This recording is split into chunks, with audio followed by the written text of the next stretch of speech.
Chapter 0001, A Call to Duty. Within the conference room, the atmosphere was fraught with tension, anxiety, and oppression. The first wave of the avian influenza has not yet subsided, and now we are confronted with a second wave. Moreover, it is compounded by mycoplasma pneumonia, alongside various known and unknown viral and bacterial pneumonias, creating an exceedingly grave situation. Indeed, particularly alarming is the recent surge in mycoplasma pneumonia. The previously common and effective azithromycin has now exhibited widespread resistance. The extensive use of antibiotics has long led to significant resistance, resulting in a proliferation of resistant bacteria. If this persists, it will prove untenable in the long run. Precisely, the dual onslaught of avian influenza and mycoplasma infection, compounded by the prior pandemic, has rendered many individuals with varying degrees of drug resistance. More critically, in the past 2 weeks, we have received 1,256 reports from across the nation. These reports indicate a troubling rise in severe conditions such as children suffering from bronchial dysplasia, moderate to massive pleural effusions, extensive lung consolidation and necrosis, and pulmonary embolism. Many children have not survived. Indeed, particularly for those in critical condition, ECMO is required. However, the initiation costs alone range from $70,000 to $80,000, with daily expenses amounting to at least $10,000 to $20,000. Many afflicted citizens simply cannot bear such financial burdens and ultimately forego treatment. Even for those who can afford it, our nation possesses only 481 ECMO machines, distributed across major hospitals nationwide. Ordinary individuals, even if able to shoulder the exorbitant treatment costs, find it exceedingly difficult to secure a place in line. In the National Epidemic Command Center, 12 medical experts were briefing senior officials of the National Health Administration on the grave state of the pandemic nationwide. Is there no silver lining amidst these problems? There is indeed a positive aspect. Since our country implemented a nationwide traditional Chinese medicine policy a century ago, we have cultivated 11 high-ranking practitioners. Their contributions during this epidemic have been monumental. Regrettably, the number of high-ranking practitioners remains woefully insufficient, and the skills of mid-level practitioners are not comprehensive, making the situation quite arduous, particularly in the Northwest and Southwest regions, where there is only one high-ranking practitioner. The challenges are most severe. Given the critical nature of the Northwest situation, the sole high-ranking practitioner from the Southwest has already been dispatched there, reported an elderly man clad in a gray robe, his face aglow with vitality. In these extraordinary times, we must resort to extraordinary measures. Are there any practitioners, albeit not high-ranking, whose skills are adequate to contend with this pandemic? A middle-aged man, seated beside the elderly figure at the center of the table, turned his deep-set gaze towards him. Indeed, there is one. The elder pondered for a moment, his gaze resolute as he addressed the middle-aged leader. Is he a mid-level practitioner of the 9 stars? The leader inquired. Not at all. He is a young practitioner at the 0 level. Merely at level 100, the elder replied. 0 level? Only level 100? The middle-aged leader was taken aback, a flicker of concern crossing his features. Indeed, this young individual has ascended to level 30 after just one examination. Furthermore, he achieved level 100 in traditional Chinese medicine within a mere 7 days. Undoubtedly, a rare prodigy in traditional Chinese medicine, the elder declared, his gaze emanating profound confidence. What is his name? How old is he? Feng Sheng. 29 years old, the elder replied, pressing a button in his hand. The conference room screen illuminated with Feng Sheng's photograph, alongside recordings of his examinations and all the prescriptions he had issued.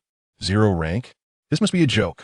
Indeed, even Western medicine seems more reliable. Even interns can prescribe based on computer-generated data. A 29-year-old in traditional Chinese medicine? Sigh.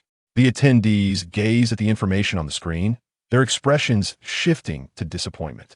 2 hours later, it is settled. For the nationwide epidemic response, we shall transition from a Western medicine dominant approach with traditional Chinese medicine as a supplement to one where traditional Chinese medicine takes precedence, with Western medicine as a complement. Elder Bai is in charge of this epidemic response. It is up to him to decide whether this young man will lead the Southwest's efforts. The meeting concluded. The minutes would be sent to the health departments of all provinces and cities for immediate implementation. After the meeting, Elder Bai boarded a private plane directly to the Southwest to meet Feng Sheng. 3 hours later, at a hotel in Yuzhou Second Airport. Bai, Elder Bai, I finally meet you in person, Feng Sheng exclaimed, shaking his hand with excitement. Young man, my visit pertains to the epidemic situation in the entire southwest region and the potential for traditional Chinese medicine to gain a foothold globally. However, the epidemic situation is dire, and we have only 1 hour for our discussion, Elder Bai stated gravely. Please, Elder Bai, feel free to express your instructions.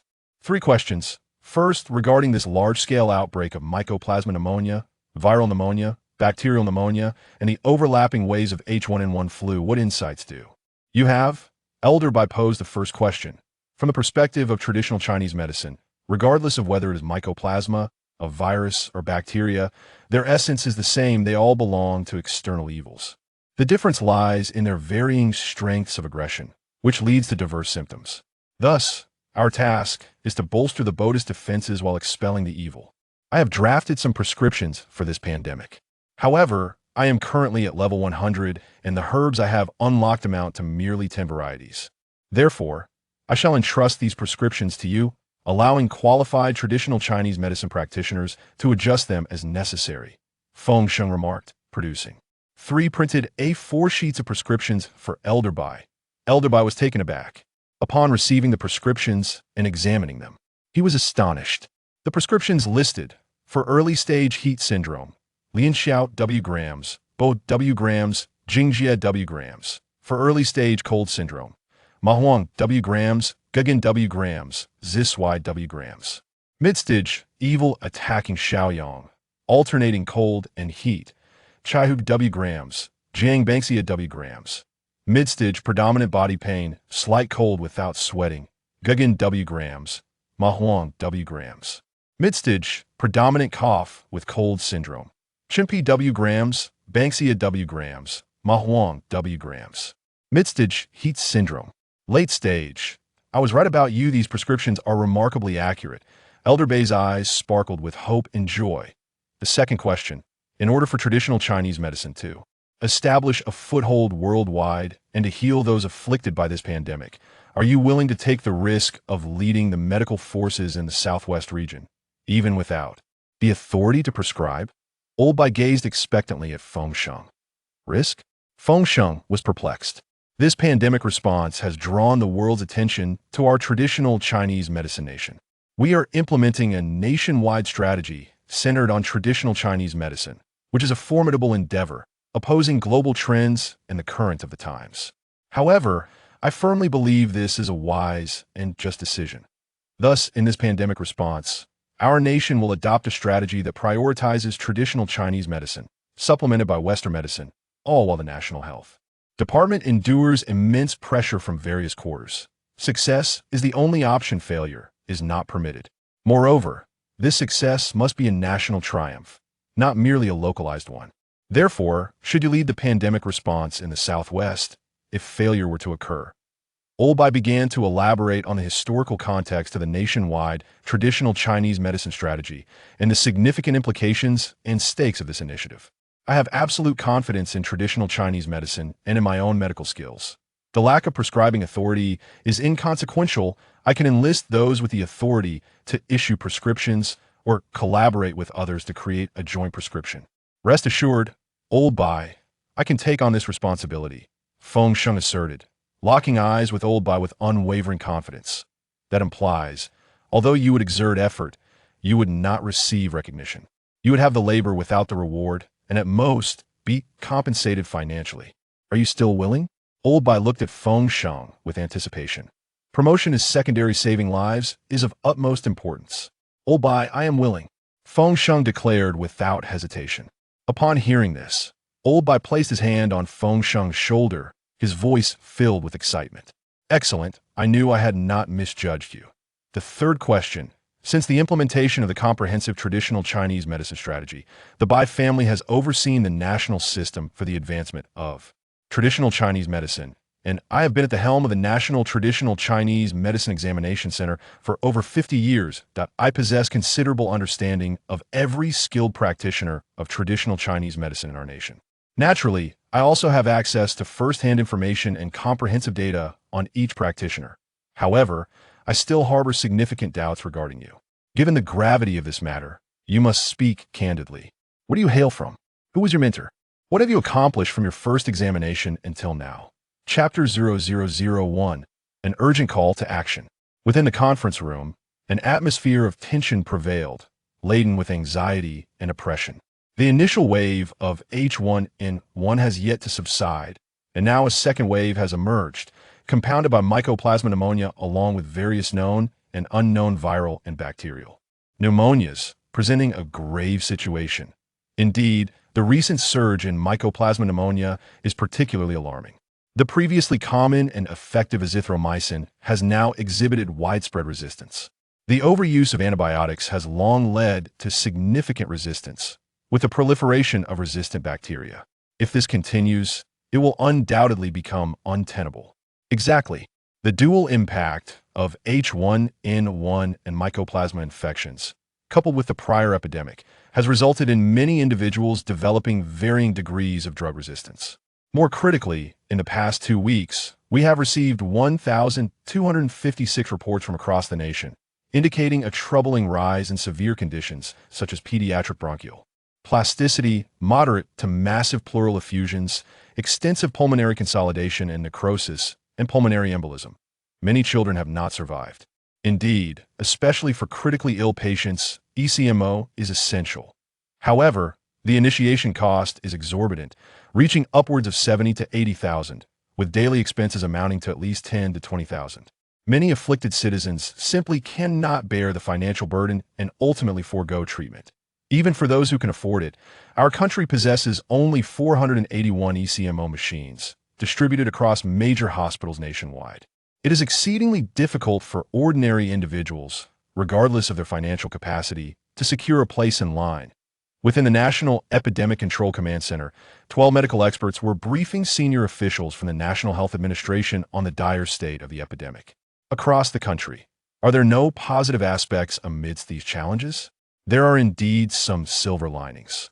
Since our country implemented a nationwide traditional Chinese medicine policy a century ago, we have cultivated 11 senior practitioners of traditional Chinese medicine.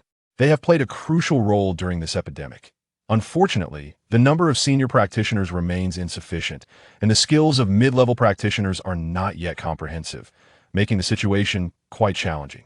Particularly in the Northwest and Southwest regions, there is only one senior practitioner available, and their capacity is stretched thin, resulting in the most severe conditions. Given the gravity of the Northwest situation, the sole senior practitioner from the Southwest has been dispatched there, reported an elder clad in a gray robe, his face aglow. In extraordinary times, extraordinary measures must be employed. Is there a practitioner, albeit not at the senior level, whose skills are adequate to address this epidemic? A middle-aged man, seated beside the elder in gray, turned his deep-set gaze toward him. Indeed, there is one. The elder pondered momentarily before fixing his determined gaze upon the middle-aged leader. Is he a mid-level practitioner with a 9-star rating? The leader inquired. Not at all, he is a 0-level practitioner, merely a young individual at level 100, the elder replied. 0 level? Only level 100? The middle-aged leader expressed surprise, a flicker of concern evident in his eyes. Precisely. This young man ascended to level 30 after a single examination. Furthermore, he achieved level 100 in traditional Chinese medicine within just 7 days. Undoubtedly, he is a rare gem in the realm of traditional Chinese medicine, the elder proclaimed with resolute confidence in his gaze. What is his name? How old is he? Feng Sheng. He is 29 years old, the elder replied, pressing a button in his hand. On the conference room's large screen appeared Feng Sheng's photograph, along with recordings of his examinations and all the prescriptions he had issued. 0 level? Is this a joke? Indeed, it seems that Western medicine is more reliable. Even intern doctors can prescribe based on preset data from computers, a 29-year-old in traditional Chinese medicine. Alas, the attendees gazed at the information about Feng Sheng on the screen, their expressions turning to disappointment. 2 hours later, the decision was made. The national pandemic response would shift from a primary reliance on Western medicine, with traditional Chinese medicine as a supplement, to a primary reliance on traditional Chinese medicine, with Western medicine as a supplement. Elder Bai was appointed as the overall leader for this pandemic response. Whether or not this young man would lead the Southwest's efforts was entirely up to Elder Bai. The meeting concluded, and the minutes were to be forwarded to the health departments of various provinces and cities for immediate implementation. After the meeting, Elder Bai boarded a private plane directly to the Southwest to meet Feng Sheng. 3 hours later, at a hotel near Yuzhou's second airport. "Bye, Elder Bai. I finally meet you in person," Feng Sheng exclaimed, shaking hands with Elder Bai, excitement evident in his demeanor. "Young man, my visit relates to the pandemic situation in the entire Southwest region, and it also concerns the global standing of traditional Chinese medicine. However, the current pandemic situation is dire, and we have only 1 hour for our discussion," Elder Bai stated gravely. "Please, Elder Bai, feel free to speak your mind." 3 questions. First, regarding the large-scale outbreak of mycoplasma pneumonia, viral pneumonia, bacterial pneumonia, and the overlapping waves of H1N1 influenza, what insights do you have? Elder Bai posed the initial inquiry. From our traditional Chinese medicine perspective, regardless of whether it is mycoplasma, a virus, or bacteria, their essence remains the same. They are all considered external pathogens. The difference lies in their varying degrees of virulence, which results in diverse symptoms. Thus, our task is to bolster the body's defenses while expelling the pathogens. In light of this outbreak, I have drafted some prescriptions. However, as I'm currently at level 100, I have only unlocked 10 herbal remedies. Therefore, I shall entrust these prescriptions to you, allowing licensed practitioners to adjust them as needed, Feng Sheng stated, producing 3 printed A4 sheets of prescriptions for Elder Bai. Elder Bai was taken aback upon receiving the prescriptions and examining them. He was astonished. The prescriptions detailed 4 early-stage heat syndrome, Lianxiao grams, Bo grams, Jingjia grams. 4 early-stage cold syndrome, Mahuang grams, Gagin grams, Ziswai grams. 4 mid-stage, when evil invades Shaoyang, with alternating chills and fever, Chaihu grams, Jiang Banksia grams. 4 mid-stage, with predominant body aches and slight chills, Gagin grams, Mahuang grams. 4 mid-stage, with predominant cold-induced cough, Chimpi grams, Banksia grams, Mahuang grams. 4 mid-stage, heat syndrome. For latest stage, I truly did not misjudge you. These prescriptions are remarkably on point. Elder Bai's eyes brimmed with hope and joy. The second question is, in order for traditional Chinese medicine to establish its presence globally and to heal those afflicted by this pandemic, are you willing to lead the medical forces in the Southwest region, risking everything? Even in the absence of prescription authority, Old Bai gazed expectantly at Feng Sheng. Risk? Feng Sheng was perplexed. This pandemic response has drawn the eyes of the entire world upon our traditional Chinese medicine nation. Our nation is implementing a nationwide strategy for traditional Chinese medicine, which entails opposing the global tide. It is, in essence, a strategy that runs counter to the prevailing trends of our times. Yet, I believe this is a wise and rightful decision. Thus, in our pandemic response, our nation adopts a strategy where traditional Chinese medicine takes precedence, complemented by Western medicine, all while our national health department endures immense pressure from various quarters. Failure is not an option. Success must be national, not merely local. Therefore, should you be entrusted with leading the pandemic response in the Southwest, if failure occurs, Old Bai began to elaborate on the historical significance of the nationwide traditional Chinese medicine strategy and the implications of this endeavor. I possess unwavering confidence in traditional Chinese medicine and in my own medical skills. The absence of prescription authority is inconsequential. I can arrange for those with such authority to issue prescriptions or even collaborate with others to create a joint prescription. Rest assured, Old Bai, you can entrust this matter to me, Feng Sheng declared, his gaze steady upon Old Bai. That implies, although you would exert your efforts, there would be no elevation in your status. You would receive acknowledgement for your hard work, yet not for your accomplishments. At most, you might receive some financial compensation. Are you still willing? Old Bai looked at Feng Sheng with anticipation.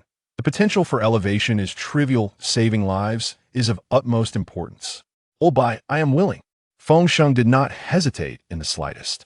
Upon hearing this, Old Bai placed his hand on Feng Sheng's shoulder, his excitement palpable.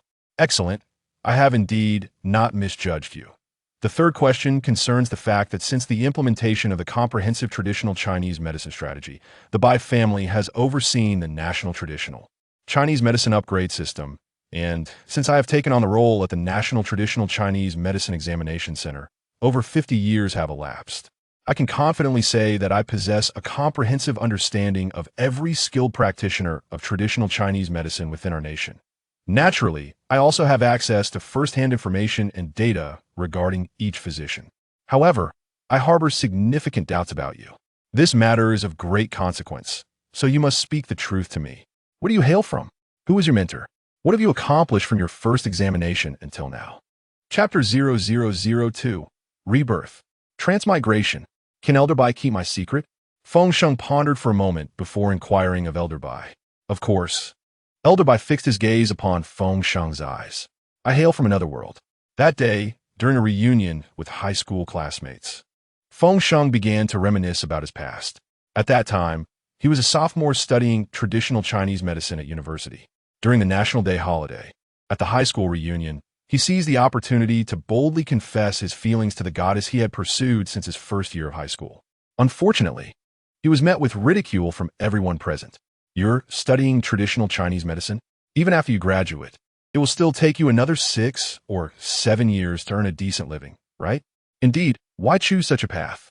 Even if you excel, you'll only be able to support yourself by the time you're 35 or 36. Exactly, and that's just scraping by. It's far better to study Western medicine, oncology, neurology, radiology, R&T. They all fields that can earn a salary in the hundreds of thousands to millions. In our class, you're the only one studying traditional Chinese medicine, right? Ha ha. Our school belle's boyfriend has already been signed by prestigious hospitals worldwide. Upon graduation, he'll be earning $2 million a year, and he's a surgeon, with no special skills or hobbies, just indulging in traditional Chinese medicine novels, which are nothing but deceits. Even traditional Chinese medicine itself is outdated, let alone those novels. Indeed, in the future, one should assess their own worth before making a confession. If one struggles to put food on the table, they shouldn't dream of a toad eating swan meat. Ha ha. Feeling dejected, Feng Sheng drowned his sorrows. Unbeknownst to him, a suffocating sensation enveloped him, and he gradually lost consciousness. When he awoke, he found himself in a luxurious mansion, where he saw a woman and 2 children. Soon after, he fell back into a deep slumber. Upon awakening again, he discovered himself in an unrenovated 30-square-meter room. Suddenly, he noticed a wedding photo hanging by the bedside. Is this me? Feng Sheng's eyes widened in disbelief. But who is this woman? She is extraordinarily beautiful, 1,000 times more so than anyone else. Unconsciously, he found himself standing by the bed, his gaze fixated on the bride's photo. So beautiful, so stunning. Why does she seem somewhat familiar? Judging by her figure, she resembled the woman he had seen earlier with the children. Suddenly, he spotted a thermos on the bedside, something that seemed familiar, engraved with the unique 4 characters, Feng Sheng Shui Qi. As he sat on the bed, he inadvertently felt a worn-out mobile phone tucked beneath the pillow. It was a Huawei. I've never seen this model before. Is it the latest version? Feng Sheng attempted to unlock the phone. To his surprise, he stumbled upon the fingerprint recognition feature. With a swipe, the phone unlocked. The wallpaper revealed a family portrait, the man resembling him to some extent, but appearing much older and significantly thinner. Alongside the stunning woman from the wedding photo, and 2 adorable girls who appear to be only 3 or 4 years old. Suddenly, a news alert popped up. For the first time in 50 years, our city has produced a high-ranking 1-star traditional Chinese medicine practitioner, with consultation fees exceeding 10,000 yuan. What is a high-ranking practitioner? And what is a 1-star? A consultation fee of 10,000 yuan? When did traditional Chinese medicine become so lucrative? Just as Feng Sheng was becoming increasingly perplexed, the sound of a key being inserted into the lock of the security door interrupted his thoughts. The door creaked open. Instantly, he returned to bed, feigning sleep. Squinting through his lashes, he beheld the silhouette of a stunning woman, indeed the same enchanting figure he had seen in the photograph, yet more captivating in reality. Upon closer inspection, she appeared to be around 23 years of age. One hand clutched a plastic bag brimming with fresh vegetables. She delicately extracted some potatoes and vine vegetables, placing them on the ground with barely a sound. After each placement, she would glance in Feng Sheng's direction, seemingly anxious about waking him. Once she had arranged the potatoes and vine vegetables, the woman unexpectedly performed a breathtaking act of changing her clothes, completely unperturbed by his presence. Feng Sheng was acutely aware that he should not be watching, yet he found himself unable to resist. At that moment, as she turned, he recognized her as the woman he had first seen upon waking, the one with the child. This enchanting woman was indeed as mesmerizing as he had imagined. Piece by piece, she shed her garments, even the most intimate of her attire. The sight left Feng Sheng parched and nearly caused his nose to bleed. After changing, she approached him, bending down to cover him with a light blanket. A waft of perfume struck his senses, and her exquisite curves were enough to shatter his very soul. Feng Sheng was utterly stunned. Next, she sat beside him in silence, gazing intently at him, tears the size of beans cascading down her cheeks. They fell onto her hands, splattering and bursting, some even landing in Feng Sheng's mouth. It is said that tears are salty. However, this particular mixture bore a hint of sweetness and bitterness. This was Feng Sheng's first experience tasting a woman's tears, and he found himself at a loss as he witnessed such raw emotion from a beauty so close. Surprisingly, the woman then leaned onto Feng Sheng's body. The softness and fragrance were overwhelming for a mere 19-year-old, untouched and brimming with youthful vigor. His heart raced, breaths quickened, and blood surged through him uncontrollably. This sudden shift alerted the woman to his awakening. "When did you wake up?" she chided, her tone playful yet concerned. "I just woke up," Feng Sheng stammered, too nervous to breathe, one hand clutching his chest as he sat up and leaned against the headboard. "I thought you were dying. You scared me to death," she exclaimed, suddenly throwing herself into his embrace, wrapping her arms around his neck tightly. "Then who are you?"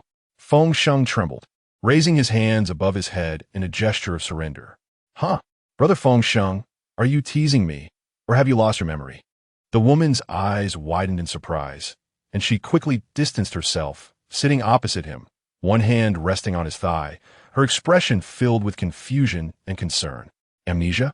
No. I woke up in this room. I haven't lost my memory," he replied. "Forgive me, but you appear somewhat familiar. Have we met before?" Feng Sheng inquired timidly. "You claim not to have lost your memory, yet you fail to recognize your own wife?" The woman scrutinized him curiously. "I am Feng Sheng, but you may refer to me as Brother Feng Sheng. However, you assert that I am your husband, and you seem to be at least 2 or 3 years my senior," Feng Sheng pondered. "Brother Feng Sheng, do you not enjoy being called that?" The woman gazed at him in astonishment. "Do I truly relish that title? Brother Feng Sheng?" he echoed. "Indeed, from our acquaintance to our marriage, I have always addressed you thus," she replied, her surprise deepening. "Married? To you?"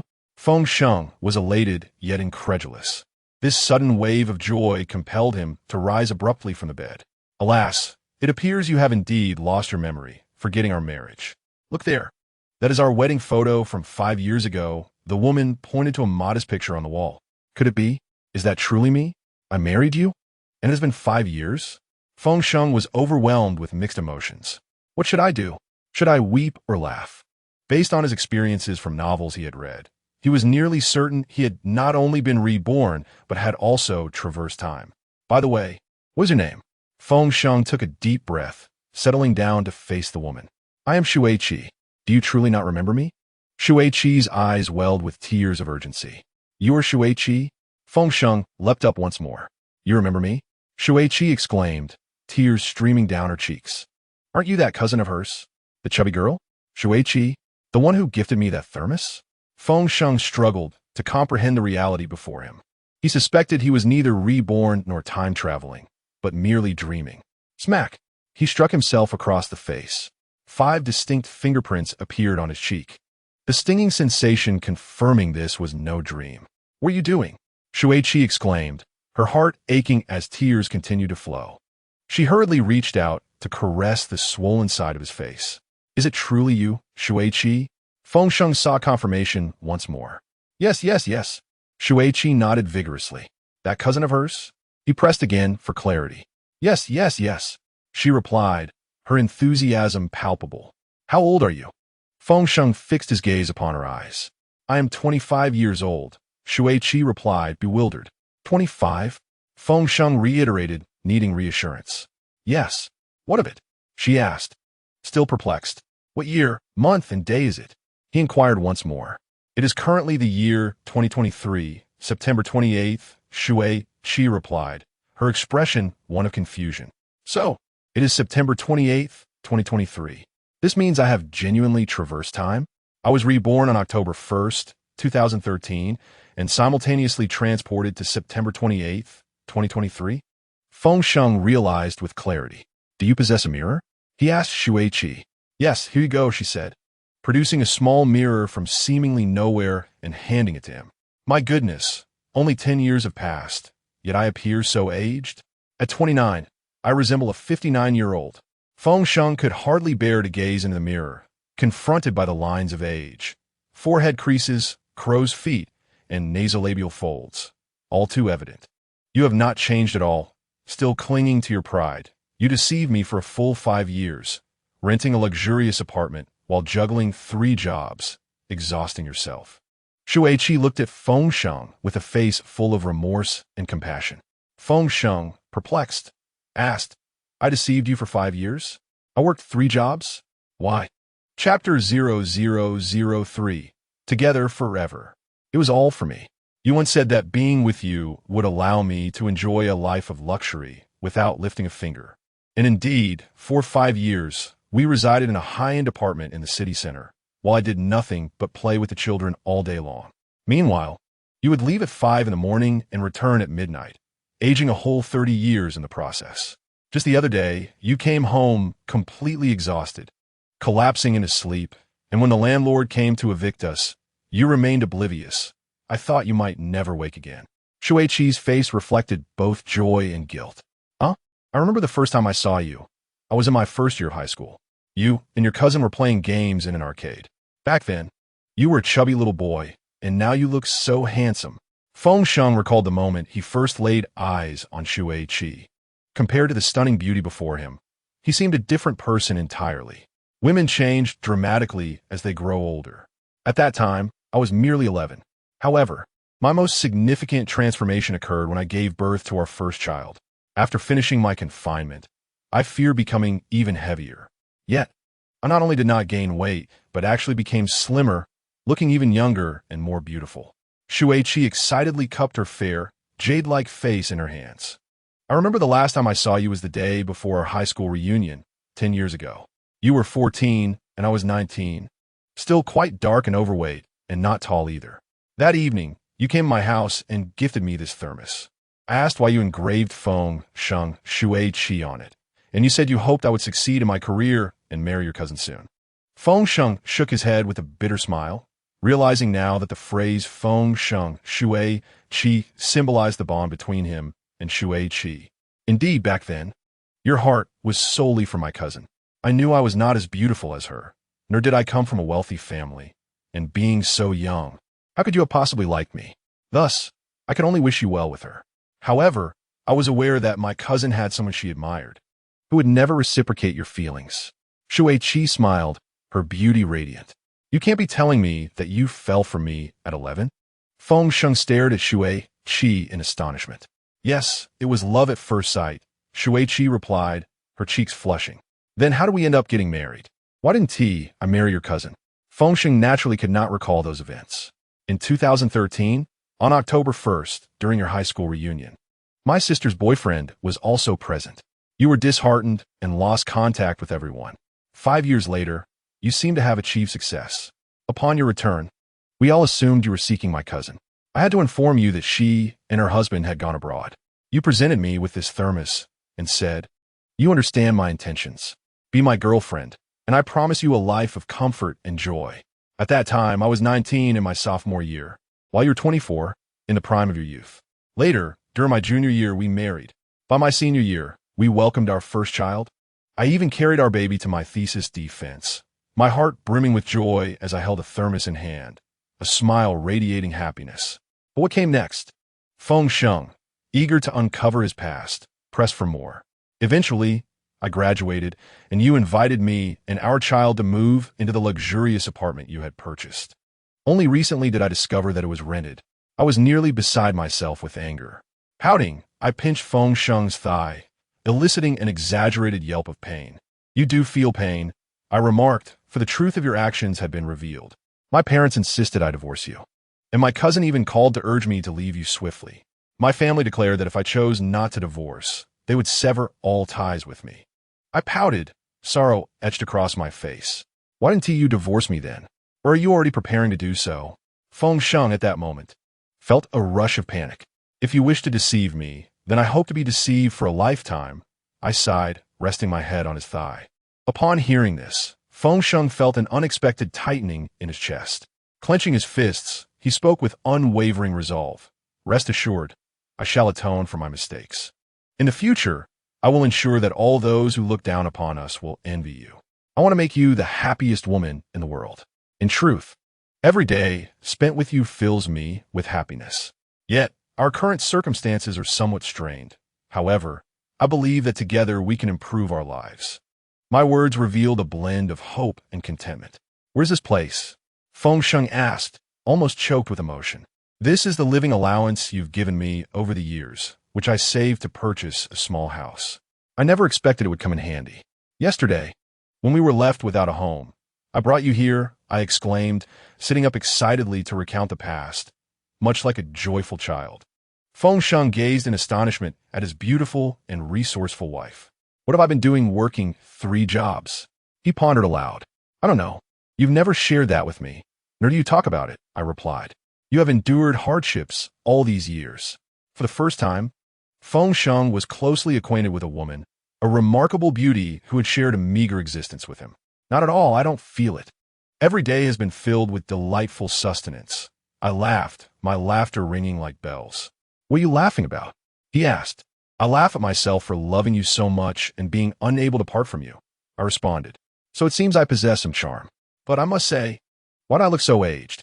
Feng Sheng remarked, glancing into the mirror at his weathered visage. Brother Feng Sheng, it appears you truly have lost your memory. But worry not, I shall take care of you. As long as you do not find me wanting, I will always look after you. For the past 5 years, you have tirelessly supported our family all on your own, never allowing me to worry about our basic needs, yet you have worn yourself down to the point of exhaustion. I have secured a job and will commence work tomorrow. Focus on your recovery. There is no need for concern. Shuiqi sat up, her gaze resolutely fixed on Feng Sheng. You support me? What a jest. How could a man of stature like myself allow a woman to take care of me? Feng Sheng's reaction was as if he had been jolted awake. Ha! I adore this side of you. Every time, I urge you not to overexert yourself. You solemnly respond. As a man of dignity, I must ensure my wife and children lead the happiest lives possible. Shuiqi smiled blissfully. Have I always said that? Feng Sheng chuckled. Indeed. Shuiqi nodded. Well, since you're unaware of my previous job, I shall seek employment this afternoon. Let bygones be bygones. We shall start anew. You continue to care for the children without overburdening yourself. Having such a beautiful and virtuous wife as you makes me willing to do anything. Feng Sheng longed to embrace the lovely woman before him, but hesitated, lacking experience in such matters. Please, take a moment to rest. You still have 12,000 on hand. It will suffice for a while. Your health requires nurturing. It's midday. Wait here while I prepare a meal for us to enjoy together. Shuiqi leaned in to kiss Feng Sheng, but he instinctively recoiled, resulting in a kiss on the nose instead. Giggling, Shuiqi turned and headed to the kitchen. Did you just kiss my nose? Feng Sheng mused, lost in bliss. 10 minutes later, Shuiqi approached with 2 bowls of freshly cooked noodles. This is what you call a delightful meal? Feng Sheng questioned. Confusion etched on his face as he accepted the noodles. Indeed, this spicy herb oil is simply divine, Shuiqi exclaimed, retrieving a jar of chili oil, removing the lid, and generously pouring a spoonful over the noodles. Feng Sheng slapped his forehead in disbelief, muttering, so when I promised you a life of indulgence, I meant noodles with chili oil? Yes, I simply adore noodles. I have little taste for anything else. You had noodles for breakfast before heading out, and my meals at home consist mainly of noodles, she said, taking a hearty bite. All right, I realize now that I have been remiss. Such a beautiful and capable wife has been consuming noodles for 5 years. Rest assured, I will ensure you truly enjoy a life of luxury. I will purchase a spacious flat for you, or perhaps even a villa, granting you a life that would make every woman envious. Feng Sheng glanced around their modest 30-square-meter home, then at his stunning and virtuous wife, feeling a surge of guilt and a renewed determination to strive harder. Yes, I believe in you. Now, let us focus on filling our stomachs. Shuiqi encouraged Feng Sheng to eat. Indeed, he replied, taking a bite of the strange yet familiar flavor. At that moment, Feng Sheng began to comprehend that he had been reborn, having traversed a decade into the future, with no knowledge of the events that transpired during that time. However, upon encountering familiar people and circumstances, he felt waves of emotion and transformation within himself. Since I have arrived, I shall find peace here. Although I have not acquired any extraordinary abilities or systems like others who have traversed time, nor do I possess the advantages that come from moving from the future to the past, I have nonetheless gained a beautiful and virtuous companion, who remains steadfastly by my side. Thus I, Feng Sheng, resolved that for the sake of Shuiqi and our little family, I must seek employment and earn a living. Initially, he thought of his parents and hoped they might lend him a hand. Consequently, he retrieved his phone and began to sift through his contacts. Why are there no phone numbers for my parents in my contact list? Feng Sheng pondered, searching in vain for a familiar name. I have no idea. I have never met your parents. You never mentioned them, Shuiqi replied while tidying up the dishes. Oh, fine. Do I have any close friends? Feng Sheng inquired once more. None. I've never seen anyone come looking for you. You turn your phone off when you return home, saying you don't want anyone to disturb our family, Shuiqi answered while washing the dishes in the kitchen. All right, this is undoubtedly like embarking on a hellish beginner's mode. My reincarnation feels akin to a suicidal endeavor. Feng Sheng sighed inwardly. I suppose I shall venture out to seek work. I'll return in the evening. He recalled that a talent market could be a place to find employment. Seek work? It seems your amnesia is quite severe. Seeking work is a matter from over a century ago, Shuiqi remarked, turning off the water and looking at Feng Sheng, who was putting on his shoes. What? I have only traveled through time for 10 years. How can that be over a century ago? Feng Sheng was taken aback. Traveling through time? You don't watch television or read novels. How do you know about time travel? Shuiqi turned, her face etched with confusion as she stared at Feng Sheng. I don't watch television. I don't read novels. Feng Sheng felt an unfamiliar sensation once again. Indeed, since we met, I've never seen you read a novel or watch television.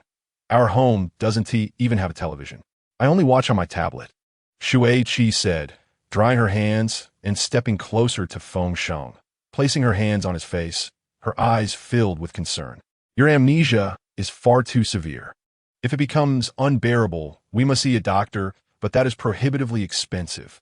I'll inquire in the community group to see who can treat such a memory loss, Shuiqi said as she picked up her phone and began messaging in the community group. Feng Sheng stood there, bewildered, observing their conversation. Through their exchanges, he realized that although he had been reborn and transported 10 years into the future, he now inhabited a parallel world that was not entirely dissimilar to the one he once knew. In this world, 50 years prior, global healthcare had been completely monopolized by capital, resulting in exorbitant medical costs worldwide. The country he found himself in was a land of traditional Chinese medicine, which marshaled its national strength to combat the overwhelming tide of global capital, striving to ensure that its citizens would not be plunged into the abyss of insurmountable medical expenses. Thus, while the country did feature numerous Western hospitals, it implemented a unique policy of universal traditional Chinese medicine. However, to prevent herbal medicine from falling under the sway of capital, the nation enforced a state monopoly on Chinese herbal medicine, selling it at reasonable prices. Anyone can partake in the daily traditional Chinese medicine examinations. Successfully passing the exam leads to an elevation in rank, and successfully treating patients also contributes to one's advancement. Mastery of a specific herbal remedy results in further promotion, with every 10 levels granting access to a randomly unlocked herbal formula, along with the authority to prescribe it. The most lucrative profession within this realm of traditional Chinese medicine is that of a high-ranking practitioner. Currently, the highest-earning practitioners have surpassed a consultation fee cap of 50,000 yuan. It is important to note that this figure represents a maximum, The actual fee is determined by the practitioner themselves. In stark contrast, a first-level practitioner can only charge a mere 0.1 yuan for their services. Practitioners no longer rely on medication for profit. Instead, their income is derived from consultation fees and reputation. Moreover, regardless of their rank, practitioners are not confined to specific locations. They are free to attend to patients in any part of the country, whether at their homes, on the streets, or in parks, enabling them to heal at any moment.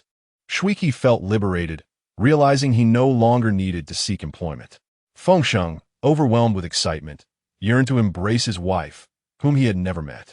However, he hesitated, perplexed by Shuiqi's lack of understanding regarding his enthusiasm. "I can practice traditional Chinese medicine," Feng Sheng exclaimed. "Practice TCM?"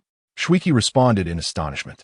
"Indeed, I have read numerous novels on traditional Chinese medicine, especially those penned by Tiany's Secret Realm, which I have reread countless times. I am confident in my abilities." Feng Sheng sighed with relief, feeling that he could finally establish himself in this parallel world 10 years into the future. He owed this opportunity to the TCM novels he had previously read, particularly those by Tiany's Secret Realm. Furthermore, he was grateful for his wise decision to pursue a degree in traditional Chinese medicine at university. His passion and diligence allowed him to complete an entire curriculum from undergraduate to doctoral studies in just 2 years. In addition, he independently studied all Western medicine courses in the library to discern the differences between the two disciplines, all done covertly. Ultimately, he discovered that Tiany's Secret Realm was correct. Both traditional Chinese and Western medicine emerged with a noble intention of healing, sharing the same fundamental purpose. However, the evolution of time and the influence of capital have transformed Western medicine into a double-edged sword, increasingly resembling a surgical knife that can both heal and harm without bloodshed. Setting aside whether these notions are mere fantasies, even if they hold true, pursuing a career in traditional Chinese medicine requires passing examinations and, depending on the level, a minimum deposit of 50,000 yuan. Additionally, in a few days, there may be tuition fees for the children, and that money is still uncertain. Shuiqi felt a wave of despondency wash over him, as their household finances amounted to only 12,000 yuan. A deposit? Feng Sheng had never heard of such a requirement for doctors. This system was primarily established to protect genuine practitioners and safeguard patients. If one's sole intention is to profit from TCM, at the 10th level, a patient consultation fee is merely 0.1 yuan. Without diligent study and progression, recouping the 50,000 yuan becomes nearly impossible. Thus, it effectively deters those seeking quick financial gains through traditional Chinese medicine. However, it does not hinder individuals from taking the examinations, allowing them to procure their own herbal remedies. Moreover, should any complications arise during the treatment of a patient, compensation will be provided to the patient through civil means. In cases involving criminal matters, they shall be addressed separately.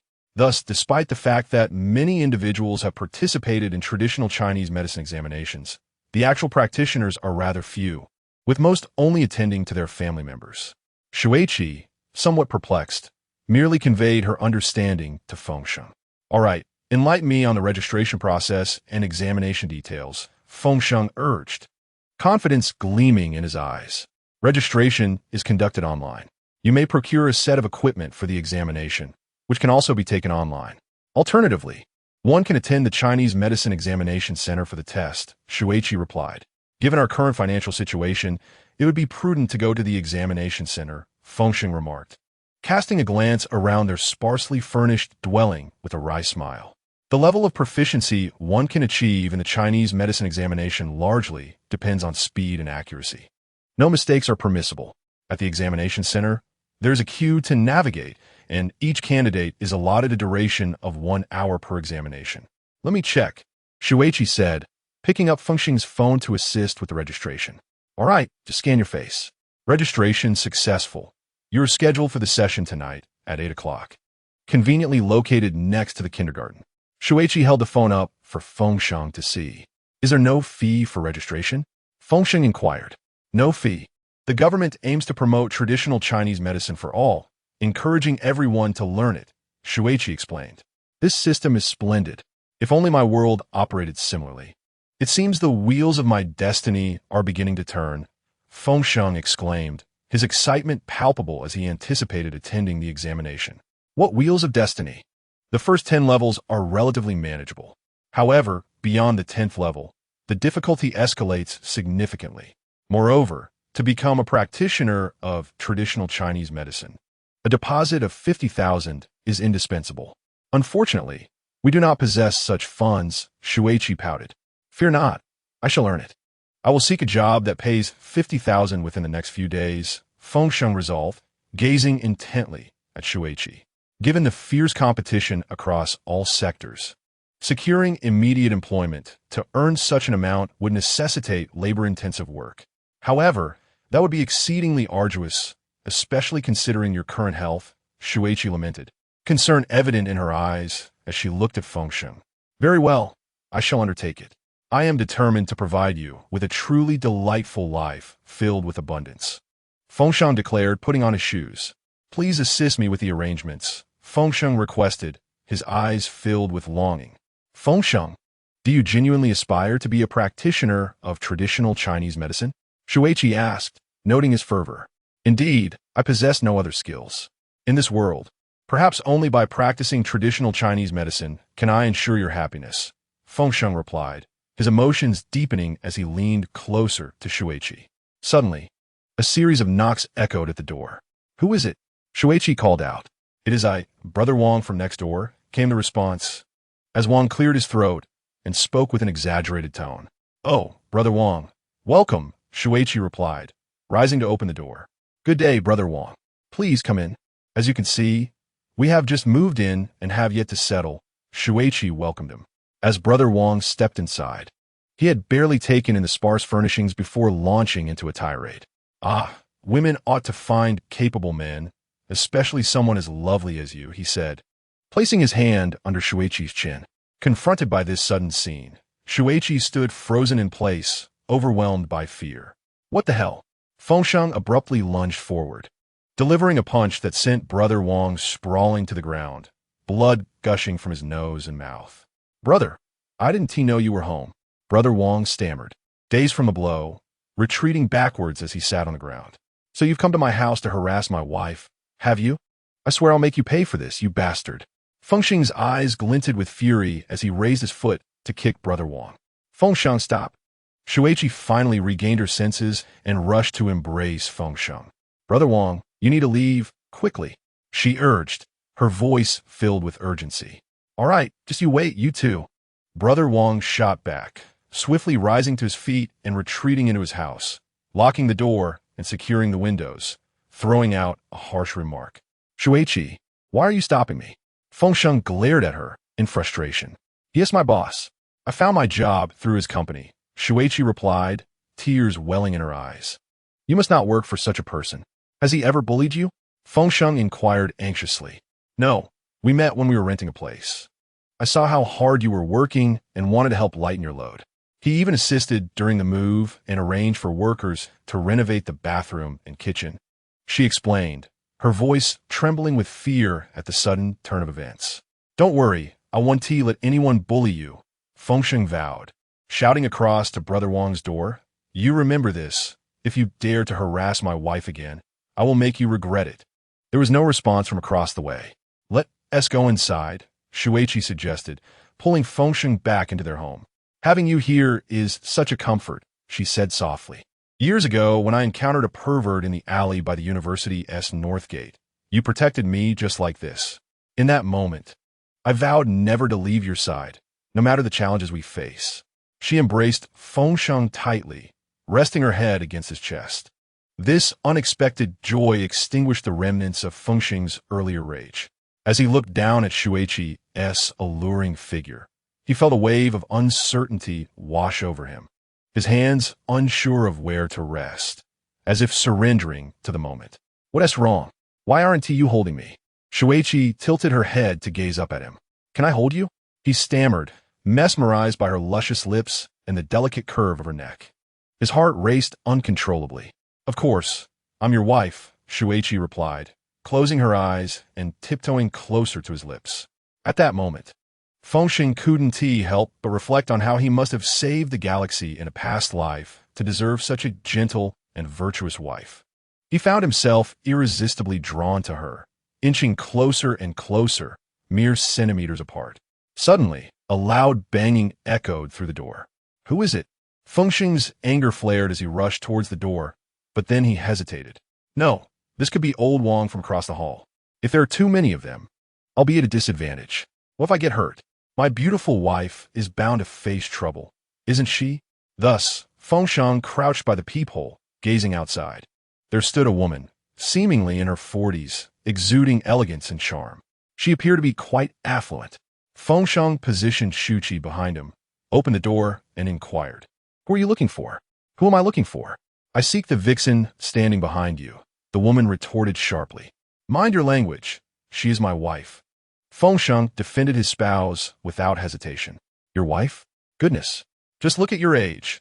You resemble our old Wang more than you care to admit. No wonder you wear the green hat. I assume your head is as barren as the vast lumber grassland by now, isn't it?" The woman scrutinized Feng Sheng with a mocking tone. "You insolent hag, clean up your mouth. If you dare to spew more nonsense, I shall tear your lips apart." Feng Sheng realized that the woman was the wife of old Wang from across the hall. Ah, a seductress luring a man for wealth, and one who resorts to violence. "You two are playing a game here, aren't you? Very well. I shall call the police and have you arrested," the woman said as she began to dial her phone. "Go ahead, call. Let us see whether the police will arrest us or your old Wang. We have surveillance inside our home," Feng Sheng taunted, knowing full well they lacked any such monitoring. "Oh, there's no need to involve the police. We are neighbors after all. ISNT, it just 50,000 yuan? Just give it to them. We aren't lacking in funds." Upon hearing this, old Wang, who had been inside, panicked at the mention of surveillance and rushed out to mediate.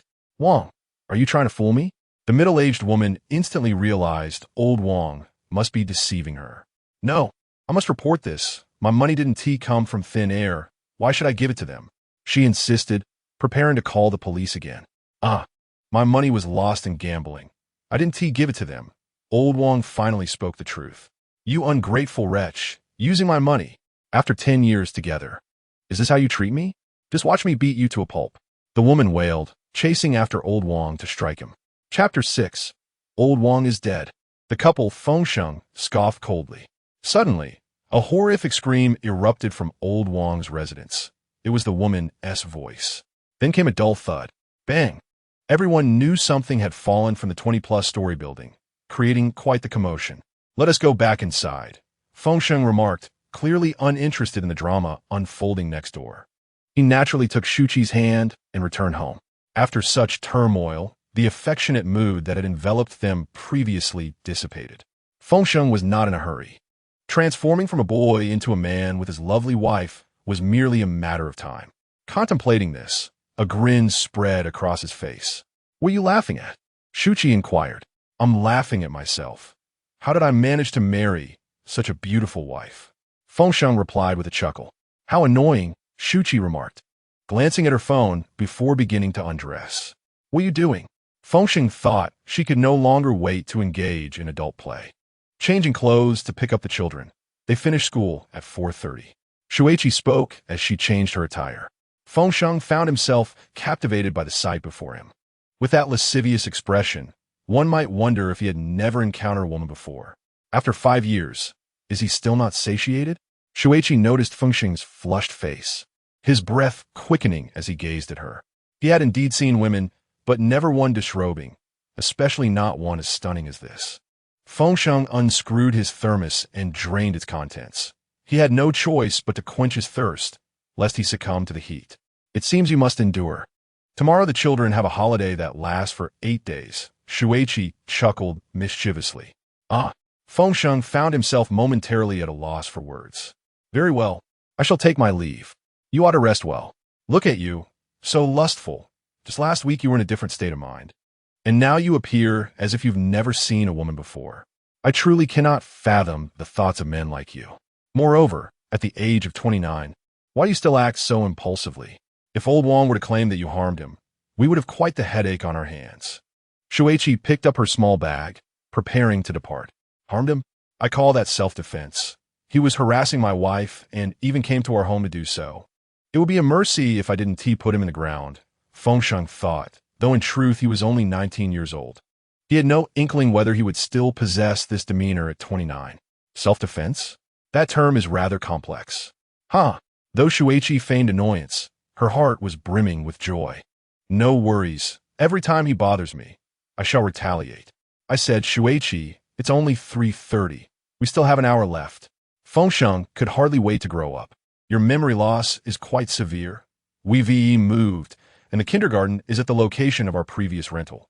It takes an hour by bus. Shuichi said with a slight smile as she opened the door to leave. Only Feng Sheng remained, his body rigid as iron, unsure of what to do. Thankfully, he had his strong right hand. After a brief period of contemplation, he regained his composure. He had serious matters to attend to. Otherwise, his family would soon be left to fend for themselves. He couldn't allow his lovely and dutiful wife to go hungry, giving old Wang next door an opportunity. Thus, he resolved to work diligently to earn money. He promptly took out his phone to search for potential job opportunities to amass the 50,000 yuan deposit. Suddenly, a cacophony of footsteps echoed from outside, followed by a clamor of voices. Beep, beep, beep. Feng Sheng's phone rang simultaneously. It was Shuichi calling. What's wrong? Did you miss me so soon? Feng Sheng answered, his banter flowing. He was beginning to relish this feeling of being in a relationship. You won't believe it. Old Wang next door has jumped off a building. Shuichi's voice carried a hint of fear. What? Feng Sheng exclaimed in surprise. Where are you? He inquired. I'm on the bus. I saw it as I was coming down. Everyone is talking about it. Shuichi replied. Such a person is better off dead. To spare others from his malevolence, Feng Sheng scoffed. Oh dear, how frightening. Let us take the children to a hotel tonight. I don't dare to return home. Shuichi's voice trembled. Very well, I will heed your wishes. There is no need to be afraid. Just book the hotel, and I will come to find you. Feng Sheng reassured her. The call ended abruptly, leaving Shuichi hanging up the phone. Feng Sheng heard the sound of a woman weeping from the other end. He opened the door to find her sitting on the ground, looking utterly disheveled. A group of neighbors was murmuring amongst themselves, while two police officers were documenting something. Hello, are you Mr. Feng Sheng? One officer approached him as soon as he opened the door. Yes, that's me. What seems to be the issue?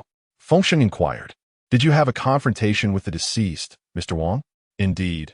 Feng Sheng recounted the events of the recent altercation in detail. Is what he said accurate? The officer turned to Wang's wife. Yes, she nodded. Ah, that Wang never had any sense. He brought this upon himself. I heard that after his wife struck him. He stood by the window pretending to jump, but the window was poorly constructed and gave way, causing him to fall, one neighbor chimed in. Today's developers use such shoddy materials. One should really invest in quality replacements. Now, Wang's wife stands to gain a significant compensation, another remarked. Though in her 40s, she is well preserved and quite capable. If she were to receive 100 to 200,000 in compensation, who wouldn't want to marry her? It would be a gain of both wealth and beauty. Have you no shame? A voice interjected. What business is it of yours, you gossiping busybody? The neighbors engaged in a flurry of gossip as the police completed their report and escorted Wang's wife downstairs. Feng Sheng observed the true nature of these people, and at that moment, he resolved to relocate to a better community, far from such individuals. Upon returning home, he continued his research, only to discover a dearth of suitable job opportunities. He had never anticipated that in the span of a decade, society would evolve so dramatically. Perhaps the only constant is human nature, as exemplified by the couple Wang and the loquacious neighbors. What to do now? Without a guarantee of 50,000 yuan, I cannot afford to treat anyone. Without treating anyone, I cannot earn money. What was my profession before? My WeChat only contains messages from my wife, and my contacts are filled with numbers of agents and salespeople. Feng Sheng pondered over WeChat, made several calls, and realized he had no clear recollection of his activities over the past 10 years. Why is my social circle so limited? In his frustration, Feng Sheng recalled that many community bulletin boards often displayed job listings. He promptly made his way downstairs. Upon reaching the bulletin board at the community entrance, He found only advertisements for real estate sales and offers for surrogacy. Who would still believe in such things after 10 years? And look at how many are posted. He muttered quietly. Suddenly, a slender hand with exaggeratedly manicured nails tapped him on the shoulder. He turned to find a voluptuous middle-aged woman, heavily made up, surveying him with disdain. "How old are you? Still looking at this nonsense?" "No one wants your seed," she remarked with a scornful expression. Chapter 0007. The First Encounter. "What do you mean, no one wants my seed?" "Oh, are you referring to that? This deception, I shall not believe," Li Dongfeng remarked with a laugh. "This is no trick. It is indeed true. Did you not notice the words Chongqing City Sperm Bank inscribed below?" The woman exhaled a smoke ring. Chongqing City Sperm Bank? Feng Sheng scrutinized it closely, and indeed, there was a seal as well. "How does it resemble a fraudulent advertisement?" Feng Sheng chuckled. "Currently, among every 10 children, 8.5 are conceived through in vitro fertilization.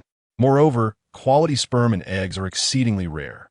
If you possess a robust constitution, you could earn several $100,000 a year merely by selling your seed. However, you're not eligible. You are far too old, older than I am." The woman scoffed and departed. "Several $100,000? How many times would one have to sell? I recall that donating sperm only yields 3 to 5,000, right? Is the supply and demand imbalance that severe now?" Feng Sheng promptly took out his phone to investigate the Chongqing City Sperm Bank's website. Indeed, it was genuine. It stated, "Males aged 20 to 45, free from hereditary conditions and sexually transmitted diseases, are required to donate sperm 812 times. A one-time health subsidy of 50,000 yuan is granted for the first successful test. Those who do not qualify receive a 500 yuan stipend. From the second donation onward, each time earns 30,000 yuan. The final donation rewards 100,000 yuan. Just one time is sufficient." Feng Sheng's eyes lit up. Just then, a call from Shuiqi interrupted his thoughts. "Have you booked the hotel? Send me the location via WeChat. All right? I'll head there immediately." Feng Sheng hung up the phone and proceeded directly to the bus stop for the hotel. All the while, he pondered how unexpected it was that his first experience of sharing a room with a woman would be with his own wife, accompanied by 2 children. Truly, what a farcical situation. Upon entering, Shuiqi was just at the front desk. "Brother Feng Sheng, you've arrived. Please hand me your ID for registration." Shuiqi took Feng Sheng's ID to present it to the front desk. "Sir, please look at the camera. Here is your ID." The receptionist returned the ID to Feng Sheng. "Thank you," he said, accepting the ID and leading Shuiqi away. "Hey, you know, this man doesn't seem like a wealthy individual. How did he manage to support such a young woman? Exactly, what could this woman possibly want? Apart from money, what else could she desire? Is it his grand stature that attracts her? He looks so old. Indeed, these two are utterly shameless. They could easily pass for father and daughter. Open your eyes and observe properly. My ID has a date of birth." Immediately, Feng Sheng overheard the disparaging remarks from the 2 front desk employees. He turned and strode back to the front desk, shouting in anger. This scene startled Shuiqi. "Oh dear, you frightened me. What are you doing?" The 2 receptionists trembled in fear. "What am I doing? I heard everything you said. Apologize immediately." Feng Sheng glared at the front desk. "We are terribly sorry, esteemed guests. We were mistaken. Please do not file a complaint. The economy is struggling, and finding a job is not easy. Thank you both." The 2 young women repeatedly apologized. One of them even reduced to tears by Feng Sheng's fierce demeanor. "What is the matter? Brother Feng Sheng, they're not older than I am. Why are you directing such anger at them?" Shuiqi approached, perplexed. "They insulted you. I demand an apology from them." Feng Sheng continued to glare at the 2 receptionists. "I apologize, miss, sir. No, uncle, no, not brother. I'm truly sorry we spoke out of turn. Please forgive us." The receptionists repeatedly offered their apologies. "It's fine. You may continue your work. Let it be. A few words one tea bring about disaster. Just carry on. You're almost 30, yet still harbor such anger," Shuiqi urged as she pulled Feng Sheng away. "Insult me if you will, but not a word against you." Feng Sheng shot a fierce glance at the 2 receptionists before turning to leave with Shuiqi to pick up the children. "You scare me to death," one of the receptionists exclaimed. Indeed, it was quite frightening. "I would be terrified too, but if my boyfriend protected me like that, I would gladly face anything," another admitted. Oh, please, today's man humph. Wow, really? 29? I thought he was 59. How did he age so much? Have you seen the news? One woman demanding every day, and her boyfriend became an old man in just over a month. Is that true? Absolutely. Let me search for it. Ha ha. The two, having just been terrified, now began to chatter without restraint. At that moment, Shuiqi had brought Feng Sheng to the entrance of the kindergarten, where many parents were queuing, chatting in small groups. When school let out, children emerged in classes, and parents lined up accordingly. However, most were grandparents or elderly relatives picking up the children, as younger folks had jobs to attend to. Shuiqi, here, to pick up the little one. A young mother greeted Shuiqi.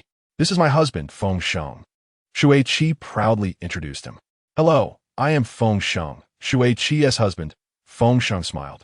Your husband? Oh, hello. The woman, visibly surprised, glanced between Shuiqi and Feng Sheng. Ha ha ha.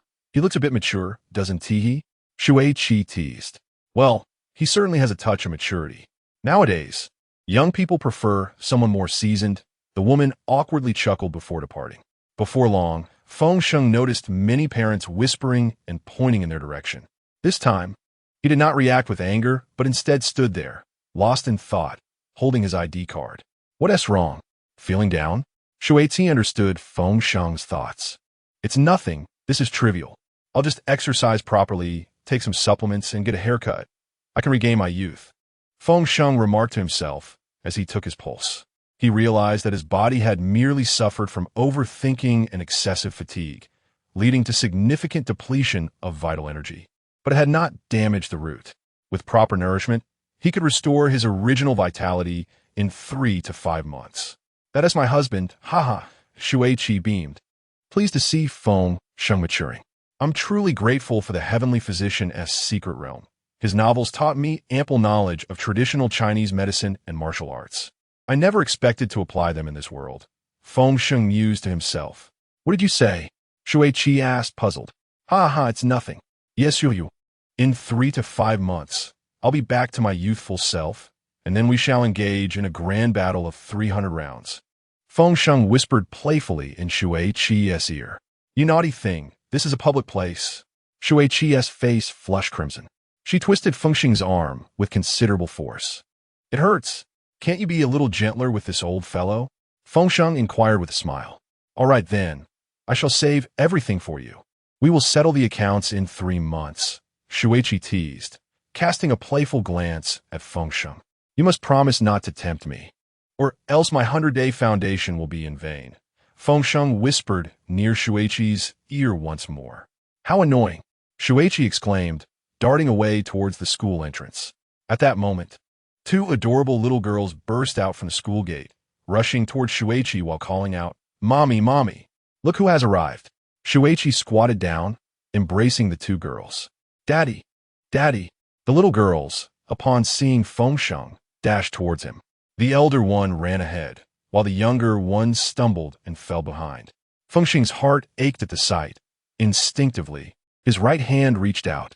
Perhaps this was the bond between father and daughter. Just as he was about to assist her, the child stood up unaided, without shedding a tear, and ran back to him. At that moment, the older girl had already wrapped her arms around Feng Sheng's leg, gazing up with her starry eyes. Daddy, I'm so happy you came to pick me up. Wah! Daddy loves sister, Daddy doesn't love me. The younger one cried, her face smeared with tears and snot. Huh? Feng Sheng instinctively crouched down, embracing the 2 daughters he had never met, feeling utterly bewildered. Let go, he's my dad. No, he's my dad. With a loud slap, the younger sister struck the older sister's face. Wow, sister's crying. The older one retaliated, preparing to hit her younger sibling. All right, we're going to stay at a hotel today, no fighting. Shuiqi admonished sharply, startling Feng Sheng, who had never seen her so fierce before.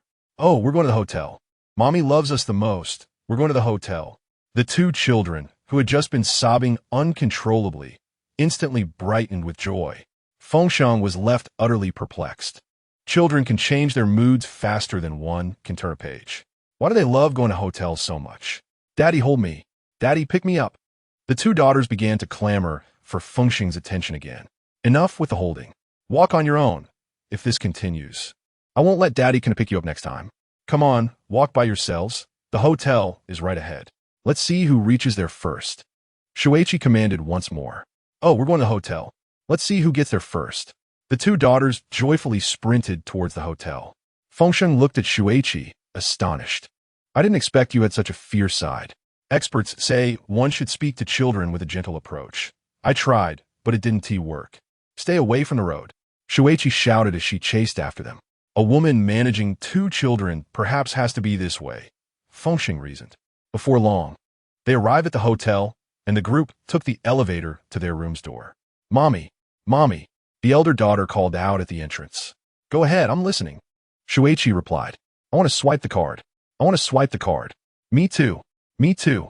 The younger sister attempted to snatch the access card from Shuichi's hand, but her petite stature rendered her unable to reach it. The position of the door handle appeared unusually elevated compared to the norm, drawing Feng Sheng's attention. Father, please hold me and swipe the card, she implored, as the second daughter requested Feng Sheng to carry her as well. Surprised, Feng Sheng promptly picked up the younger sister. With a chime, the door swung open, inviting everyone inside. Hurry in. Why are you standing at the door? Shuichi noticed the eldest daughter lingering outside, her eyes brimming with tears. I didn't swipe it, she sobbed, refusing to enter. Feng Sheng, cradling the younger sister, was at a loss. Oh dear, you could just swipe it next time, Shuichi consoled, trying to coax the eldest daughter. No, I want to swipe the card, she insisted stubbornly. Enough of this nonsense. Shuichi reprimanded her once again. The eldest daughter stood frozen, looking at Feng Sheng with tear-filled eyes, her tears glistening like a necklace upon her cheeks. As the tension escalated, Shuichi prepared to confront the situation. Let me handle this, she declared. Feng Sheng, sensing the brewing conflict, positioned himself between the two. Come down, sister. I'll bring your sister inside, he suggested, attempting to set the younger sister down to fetch the eldest. No, I want Daddy to carry me, the younger sister protested, wriggling in Feng Sheng's embrace and playfully making faces at her sister. Qingxiang, come down this instant, Shuichi called out, and the younger sister promptly descended from her father's arms. Grinning at Shuichi. Zissou, you two, step inside, Shuichi urged the eldest daughter. No, Irafuza. I want to swipe the card, Zissou shouted defiantly, her face flushed and her eyes swollen from tears. All right, I'll do it, Feng Sheng declared, taking the access card from Shuichi and stepping outside. With a resounding thud, he closed the door. Mommy, Daddy, and sister have left, Qingxiang observed, bewildered as she stared at the door. Outside, Feng Sheng knelt down, embracing Zissou gently. You're the best. Zissou, why not swipe the card and apologize to Mommy when we get inside? Let's not upset her any longer, shall we? He coaxed. Everyone loves my sister. No one loves me, Zissou lamented, tears streaming down her face. Silly girl, how could we not love you? You are our eldest daughter, and Qingxiang is our youngest. Our love for both of you is equal, Feng Sheng reassured her. Come on, swipe the card, or you and Daddy will have to sleep in the dark corridor. Just look how gloomy it is, he added, playfully tapping Zissou's little nose. Daddy, I'm scared, Zissou confessed, glancing into the depths of the corridor. Fear evident in her eyes. She clung tightly to Feng Sheng's neck. Fear not, for Daddy is here to protect you. Now let us swipe the card, he encouraged, handing the access card to her. Do you love me the most, Daddy? Zissou asked, looking up earnestly. Of course. You are my favorite daughter, Feng Sheng replied without hesitation. And what about my sister? Zissou inquired, her gaze fixed intently on him. Well, you're my most beloved eldest daughter, and Qingxiang is my cherished youngest, Feng Sheng responded swiftly. And Mommy? Zissou continued, unhurriedly posing another question. Mommy? Mother is the most beloved wife of Father. Feng Sheng spoke candidly. How many wives does Father have then? Zissou posed another question. Of course, your mother is the only wife Father has. Hurry and swipe the card, Feng Sheng urged Zissou. Today, he truly witnessed the adage that children may be small, but they possess a great deal of insight. Henceforth, he must tread carefully while conversing in the presence of children. Ding! The door swung open, revealing Shui, Qi, and Qing Sang at the threshold. Oh, it's delightful to see you. Upon meeting, Qing Sang and Zissou erupted into cheerful commotion. I adore this hotel. I like it too. Zissou and Qing Sang dashed about the room. Father, father. Quickly put the beds together. Zissou pushed the bed, but it wouldn't budge. Put them together? Why? Feng Sheng was puzzled. In the past, whenever we stayed in a hotel, we always pushed the two beds together so that the children wouldn't fall to the floor. It seems you truly remember nothing. Only me. A hint of worry and happiness flickered in Shuiqi's eyes. You will gradually recall. Come, let me help you with the bed. Feng Sheng began to push the bed. In a minute, the two beds were united, one side snugly against the wall adjacent to the bathroom. Oh, a trampoline. Zissou and Qing Sang climbed onto the bed and began to bounce. Father, what is this? Suddenly, Zissou picked up two condoms from the bedside table and approached Feng Sheng. Chapter 0009. Unbelievable. Although Feng Sheng had never used them, he had certainly seen them before. After all, as a 19-year-old university student, he possessed a modicum of knowledge. Yet, confronted by a child's inquiry, he was at a loss for words. That is something the hotel maid left behind. You mustn't touch it. Quickly put it back. If you break it, the money meant for your treats will have to compensate her. Shuiqi glared at Zissou. Oh, what is this for?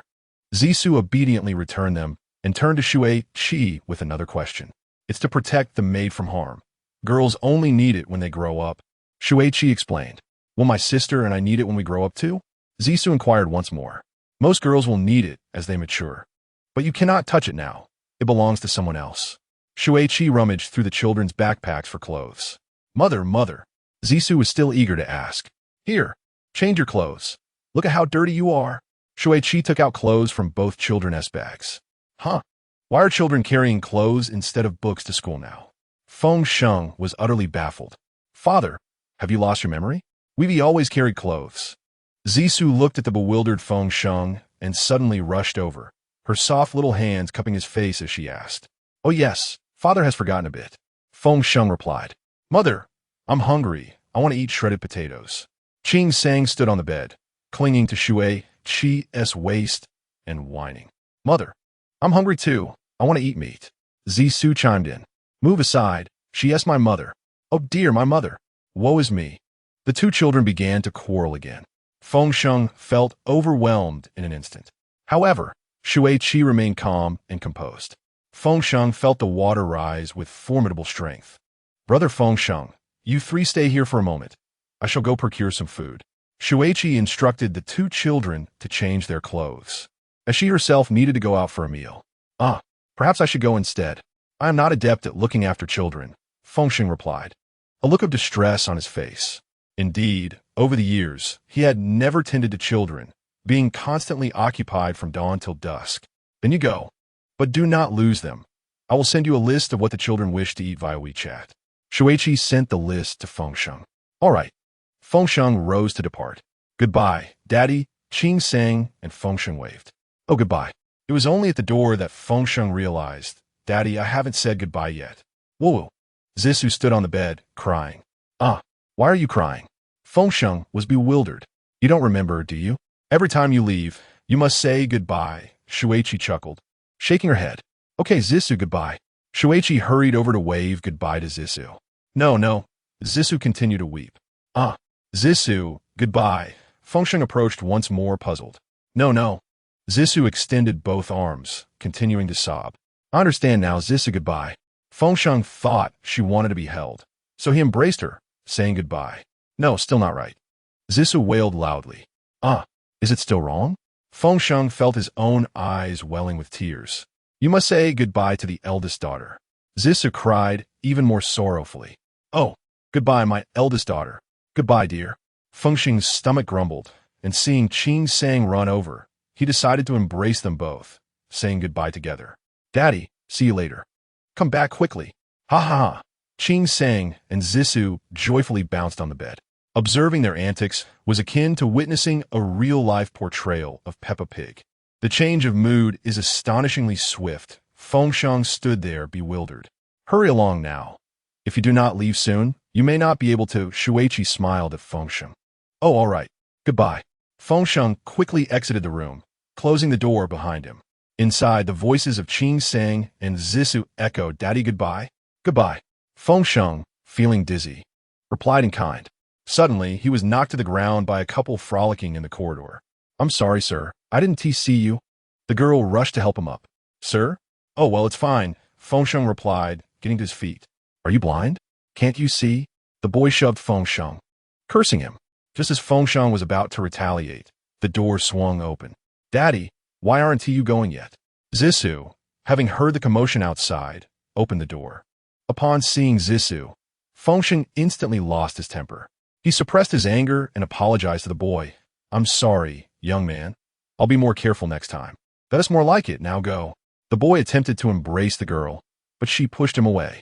I need to reconsider whether our relationship should progress any further, she declared, striding towards the elevator. Hey, what are you doing? We had an agreement. The boy chased after her. Zissou, you mustn't open the door indiscriminately. There could be bad people, do you understand? Feng Sheng squatted down to Zissou's level, gazing at her gently. Yes, I understand, Daddy. Goodbye.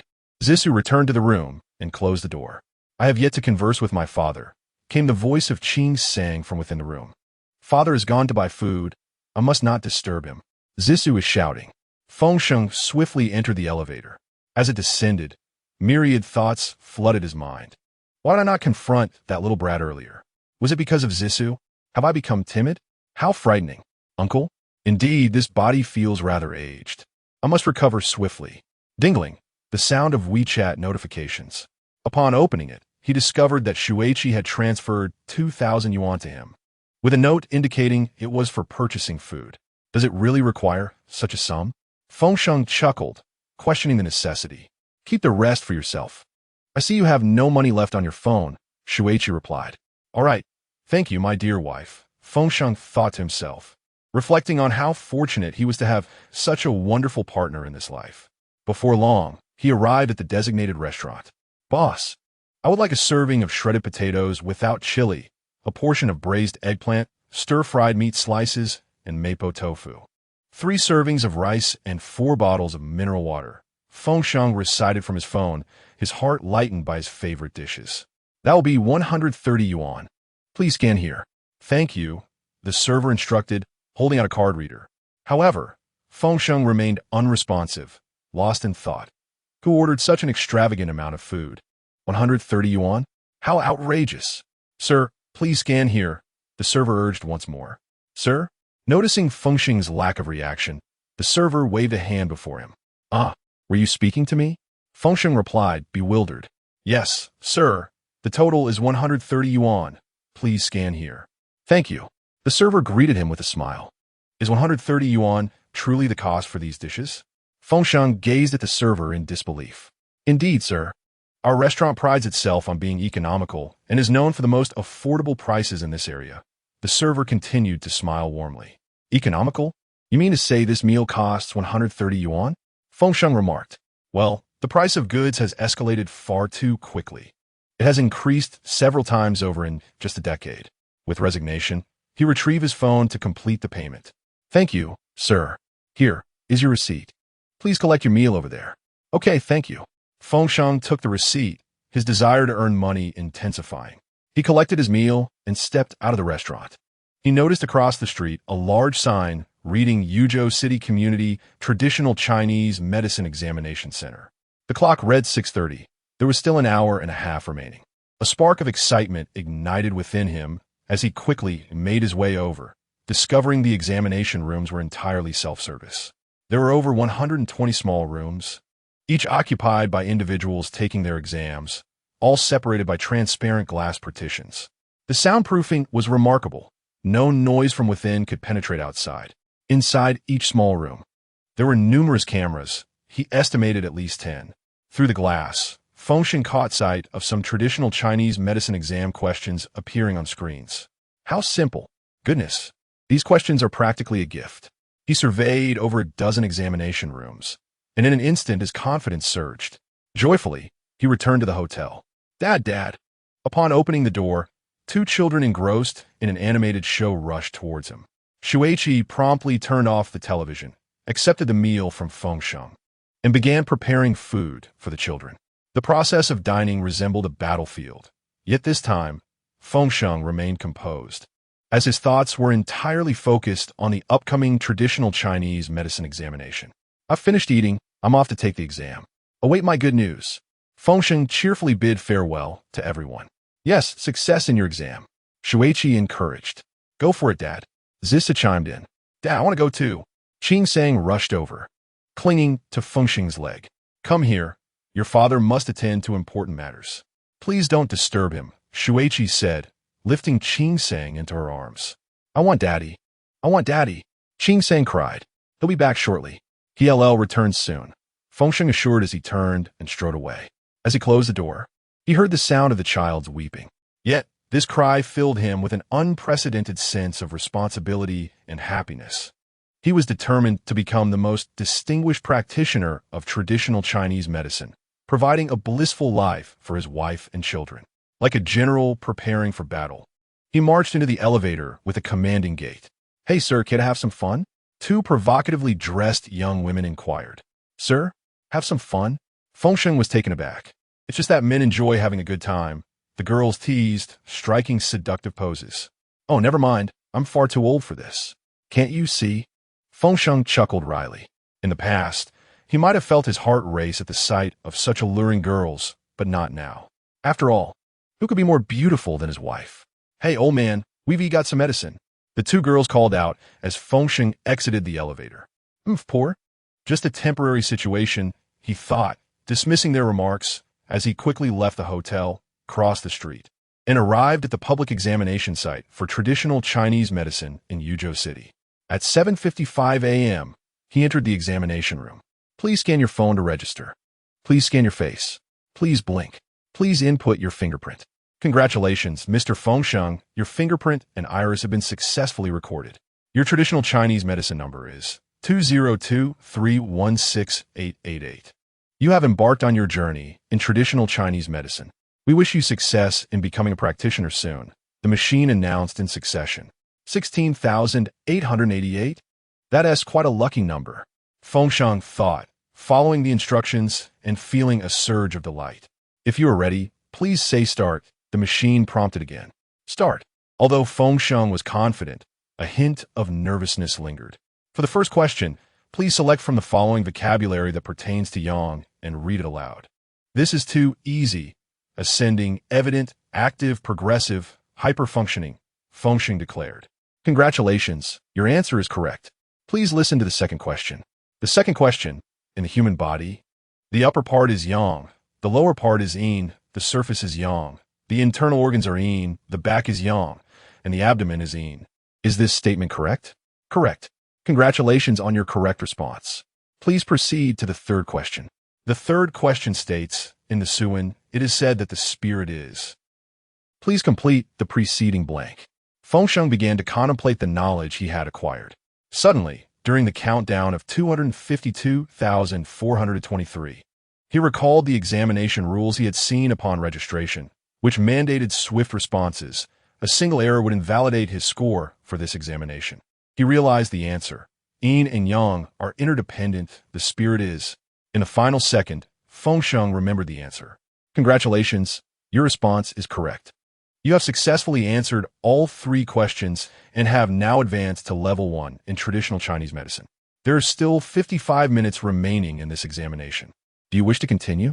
Just 3 questions? This is exceedingly generous.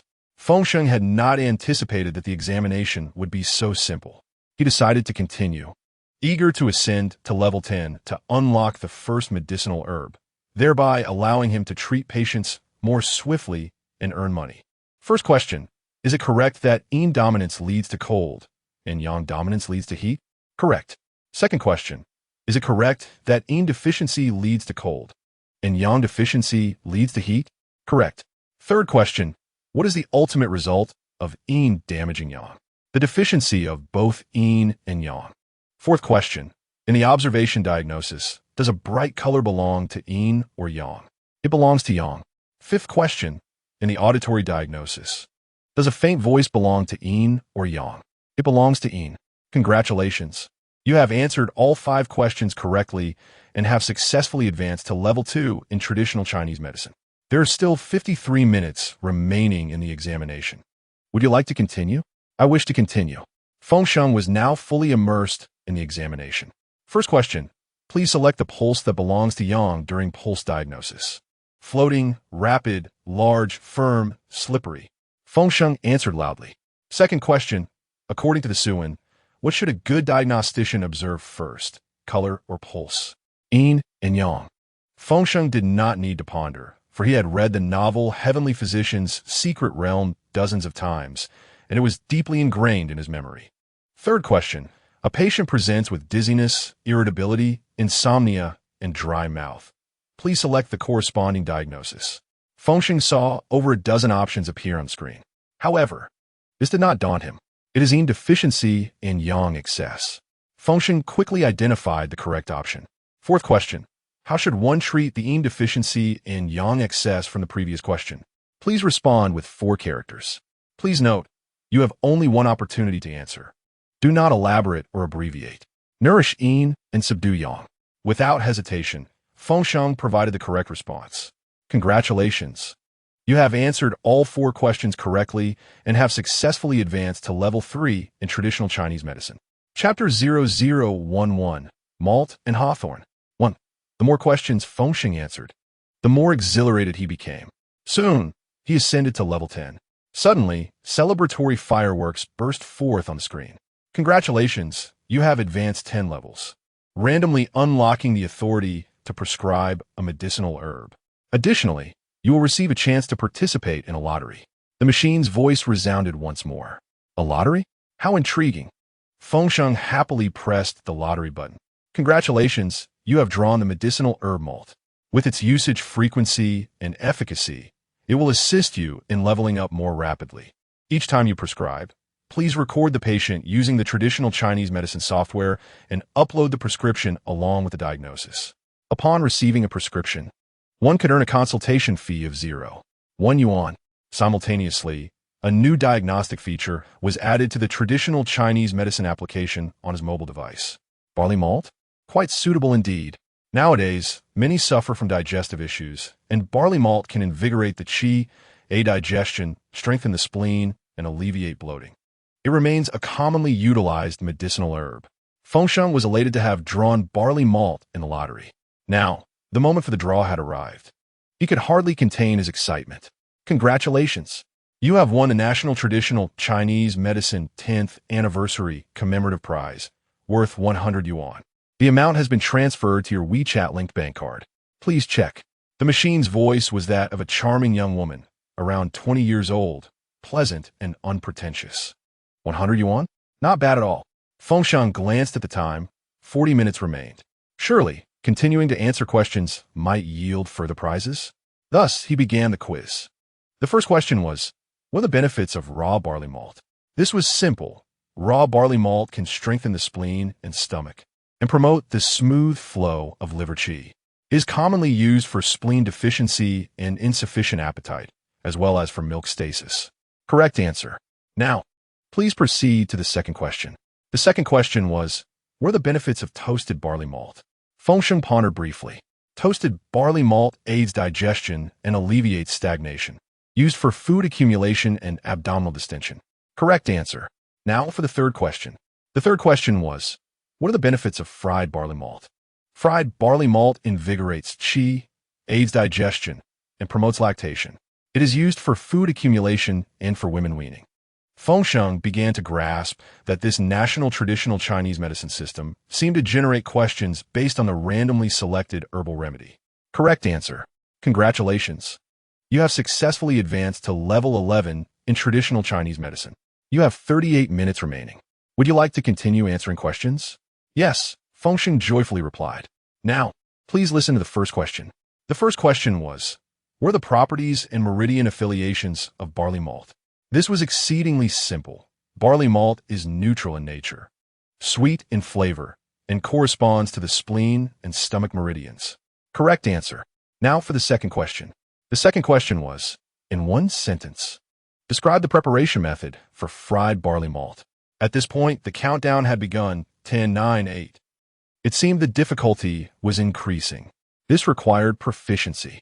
Seeing the timer made Feng Sheng a tad anxious, but this was trivial for him, as he had read The Secret Realm of Celestial Medicine countless times. Fried barley malt is prepared by frying barley malt in a pan until it turns yellow, then removing it to cool. Congratulations, correct answer.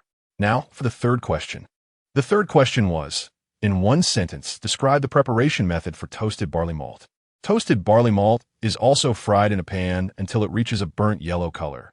Then water is sprayed on it, and it is removed to dry. Correct answer. Congratulations, you have successfully advanced to level 12 in traditional Chinese medicine. Would you like to continue answering questions? Yes. Such simple questions.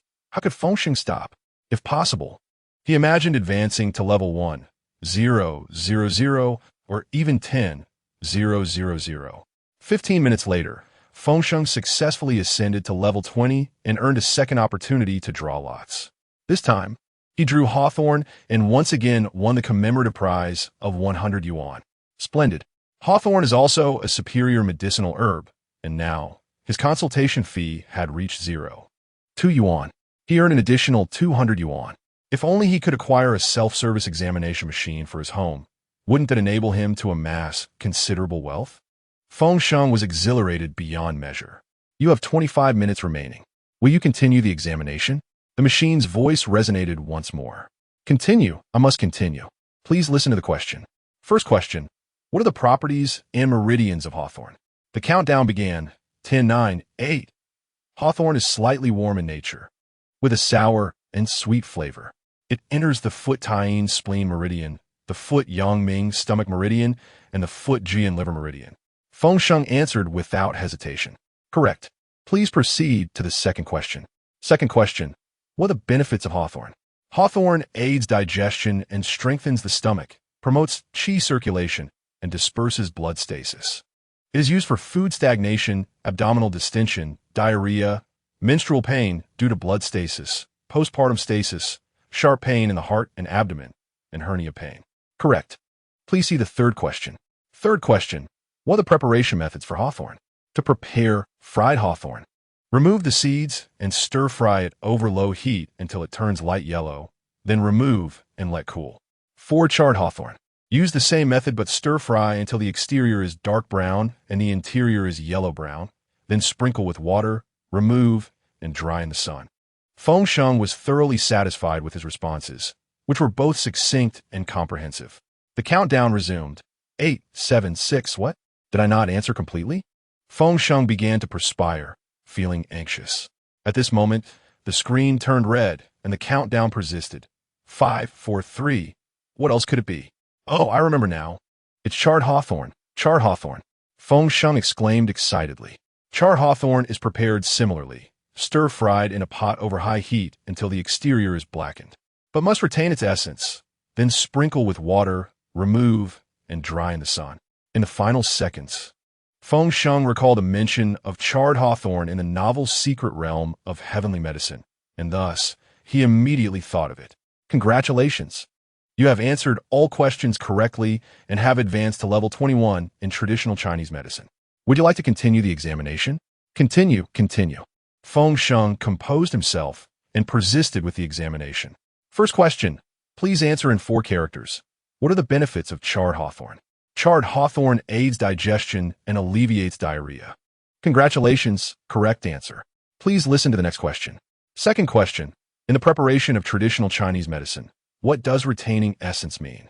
Retaining essence refers to burning the exterior to a charred black while the interior remains yellow-brown, allowing part of the medicine to be carbonized while still retaining its original aroma. Feng Sheng answered swiftly. Congratulations, correct answer. You have successfully advanced to level 22 in traditional Chinese medicine. Would you like to continue the examination? Continue. At this juncture, Feng Sheng began to comprehend that this traditional Chinese medicine examination system did not consist of fixed questions or routines. Therefore, if one wished to progress swiftly into a higher level, comprehensive mastery of traditional Chinese medicine knowledge was essential. Moreover, it was not merely about mastery, but also about proficiency, given the existence of a countdown. After more than 20 minutes, Feng Sheng successfully completed the assessment for level 30 in traditional Chinese medicine. Congratulations! You have successfully advanced to level 30 in traditional Chinese medicine. You may draw one medicinal herb and participate in a lottery. The machine's voice echoed once more. Simultaneously, far away in the examination center's conference room, a large screen displayed a red alarm signal. What is happening? An elderly man with white hair inquired with a serious expression. A report has emerged from Yuzhou regarding a candidate who ascended a remarkable 30 levels in a single examination. A staff member promptly retrieved the data and responded, "What? Ascended 30 levels in one exam? Immediately, send me all his information." The elder's eyes glistened with tears of excitement. Chapter 00120013. A once-in-a-century talent. Chapter 12. A night of terror in the hotel. This is an extraordinary talent in traditional Chinese medicine, a phenomenon not witnessed in 50 years. He is the only candidate to achieve such a feat of ascending 30 levels in his very first examination. Yet, one wonders how he has aged so much. Perhaps it is due to exhaustion. Regardless, immediate measures must be taken to ensure the protection of Feng Sheng. The elder, scrutinizing Feng Sheng's profile and examination footage, expressed profound satisfaction. Provide him with a complete set of examination gear, the top-tier version, to commemorate the 50th anniversary of the National Traditional Chinese Medicine Examination System. Additionally, announce his achievement across the national examination systems and traditional Chinese medicine diagnostic software. The elder commanded once more. Understood. The staff member swiftly complied. At this moment, Feng Sheng had unlocked the third herbal remedy, Shenyun, and was engaged in the lottery. May fortune smile upon me. Perhaps I won't have to resort to selling seeds. He prayed, clasping his hands together before pressing the lottery button. Congratulations! You have won the grand prize of the 50th anniversary of a National Traditional Chinese Medicine Examination, a top-tier version of the examination system worth 1.8 million yuan. The examination center will contact you within 7 working days. Please keep your phone accessible. The screen displayed scrolling text alongside images of the examination system. A system worth 1.8 million yuan? Feng Sheng was overwhelmed with emotion, tears streaming down his face. Simultaneously, news of this remarkable achievement spread across the traditional Chinese medicine diagnostic software nationwide. Announcing the grand prize winner. Who is this Feng Sheng? Incredible. Ascending 30 levels in one exam? Amazing. The top-tier version of the examination system is said to be unattainable without connections. This individual must possess extraordinary medical skills. If only he were younger. I would gladly offer my daughter's hand in marriage. Urgent news. We must find this individual for the latest report. Instantly, the entire nation was captivated by the candidate who had won the grand prize. Feng Sheng's name became known among all practitioners and candidates in traditional Chinese medicine. If only I had some money. Feng Sheng mused, feeling somewhat helpless as he exited the examination room. The next candidate was already preparing for their test. Although the individual appeared to be around 50 years old, they seemed exceedingly anxious. As Feng Sheng reached the doorway, he observed the staff bustling about. The most outstanding candidate in 50 years has appeared at our examination site. Yes, I believe his name is Feng Sheng. I'm not concerned with who he is. I only care that our bonus has suddenly increased by 20,000 yuan this month. Laughter erupted among the staff members, who appeared to be preparing for a celebration. The most outstanding candidate in 50 years? Me? Feng Sheng thought he must have misheard. He glanced at the additional 200 yuan in his phone, feeling a sense of reality. Upon returning to the hotel, he opened the door to find his 2 children already fast asleep. How could they have fallen asleep so early? Feng Sheng inquired of Shuiqi. I had stipulated that they should retire for the night promptly at 9 o'clock. Yet here we are, half an hour past that hour. Shu, be quiet, Shuiqi whispered, extending a finger. Oh, Feng Sheng stealthily made his way to the restroom. Just as he was about to relieve himself, Shuiqi entered as well. Hey, what are you doing? Feng Sheng hurriedly tucked away what he had just taken out. Brushing my teeth, washing up? Shuiqi looked at him, bewildered. Well, I'm in the middle of urinating, Feng Sheng replied, equally confused. Go ahead then, Shuiqi chuckled. But if you're here, how can I possibly do that? Feng Sheng felt a surge of anxiety. I've seen your toy countless times before. You used to urinate in front of me and even asked if your prowess had diminished. Right? You've lost your memory. I'll step outside then. Only then did Shuichi remember that Feng Sheng had forgotten all the events of these past years. As he gazed at Shuichi, who was clad in a form-fitting black outfit, her graceful curves and exquisite figure rendered him momentarily speechless. "Haven't you finished yet? Hurry up," Shuichi urged. "Just a moment. It's coming," Feng Sheng replied, taking deep breaths to relax himself for the task at hand. "It's been 5 minutes," Shuichi exclaimed, glancing at her phone and urging him again. What a relief! Feng Sheng finally finished. Shuichi, observing the somewhat tense and bashful Feng Sheng, scanned him from head to toe before commencing her own hygiene routine. By the time both had settled into bed, it was already 10 o'clock. With 2 children nestled between them, Shuichi lay against the wall by the bathroom, while Feng Sheng occupied the opposite side. Shuichi busied herself with her phone, while Feng Sheng occasionally glanced back at Shuichi's alluring figure, swallowing hard. After checking on the 2 sleeping children, he reluctantly turned away. "Feng Sheng, you're in the news," Shuichi exclaimed, her excitement palpable though her voice was moderate. "What news?" Feng Sheng asked, suddenly alert at the sound of her melodious voice. "You've won a prize, the latest traditional Chinese medicine examination system." Shuichi sat up, her eyes gleaming with excitement as she regarded him. As she sat up, however, her lack of a bra caused quite a stir. Feng Sheng felt parched instantly. "Did you hear that?" Shuichi didn't look up. Noticing Feng Sheng's silence, she inquired again. "Oh, I see it now," he said, swallowing repeatedly. "Isn't this a bit too risky? But then again, she is my wife." Feng Sheng's thoughts began to wrestle with one another. "Did you see it? Why aren't you more excited? This prize is enormous. I've seen so many comments saying it's the biggest prize in 50 years. Shuichi continued to scroll through her phone. "Indeed, I'm thrilled, extraordinarily thrilled. It's truly vast, something I've never encountered before." Feng Sheng's voice had shifted.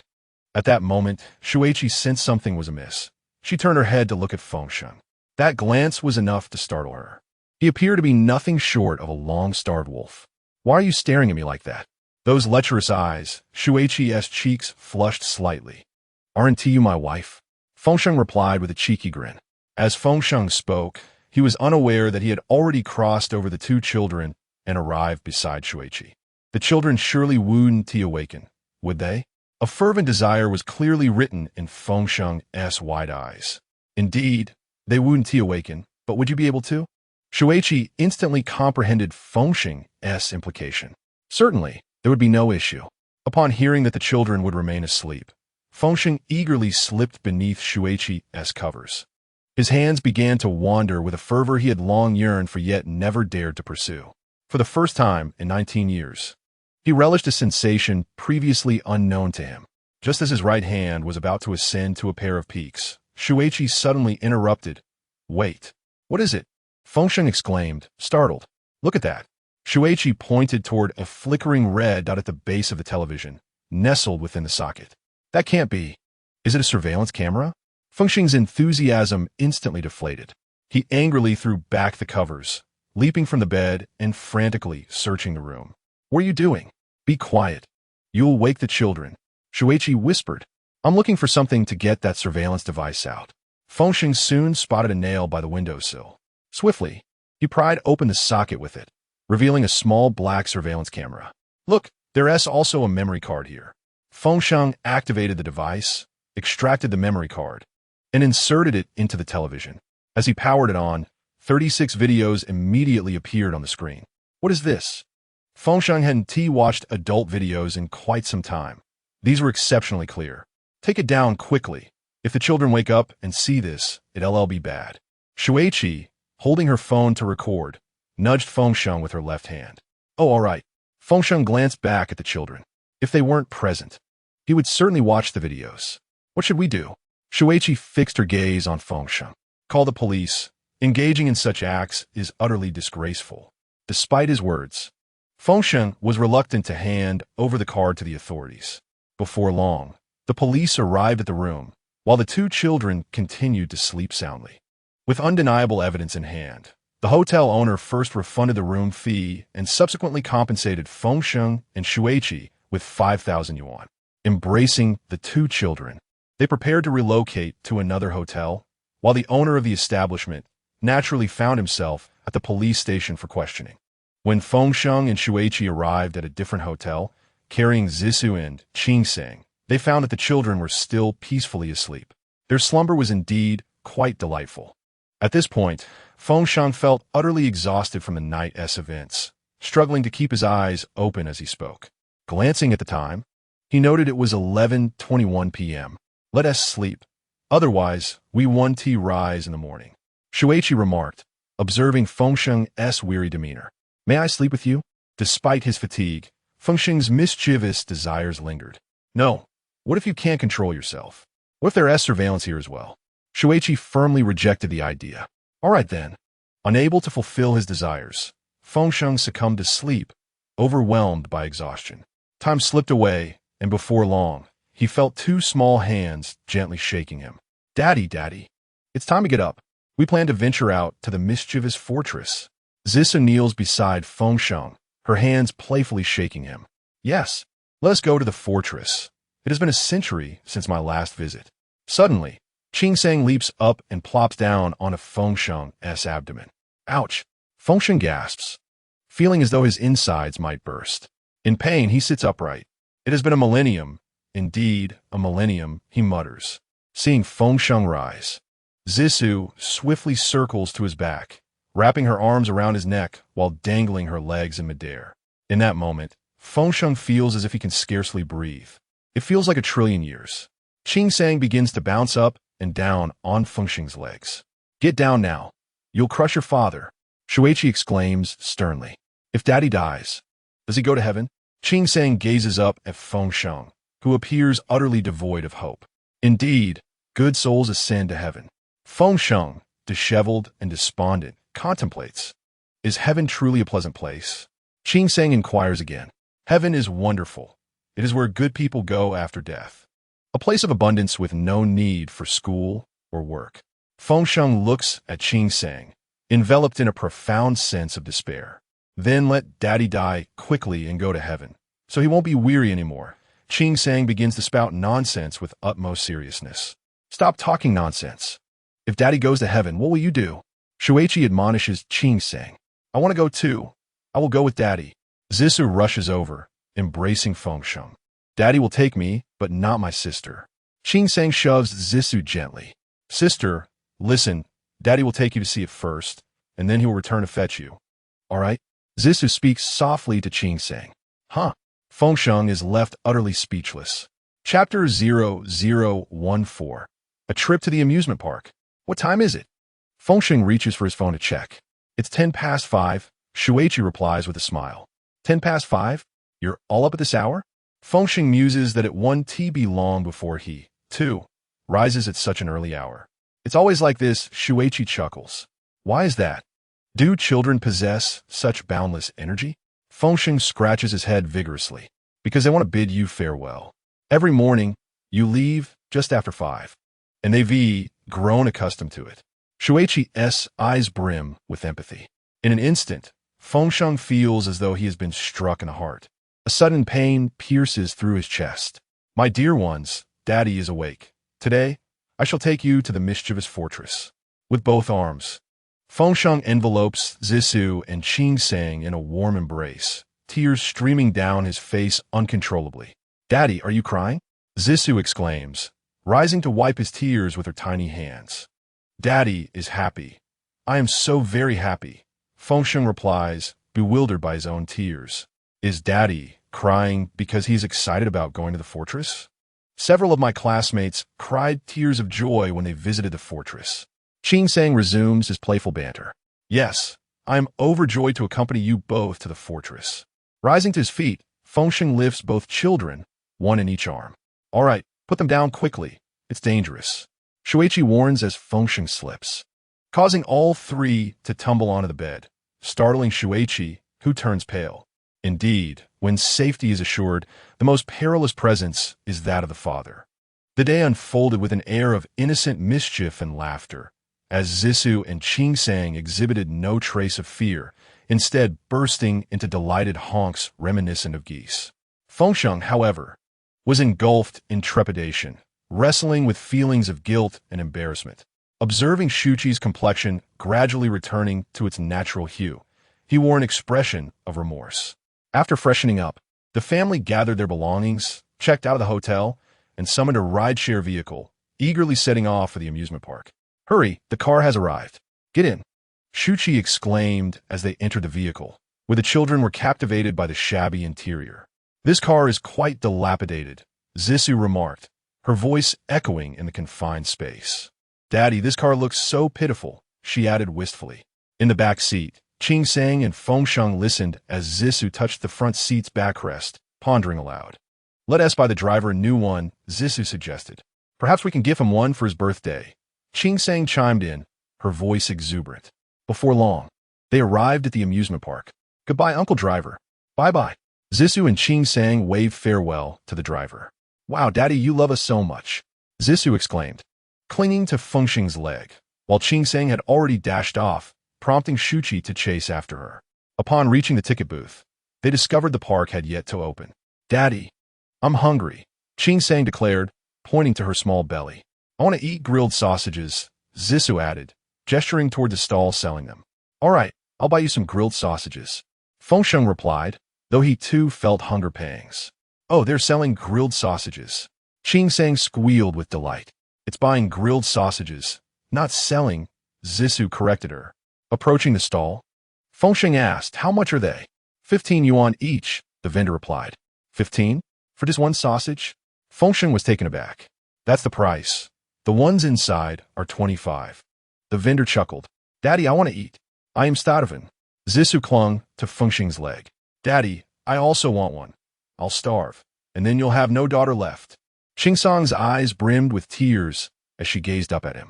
"All right, I'll buy 3. Feng Sheng decided, pulling out his phone to make a payment. The cost for 3 sausages was 45 yuan, leaving him with a sensation akin to being robbed. He distributed 2 sausages to Zissou and Qing Sang, and kept 1 for Shuqi. "Why don't you buy anything for yourself?" Shuqi inquired. "I don't particularly enjoy these snacks. I prefer a proper meal. This won't fill me up." Feng Sheng replied with a resigned smile. "There are stalls selling corn and tea eggs over there," Shuqi pointed out. "All right, I'll go get some corn and tea eggs," Feng Sheng thought, hoping to find them at a more reasonable price. He strode over to the vendor. "How much for the corn?" he asked. 10 yuan each. Locally grown, sweet corn. "Quite delicious," the vendor responded. "What about the tea eggs?" Feng Sheng inquired further. 5 yuan each, the vendor gestured with his hand. "I'll take 1 tea egg, please," Feng Sheng said reluctantly. "Just 1 tea egg?" the vendor confirmed. "Yes, 1 will suffice." Feng Sheng completed the payment via a QR code and proceeded to fetch Shui Qi and the children, clutching a tea egg. "Dad, I want to eat. I want to eat," Qing Sang exclaimed, eager for the delicacy. "I want some too," Zissou chimed in, equally insistent. "All right, don't fight over it. I'll buy more," Feng Sheng replied, turning back to purchase 3 more tea eggs. "Here you go, 1 for each of you. No shoving." With a joyful demeanor, he distributed the tea eggs. Although the grilled sausage was priced at 15, it was quite substantial, weighing nearly 2 taels.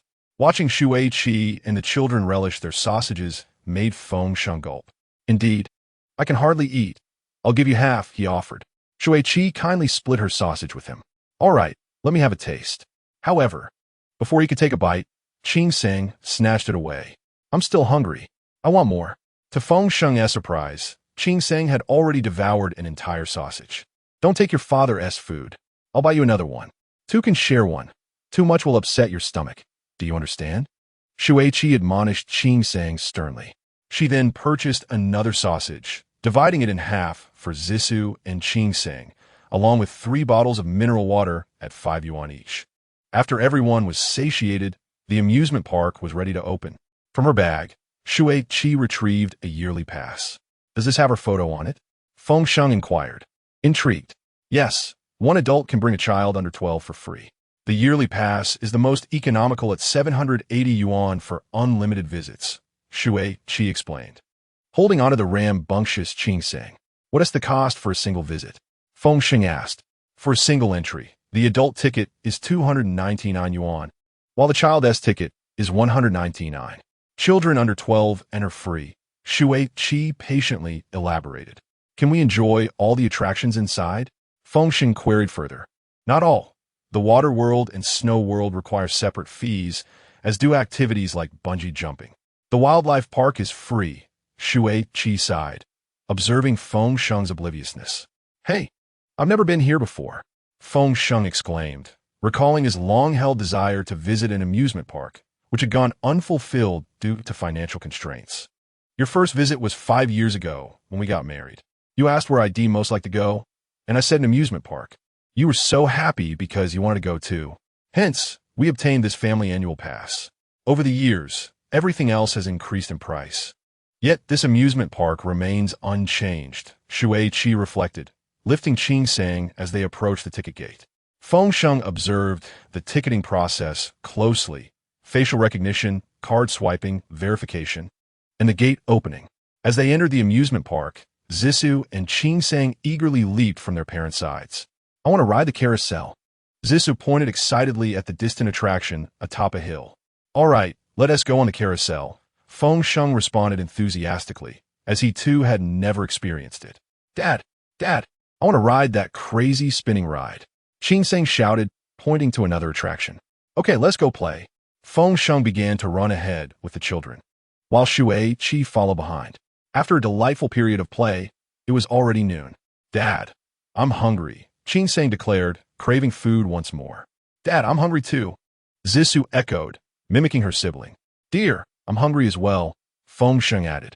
Feng Sheng observed that everywhere around was filled with dining establishments, and even a pharmacy could be found. Very well, let us dine, he suggested. Shui-Chi led the group to a nearby restaurant. Goodness, this place is rather expensive, he remarked. For 4 individuals, they spent a staggering 168 yuan without feeling overly full. Father, look, Zissou pointed to the sleeping Feng Sheng in the dining chair. The little one has drifted off, Zissou whispered. Really? How can he sleep here? Feng Sheng gazed at Shui-Chi with a perplexed expression. Let him sleep. Zissou, you should catch some rest as well. Afterward, we shall visit the zoo, Shui-Chi replied with remarkable composure. All right, Zissou acquiesced, laying her head on the bench and succumbing to slumber. Feng Sheng mused, this child falls asleep so swiftly. How wonderful it would be if I could enjoy such restful sleep myself. Shui-Chi approached, resting her head on Feng Sheng's shoulder and embracing one of his arms. Without uttering a single word, they simply held hands, watching the passers-by. Shui-Chi, what do you think is the most blissful aspect of life? Feng Sheng suddenly inquired. I believe the greatest happiness lies in this moment, with my 2 children by my side and the one I cherish most shoulder to shoulder with me. Shui-Chi's words were laced with joy. I feel the same, Feng Sheng replied, gently caressing Shui-Chi's delicate hand, experiencing a profound sense of contentment rather than any undesirable inclinations. At that moment, a little boy of about 5 years old across from them suddenly cried out, Mommy, I can't walk anymore. My ankle hurts. Then, let us return home. I cannot carry you, the mother replied, gathering her belongings to head home. But I haven't seen the zoo yet. The boy lamented, his sobs growing more intense. What can we do? I'm not a doctor, his mother said, kneeling to inspect his ankle, finding nothing amiss. It hurts, it really hurts, the boy cried. This commotion attracted the attention of a staff member. What seems to be the problem, madam? Do you require assistance? The staff member inquired. My child says his ankle hurts. The boy's mother replied, her eyes lighting up with hope. We have a medical room at the amusement park next door. Would you like to have him checked? The staff member suggested. Very well, thank you, the mother responded before ushering her son out of the restaurant. Half an hour later, the mother returned with the child. See, I told you there was nothing wrong. You just didn't want to walk. You made me waste over 500 yuan on the examination. The woman appeared quite irate. Mommy, it hurts so much. Really, the boy, no longer crying but clearly uncomfortable, lamented. We were supposed to enjoy your favorite meal, but now we cannot. We'll have to settle for something else. You wait here. I will go get food. The mother huffed as she walked away to queue for food. Little one, may I take a look? Is this where it hurts? Feng Sheng approached the child, squatting down to examine the boy's right foot. Yes, the child replied. Now, give your left hand to me, and I shall make the pain go away, Feng Sheng said, sitting beside the boy and taking his left hand. Then, he began to massage the child's wrist. Hey, what are you doing? Don't touch my child. The woman returned just in time with a meal. Mom, this kind old man has healed me, It doesn't hurt anymore. The child joyfully leapt from his seat. Oh, the woman's expression turned awkward. It's all right now, go play. Feng Sheng smiled and returned to his seat. Are you a doctor? The woman inquired as she approached. Not yet, but I shall be soon. Feng Sheng replied with a grin. Thank you. Otherwise, we would have had to go home. We traveled a long way to play, and now my child's ankle hurts, preventing him from enjoying himself. Thank you. The woman bowed in gratitude. Thank you, Grandpa. The little boy chimed in. Not Grandpa, just an uncle who looks mature. Feng Sheng laughed. Oh, the mother and son exchanged glances, looking at each other, and then at the two sleeping children, unsure of what to say. After some pleasantries, the mother and son returned to their seats to eat. Feng Sheng, how did you do that? Shui Qi asked. Traditional Chinese medicine emphasizes treating upper ailments from below and lower ailments from above, employing a method of diagonal symmetry in treatment. His right ankle hurt, so I massaged his left hand, and he was cured, Feng Sheng explained with a smile. What if the left elbow hurts? Shui Qi queried. Then seek relief near the right knee, Feng Sheng replied, seizing the opportunity to touch Shui Qi's knee. Shui Qi happened to be wearing black stockings. How inappropriate for a public setting. Shui Qi exclaimed, pushing Feng Sheng's hand away. It's not my fault. With your good looks, who could resist? Feng Sheng leaned closer to Shui Qi's ear. Wait until we get home. Do you want to embarrass yourself? Shui Qi shot Feng Sheng a glare. Just then, Feng Sheng's phone rang. Hello, this is Feng Sheng, he answered. Hello, sir. We are from a National Traditional Chinese Medicine Examination Center. Your prize is quite substantial, requiring approximately 13 square meters for installation. I need to confirm a delivery and installation time with you. The voice on the other end was familiar and melodious. In that instant, Feng Sheng remembered. It was the voice of the examination systems machine. 13 square meters? Can that be converted to cash? Feng Sheng responded. Converted to cash? The girl on the other end sounded surprised. Oh, let me explain my predicament. Feng Sheng began to recount his situation candidly. I see. Let me report this to my supervisor. Please wait for my news. The girl promptly hung up. Why did you talk for so long? And with a girl too? Shui Qi observed Feng Sheng warily. Oh, it was the examination center. Feng Sheng relayed to Shui Qi. If only it could be converted to cash. We could get a 2-bedroom place, so our family of 4 Wunti have to squeeze on a 1-bed. The children still don't know we've left our old home, Shui Qi said sadly, gazing at the 2 peacefully sleeping children. Shui Qi, rest assured, I will ensure you and the children live a good life, Feng Sheng said, gently holding her hands close to his heart. I believe in you, Shui Qi replied, smiling faintly at Feng Sheng. Daddy, I want to go to the zoo, Zissou awoke. All right, let's go to the zoo. Feng Sheng awoke to find Qing Sang staring blankly at the ceiling. Dad, hold Qing Sang, he requested. I can walk on my own. You must be exhausted, replied the father. Shui Qi gazed sternly at Qing Sang. I want water, proclaimed Zissou. Here you go. Shui Qi handed over the unfinished bottle of mineral water to Zissou. At 5:30 in the afternoon, Feng Sheng and Shui Qi, weary from their exertions, emerged from the amusement park with Qing Sang and Zissou in tow. Just as they were about to hail a cab, they were intercepted by the same woman and her child from earlier. Do you have business with us? Feng Sheng inquired. You injured my child's arm. You owe me compensation, the woman retorted. Her demeanor changed drastically. The child beside her averted his gaze, unable to meet Feng Sheng's eyes. Upon closer inspection, Feng Sheng noted the child's arm was clearly fractured. Madam, your child's injury is evidently a result of a fall from a height. Instead of seeking medical attention, you're here attempting to extort money? Feng Sheng remarked coldly. If you do not take him to the hospital promptly, his arm may not be salvageable. What did you say? It was you who harmed my child. If you do not pay me 20,000 yuan, I will call the police. You're not a doctor and lack credentials. Yet you dare to treat others. They will imprison you for at least 5 or 6 years, the woman threatened, appearing confident in her stance. Call the police if you wish. I am curious to see how this unfolds, Feng Sheng replied, unfazed. Daddy, I want to go home, pleaded Zissou, clinging to Feng Sheng's leg. Daddy, I want to go home too, echoed Qing Sang, frightened by the woman's aggressive demeanor. Shui Qi, take the children to buy a souvenir, Feng Sheng suggested with a glance. All right, be careful, Shuiqi understood Feng Sheng's intent to shield the children from further distress. Yvonne, Daddy, insisted Ziesu. Daddy should come with us. She was perceptive enough to realize that a confrontation was imminent. I want Daddy too, sobbed Qing Sang. What now? Are you going to pay? The woman grew more belligerent upon seeing the children in tears. I cannot indulge your unreasonable behavior, Feng Sheng replied with disdain. Children, do you know how to deal with bad people? He knelt to embrace Qing Sang and Zhisu.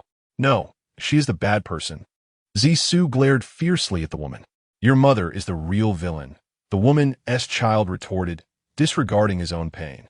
The three children engaged in a spirited exchange of words. As a mother, I hope you can set a good example for your child. Feng Sheng offered the woman a chance for reflection. Indeed, a good example does not allow itself to be bullied, the woman boasted arrogantly. By this time, a crowd had begun to gather. Feng Sheng took out his phone and dialed 110. Hello, I am reporting an incident, he stated, maintaining his focus on the woman as he conveyed their location. Seeing that Feng Sheng was serious about involving the authorities, the woman's bravado faltered. I need to take my child to the hospital. I want to engage with you, she exclaimed, attempting to leave. Stop. The police are on their way. Where do you think you're going? Feng Sheng blocked her path decisively. In the midst of the unfolding scene, as the woman was about to express her thoughts, a police car suddenly arrived before her. Upon inquiry, the officers offered a stern reprimand to the woman and intended to review the amusement park surveillance footage. While she incessantly apologized, Mr. Feng Sheng, what is your perspective on this matter? The officer inquired. I demand her to stand here and publicly apologize over the loudspeaker and compensate for the emotional distress inflicted upon both myself and my child. Feng Sheng replied with a grave demeanor, showing no inclination for negotiation. Mr. Feng Sheng, look at my child's arm. It is fractured and requires immediate medical attention. I can offer you 500 yuan as compensation. If you could just consider the psychological impact on the child, the woman pleaded. I have given you an opportunity, yet you squandered it. Feng Sheng responded coldly, devoid of any compassion. That old man is rather unreasonable. What if you were the victim of deceit? Murmuring arose within the crowd. Uncle, I'm sorry. Please forgive my mother. She will never do this again. The little boy approached Feng Sheng, offering his apology. Good child, remember this incident. Wrongdoings will inevitably bring about consequences. One must not repay kindness with malice. Feng Sheng admonished, glancing at the boy's injured arm. His heart softened. This is 1,000 yuan. Take it as my compensation, the woman, perceiving Feng Sheng's change in demeanor, promptly handed him the money. Let us depart, Feng Sheng said, unwilling to cast even a glance at her. Thank you, officers, for your diligent efforts. Feng Sheng expressed his gratitude. It is our duty. However, with your remarkable skills, I suggest you swiftly obtain a medical license, or you may find yourself in a troublesome situation. One officer chuckled. I will do so at the earliest opportunity. Thank you once again, Feng Sheng replied appreciatively. Thank you, police officers, for apprehending the wrongdoers. Zhisu, shyly hiding behind Shuiqi, observed the three officers. The police are quite dashing, Qing Sang shyly added, glancing at them. Little girl, remember, if you encounter any wrongdoers, be brave like your father and dial 110. The police will come to protect you. Farewell. The officers waved goodbye to Zhisu and Qing Sang. Goodbye, police officers. Zhisu and Qing Sang called after them. Father, you are amazing, Zhisu exclaimed, hugging Feng Sheng's leg. Father, you are so handsome. Qing Sang chimed in, joining the embrace. Of course. Just look at whose father I am. Feng Sheng laughed, squatting down to embrace the two children. Father, I want to stay in a hotel. It's so much fun. Zhisu suddenly declared. What? Feng Sheng replied, perplexed. Why is this child so infatuated with hotels? Father, I want to stay in a hotel too, Qing Sang echoed. All right, we shall stay once more. Feng Sheng hesitated briefly, contemplating their small home, before deciding to spend another night. Perhaps, tomorrow, the prize he won could be exchanged for money. Oh, father loves us the most, Zhisu exclaimed joyfully, bouncing about. Step aside. He is my father, Qing Sang playfully hit her sister. Wah! Zhisu began to cry as the two children resumed their playful tussle. Feng Sheng sighed. The car has arrived. Quickly, let us board. Shuichi had already hailed a taxi. Mother. To the hotel. Zissou, fearing she would not be allowed to go to the hotel, began to cry and fuss. Upon reaching the car, she climbed into the front passenger seat as Shuichi adjusted the destination. Noticing her mother was already in the vehicle, Zissou ceased her tears and promptly squeezed in, having pushed aside her younger sister beforehand. Dad, sister ignored me. Feng Sheng immediately reported to Feng Sheng. Ignored you? Feng Sheng replied, bewildered. Yes, they completely disregarded me. King Saint resumed his solemn nonsense. Feng Sheng lifted Feng Sheng into his arms, and thus the three of them settled into the car. Which hotel are we headed to? Shuichi mused aloud. Let us go near the medical university. I have some matters to attend to. Feng Sheng responded instantly. All right, the snack street over there is particularly delightful. Shuichi promptly altered their destination. Half an hour later, they disembarked. Wow, there's so many delicious foods. I want to eat sausages. Zissou exclaimed, spotting grilled sausages. I want some too. King Song shuid. All right, let us buy some. Feng Sheng thought to himself, anticipating the prices would be reasonable. Boss, how much for the sausages? Feng Sheng inquired. 4 yuan each, or 15 for 4, the vendor replied, glancing at the family. Okay, I'll take 4, Feng Sheng said, completing the payment via scanning. The children were overjoyed. Shuichi, I want to eat grilled sweet potato skin. Do you want any? Feng Sheng noticed his favorite dish. I want grilled leeks. Shuichi responded with a smile. All right, boss, how much for the sweet potato skin? And the leeks? Feng Sheng turned to the vendor. Sweet potato skin is 10 yuan. Leeks are 15, came the reply. Feng Sheng was no longer astonished by the steep prices. Dad, sit here, Zissou pointed to an empty table. Okay. Feng Sheng led his family to a table, and they began enjoying their barbecue by the roadside. Is the sperm center really open 24 hours now? Feng Sheng muttered to himself while fiddling with his phone. What is the matter? Shuichi asked. Nothing, I'm just checking the location for my errands. Feng Sheng replied with a grin. You've lost your memory. What errands could you possibly have? Shuichi scrutinized the suspicious Feng Sheng. It's a secret for now.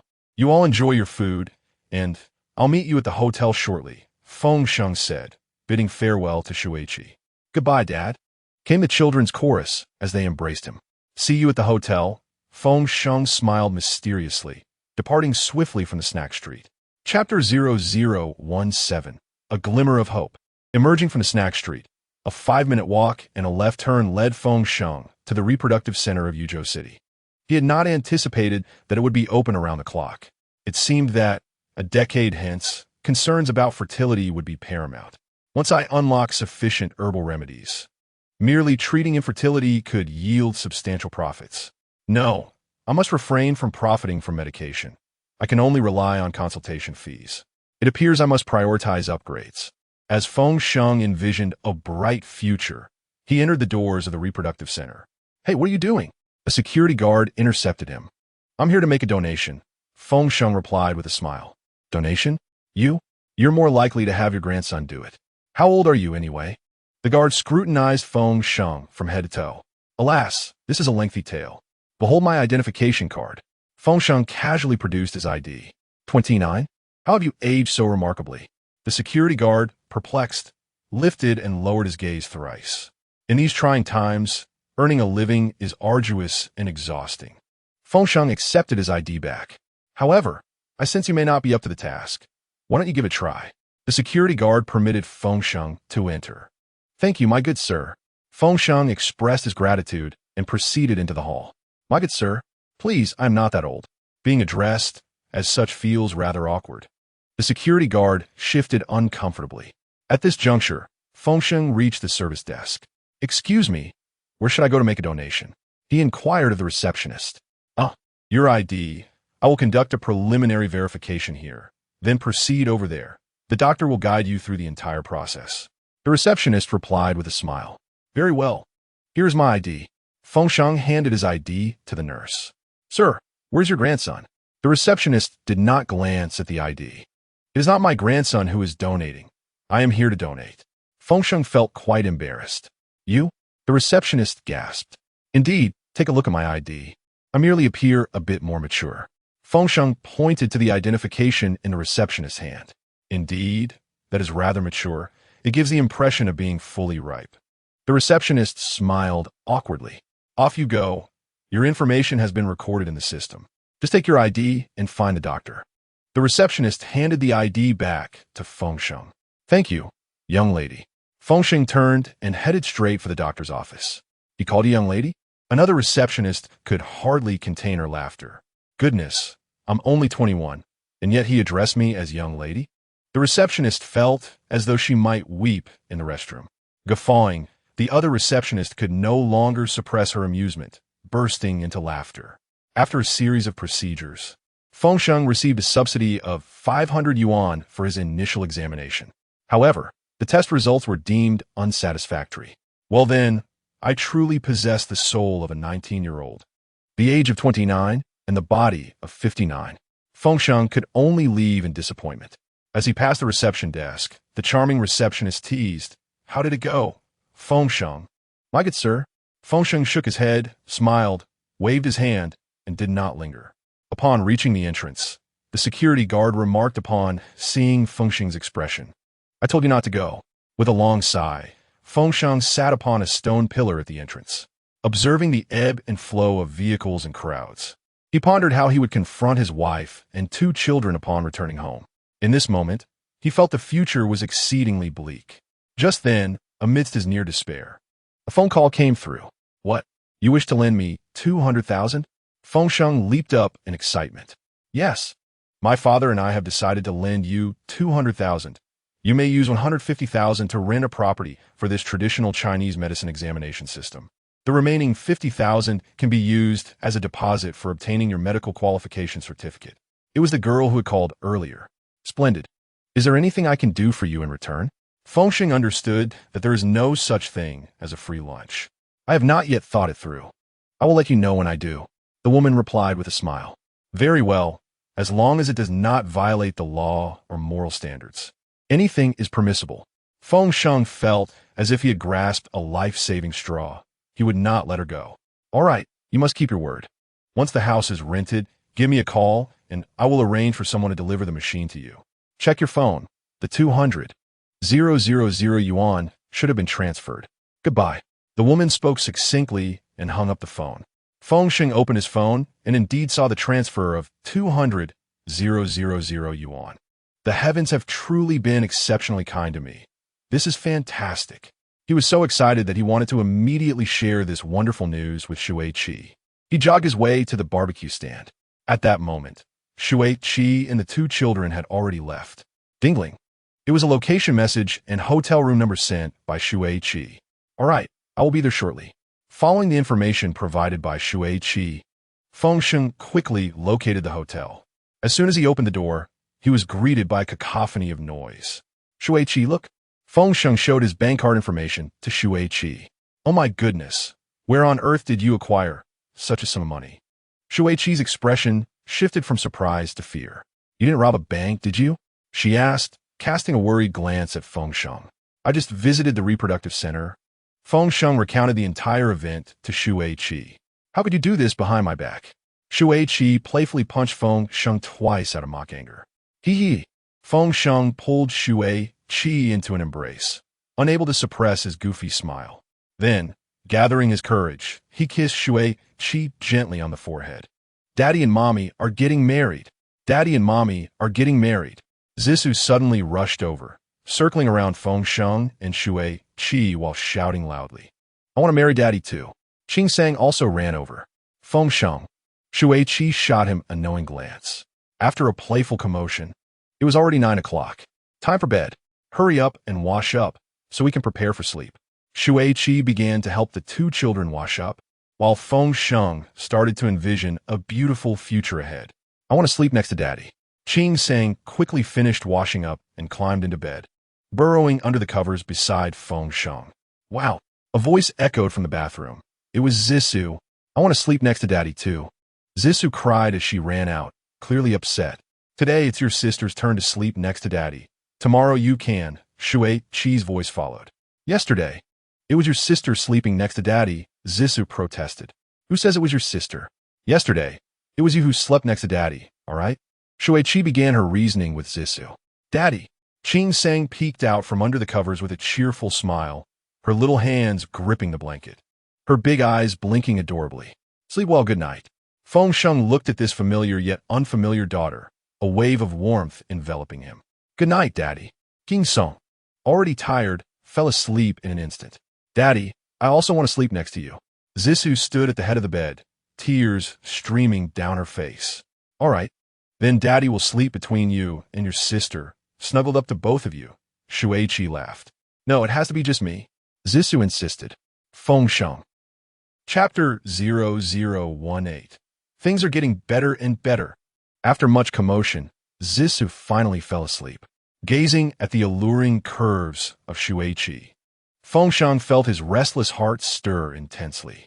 No, this is a hotel, having just endured a terrifying experience yesterday, he thought. Upon noticing Feng Sheng's burning desire, Shuiqi could sense his intentions. Let us cover ourselves with the quilt and be discreet, Feng Sheng suggested, attempting to inch closer to Shuiqi, emboldened by the moment. Stop right there. Absolutely not. Shuiqi shot him a disapproving glance. Why not? Feng Sheng felt doused with cold water. You just had an encounter a few days ago, and now you want to indulge again? Are you trying to court disaster? Shuiqi chuckled. It's fine. I'm quite strong. Feng Sheng flexed his biceps for Shuiqi. No way. Shuiqi replied firmly. Hey, can I at least touch? Feng Sheng felt his confidence swell. No. I fear I might lose control, Shuiqi responded shyly. Yes, you. I can control myself. Just a touch. Nothing more. Feng Sheng began to deceive himself. I mean, I worry I won't be able to restrain myself. Let us sleep. Shuiqi shyly burrowed under the covers. Feng Sheng pondered, should I feel grateful or fortunate? He felt an overwhelming sense of happiness. Nestled in the quilt, he fiddled with his own toy for a while before drifting into slumber. In his dreams, he finally found himself with Shuiqi, yet he awoke to the realization that his underwear had become soiled. Oh no, did I just have a nocturnal emission? He thought, quickly slipping out of bed and heading to the bathroom for a hasty cleanup. After all, he wasn't a child in kindergarten, unprepared with spare clothes. Upon returning, he noticed it was still early, just past 3 o'clock. However, a message on his phone caught his attention. It was from the traditional Chinese medicine examination center.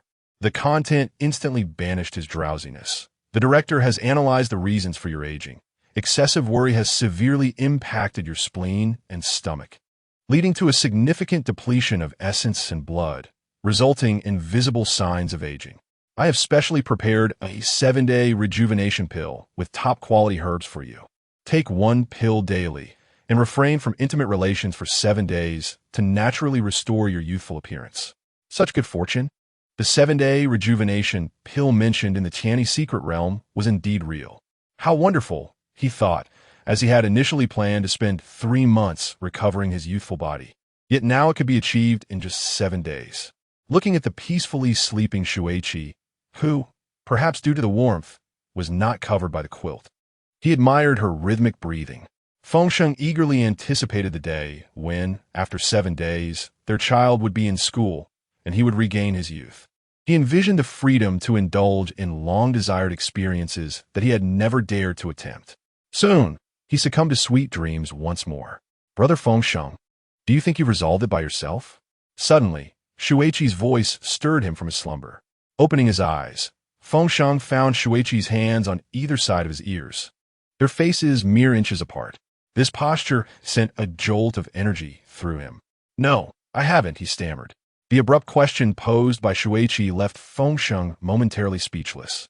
Could it be that married women are so forthright? She even remarked on his dark circles. Shuiqi's smile was enchanting, her long hair cascading gracefully upon Feng Sheng's neck, each strand seemingly capable of awakening every nerve within him. What? I have dark circles? Feng Sheng found it hard to believe. He recalled his former self, so formidable before his journey through time. His powerful right hand had never known fatigue, even after 8 encounters in a single day. And now, a mere once a day had left him with dark circles? Take a look, Shuiqi said, rising to retrieve a small mirror. Indeed, he confirmed, the dark circles were there. Embarrassment washed over him. Shuiqi, you are truly beautiful. He set the mirror aside and enveloped her in his arms from behind. We shouldn't. The child will wake. Shuiqi leaned against him, and Feng Sheng distinctly felt the softness of her form pressing against his chest. Though it was heavy, he reveled in the sensation. Shuiqi's fragrance rendered his hands restless, slipping beneath her clothing.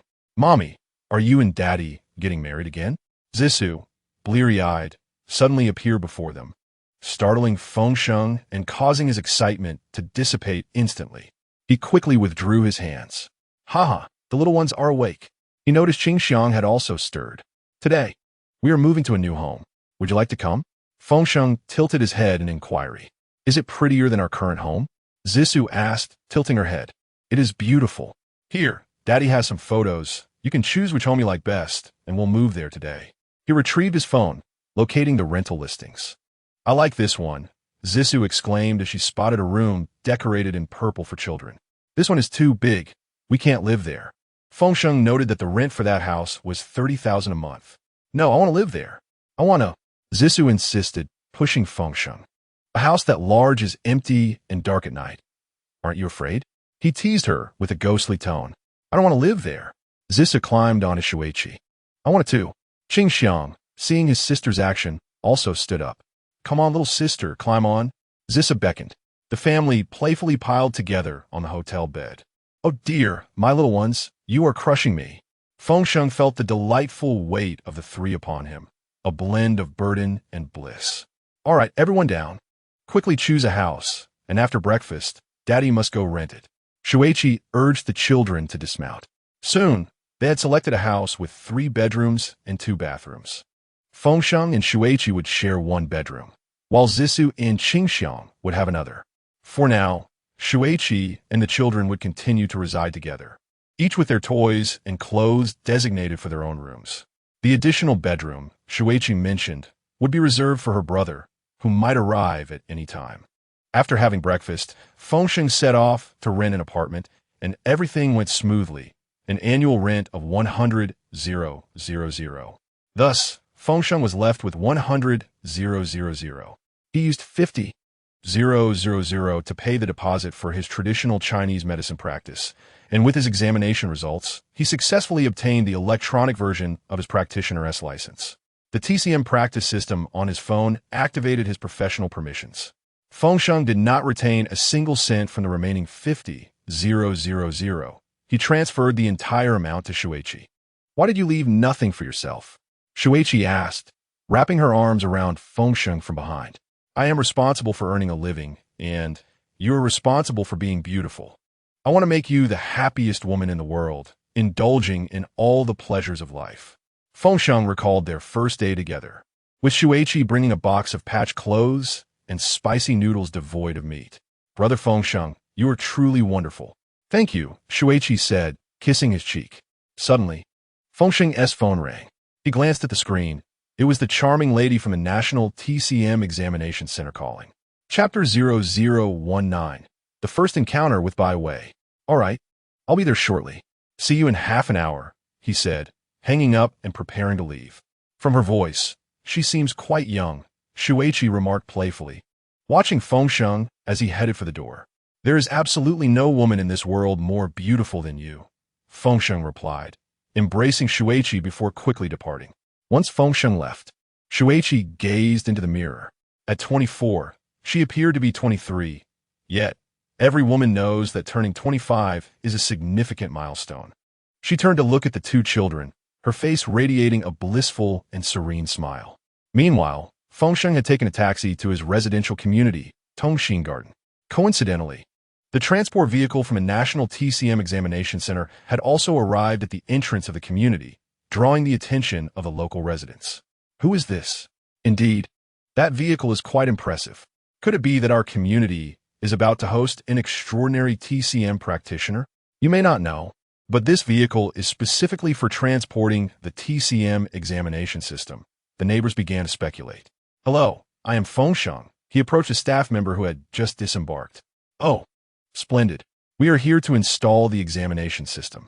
Please lead the way," the staff member replied, momentarily taken aback as they had not expected him to be a man in his 50s. "All right, follow me." Feng Sheng guided the group into the community, with 5 others carrying equipment trailing behind. "Excuse me, is it just you few?" Feng Sheng wondered, contemplating the absence of the young lady from the phone call. Are you waiting for the leader from our examination center? She will be here shortly, a staff member responded. Oh, what is her position? Feng Sheng inquired, feeling reassured upon hearing she was on her way. She is a doctoral student, only 21 years old, young and beautiful. Her father is our director, and she currently serves as his assistant. The staff member chatted animatedly while setting up the equipment.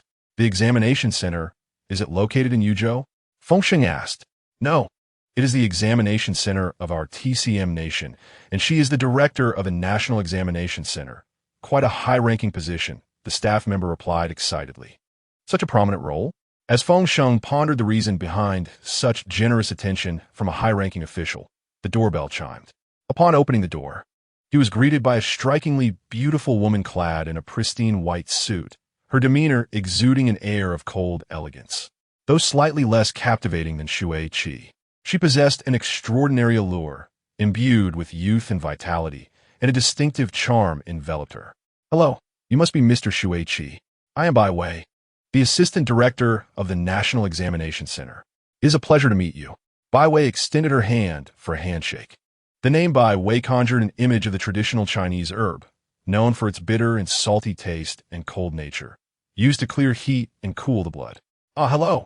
I appreciate your hard work, Feng Sheng replied, shaking her hand. Bai Wei's touch was remarkably soft and smooth, a quality that Shui Qi could not rival. It was evident that Bai Wei had never engaged in household chores.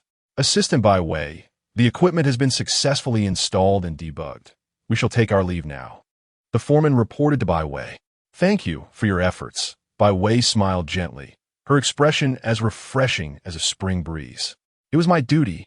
Several workers departed in succession, and soon the corridor was bustling with curious neighbors drawn to the commotion. Will you not invite me in for a moment? Bai Wei inquired with remarkable candor. Yes, please come in, Feng Sheng replied, his thoughts diverted as he scrutinized Bai Wei. Why not close the door? She asked. Close the door? Feng Sheng replied, somewhat puzzled. Indeed, the matters we are to discuss should remain confidential, Bai Wei said with a smile.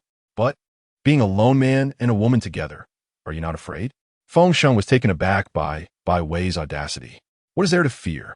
Bai Wei chuckled. Yet, with such striking beauty, do you truly feel no apprehension? Feng Sheng had never encountered such a bold young woman. With a playful giggle, Bai Wei turned and effortlessly closed the door. What are you laughing at? Feng Sheng asked, feeling a twinge of unease as he watched her cheerful demeanor and the decisive action of shutting the door. Do you think you can coerce me? Bai Wei picked up a steel bar that had been inadvertently left on the floor and effortlessly twisted it into a perfectly round circle, despite its considerable thickness. Feng Sheng was momentarily speechless. Have you been observing me, waiting for this 7-day revitalization pill? Bai Wei retrieved a small, transparent glass vial from her pocket, containing 7 black pills, each the size of a soybean. To Feng Sheng's surprise, his intentions had been so easily discerned by Bai Wei. Remember, under no circumstances are you to engage in intimacy within the 7 days. Now, let me explain this examination system to you. It encompasses a comprehensive collection of ancient Chinese medical texts and case studies, as well as prescriptions from throughout the nation, all of which you may utilize for study and research. However, my father has a stipulation. You must pass at least 10 levels of examination daily. Should you fail to meet this requirement for 3 consecutive days, we will reclaim the machine. Bai Wei handed the 7-day revitalization pill to Feng Sheng and began to elucidate the relevant information about the equipment. After half an hour, Bai Wei departed from Feng Sheng's home. The wind caressed the examination machine, as if it were a precious treasure. Achieving a perfect score of 10 each day seemed a trivial task. My dear, you shall be mine from now on. With a chuckle, the wind joyfully embraced the examination machine. After the excitement subsided, he promptly called a moving company to transfer all his belongings to the newly rented residence. This new abode, named Fengshui Yunjian, was conveniently located just across from Tongxing Garden. Although it was a recently renovated community, its geographical position away from the city center rendered it relatively affordable, and it boasted a sparse population of residents. Boss, everything has been moved. Please check, the foreman of the moving company said with a cheerful grin. All right, I've inspected it, and everything is in order. Here, S 800 yuan for your services. Additionally, this 88 yuan is a token of appreciation, rounding it to 888. May your business flourish and bring you great wealth, Feng Sheng said, retrieving 800 yuan in cash from his pocket, along with an additional 88 yuan, which he handed to the foreman. Thank you, boss. With your kind words, I wish you prosperity and hope you acquire a home soon, the foreman replied, visibly moved by the 88 yuan gift, bowing deeply in gratitude. Should I find myself wealthy and in need of a moving service for my new home, I shall certainly seek your assistance, Feng Sheng added, casually picking up 4 bottles of recently purchased mineral water from the ground and offering them to the workers. You are exceptionally kind, boss. In our 20 years of labor, no one has treated us with such respect and care. We have nothing more to say. If you ever need anything requiring my strength, please do not hesitate to ask, said Neo Dali, as he turned to leave with his companions. Watching the broad, dark backs of the departing workers, Feng Sheng felt a weight upon his own shoulders. Suddenly, a series of urgent phone calls interrupted his thoughts. It was Shuiqi calling. Brother Feng Sheng, the child is unwell, with a slight fever, a lack of appetite, and abdominal pain. What should I do? Do not worry. First, check if her breath has an unpleasant odor. Then, feel her abdomen. Is it warm? Observe the tongue. Is there a thick coating? Feng Sheng promptly guided Shuiqi on how to assess the child's condition. Yes, that is correct, Shuiqi replied anxiously. They must have overeaten barbecued sausages, resulting in indigestion. I can now prescribe medication. I will submit the order, and once the medicine arrives, it will soon alleviate her symptoms. I have completed my move and will return shortly to pick you up. After hanging up, Feng Sheng swiftly recorded the child's symptoms and information in the medical system, issuing a prescription for Jiao Shanjia, Jiao Maya, and Jiao Shenchu to be prepared in water and divided into 4 doses. Once the prescription was finalized, he paid 6 yuan for the consultation, 6 yuan for the medication, 10 yuan for packaging, and 5 yuan for delivery, totaling 216 yuan. Simultaneously, he uploaded the details and symptoms of both children. With everything in order, Feng Sheng hailed a taxi back to the hotel. Dad, I feel so uncomfortable, Zissa said. Her little face flushed. Do not worry. Let me check, he reassured her. Feng Sheng examined the children's tongues and felt their pulses, confirming his diagnosis. Indigestion was undoubtedly the culprit. Daddy, I feel unwell too. It's so itchy here, the child complained, while Qing Sang pointed her throat, echoing the sentiment of itchiness. Your condition is somewhat more serious. The stagnation has transformed into heat. Regrettably, I cannot prescribe any other medication at this moment. Let us first alleviate the burden of the grilled sausages in your stomach before proceeding, Feng Sheng said, his heart heavy at the sight of the 2 children in discomfort. Suddenly, the doorbell chimed. It was the delivery of the medicine. Feng Sheng opened the door to receive the exquisitely packaged traditional Chinese herbal medicine, consisting of 4 jars. Gome, this is quite palatable, sweet and sour. Once you drink it, you will feel better, he encouraged, administering the medicine to the children. It's delicious. I want more. Qing Sang exclaimed, finishing hers in a few gulps. I still have some left. I won't share with you, Zisu teased, holding her jar just out of Qing Sang's reach. Daddy, Sister 1T, let me have any. I want more. Please give me another jar, Qing Sang implored Feng Sheng. This is medicine, not a beverage. You cannot drink as much as you wish, he reminded her. How are you feeling now? Is there any improvement? He inquired. It seems better, though my throat still itches a bit, Qing Sang replied, lifting her shirt to gaze at her little protruding belly. Suddenly, a notification pinged on Feng Sheng's phone. It was the traditional Chinese medicine prescription system reminding him to take photos and videos of the patients.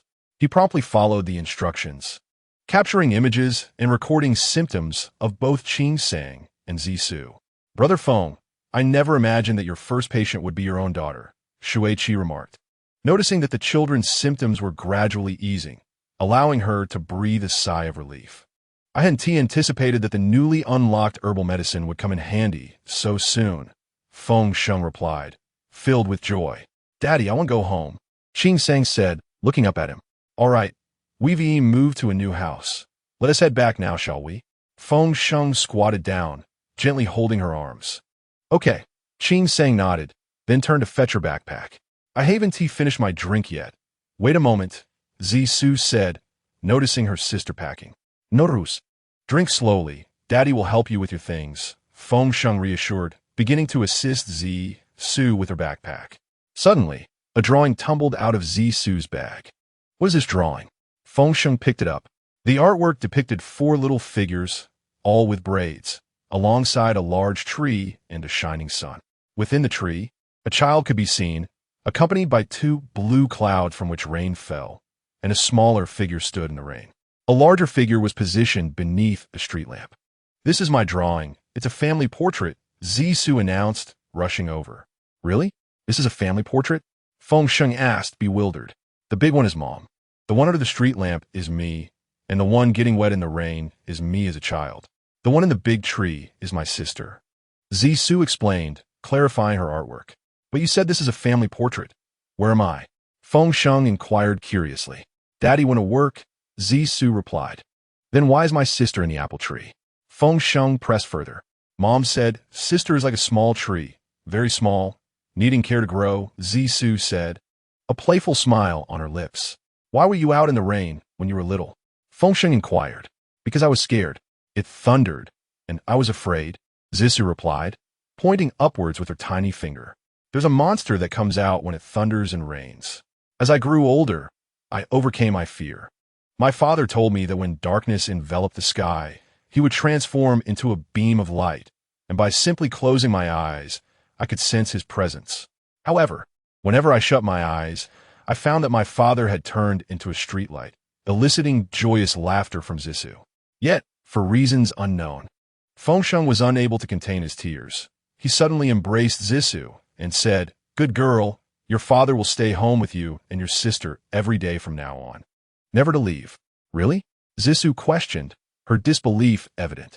Indeed, your father will work from home, and when you finish school, you will see him. He'll even pick you up and take you to school, Feng Sheng reassured her. Let's make a pinky promise, Zisu said, her expression serious as she extended her small hand. All right, pinky promise, Feng Sheng responded, intertwining his finger with hers. Pinky promise, 100 years without change. If it changes, you'll get 101, Zisu chanted, shaking Feng Sheng's hand. Suddenly, a loud slap echoed as a hand struck Zisu's face. I want to make a pinky promise with Dad too, Qing Sang exclaimed, having unexpectedly appeared to strike her sister. What? Zisu cried out. Feng Sheng was momentarily taken aback. Smack! Zisu retaliated, delivering a slap to Qing Sang's face. What? Qing Sang began to weep as well. Shui Qi swiftly scooped up Qing Sang. How could you hit your sister? You're so much older now. Shui Qi began to scold Qing Sang. Zisu, in an instant, ceased her cries, silently shedding tears while gazing up at Shui Qi, who was holding Qing Sang. Shui Qi, it was Qing Sang's fault.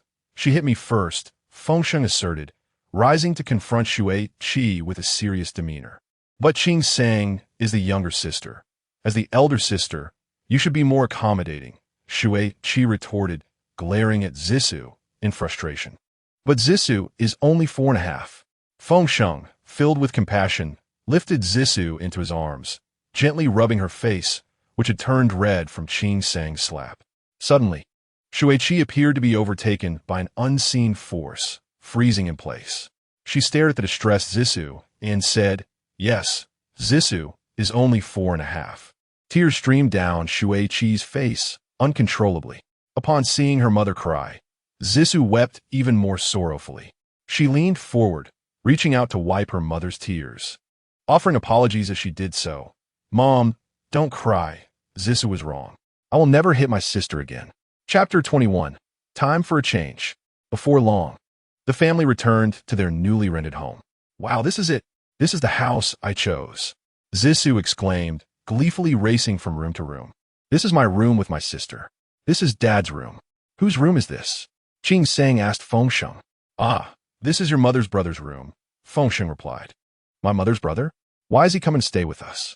Qing Sang tilted her head, questioning Feng Sheng.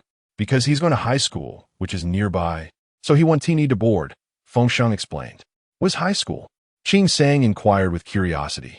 In high school, which is an advanced stage of secondary education, both you and your sister will eventually attend. Feng Sheng patiently responded to Qing Sang's inquiries as they sat before him. Is high school fun? Qing Sang continued to ask. Of course, it is delightful. In high school, one can acquire a wealth of knowledge and meet many charming older brothers and beautiful older sisters. We all study together, sing, and dance, which brings immense joy. Feng Sheng mused, increasingly fond of these two little treasures. I want to play now, Qing Sang said with eager eyes fixed on Feng Sheng. Not just yet. You are still in the kindergarten phase.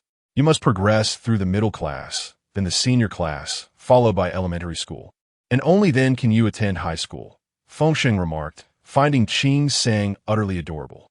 Upon hearing this, Qing Sang dashed into another room to find her sister. What's the matter, little one?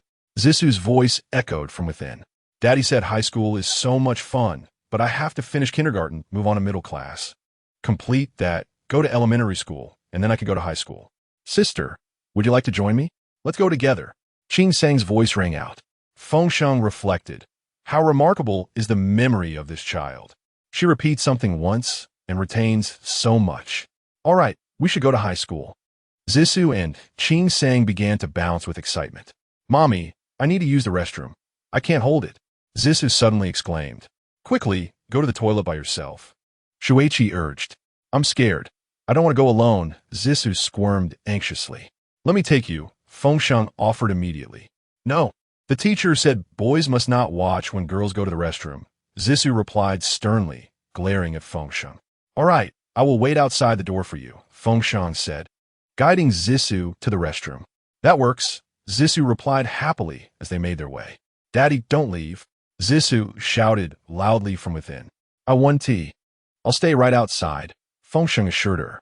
No, I can't see you. You need to come to the door, Zisu insisted. Okay, I'll stand by the door. Feng Sheng complied. You have to open the door. I'm frightened, Zisu continued. All right, I'll open it, Feng Sheng said, and, as he did, he discovered Zisu had not even pulled down her pants, standing at the door with a flushed face.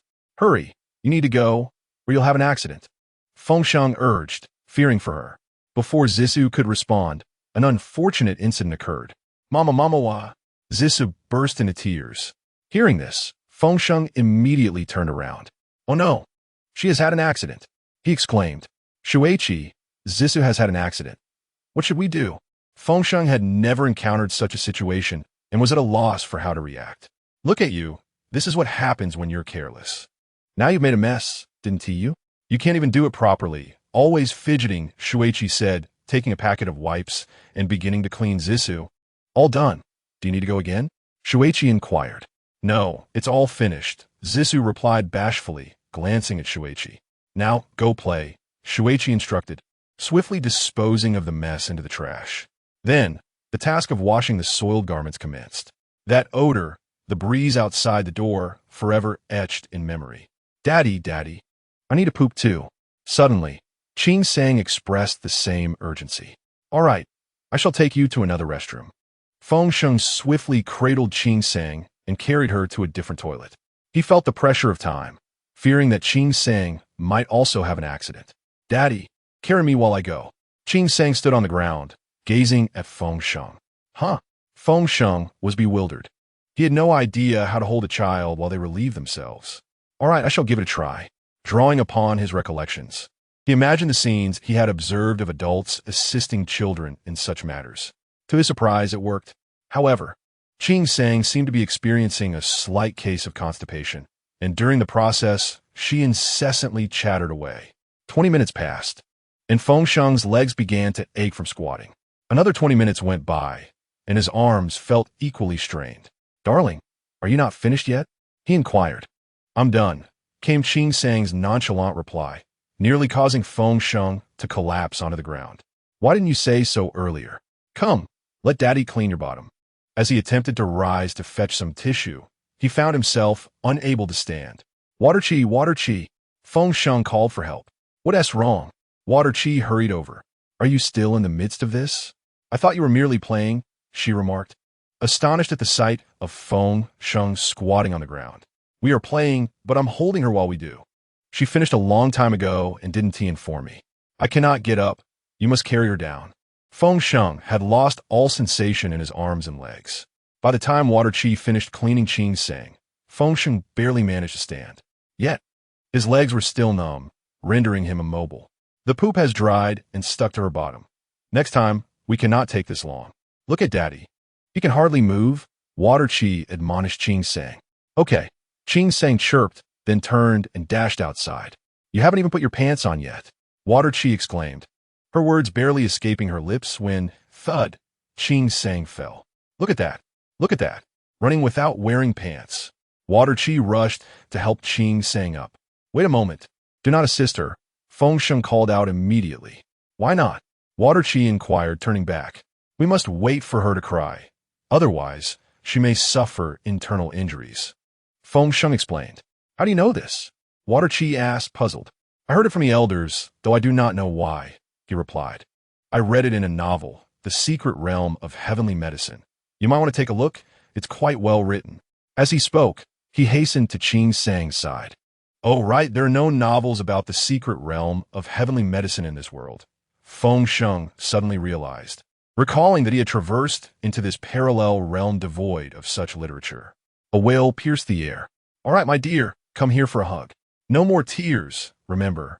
You must always wear your pants before running. Otherwise, it's easy to fall. Feng Sheng held Qing Sang with one arm, while meticulously checking her head and arms for any serious injuries. Chapter 0022. After a thorough inspection, Feng Sheng confirmed that Qing Sang was perfectly fine. Daddy, I want to go play. Qing Sang observed her sister rummaging through the drawers and felt an irresistible urge to join in. Children possess an astonishing ability to shift moods. Moments ago, she was in tears, yet now she radiated joy. Feng Sheng set Qing Sang down and turned to Shui Qi with a smile. Indeed, their boundless energy and carefree spirits are enviable, devoid of burdens. Shui Qi chuckled. So, has it always been you managing the children's mess? Feng Sheng gazed at Shui Qi with sincere regret. What other choice do I have? Shui Qi replied with a smile. In the future, should we have more children, I shall take on the tasks of changing diapers, cleaning up, and washing clothes. Feng Sheng felt a pang of sorrow for his stunningly beautiful wife. More children? I can hardly bear the thought. It's exhausting, not to mention the soaring cost of living, tuition fees, and medical expenses. It's simply unaffordable. If we were to have a son, we'd need to buy him a house and arrange a marriage. The thought terrifies me, Shui Qi lamented, casting a desperate look at the ceiling. I will work hard to provide for us. Rest assured, I promise we will have a wonderful life together. And soon we shall have a home of our own, Feng Sheng declared with unwavering resolve. I believe in you. I know you can achieve it. Shui Qi gazed at him with admiration. By the way, I have a question. When we got married, didn't we buy a house? And why do we only have one wedding photo, and such a small one at that? Feng Sheng voiced his concerns. Because when we married, you were renting a place and deceived me into thinking you had purchased it. We didn't hold a wedding ceremony or take many wedding photos. You claimed all the money went into buying a house. You deceiver. Shui Qi playfully punched Feng Sheng. I can't shake the feeling that I've duped such a wonderful and exquisite wife, Feng Sheng remarked self-deprecatingly. Then continue to deceive me for a lifetime. Shui Qi embraced Feng Sheng warmly. In that instant, Feng Sheng felt a rush of emotions. Summoning courage, he wrapped his arms tightly around Shui Qi. If only the child were not present, if only the rule of not sharing a bed for 7 days did not exist, and if only his body had not already expended its energy thrice, he would have surely engaged in a passionate embrace with Shui Qi.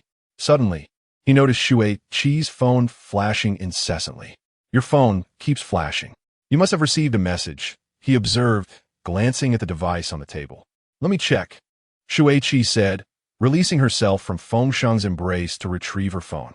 In an instant, tears threatened to spill from her eyes. Feng Sheng peered at the messages displayed on the screen. Dear Grandma, oh dear, you say Zis's mother has been so indiscreet, being kept by an old man. She shouldn't bring him around, calling him husband. It's utterly disgraceful. Grandma cursing. Indeed, shameless. Teaching the children bad habits. She should leave our kindergarten immediately, or the children will learn from her. Mama Xiaofeng, exactly. You seem so serious normally. Who would have thought you were being kept by an old man? How embarrassing.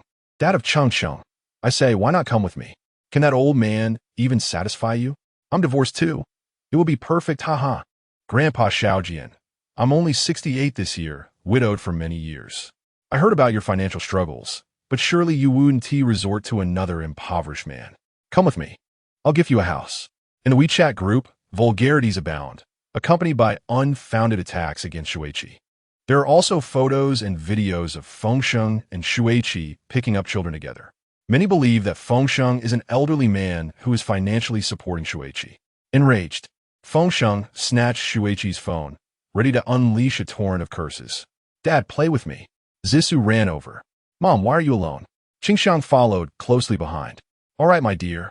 Daddy will make a phone call and come up to play with you shortly. Feng Sheng seized Shuiqi's phone, exited, and took the elevator to the rooftop terrace.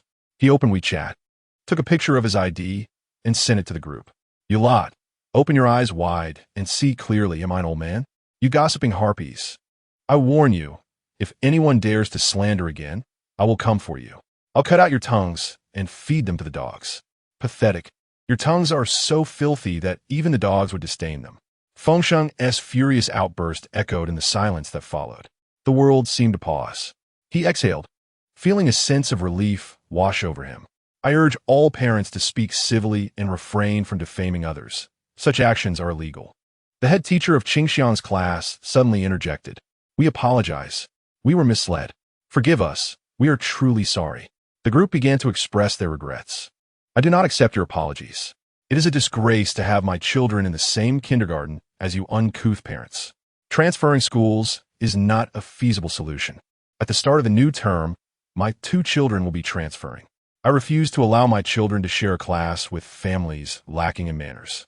It is unimaginable how disgusting it would be for your children to witness your vile behavior. After sending a voice message, Feng Sheng descended and returned home. Feng Sheng, please don't be upset. I'm fine, Shuiqi consoled him. Rest assured, with me around, no one can bully you. Feng Sheng handed his phone to Shuiqi. She opened it and converted the voice message to text. After reading, she leaned against Feng Sheng once more. Feng Sheng, you are so kind to me. Marrying you must have consumed all my luck for this lifetime. Silly, your fortune is just beginning, he replied. In a bit, think about transferring the children. I need to prepare for my exam and level up quickly. This way, we can earn a substantial amount of money. Feng Sheng produced the 7-day rejuvenation pill. What is this? Shuiqi inquired. The 7-day rejuvenation pill, taken consecutively for 7 days while abstaining from intimacy, will allow me to regain my youthful vigor of 19, or rather, the vitality of a 29-year-old, Feng Sheng explained, opening the bottle and popping one into his mouth. Is that for real? Shuiqi asked, suddenly alert. Indeed, I trust that the National Traditional Medicine Examination Center would not deceive me. Feng Sheng recalled the moment when Bai Wei effortlessly bent a steel bar and thought of the 7-day rejuvenation pill mentioned in the novel The Secret Realm of Celestial Medicine. Whoever possesses this medicine would surely become wealthy. Shuiqi looked at Feng Sheng, puzzled. The prescription for the 7-day rejuvenation pill, which I encountered in the novel Mystical Realm of Celestial Medicine, is notoriously challenging to procure. The medicinal herbs are exceedingly rare, impossible to cultivate artificially, and naturally occurring specimens are seldom found, often taking centuries to appear. Thus, mass production is unfeasible, and it is unrealistic to rely on it for wealth, especially with the remaining 6 7-day rejuvenation pills. Chapter 0023. Writing a novel. Brother Feng Sheng, it seems the child's illness has miraculously subsided. You are truly remarkable. Please share your insights with me and the children. Shuiqi gazed at the lively Qing Sang and Zissou and suddenly found herself intrigued by traditional Chinese medicine. Indeed, the novel suggests that for children to thrive, they should maintain a state of mild hunger and coolness. Children possess an excess of yang and a deficiency of yin, coupled with limited digestive capacity, making them particularly susceptible to food stagnation and internal heat. By consuming only 70% of their fill and dressing warmly, but not excessively, one can significantly reduce the incidence of illness. Feng Sheng began to expound with great enthusiasm. It seems plausible. I have indeed been overfeeding and overdressing them, Shuiqi reminisced. As a first-time mother, you are doing remarkably well, far surpassing my own efforts as a novice father, Feng Sheng chuckled. What medications have you prescribed? Please do share. I would like to be prepared for future instances when the children fall ill in your absence, Shuiqi urged. The remedies I have administered include roasted hawthorn, roasted barley, and roasted medicated leaven. The roasted hawthorn specifically targets stagnation caused by meat consumption, while roasted barley addresses the accumulation from grains such as rice and flour, particularly prevalent in examination environments laden with starches. Finally, the addition of roasted medicated leaven enhances the digestive and stagnation-resolving properties. Moreover, this leaven is particularly effective against stagnation from excessive consumption of beverages and alcohol. Thus, these three herbs collectively address virtually all forms of food stagnation and are rooted in the principle that food and medicine share the same origin, presenting no adverse effects. Feng Sheng elaborated meticulously. Wow, Brother Feng Sheng, you are truly impressive, Shuiqi admired him. You should also follow the author of Mystical Realm of Celestial Medicine. His writing is both professional and accessible, allowing one to grasp its essence effortlessly after a single reading. You might also explore his audio content by searching for Mystical Realm of Celestial Medicine. He mentioned that he would produce videos when time permits. Oh dear, I seem to have forgotten that this world lacks the mystical realm of celestial medicine. Feng Sheng embraced Shuiqi, reveling in the beauty of the moment. Why does food stagnation lead to fever? Shuiqi queried, raising her phone in curiosity. Food stagnation results in fermentation within the body, generating heat, which consequently causes fever. And why does the throat itch? Shuiqi inquired further. This heat travels through the hand-Yangming large intestine meridian, entering the hand-Taiyin long meridian, thus affecting what we commonly refer to as the respiratory system. Therefore, the throat may itch, redden, or even ulcerate. For instance, children are particularly prone to conditions such as tonsillitis, bronchitis, herpetic pharyngitis, and hand-foot-mouth disease, which can be addressed through this perspective. Herpetic pharyngitis? Hand-foot-mouth disease? Aren't these all self-limiting conditions with no medicinal treatment? Can traditional Chinese medicine also provide relief? Shuiqi was astonished. He could hardly believe that after his husband's amnesia, he had somehow acquired extraordinary medical skills. What a self-limiting notion. If we were to speak of self-limitation, aside from disabilities or the loss of organs, it could be applied to nearly anything. However, in traditional Chinese medicine, our practice revolves around harmonizing the balance of yin and yang within the body, allowing it to heal itself. From this perspective, no ailment is truly cured. Feng Sheng passionately expounded upon these principles of traditional medicine. Feng Sheng, you are remarkable. Shuiqi expressed her admiration even more fervently. Truth be told, I am merely echoing the wisdom of the celestial healer's secret realm. I have come to acknowledge and learn from it, Feng Sheng modestly replied. Shuiqi, intrigued, asked, I wonder who this celestial healer is. I must see for myself. She picked up her phone and searched for the celestial healer's secret realm. There's nothing here. I can't find this author, she said, her brows furrowing. Really? You can't find it? Feng Sheng exclaimed, hastily searching on various novel platforms and audio platforms. Goodness, indeed, it's nowhere to be found. How delightful. So, this world truly lacks the celestial healer's secret realm. If I remember his novels, doesn't that mean I could also write and profit from them? Feng Sheng, brimming with excitement, grabbed his phone, downloaded a novel writing assistant app, and registered as an author under the pseudonym Celestial Healer's Secret Realm, alongside a username of the same title on an audio platform. He breathed a sigh of relief, fearing that those names might already be taken, which would diminish his creative spark. Are you writing a novel? Going live? Shuiqi inquired with curiosity. Why not give it a try? This is also a way to promote traditional Chinese medicine. Whether I can earn money is uncertain, but the celestial healer has not profited, and I still need to hone my writing skills. However, I believe I can succeed. Feng Sheng laughed heartily. Daddy, what are you laughing at? Zisu, clutching her doll, rushed over to look up at Feng Sheng. Daddy is about to strike it rich, he replied, squatting down to smile at her. Oh, riches are coming. Suddenly, Qing Sang burst in with a pile of torn paper. Don't throw that. Shui Qi tried to intervene, but it was too late. The paper scattered everywhere. Qing Sang, hurry and clean this up. Their mother began to fume. Mom's angry. Mom's angry. I'm scared. Qing Sang circled around and clung to Feng Sheng's leg. Hurry, Mommy. I caught the little baby. Zissou exclaimed as she grabbed Qing Sang's arm. Ah, help. Daddy, save me. Mommy and sister want to kill me. Qing Sang clambered up Feng Sheng. How could your sister and mother wish to harm you? He chuckled, lifting Qing Sang into his arms. With a defiant look, Qing Sang gazed at Shui Qi and Zissou. Daddy, I want a hug too. Zissou pouted, looking at Feng Sheng. Sister feels lonely. Please hug her too. Qing Sang chimed in, placing her tiny hands on Feng Sheng's face. All right, I will hold you both. Feng Sheng squatted down, wrapping one arm around Zissou. We're flying, Zissou exclaimed joyfully. Soon after, the two girls began to playfully tussle in Feng Sheng's embrace. Perhaps the effects of the 7-day revitalizing elixir are beginning to manifest, for Feng Sheng now feels an unmistakable surge of strength. Father, I am hungry. I wish to eat noodles, said Qing Sang. Itu these noodles, Chang Zaisu. Noodles? Feng Sheng recalled waking to find Shui Qi boiling noodles, proclaiming them a delightful feast. A pang of sorrow washed over him in that instant. It was no wonder Zissou's hair was so sparse and short. It was no wonder Qing Sang's hair appeared somewhat dry and yellowed. How could children thrive on mere noodles every day? Very well, let us have noodles. I shall prepare a unique dish for you. Noodles that can make you fairer, taller, and more beautiful. How's that sound?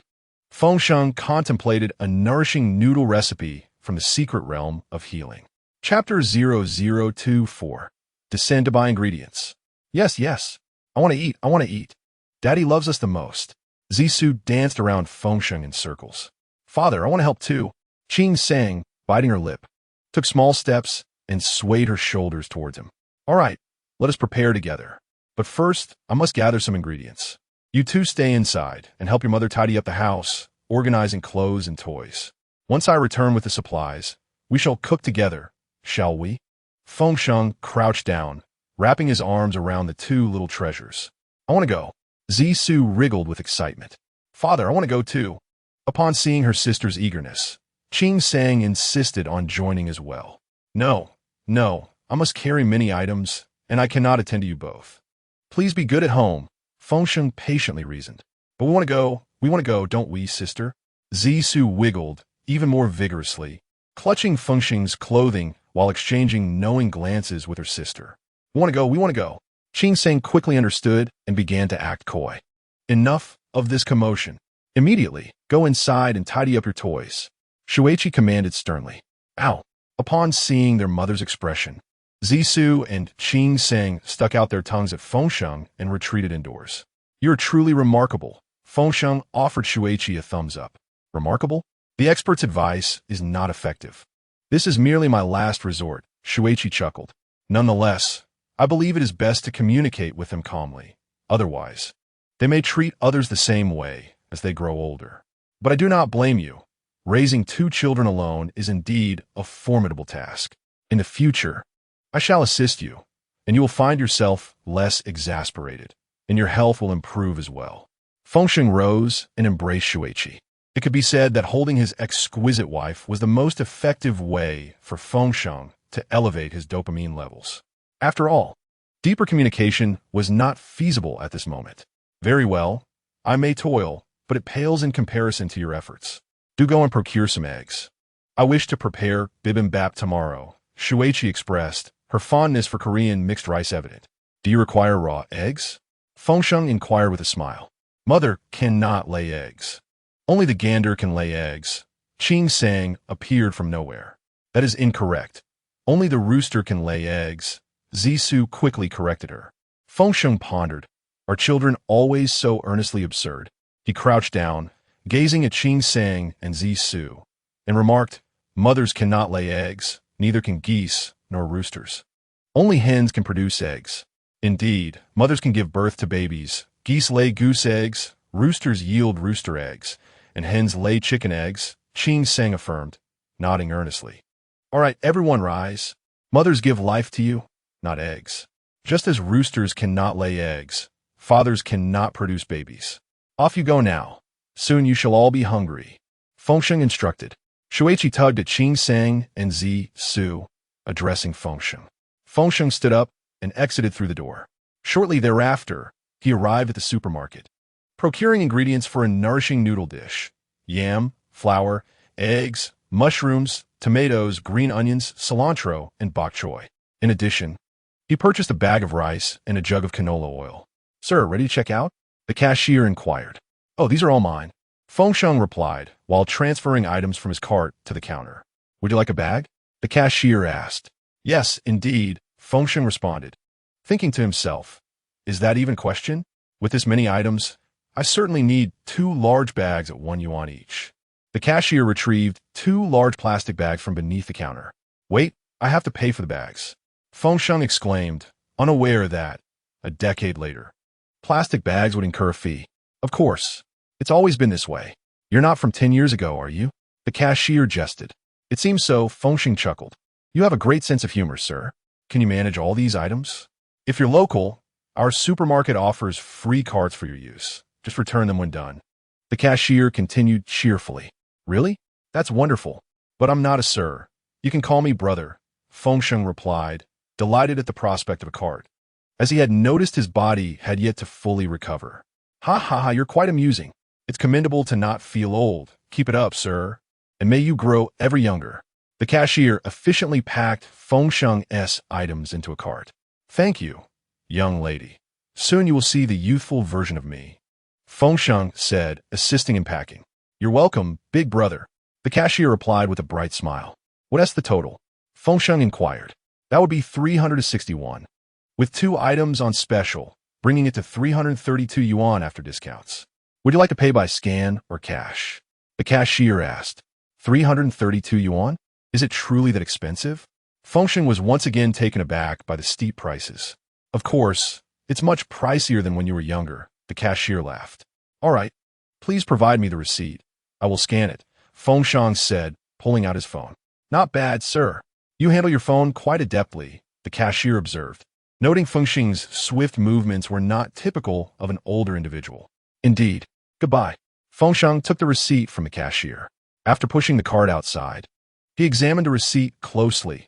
Rice, 10, 70 yuan. Canola oil, 4, 88 yuan. Flour, 5, 100 yuan. Yam, 1, 20 yuan. Eggs, 2, 18 yuan. Shiitake mushrooms, 0, 5, 9 yuan. Tomatoes, 1, 12 yuan. Coriander, 0, 1, 7 yuan.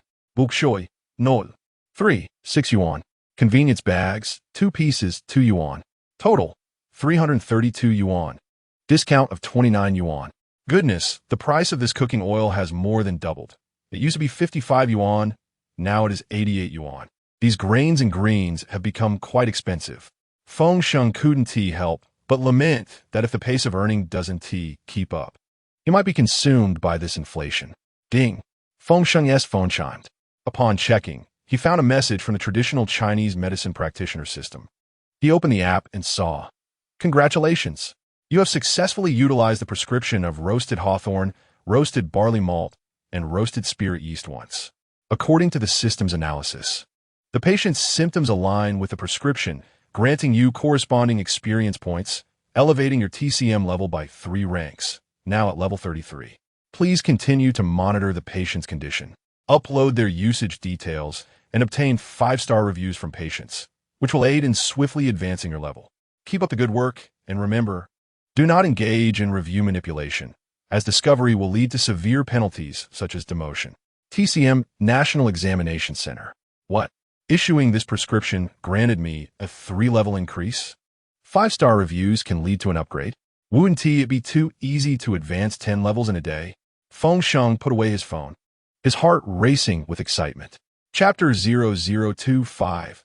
A Little Experiment. Upon returning home, as soon as he opened the door, Zissou and Qing Sang dashed out. "Daddy, Daddy, I missed you so much," Zissou exclaimed, hugging Feng Sheng's leg. "Daddy, I haven't seen you in 100 years. I missed you dearly." Qing Sang suddenly burst into tears. "Feng Sheng, 100 years? All right, no more crying. Daddy missed you both too. How about we make some healthful noodles together? Look at all the delicious food I bought. Feng Sheng began to unpack his shopping from the small cart. Daddy, where's the chocolate? Qing Sheng asked as he inspected the items. Chocolate? Feng Sheng pondered if he had ever promised to buy it. Yes, you said you would buy me 100 yuan worth of chocolate, Qing Sheng replied, with a serious tone. All right, I'll get it for you next time. Feng Sheng squatted down to comfort Qing Sheng. But I don't have any chocolate. Qing Sheng pouted and began to cry. Eating chocolate will make you dark, Zissa chimed in. I'm not afraid of getting dark. Daddy is too dark, so I can't eat it. When Daddy was little, he ate too much chocolate and became so dark. Sister can't eat it either. She is a bit dark. I can eat it. I'm not afraid of being dark.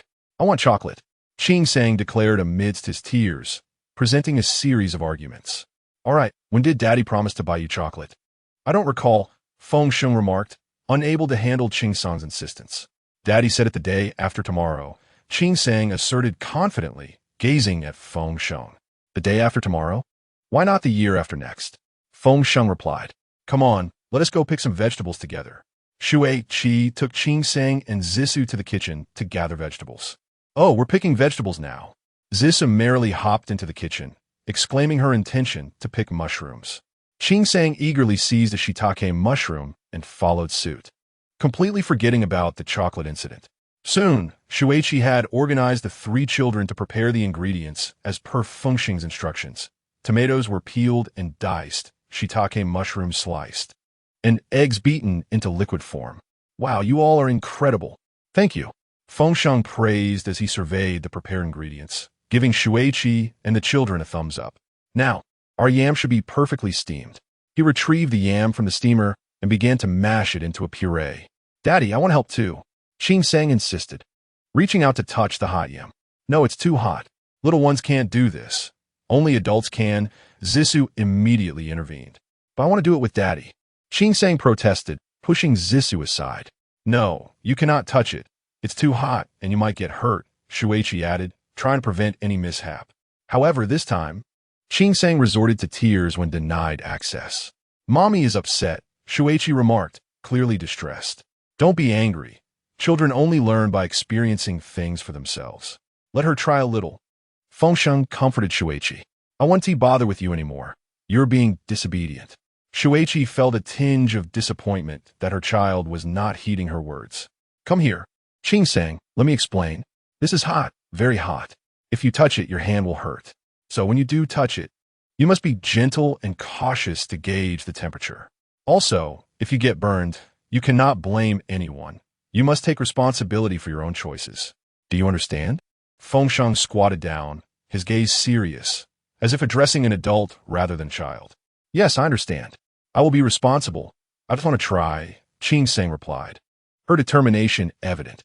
All right, but remember not to cry if you get burned. Feng Sheng placed a bowl of freshly steamed yam before her. Qing Sheng, undeterred, prepared to grab it. Daddy said to test it gently with your finger first. Feng Sheng interjected quickly.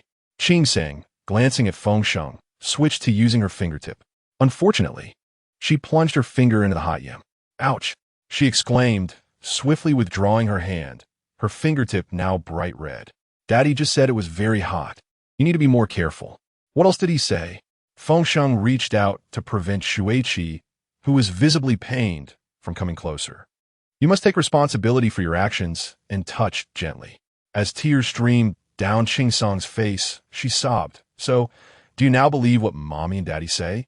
I do, she replied, acknowledging that it was her own mistake. Qing Sheng clung to Feng Sheng, crying for a moment. Mommy, blow on it, it hurts, she pleaded, seeking her mother's comfort. Shuichi gently blew on Qing Sheng's finger. Let me see if it's badly burned, Feng Sheng said, taking her small hand to examine it closely. It was merely a bit red, with no serious burns. It's all right, it's not severe. Remember, in the future, do not touch anything steaming hot without caution. If one must touch, it is imperative to proceed with gentle experimentation before reaching a conclusion.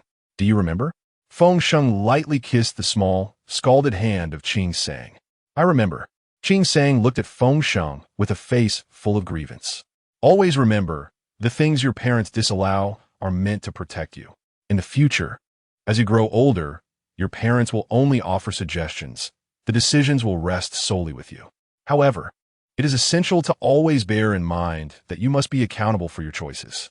If you can withstand the consequences, then proceed. If not, refrain from acting. Feng Sheng then beckoned for Su to join them. Yes, understood. The two children nodded in agreement. Now, let us commence making noodles. Father will prepare the yam puree, and then we shall knead the dough together. Does that sound agreeable? Feng Sheng rose. Yes, yes. We are making noodles. Su and Qing Sang began to bounce with excitement once more. You truly excel at educating children. I had never noticed this before. Shui Qi gazed at Feng Sheng with admiration. After all, I was once a child myself. I wish I had a father like that. A hint of disappointment flickered in Feng Sheng's eyes. I believe you are undoubtedly the best father in the world. Shui Qi seemed to sense Feng Sheng's emotion and immediately enveloped him in a warm embrace. Oh, mother and father are married. You are married again, the two children exclaimed. Their excitement rekindled. Ha ha ha. When you grow up, will you get married? Feng Sheng asked with a smile. I want to get married, Su declared. I want to get married too, Qing Sang chimed in. Why is that? Feng Sheng inquired. Because getting married allows one to have children. Without marriage, one cannot have children. Su responded. I want to have 100 children, Qing Sang added, with a serious demeanor. Feng Sheng, Chapter 0026, Nourishing Noodles. 1. All right, let's make nourishing noodles. Shui Qi could no longer contain herself. Very well, let us prepare the noodles. Feng Sheng began to take charge. Mother, please saute the tomatoes into a puree. Then add the mushrooms, bok choy, and chopped green onions to create a soup. Feng Sheng began assigning tasks. All right, Shui Qi headed to the kitchen. Su, please bring your father a stainless steel spoon. I need to handle this yam. All right, father. Su went to fetch the spoon. Father, what about me? King Sang puted. Qing Sang, please fetch a small bowl of flour for your father. Okay, father. Qing Sang happily dashed off to the kitchen. Here you go, father. Su handed the stainless steel spoon to Feng Sheng. Just then, Qing Sang stumbled, causing the flour to scatter all over Su. Ah, what was that? Su cried out in distress. I'm sorry, sister. Qing Sang was about to cry herself, but upon witnessing her sister covered in flour and sobbing, she stifled her tears and apologized to her sister. It's all right, little sister didn't mean to do that. Look, your sister's hand is all red from the fall. Feng Sheng reassured Su. But I'm covered in flour, father. Su lamented. I didn't do it on purpose, Qing Sang said, timidly offering a wet wipe to her sister. Get away. Sobi, sobi, sobi. Su slapped Qing Sang in frustration. Tears brimmed in Qing Sang's eyes, yet she refrained from weeping. Su promptly offered an apology to her sister. Feng Sheng's countenance darkened instantly. You covered me in flour. I did not do the same to you, so why must I apologize? Su protested. Qing Sang did not act with malice. She apologized at once, and even fetched you wet wipes to clean up. You struck Qing Sang intentionally, and have yet to express remorse, their father reproached. Apologize to Qing Sang immediately. Feng Sheng was genuinely upset. I'm sorry, sister. Let me comfort you, she said. Su witnessed Feng Sheng's stern demeanor for the first time as she placed her hand on her sister's face. In that moment, all of Qing Sang's grievances erupted. She clung to Feng Sheng's leg, weeping heart-wrenchingly. Su, you have gone too far, Shui Qi chastised Su. I was wrong. I apologize. Su acknowledged her mistake, her sobs persistent. For 10 minutes, Su and Qing Sang cried together. Feng Sheng squatted down, embracing Qing Sang in silence. Dad, I am hungry, Qing Sang suddenly exclaimed with a smile. No one knew the reason for her laughter. Dad, I'm hungry too, Su chimed in, also smiling, the reason for her mirth a mystery to all. Su glanced at Qing Sang, who returned the look, and they shared a knowing smile, as if only they understood the source of their joy. All right, if we're hungry, let us continue making noodles. You both fetch the flour, 1 bowl each. Thankfully, the bowls were stainless steel, otherwise it could have been perilous. Feng Sheng instructed the two children to retrieve the flour. Come, let us go together, Su urged as she took Qing Sang's hand. The two sisters went to gather the flour. Once the flour was procured, Feng Sheng had prepared the yam puree. He instructed the children to incorporate an appropriate amount of flour into the yam mixture, and kneaded continuously. Before long, a lump of dough emerged. "Dad, I want to play with the dough too," Feng Sheng said, standing on tiptoe and leaning against the table. "Dough? This is not Play-Doh," Feng Sheng replied, handing her a piece. "Dad, I want some too," Zissou requested. Feng Sheng obliged, giving her a piece as well. "Dad, I want more," Feng Sheng insisted. "No, we must not waste food," Feng Sheng said, his expression serious yet calm. "Oh," Feng Sheng understood her father's intent. "All right, now let us make the noodles." Feng Sheng took scissors and began cutting the dough into small pieces, resembling crescent moons the size of fingernails. "Dad, yours looks like a little fish," Zissou observed, gazing at the array of tiny noodles. "Oh, it does resemble one," Feng Sheng chuckled upon closer inspection. "Well, it's done. Now we shall cook." He placed the noodles onto a plate and carried them to the kitchen. At that moment, the tomato, mushroom, and cabbage soup was ready. Feng Sheng added the noodles to the broth, and once it boiled, he poured in the beaten eggs, followed by cilantro, scallions, MSG, and salt. A fragrant yam health noodle dish was thus prepared. "It smells delightful," Zissou remarked as she caught a whiff of the aroma. "Father is truly remarkable. I want to devour 100 bowls." Feng Sheng's mouth is already watering. "I want to eat 1,000 bowls." Zissou chimes in. "All right, step aside so your father can serve the noodles." Feng Sheng instructs the children to make way and proceeds to ladle the noodles into a small basin. "Gulme, take your bowls and spoons. Let's enjoy the noodles." Feng Sheng carries the basin of noodles to the dining table, with the two children trailing behind, each clutching their own bowl and spoon. At the back is Shui Qi, also holding her utensils. "It's so hot." Father blows on the noodles. Zissou struggles to get the noodles into her mouth. "Mother, blow." Feng Sheng also finds it difficult. "All right." Feng Sheng and Shui Qi take turns blowing on the noodles for the two children. "Is there any significance to these noodles?" Shui Qi asks curiously. "Indeed, there is," Feng Sheng replies. "The yam within is hua yam, a traditional Chinese medicinal herb. Hua yam is sweet in flavor and beneficial for the spleen and stomach, enhancing digestion. Its mucilage nourishes the kidneys and replenishes essence, while its white color aids the lungs, benefiting cough relief. The egg yolk suspended in the egg white resembles the drop of blood in the human heart. Thus, it nourishes the heart, calms the spirit, and enriches the blood. Its yellow hue and sweet taste also benefit the spleen and stomach, while its mildly cold nature nourishes the kidneys, moistening dryness. The egg white, being white and cool, clears the lungs and soothes the throat, detoxifying while enhancing digestion. Shiitake mushrooms bolster vitality and stimulate appetite. Cabbage alleviates heat and discomfort while promoting digestive health.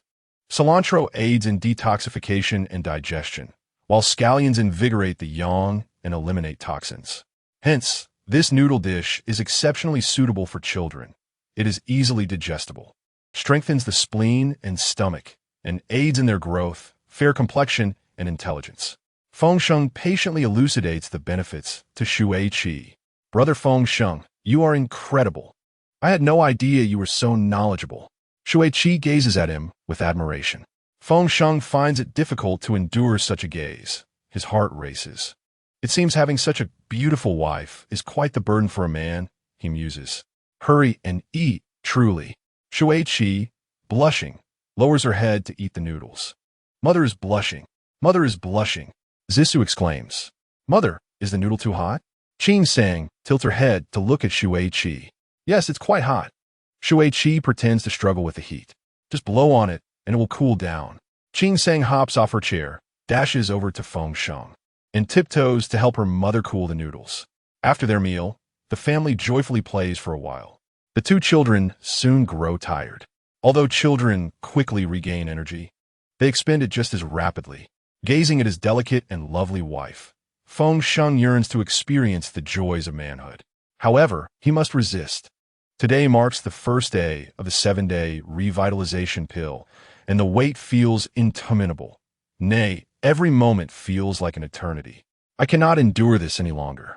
I shall return to my studies, lest I succumb to temptation," Feng Sheng declares, embracing Shui Qi before he departs.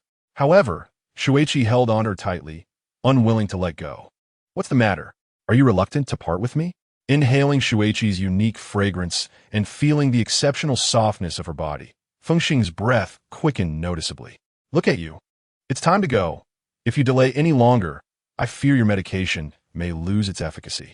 Upon hearing Feng Sheng's hurried breaths, Shuiqi abruptly pushed him away. Indeed, one must not sacrifice the greater good for the trivial. Sooner or later, you shall be mine. With a heavy heart, Feng Sheng exited through the door. Hasn't she already become yours? Shuiqi curiously stared at the security door, tilting her head and speaking to herself. Before long, Feng Sheng arrived at Tongxin Garden Community. After all, it was merely across the street, taking no more than 5 minutes. Hello. The security guard greeted Feng Sheng with a nod and a bow. Hello. Feng Sheng replied, feeling somewhat perplexed, for it was the first time the guard had initiated a conversation with him, and his demeanor was exceptionally cordial. Hello. A janitor at the base of the building also greeted Feng Sheng. Hello. Feng Sheng smiled politely and nodded. Hello. Hello. A middle-aged man approached Feng Sheng with a friendly greeting. Hello. Feng Sheng returned the greeting with a courteous nod and smile. Hello. I live just above you, another young man chimed in, greeting Feng Sheng. Hello. Feng Sheng responded with a polite nod and smile. Hey there, uncle, I live on your floor. Next door, a bashful young woman in her 20s greeted Feng Sheng, her sentence trailing off as she glanced at the two other men, choosing to say no more. Oh, hello. Feng Sheng maintained his polite demeanor, nodding and smiling. Ding. The elevator doors opened, and the middle-aged man exited. Goodbye, young man. He waved courteously at Feng Sheng. Until the last second the elevator doors closed. The middle-aged man continued to wave. Feng Sheng, naturally, responded with a polite nod and wave of his own. A few moments later, ding, the elevator doors opened once more. Please. You first. The young woman shyly gestured for Feng Sheng to step out. After you, ladies first. Feng Sheng, feeling a bit awkward himself, insisted. Thank you. The girl shyly exited the elevator. Goodbye, uncle. The young man inside the elevator waved at Feng Sheng. Goodbye, goodbye. Feng Sheng turned away back. As the girl reached her door, she hesitated before opening it. Hello, I live right here, all by myself, she said softly to Feng Sheng, glancing around. Ah, hello, we're neighbors. If you need any assistance, feel free to ask, Feng Sheng replied, somewhat bewildered, wondering if she was asking for help with moving. All right, thank you, uncle. You are truly a gentleman. The girl laughed and chatted, occasionally adjusting her skirt. Feng Sheng couldn't help but notice. Indeed, the girl's legs, clad in black stockings beneath her skirt, held a certain allure. Had he not encountered Shuiqi, he would have confidently claimed to be entranced by her. However, things had changed. This young and beautiful girl, adorned in her black stockings, paled in comparison to Shuiqi by an insurmountable distance. With a polite smile, Feng Sheng opened the door to his room. Goodbye, uncle. The girl called just as Feng Sheng closed the door. Goodbye, he replied. As the wind rustled, he closed the door behind him and echoed a reply from within. What is happening today? Why is everyone treating me with such courtesy? Feng Sheng felt somewhat perplexed. He picked up his phone and sent a WeChat message to Shuiqi. Shuiqi, I've arrived. Almost simultaneously, he noticed a flurry of messages in the community group chat, with a staggering count of 99 notifications. Upon clicking, he read, Hey, I encountered that lucky traditional Chinese medicine practitioner today. Are you that little brother or sister? I met him too. From now on, we, the residents, are fortunate, as he is said to be a once-in-a-millennium talent in traditional Chinese medicine. An old master. Nonetheless, traditional medicine is still formidable. It seems he has always been exceptional. He just took the exam and is now ready to come forth to heal us. However, being at level 30 only unlocks 3 herbal medicines, and I wonder when he will be able to cure my ailment. What is his name? I know it's Feng Sheng. I have insider information. He resides in our building. Right next door, How old is he? Does he have a wife? It said he is 29, but whether he has a wife is unknown. What? Only 29? Goodness, now it makes sense. Feng Sheng gazed at the messages in the community group and suddenly understood why everyone was being so gracious towards him today. He decided to try the machine. Putting away his phone, he unlocked it with his fingerprint and entered the examination device. Wow, this seat is incredibly comfortable, he thought as he settled into it. He pressed the button to prepare for the exam. In an instant, a helmet automatically secured itself onto his head. The concept was familiar to Feng Sheng. Goodness, this feels so realistic.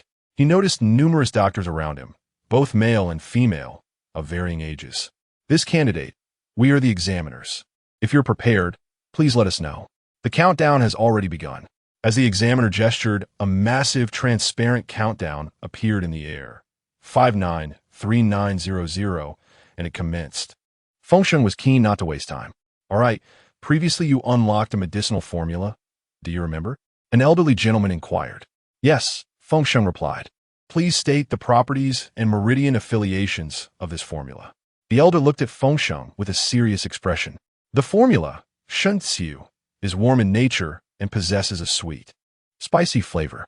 It corresponds to the foot Taiyin spleen meridian and the foot Yangming stomach meridian, Feng Sheng articulated. Correct. Now what exactly is Shen Xiu? The elder pressed further. Shen Xiu, also known as Lu Shen Xiu, is a fermentation agent made from a mixture of spicy smartweed, Qinghao, apricot kernel paste, red beans, and fresh xanthium grass. Combined with flour or bran, Feng Sheng mused, finding this elementary question far too simple, as if leveling up by 100 a day would pose no challenge. Very well. Do you know the method for preparing fried shinsiu? To prepare fried shinsiu, pour the shinsiu into a hot pan and stir fry until it turns yellow. Then remove and let it cool, and you'll have fried shinsiu. Correct. What about the explanation for fried bran shinsiu? A young woman beside the elder began to inquire. At that moment, Feng Sheng noticed that this young woman resembled Bai Wei, albeit slightly younger, resembling a freshly graduated university student, composed and dignified, yet with a hint of youthful innocence. Chapter 0028. Shinsiu, Hawthorn, and Malt. 1. Feng Sheng paused for a moment, then continued. To prepare fried shinsiu, one must evenly sprinkle bran into a heated pan. And when it begins to smoke, add the shinsiu and stir until it turns yellow. Then remove it, sift out the bran, and allow it to cool. Correct. But what distinguishes shinsiu, fried shinsiu, and bran fried shinsiu? The girl inquired further. Shinsiu has a sweet and pungent flavor, aside from aiding digestion. Its spiciness also serves to dispel pathogens. Fried shinsiu, having lost its pungency, possesses a subtle fragrance. Thus it is more beneficial for nourishing the spleen and stomach. Bran fried shinsiu, enriched with some components from the charred bran, has a slightly bitter yet toasted aroma, which not only enhances the efficacy of fried shinsiu, but also excels in promoting digestion. Feng Sheng replied, as if reciting from memory. Impressive. What about charred shinsiu? The girl asked again. Charred shinsiu is made by frying shinsiu in a pan until its exterior turns black and its interior becomes yellow. Then, a slight spray of clean water is added, and it is allowed to cool. Feng Sheng answered with calm assurance. Excellent. Congratulations. You have answered all correctly. Your current level in traditional Chinese medicine is 33. Would you like to continue the examination? The elder inquired. Yes, I wish to continue. Can I take the exam indefinitely? Feng Sheng asked. Certainly, as long as you are willing and your stamina permits, and as long as your answers remain correct, you may continue indefinitely, the girl replied with a smile. I have a question. At first, I thought you were, but now I believe you are projections of real people, Feng Sheng curiously ventured, deviating from the exam's topic. This is indeed a topic unrelated to the examination. However, I can tell you that we are, in fact, modeled after the true appearances of our staff. Due to the advanced technology, it is not feasible to showcase it widely. Currently, there are only 3 such examination systems, the girl answered, smilingly addressing Feng Sheng's curiosity. Thank you for your response.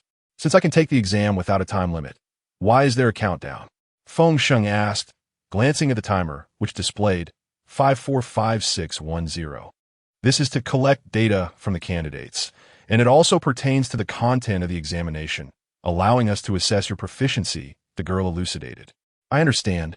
Thank you. Let us proceed with the examination, Feng Sheng confirmed, having realized that this girl was Bai Wei. The elder might very well be Bai Wei's father, the head of the traditional Chinese medicine examination center. Now, we will proceed to the practical questions. If you successfully complete a prescription and answer correctly, you will advance 10 levels at once, Bai Wei announced.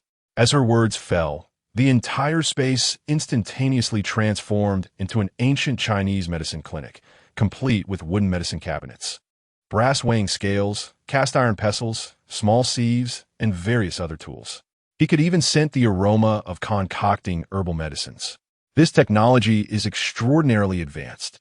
This is not merely a 5, but rather a 9. Feng Sheng marveled at the progress of modern science. "Hello, doctor." A middle-aged man approached Feng Sheng as he was lost in thought. "Greetings." Feng Sheng felt as if he were engaged in an immersive game. He could even detect the scent of alcohol emanating from man. "I underwent a physical examination at the hospital yesterday and discovered that I have xanthomas and systemic arteriosclerosis. Am I going to die?" The patient asked, appearing despondent. "Upon encountering me, you shall find it impossible to evade your afflictions. Modern medicine categorizes your ailments under the umbrella of hyperlipidemia. I possess the confidence to restore your health within a mere 3 months," Feng Sheng assured the patient. "Hyperlipidemia? Yet, I have never perceived any discomfort," the patient inquired. "You should have been able to notice the xanthomas yourself. It is merely that you have not paid sufficient attention to your body.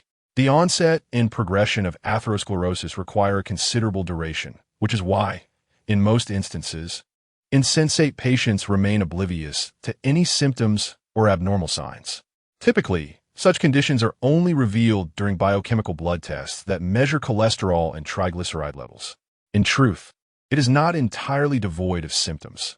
Rather, you have mistaken them for your normal state. Had you delved into traditional Chinese medicine, you would have identified your health issues much earlier." Feng Sheng patiently elucidated the patient's queries. "You, a practitioner of traditional Chinese medicine, how can you comprehend the terminology of Western medicine?" The patient pressed on. Both traditional and Western medicine emerged with the singular aim of healing and alleviating suffering. Each requires study, Feng Sheng replied with a smile. "Which is superior, traditional Chinese medicine or Western medicine?" The patient asked once more. "It is irrelevant who is superior. Under equivalent circumstances, we should employ whichever method serves the patient's best interest," Feng Sheng responded without a hint of hesitation. "Why must it take 3 months?" The patient continued to inquire. "Your condition has developed over a prolonged period, and the speed of recovery also hinges on your willingness to modify your lifestyle as per my recommendations," Feng Sheng replied with a smile. "Very well, prescribe me a remedy." The patient insisted, bombarding Feng Sheng with questions, leaving him no respite. Yet, Feng Sheng understood. He recognized this as part of the examination. Perhaps such situations would arise in genuine practice as well. "All right, let me take your pulse for further diagnosis before prescribing medication," he stated. In truth, a mere observation coupled with the patient's account would suffice for him to prescribe treatment. Nevertheless, he feared this might also be part of the assessment. So he opted for a comprehensive examination through the 4 diagnostic methods. After completing the full procedure, Feng Sheng felt assured in his findings. He grasped the pen and paper on the table and penned a prescription: Crataegus, malt extract. Dosage: decoct in water, twice daily, 1 dose at a time. Why only 2 ingredients? The patient glanced at the prescription, continuing to probe. "Currently, my prescribing authority is limited to 3 ingredients, and these 2 suffice to address your condition," Feng Sheng explained, having attempted to include other herbs but found himself unable to do so. At that moment, he realized he could only prescribe the herbs he had unlocked. Fortunately, he discovered that he could utilize various types of hawthorn, malt, and shinshu. Thus, although merely 3 varieties of hawthorn have been unlocked, the actual number of usable herbal medicines extends to over a dozen, such as southern hawthorn, northern hawthorn, roasted hawthorn, char hawthorn, and hawthorn charcoal, raw malt, roasted malt, flour roasted malt, and charred malt, raw shinshu, roasted shinshu, flour roasted shinshu, charred shinshu, shinshu charcoal, and even jian shenku. Why, then, should one opt for northern hawthorn? Is there perhaps eastern hawthorn, western hawthorn, southern hawthorn, and central hawthorn? The patient's incessant inquiries could be rather tiresome. In a real hospital setting, such behavior might earn a scornful glance from the physician. However, Feng Sheng understood that this was part of the examination content. As a doctor, one must possess compassion and tolerance. When a patient is unwell, it is natural for them to be loquacious. Engaging in conversation can alleviate their ailment significantly. This explains why, at certain doctors' offices, one often leaves feeling considerably lighter even without receiving any medication. This phenomenon is known as the compassionate field of energy.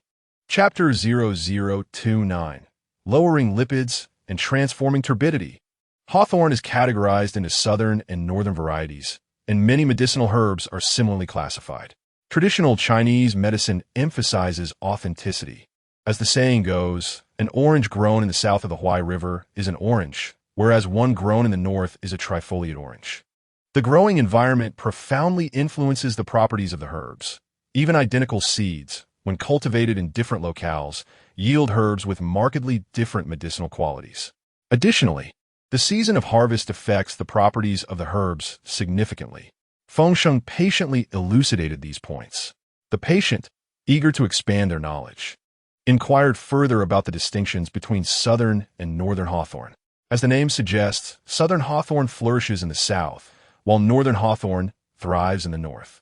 Southern hawthorn is smaller with thinner flesh, whereas northern hawthorn is larger with thicker flesh, possessing a more pronounced sweet and sour flavor, thus rendering its medicinal properties more potent than those of southern hawthorn. In the absence of northern hawthorn, southern hawthorn can be utilized. However, a greater quantity may be required, and it may be relatively more expensive, though this remains uncertain. Feng Sheng continued to explain with utmost patience. Isn't hawthorn and malt merely common food? How can they possibly treat my severe hyperlipidemia? The patient expressed skepticism. Hyperlipidemia, referred to in traditional Chinese medicine as blood turbidity, denotes murky blood laden with impurities and a sticky consistency. The root cause lies in dietary habits and lifestyle choices. Indulgence in rich, fatty foods combined with a lack of physical activity invariably damages the spleen and stomach, weakening their function. One day, the compromised digestive system can no longer absorb the nutrients consumed, failing to distribute them throughout the body. Consequently, these nutrients transform into phlegm turbidity, phlegm fluids, and dampness, gradually infiltrating the blood vessels and resulting in what is commonly referred to as hyperlipidemia. Those afflicted with this condition often possess a phlegm-damp constitution, much like yourself, overweight, limbs heavy, preferring to sit rather than stand, and to lie down rather than sit, perpetually fatigued and drowsy, with sticky and unsatisfactory bowel movements. Feng Sheng imparted knowledge of traditional Chinese medicine while articulating the patient's symptoms. Ah, remarkable. You knew all this without me saying a word. The patient's face brightened with delight. Of course I know. Otherwise, what would be the point of my being a physician? If I must rely on the patient to articulate their condition before I can prescribe medication, then what purpose does a doctor serve? Feng Sheng chuckled. You still have not answered my question. How can hawthorn and malt remedy my blood stagnation? The patient pressed on. From a traditional Chinese medicine perspective, all natural substances possess medicinal properties and can heal ailments.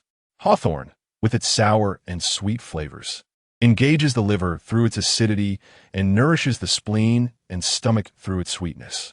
Its mild warmth further enhances its efficacy. Thus, hawthorn can aid digestion, eliminate stagnation, strengthen the spleen and stomach, promote the flow of qi, invigorate blood circulation, and reduce lipid levels.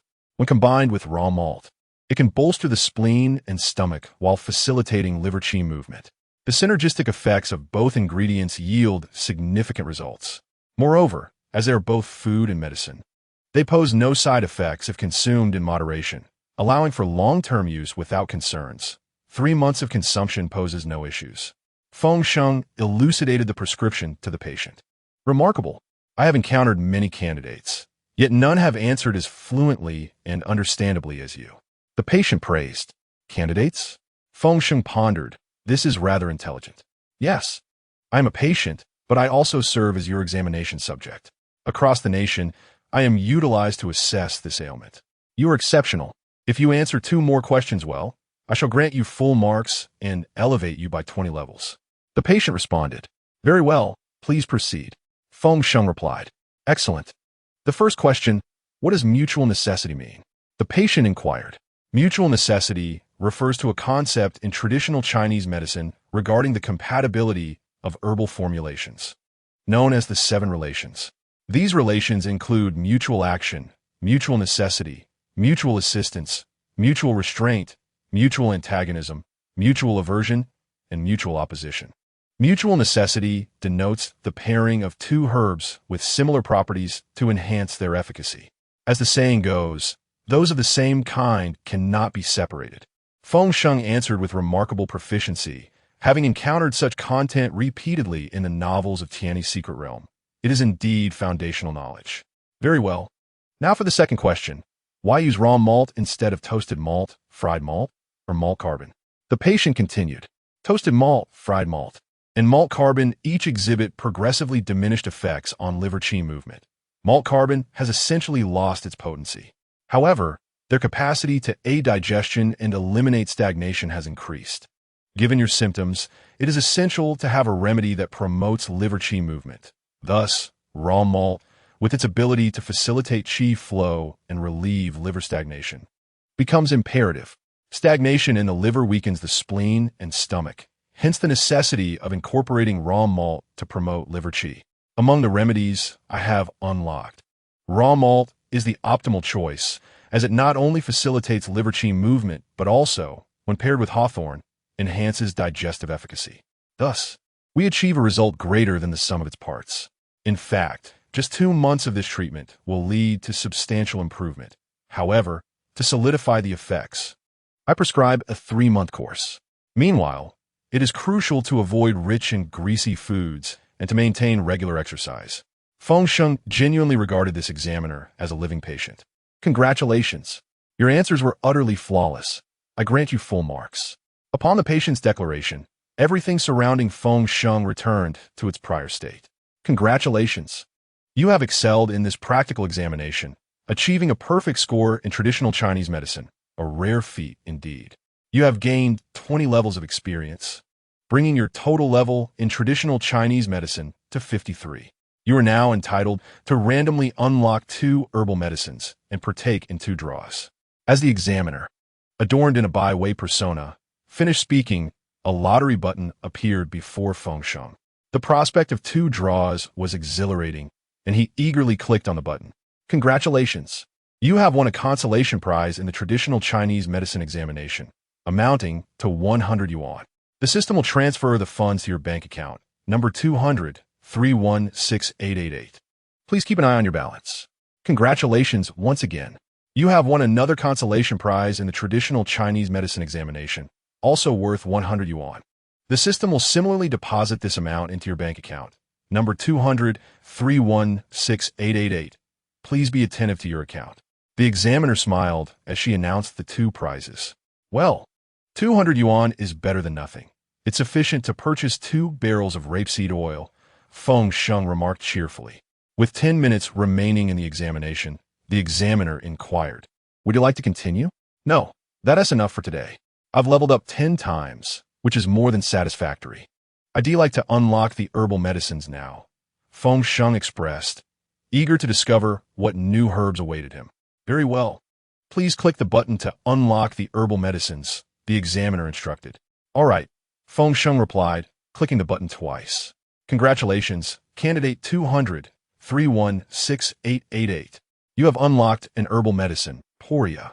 Congratulations once again, candidate 200-316-888. You have unlocked another herbal medicine, Chunpai. Poria? Chunpai. This is fantastic.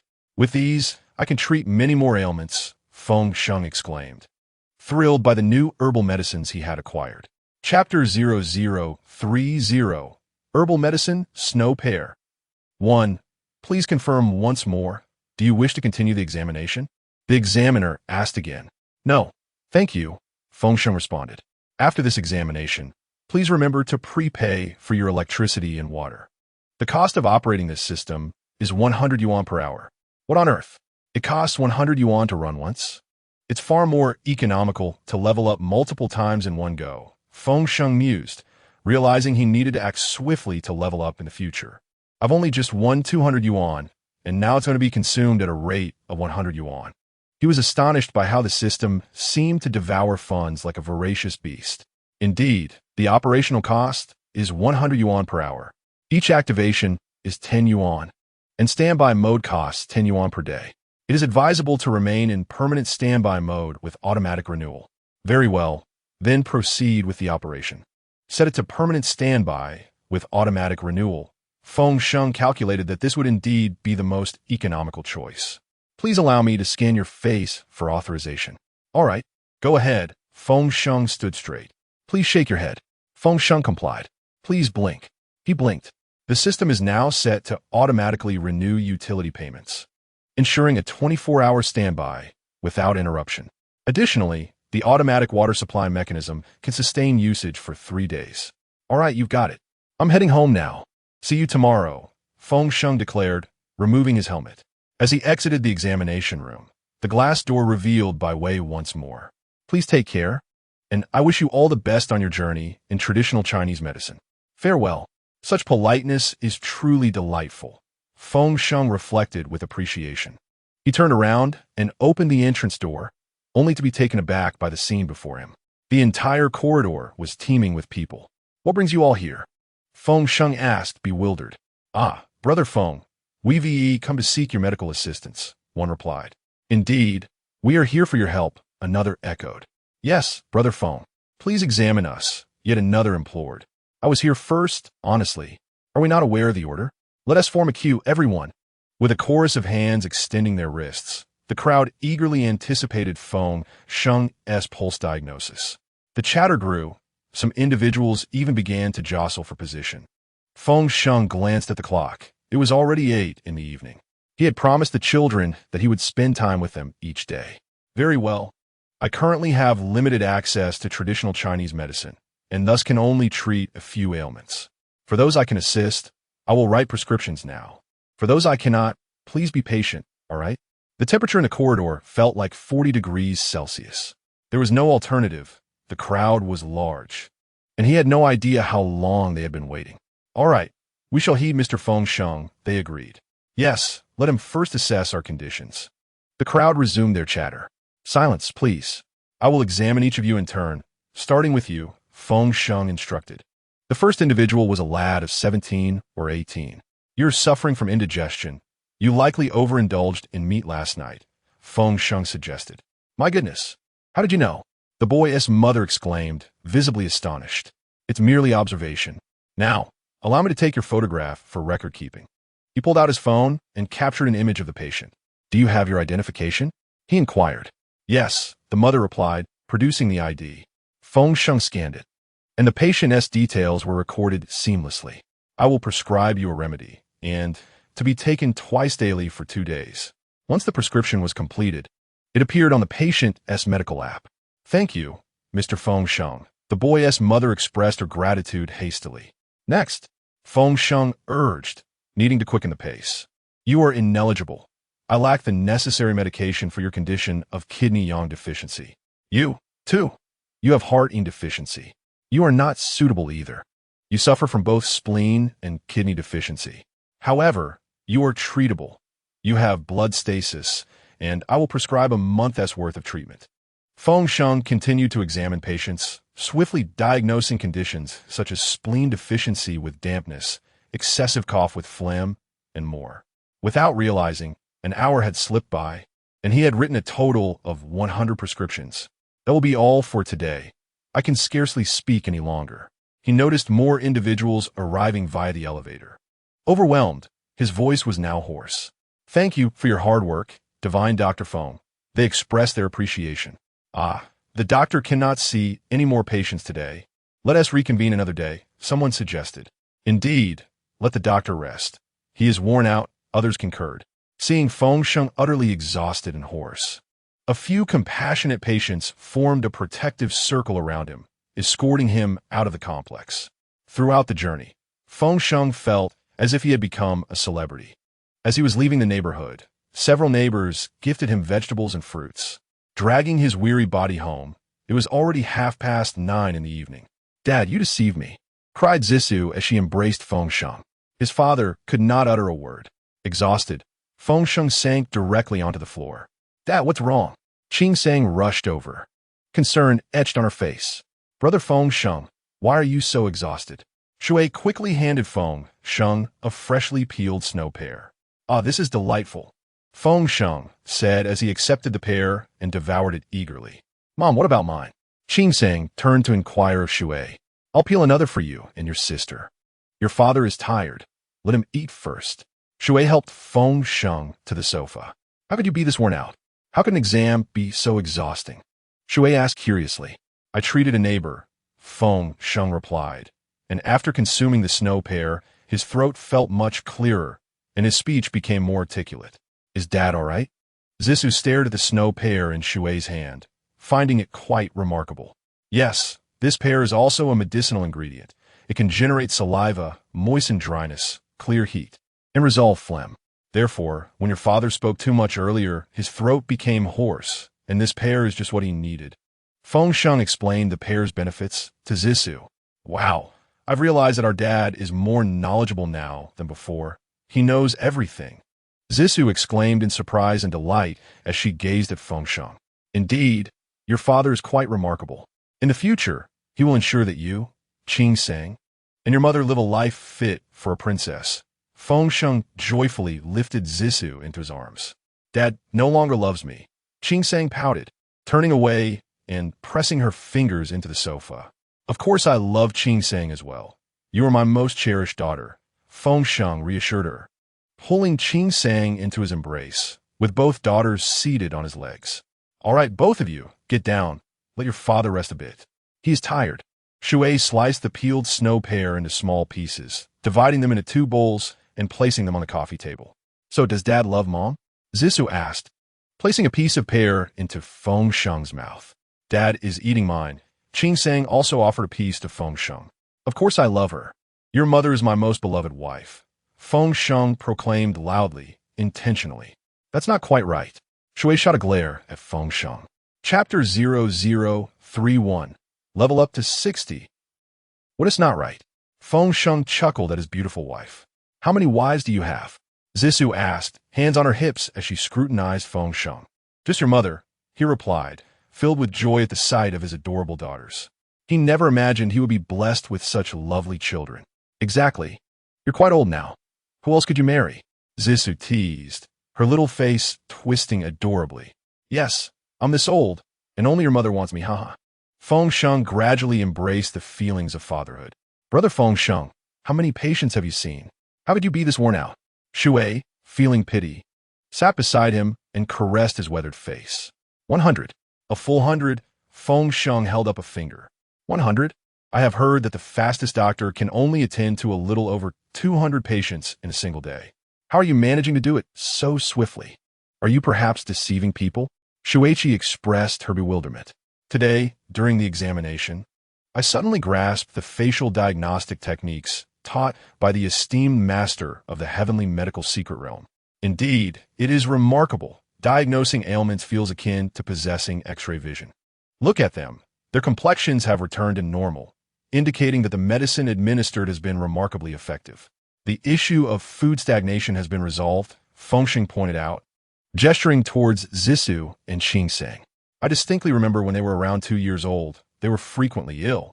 During that time, you were often away during the day, and out of concern for your fatigue, I refrained from disturbing you at night. I spent sleepless nights worrying about them, for they exhibited symptoms of food stagnation. We visited the hospital repeatedly, yet their ailments remained unhealed. Coughing, abdominal pain, tonsillitis, restless sleep, talking in their sleep, grinding their teeth. Shuiqi reminisced about the symptoms the 2 children endured. Indeed, such symptoms of food stagnation in children can lead to bronchitis, tracheitis, and even pneumonia if treated improperly. It may also result in myocarditis. Feng Sheng cradled Qing Sheng, who had climbed onto him. Daddy, I want to watch Yi Luo Li. Zissou approached with the remote control in hand. I want to watch Peppa Pig. Qing Sheng attempted to snatch the remote. All right, both can watch. The elder sister will enjoy half an hour of Yi Luo Li, and the younger sister will have half an hour of Peppa Pig. Feng Sheng promptly intervened to prevent the 2 from fighting over the remote. No, we can only watch for a total of half an hour. With each cartoon limited to 15 minutes, Shuiqi said, her gaze stern as she fixed it on Zissou. Fine.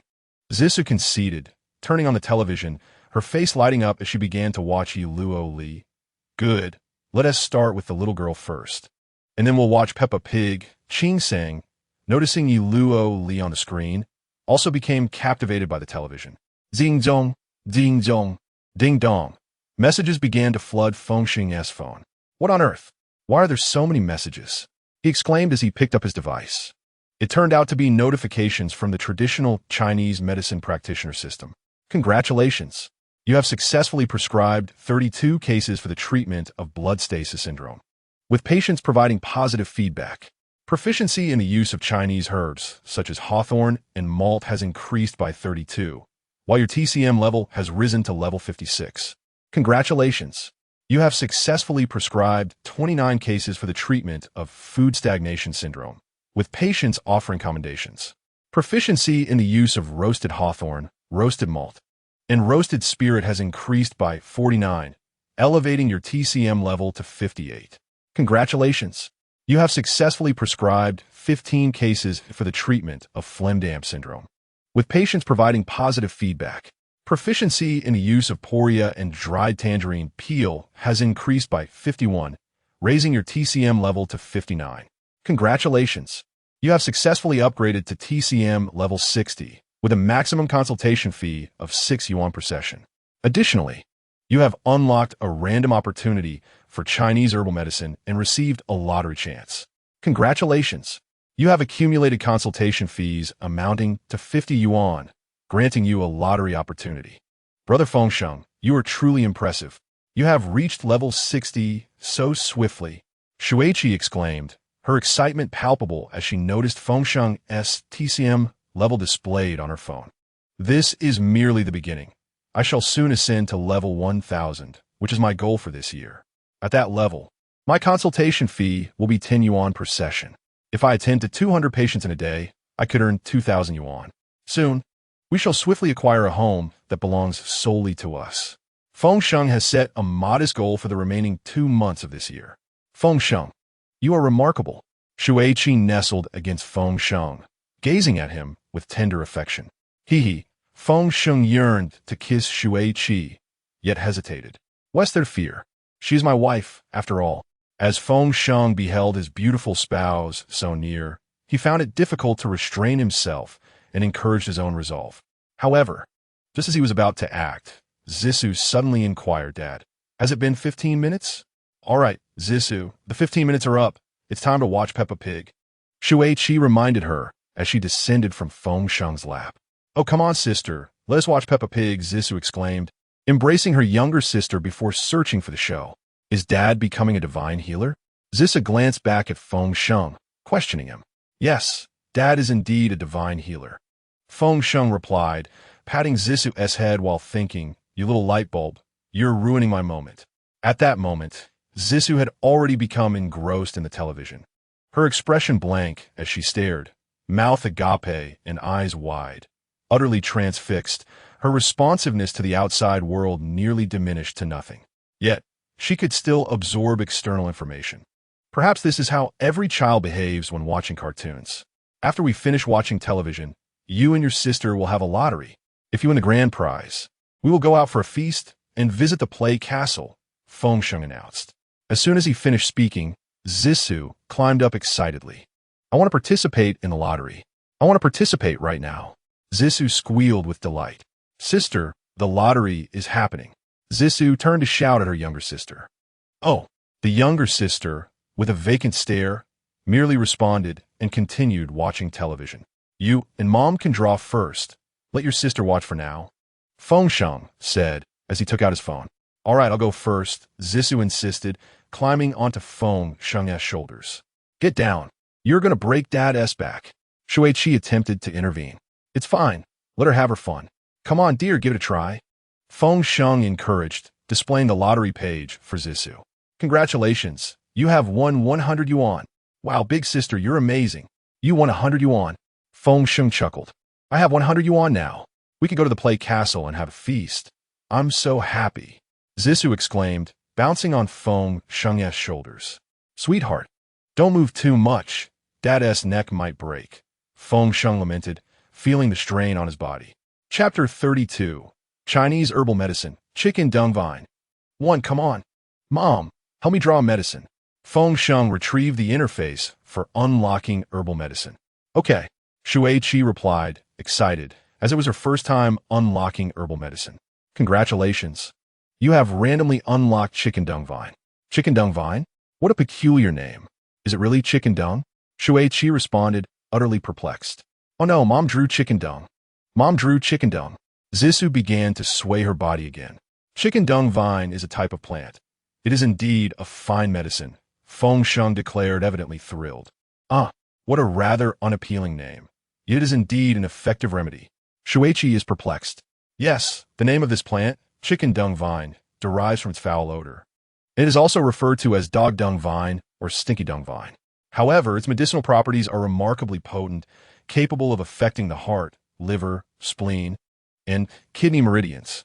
It possesses formidable capabilities in dispelling wind, eliminating dampness, aiding digestion, detoxifying, reducing swelling, invigorating blood flow, and alleviating pain. Feng Sheng enthusiastically elucidates the prowess of this herb to Shuiqi. What ailments can it treat?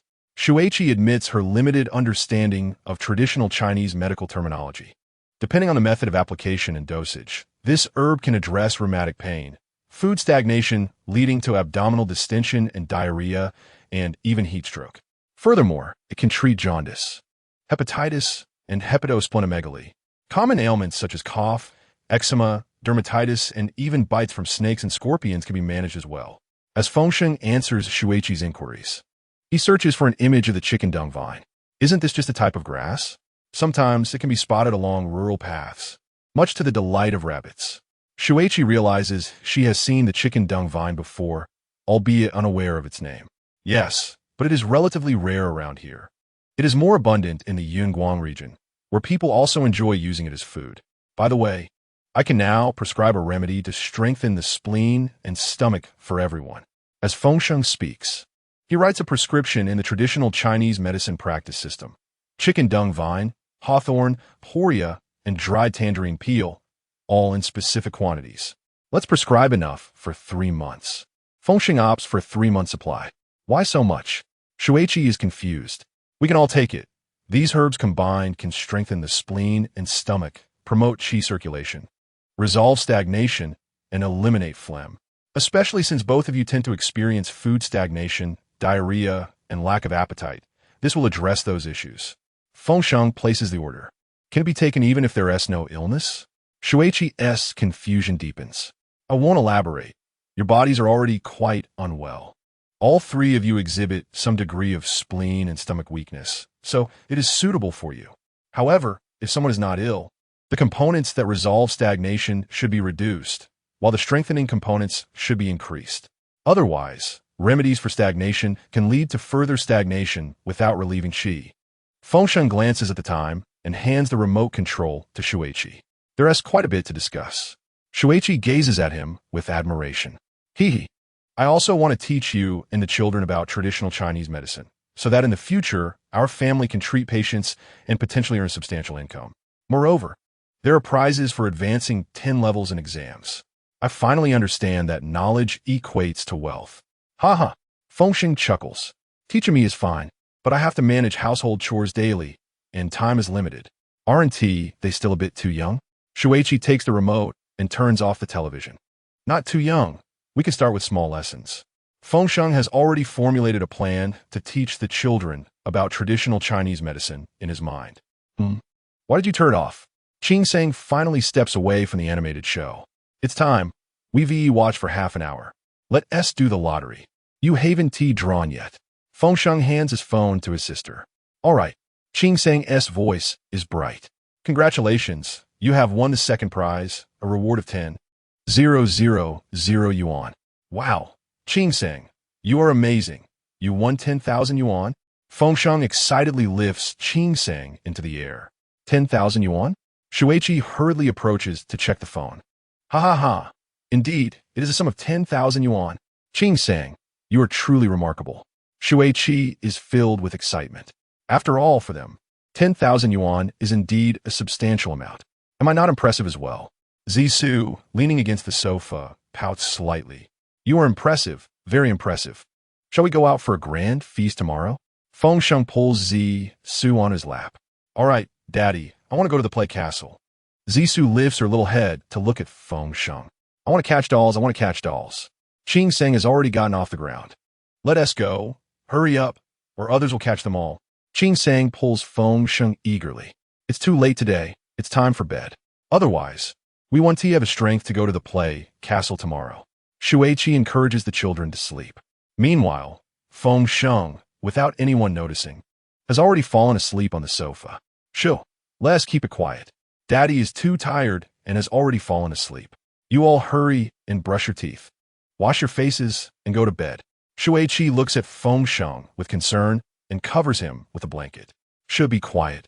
Qing Sheng mimics Shuiqi's actions. The next morning, the children woke up early. However, the adults still did not rise early, just a bit earlier than usual. After breakfast, Zissou calls out to Feng Sheng from outside the bathroom. Daddy, let us go to the play castle. All right, let us all change our clothes. After Daddy finishes, we'll set off.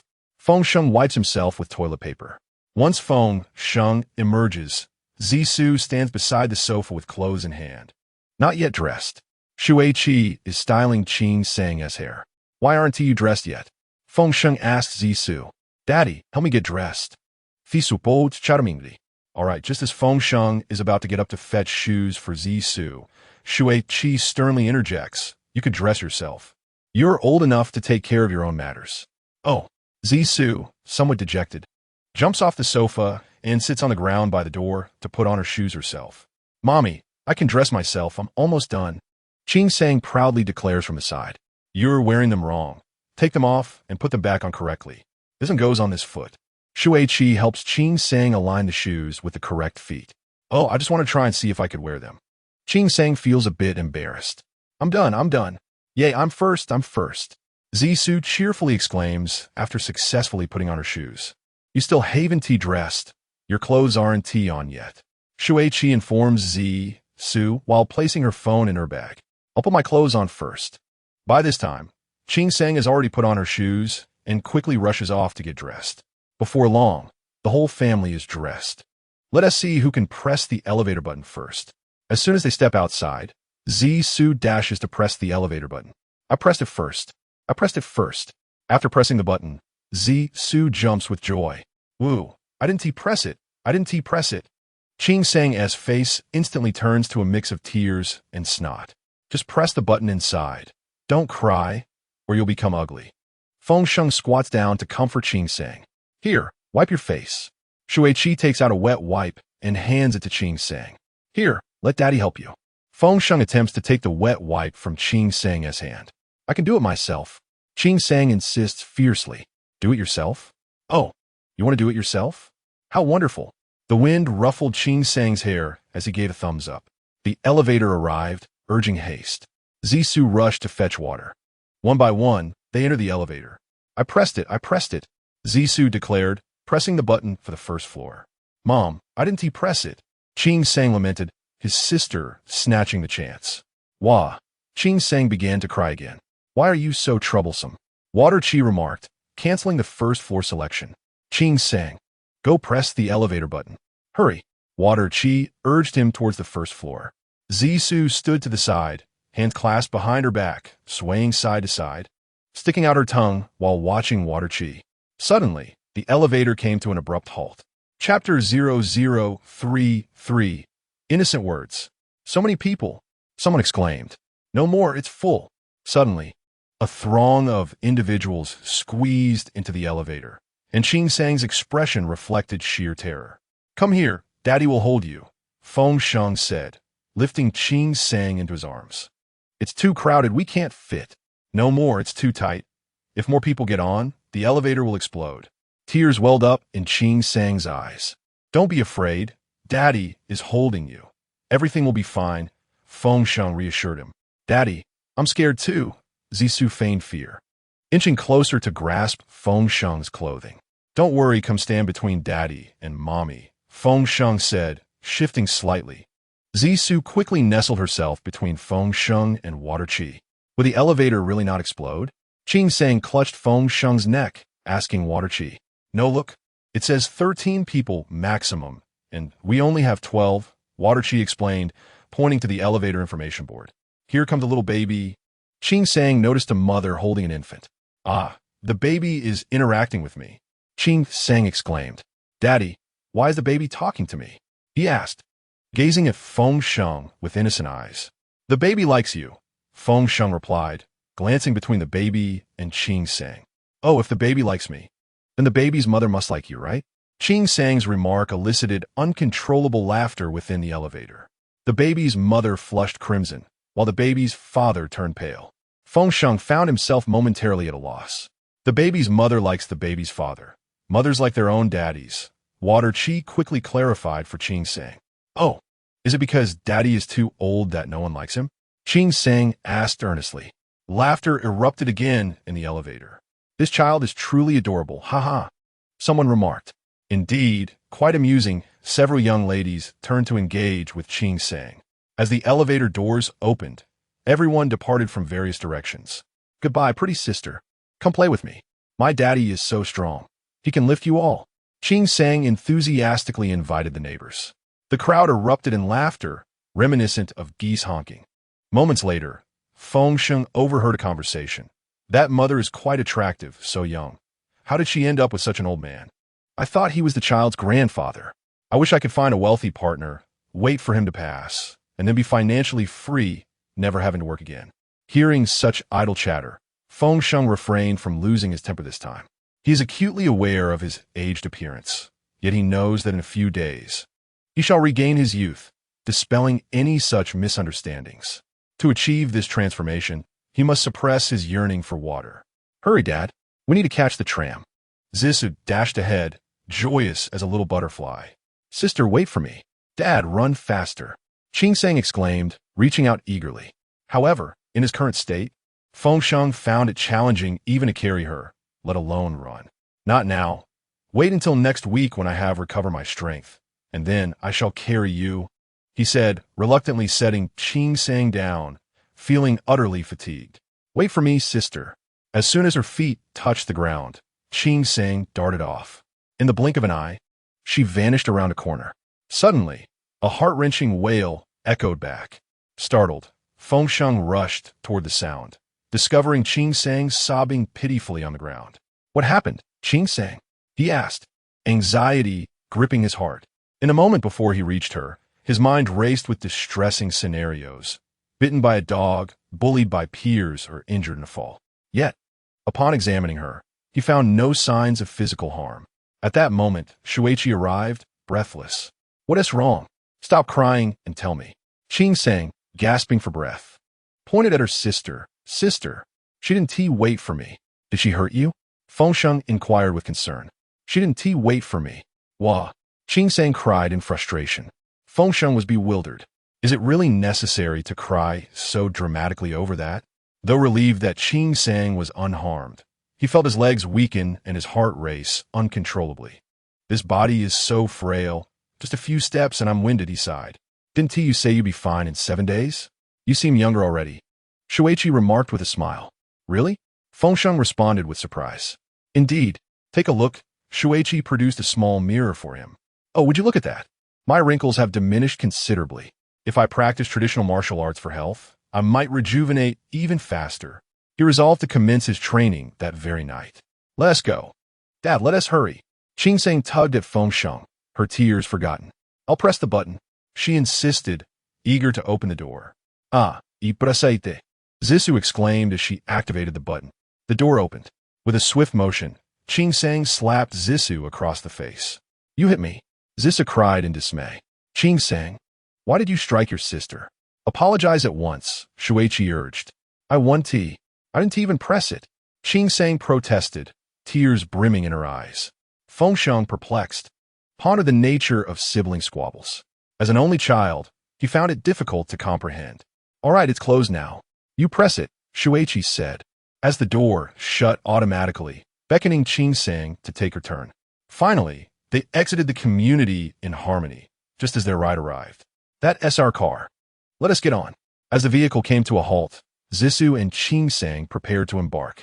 In an instant, as the door swung open, Zissou, trailing behind, seized Qing Sang by the back of her collar and yanked her from the seat, unceremoniously tossing her onto the ground. Qing Sheng burst into tears once again. Zissou, how could you treat your sister this way? Feng Sheng expressed his displeasure, lifting Qing Sheng into his arms and returning to the vehicle. I should enter first. Otherwise, she might fall. She is too small to lean against the window. Zissou explained her reasoning. She abandoned me. She left me. Qing Sheng lamented, her cries echoing in the air. No more tears. Dear, your sister will be reprimanded, Feng Sheng reassured her. Zissou, while I understand your desire to protect your sister, you must realize that your actions can also cause her harm. Do not pull her like that again. It could lead to injury. Do you understand? Feng Sheng was increasingly embracing the role of father. Zissou pouted. Dad, sister just threw me up high, 100 feet. I almost exploded. Qing Sheng animatedly recounted the incident, her gestures exaggerated as she earnestly portrayed the events that had transpired. The driver struggled to suppress a laugh, glancing at Shuiqi in the passenger seat. Sisters always fight at home. We also have two sisters who are at odds with each other, he remarked. Chapter 34. Off to the play paradise. Within 3 minutes of the car's departure, Feng Sheng spotted a vast construction site, seemingly a school nearing completion. Shuiqi, what school is that? He inquired. That's the affiliated Hongxing Kindergarten of Yuzhou Medical University, one of the top 3 kindergartens in Yuzhou and among the top 10 in the nation. All the prominent families in Yuzhou aspire to enroll their children here, but it's generally inaccessible to the average person, Shuiqi revealed with a hint of envy. This kindergarten is so close to our home, and it looks like it will be finished soon. Feng Sheng contemplated transferring the children there. Yes, they've already started enrollment, but it's likely we won't get in. The driver chuckled. Indeed, good schools are perpetually inundated with applications. Feng Sheng smiled knowingly. 25 minutes later, the car stopped in front of a grand shopping mall. Once the family disembarked, Zissou immediately took Qing Sheng's hand and dashed inside. This mall is enormous. Feng Sheng marveled, having never encountered such a vast shopping complex before. You seem to have forgotten. This mall was completed 3 years ago and is the largest in Yuzhou. Unfortunately, it sees few visitors, Shuiqi remarked, linking her arm with Feng Sheng's. Why are there so few people? He wondered. Because everyone prefers online shopping nowadays. Foot traffic in malls has dwindled. Come on, Shuiqi said, unconcerned about the opinions of others. She was unbothered by the notion that people might think she was being supported by an older man. In her eyes, Feng Sheng was her beloved, the one she cherished for a lifetime. Before long, the family arrived at the play paradise on the 3rd floor of the mall. What colossal play area! Feng Sheng exclaimed, astounded by the sheer size of the establishment, which dwarfed any play area he had previously encountered by at least tenfold. How much does it cost to play here? He inquired of Shuiqi. The cost for a single play session is 80, while the trampolines over there charge separately at 60 per visit. Additionally, the sandpit is 30 for one session. What? That's so expensive, Feng Sheng exclaimed, recalling that a visit to the play area used to cost merely 10 yuan, and it was an all-inclusive experience. Mom, I want to play on the trampoline. Zissou tugged at Shuiqi's shirt, looking up with pleading eyes. I want to go to the play area. Qing Sheng chimed in, approaching Shuiqi as well. Is there a way to make it cheaper? Feng Sheng inquired. If you purchase a membership card, you can enjoy unlimited access, plus receive 500 game tokens for the arcade across the way. It's quite a bargain. A cheerful young woman in a work uniform approached with a smile. Dad, I want to play in the play area. Qing Sheng repeated her request. You two go ahead. Once your father and I finish getting the card, I'll bring you the wristbands, Shuiqi responded, as the staff demonstrated efficiency. All right, go on. Feng Sheng encouraged Shuiqi to take the children inside first. Oh, we're going to the play area. Qing Sheng exclaimed with excitement. Sister, shall we play in the play area first, and then go to the trampoline? Zissou asked Qing Sheng. Okay, Qing Sheng readily agreed. All right, let's head in first while Dad pays here, Shuiqi said, turning to lead the two children, removing their shoes as they entered the play area. Sir, this way, please. A staff member guided Feng Sheng to the service desk. We offer annual, semi-annual, quarterly, monthly, weekly, and single-use cards. Which option would you like to choose? The annual card is the most economical at 1,688 yuan, allowing unlimited visits within a year, plus it includes 500 yuan worth of game tokens. Essentially, You will be paying only 1,188 yuan to enjoy a whole year of play, which is quite a deal. The attendant smiled sincerely and sweetly. All right, let's go with that. Can I get a discount for 2 cards since I have 2 children? Feng Sheng inquired. Unfortunately, no, sir. However, I can arrange for you to receive 2 dolls as a complimentary gift. Would that be acceptable? The attendant beamed. Fine, let's proceed with that, Feng Sheng replied, pulling out his phone to purchase 2 cards, totaling 3,376 yuan. Sir, each card contains 550 game tokens, and I've added an extra 50 tokens for you. Here are your 2 dolls, 1 pink and 1 blue. Please take care of them. The staff member handed over the cards and dolls to Feng Sheng. Goodness, I expected larger dolls. They're only palm-sized, he thought as he accepted the cards and dolls. Although he smiled, his heart ached.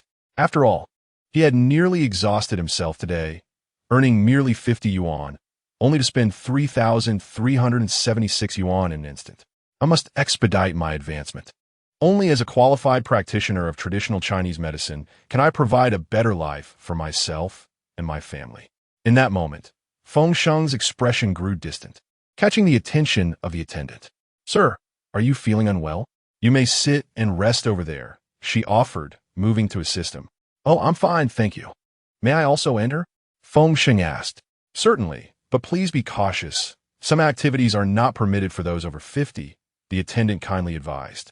This irony did not escape Feng Sheng. He was merely 19, though his body was 29. Thank you. After expressing gratitude, Feng Sheng placed the 2 cards into his pocket and stepped through the door into the play center. Inside, there were at least 100 children, making it impossible to locate Qing Sang and Zisu. Suddenly, Zisu emerged from nowhere, clinging to Feng Sheng's leg. Where's Dad? Where's Qing Sang and Mom? Feng Sheng inquired. They're up there. Zisu pointed to a height of 10 meters. How fun. Come on, Dad, let's go. Feng Sheng took Zisu into the sea of balls. Dad, lie down, Zisu insisted. All right. Feng Sheng complied and lay down. Dad, swim. Zisu climbed onto Feng Sheng's stomach, urging him to swim. Okay, swimming. Feng Sheng found the thick sea of balls incredibly enjoyable. He paddled with arms and legs, resembling a boat gliding through a blue ocean, carrying Zisu along. Faster, Dad. Zisu exclaimed joyfully, her laughter radiating like that of a little angel. Other children cast envious glances, for their fathers were not engaging with them in play, but rather glued to their phones outside. Dad, why can't you play with me for a while? A little boy shouted angrily. If you want to play, play. If you don't, we'll go home. I'm busy, the boy's father retorted, glaring at his phone without raising his head. Look at you making all that noise. Now I can't get my game. Just go away. The boy's father abruptly stood up and left, not even revealing where he was headed. Dad, where are you going? The little boy called out, running after him without even putting on his shoes. Zisu, witnessing this scene, curiously asked Feng Sheng, Dad, why is that little boy's father angry?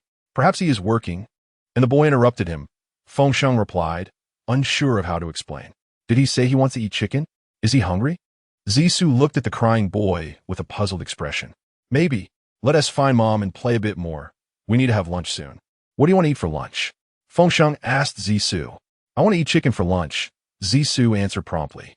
She then jumped into the sea of balls and dashed towards Qing Sang and Shui Qi, who had just come down the slide. As Feng Sheng attempted to rise, he suddenly realized that his waist ached and his legs were cramping. Qing Sang approached, looking curiously at Feng Sheng lying in the sea of balls. Dad, why aren't you getting up? Chapter 35. Let's go eat chicken. Dad wants to get up too, but I can't move. Feng Sheng feigned a sorrowful expression. Dad, are you going to die? If you die, will I have to get younger, Dad? Qing Sang asked seriously, causing a nearby mother to burst into laughter. Feng Sheng thought to himself, what a dutiful daughter. Don't say such nonsense. Your dad is just tired. Let him rest for a bit. Shui Qi could hardly contain her laughter. Mom, I'm hungry. I want to go have a feast, Qing Sang said, turning to Shui Qi, clearly exhausted. Let us go eat chicken. Dad said we'll eat chicken after playing, Zisu shouted. A few mothers once again found themselves in a delightful uproar. All right, let us indulge in a grand feast. Roasted chicken, fried chicken, and braised chicken. The winds whispered that it was no longer bearable to linger here. If he did not depart soon, he would find himself in an embarrassing predicament. Slowly, he rose, acutely aware of the aches coursing through his body. While others traversed time to the past, he, by some twist of fate, had leapt to the future, feeling utterly out of place and burdened with his fragile physique. "Why you look so pale?" Shuichi inquired with concern. "It's nothing, merely fatigued. A meal and a restful slumber will remedy it," Feng Sheng replied as he stood to don his shoes. Once he had finished, he turned to find that Qing Sang had already drifted into slumber. "Huh? She is asleep?" Feng Sheng was taken aback. "Indeed," Shuichi confirmed, handing the sleeping child to him. "She won't awaken, will she?" Feng Sheng accepted the child with utmost care, fearing that any disturbance might rouse her. "No, she just fell asleep. Not even thunder would wake her," Shuichi assured as she began to put on her shoes. "But how shall we dine with her asleep?" Feng Sheng pondered aloud, his hunger growing yet unsure how to navigate this situation. "We shall dine as we wish. I'll hold her while we eat. It will be fine," Shuichi reassured him, gathering her belongings. "Huh?" Feng Sheng was both shocked and intrigued, unable to fathom how a mother could manage to eat while cradling her child. "Which floor shall we go to?" Zissou asked. "The 6th floor. Press 6, Shuichi instructed. The family entered the elevator, swiftly arriving at the dining area on the 6th floor. Here, at least 50 or 60 dining establishments flourished, each exuding opulence. "Wow, dining here must be quite expensive," Feng Sheng marveled, having never encountered such grandeur before. "It's comparable to the smaller eateries outside, perhaps just a bit pricier. Nevertheless, the ambience is pleasant and convenient. Should we venture out, there are hardly any small shops nearby, and we would also incur taxi fare, which would amount to a similar expense," Shuichi explained, observing Feng Sheng's astonishment, finding him rather endearing since his amnesia. "What makes you smile?" Feng Sheng asked, noticing Shuichi's radiant expression, which reminded him of a celestial being descended to earth. "Your innocence is somewhat charming," she replied, her smile growing sweeter. "Daddy, I see a chicken. I see a chicken," Zissou exclaimed, pointing excitedly at a large rooster-shaped sculpture nearby. "All right, let us dine there," Shuichi said, taking Zissou's small hand as they headed towards the restaurant shaped like the Grand Rooster. Feng Sheng followed closely, cradling Qing Sang. Upon entering the establishment, a cheerful server greeted them. "A table for 4? What would you like to eat?" "Chicken. We want chicken," Zissou chimed in. "Wonderful. Our specialty is a feast centered around chicken," the server replied, squatting to engage with Zissou. "Then let us have chicken." Zissou smiled brightly at the server. "Very well, please follow me," the server responded with a somewhat awkward grin, leading the family to a table for 4. "I want to sit here," Zissou insisted, preferring a spot with a long soft bench and a backrest. "Of course. Whatever you prefer," the server replied with a welcoming smile. "All right, let us settle here. It's perfect for Qing Sang to nap a bit longer," Shuichi said, gently laying the child on the cushioned bench. The bench was soft, had a backrest, and was sufficiently wide for a little one. "In the past, were you always the one to hold the child when we dined out?" Feng Sheng glanced at the peacefully sleeping Qing Sang, a wave of inexplicable guilt washing over him. Indeed, it was a delightful arrangement when one could cradle their beloved in one arm while dining with the other, alleviating the fatigue of the day. "Isn't it so?" Shuichi remarked with a smile. "Have I treated you poorly in the past?" Feng Sheng's expression turned apologetic.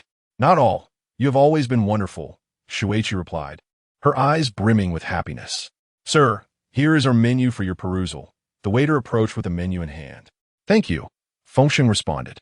Taking a glance at the offerings, beggar's chicken for 198 yuan, Xinjiang big plate chicken for 188 yuan, chestnut braised chicken for 168 yuan, 3-cup chicken for 158 yuan, mushroom stewed chicken for 148 yuan, spicy chicken for 148 yuan, braised chicken pieces for 118 yuan, salt-baked chicken thigh for 98 yuan, Coca-Cola chicken wings for 68 yuan, and Kung Pao chicken for 68 yuan.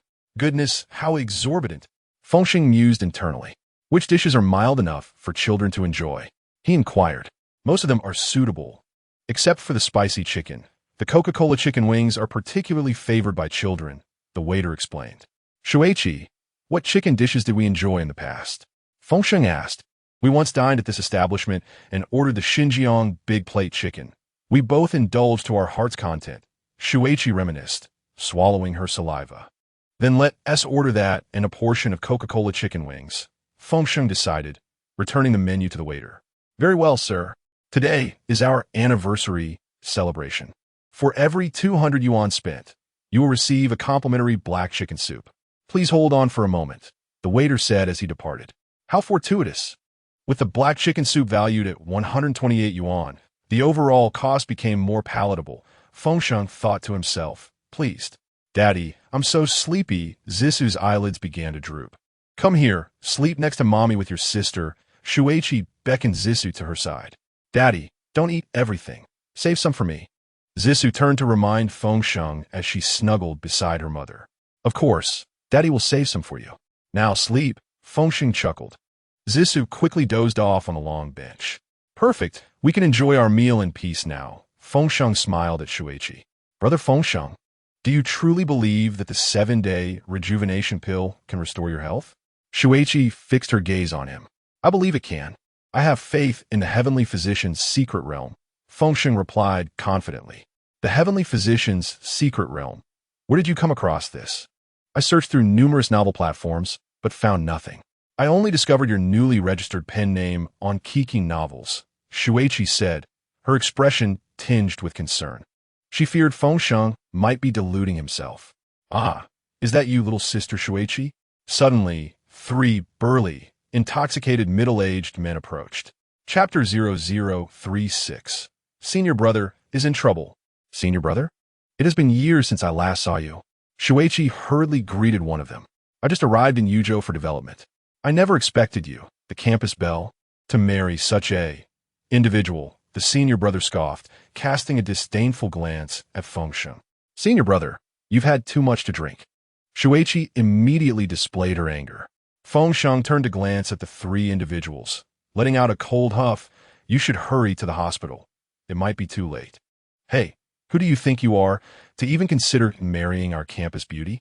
Shuichi said, gripping Feng Sheng's collar. Let go. If you don't, I'll call the police. Shuichi stood up, seizing the arm of his companion with a stern reprimand. Back in the day, when I pursued you tirelessly, day and night, I had a worth of 5 million. How could you marry such a pauper, living in squalor, with 2 children clad in rags? His companion's eyes brimmed with bitterness and scornful derision.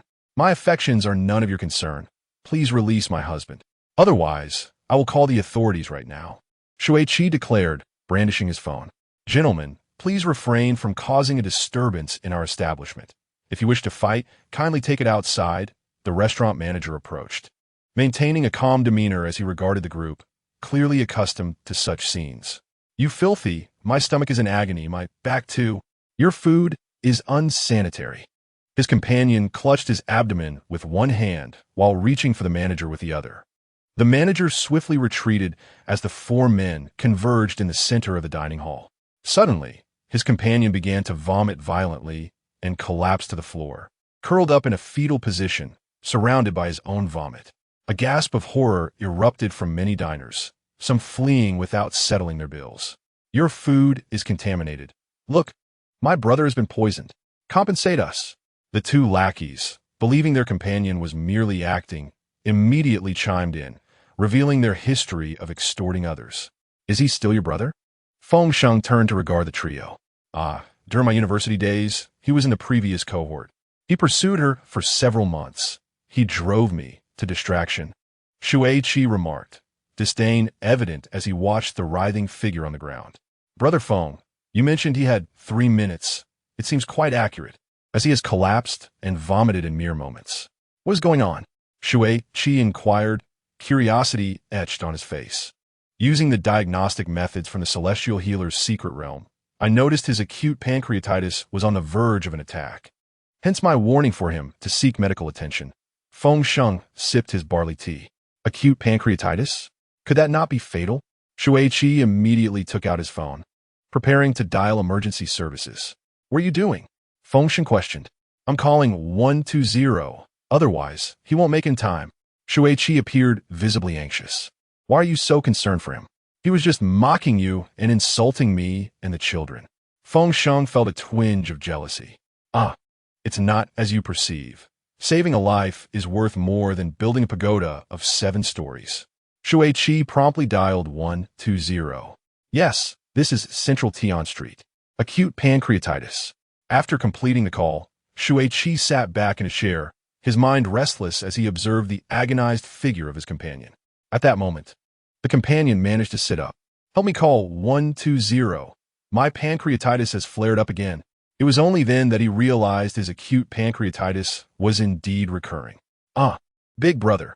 His 2 lackeys panicked, quickly preparing to call for emergency assistance. There's no need to continue. That lady has already assisted you. The restaurant manager indicated towards Shuiqi. Thank you, junior sister Shuiqi.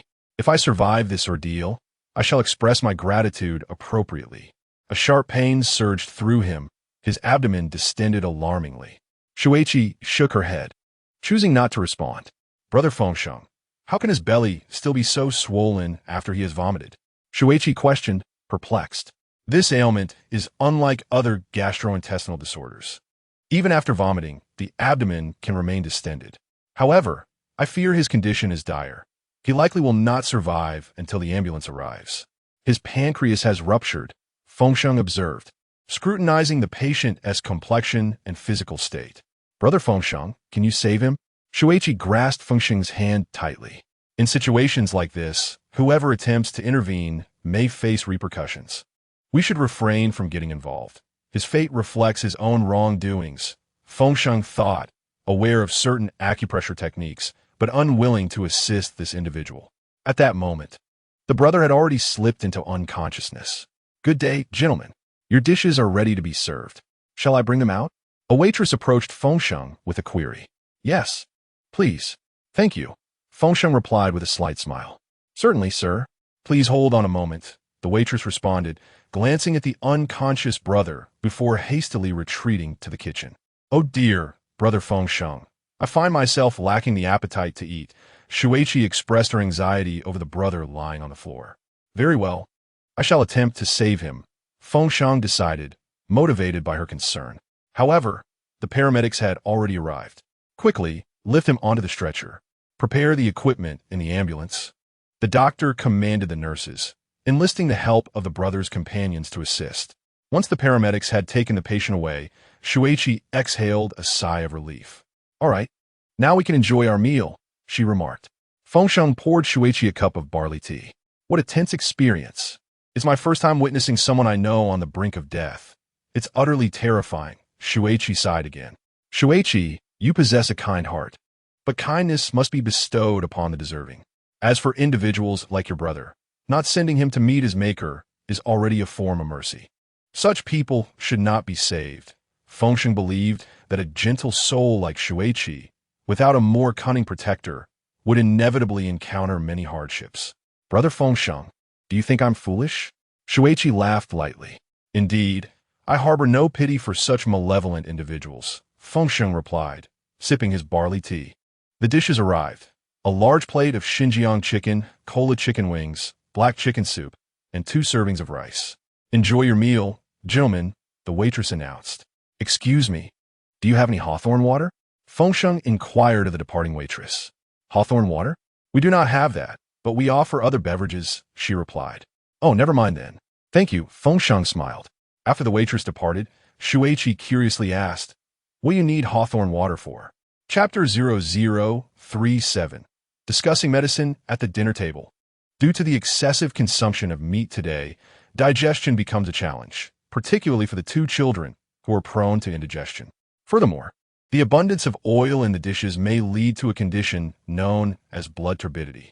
Do you recall my previous discussions regarding the medicinal properties of hawthorn? Feng Sheng inquired, prompting a recollection. Hawthorn is categorized into southern and northern varieties, and based on preparation methods, it can be classified as fried hawthorn, charred hawthorn, and hawthorn charcoal.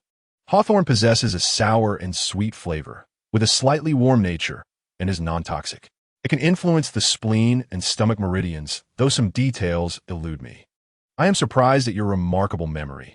You recalled everything I mentioned after just 1 repetition. Feng Sheng was astonished. while Shuiqi seemed to possess an extraordinary ability to retain information effortlessly. However, over the years of raising children, I feel my memory has diminished during my university days. I consistently achieved perfect scores due to my exceptional retention. Shuiqi remarked with a hint of pride. In light of this, I believe you should study traditional Chinese medicine alongside me, and we could embark on a journey of profit together.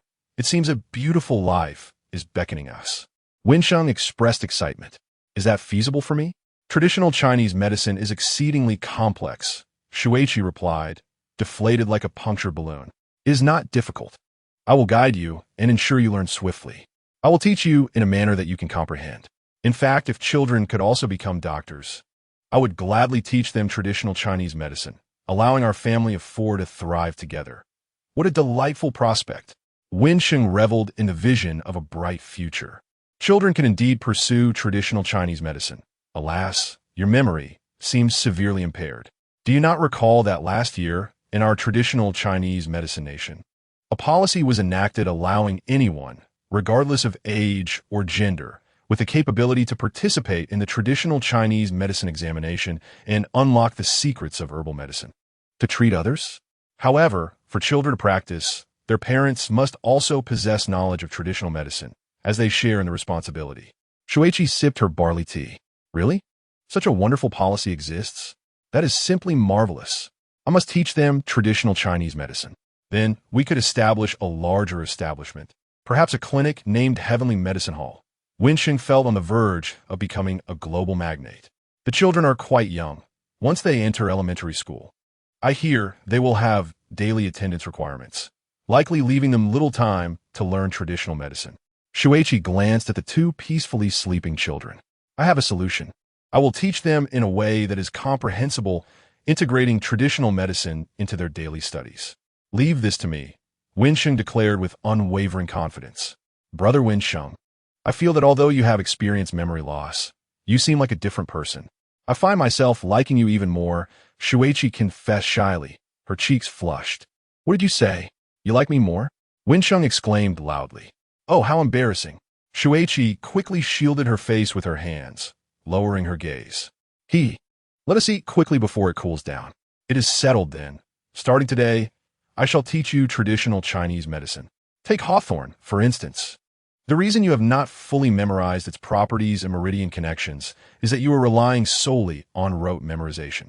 In truth, while traditional Chinese medicine may appear intricate, its principles are remarkably simple.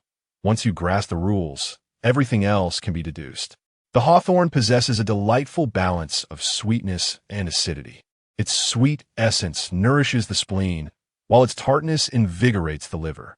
Thus, hawthorn finds its way into the channels of the liver meridian, harmonizing the body. It aids in digestion, promotes the flow of qi, and alleviates stasis. Therefore, after indulging in a hearty meal, consuming hawthorn or sipping hawthorn-infused beverages is highly recommended. Feng Sheng can hardly contain his eagerness to share the wisdom of traditional Chinese medicine. Is that so? Do the heart, liver, spleen, lungs, and kidneys each correspond to distinct flavors? Shuiqi inquires. Indeed, replies Feng Sheng, this pertains to the intricate relationship among the 5 elements, 5 flavors, 5 colors, and 5 organs in traditional Chinese medicine. The heart belongs to the element of fire, characterized by its bitter taste and red hue. Thus, anything bitter or red can nourish the heart.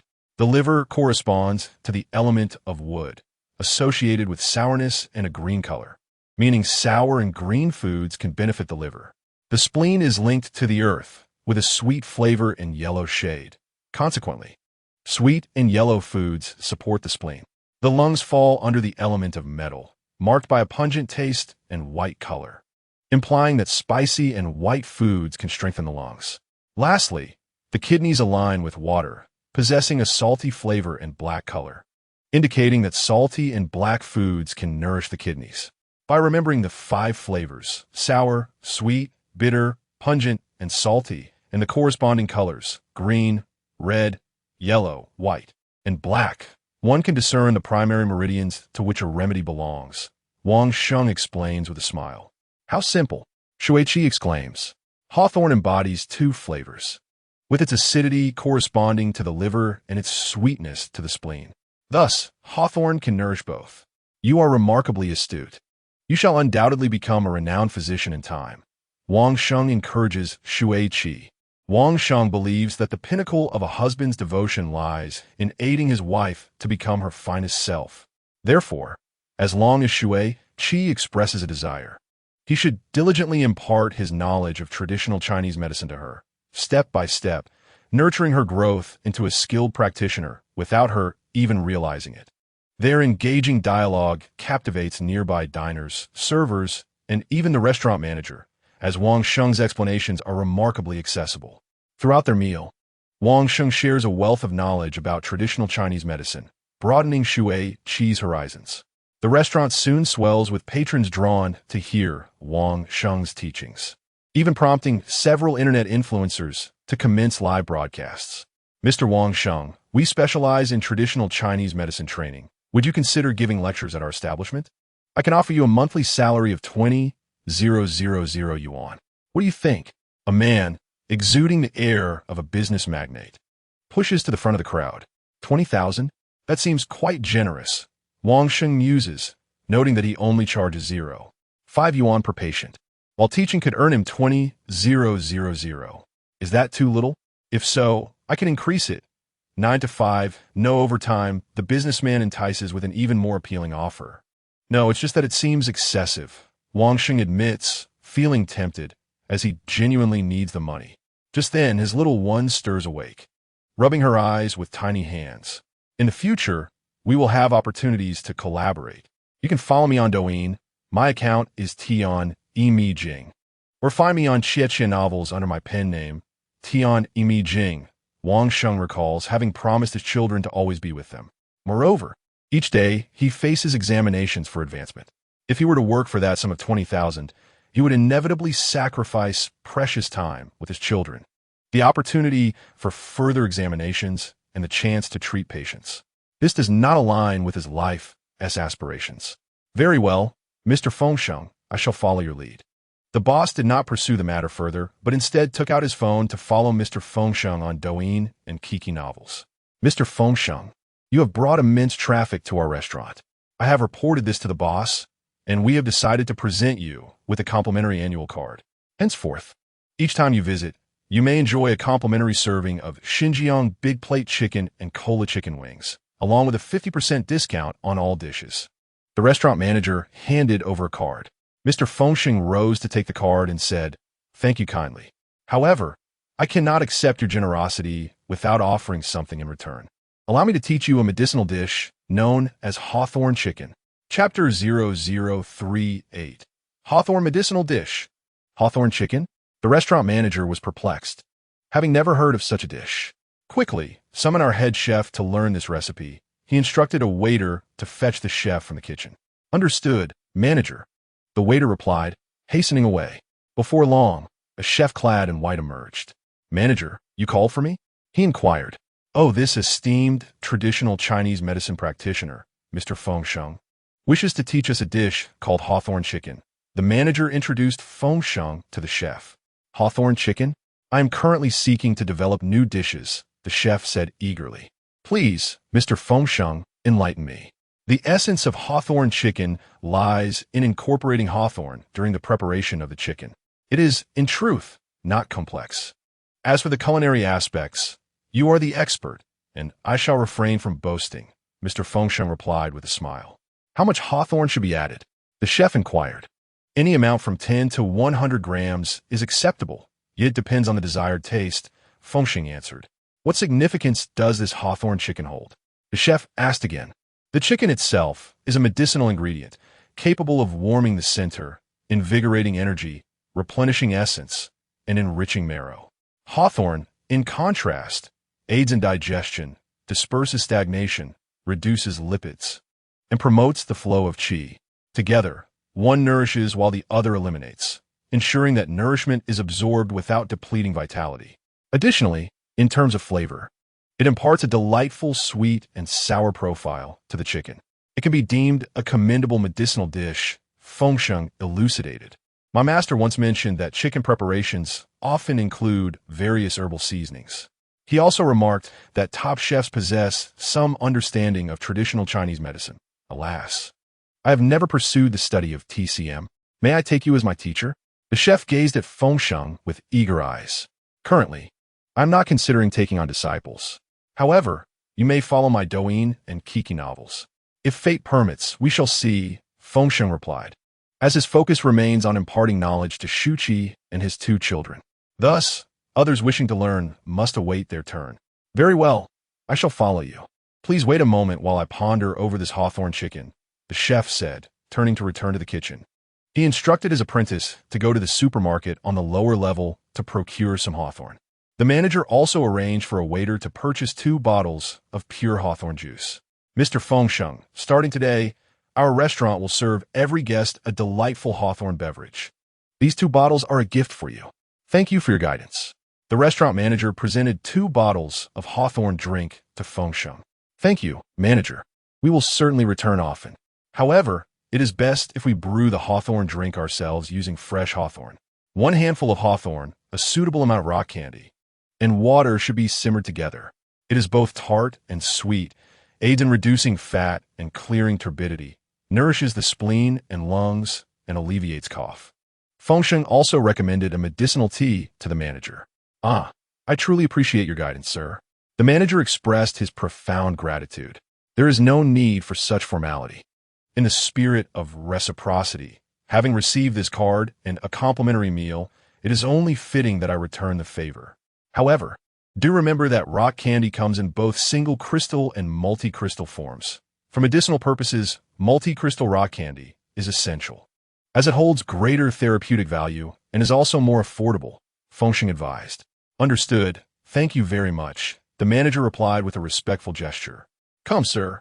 Do taste this stewed chicken leg with hawthorn that I have prepared. The chef personally emerged with 4 beautifully cooked chicken legs. Their vibrant color and delightful aroma, showcasing his exceptional culinary skills. Feng Sheng applauded the chef's talent. Sir, may I request your assessment of the flavor? The chef, eager for Feng Sheng's critique, inquired. Very well, I shall give it a try. Feng Sheng picked up his chopsticks and sampled the dish. The meat was exquisitely tender, perfectly balanced in texture, and with a gentle pinch, a piece effortlessly detached. The flavor is exquisite, sweet, and savory. The chef's skills are remarkable, Feng Sheng praised enthusiastically. Thank you for your guidance, sir. This dish of chicken legs is on me. Please enjoy at your leisure while I return to the kitchen. The chef, bowing in gratitude, hastily retreated to the kitchen. I would like an order of hawthorn chicken legs. I would like 2 orders. I would like 10 to take away. I would like 20 orders to go.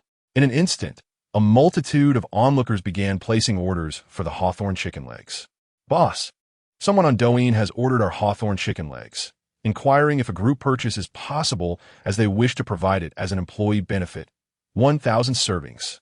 A service staff member, live streaming, excitedly reported to the manager.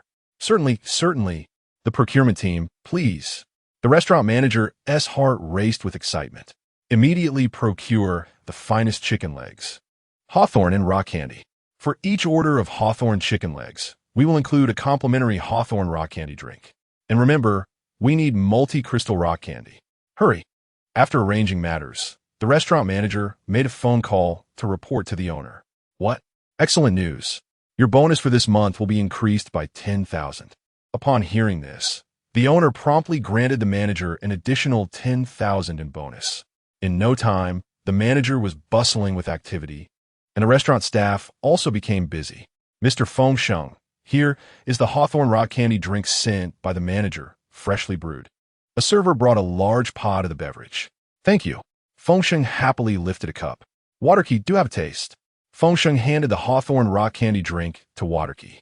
At that moment, Waterkey came to her senses, having been mesmerized by Feng Sheng's dashing demeanor as she rested her chin in her hands for quite some time. Oh, Feng Sheng, you are so handsome. Waterkey smiled sweetly, radiating happiness. I shall strive to become even more handsome, so that I may be worthy of your beauty. Feng Sheng replied with a grin.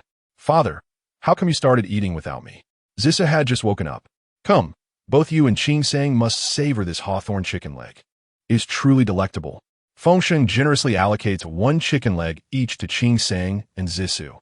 Also, do indulge in this hawthorn rock candy drink. It is exceptionally delightful. Feng Sheng pours a cup of the hawthorn drink for each child.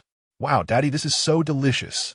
It's incredibly flavorful, Zissou exclaims, taking a bite of the chicken leg, her small mouth adorned with the rosy broth from the hawthorn chicken.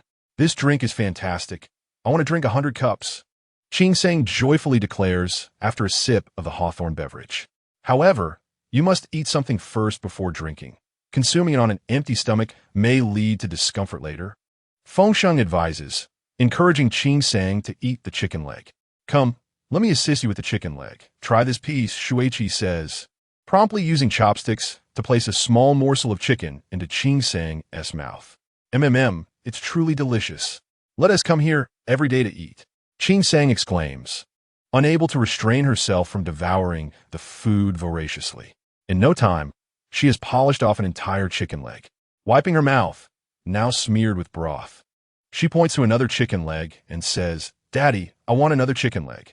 Chapter 39. Shuiqi is upset. Very well, then I shall give you this chicken leg. But you must only have one more. Overindulgence may lead to indigestion.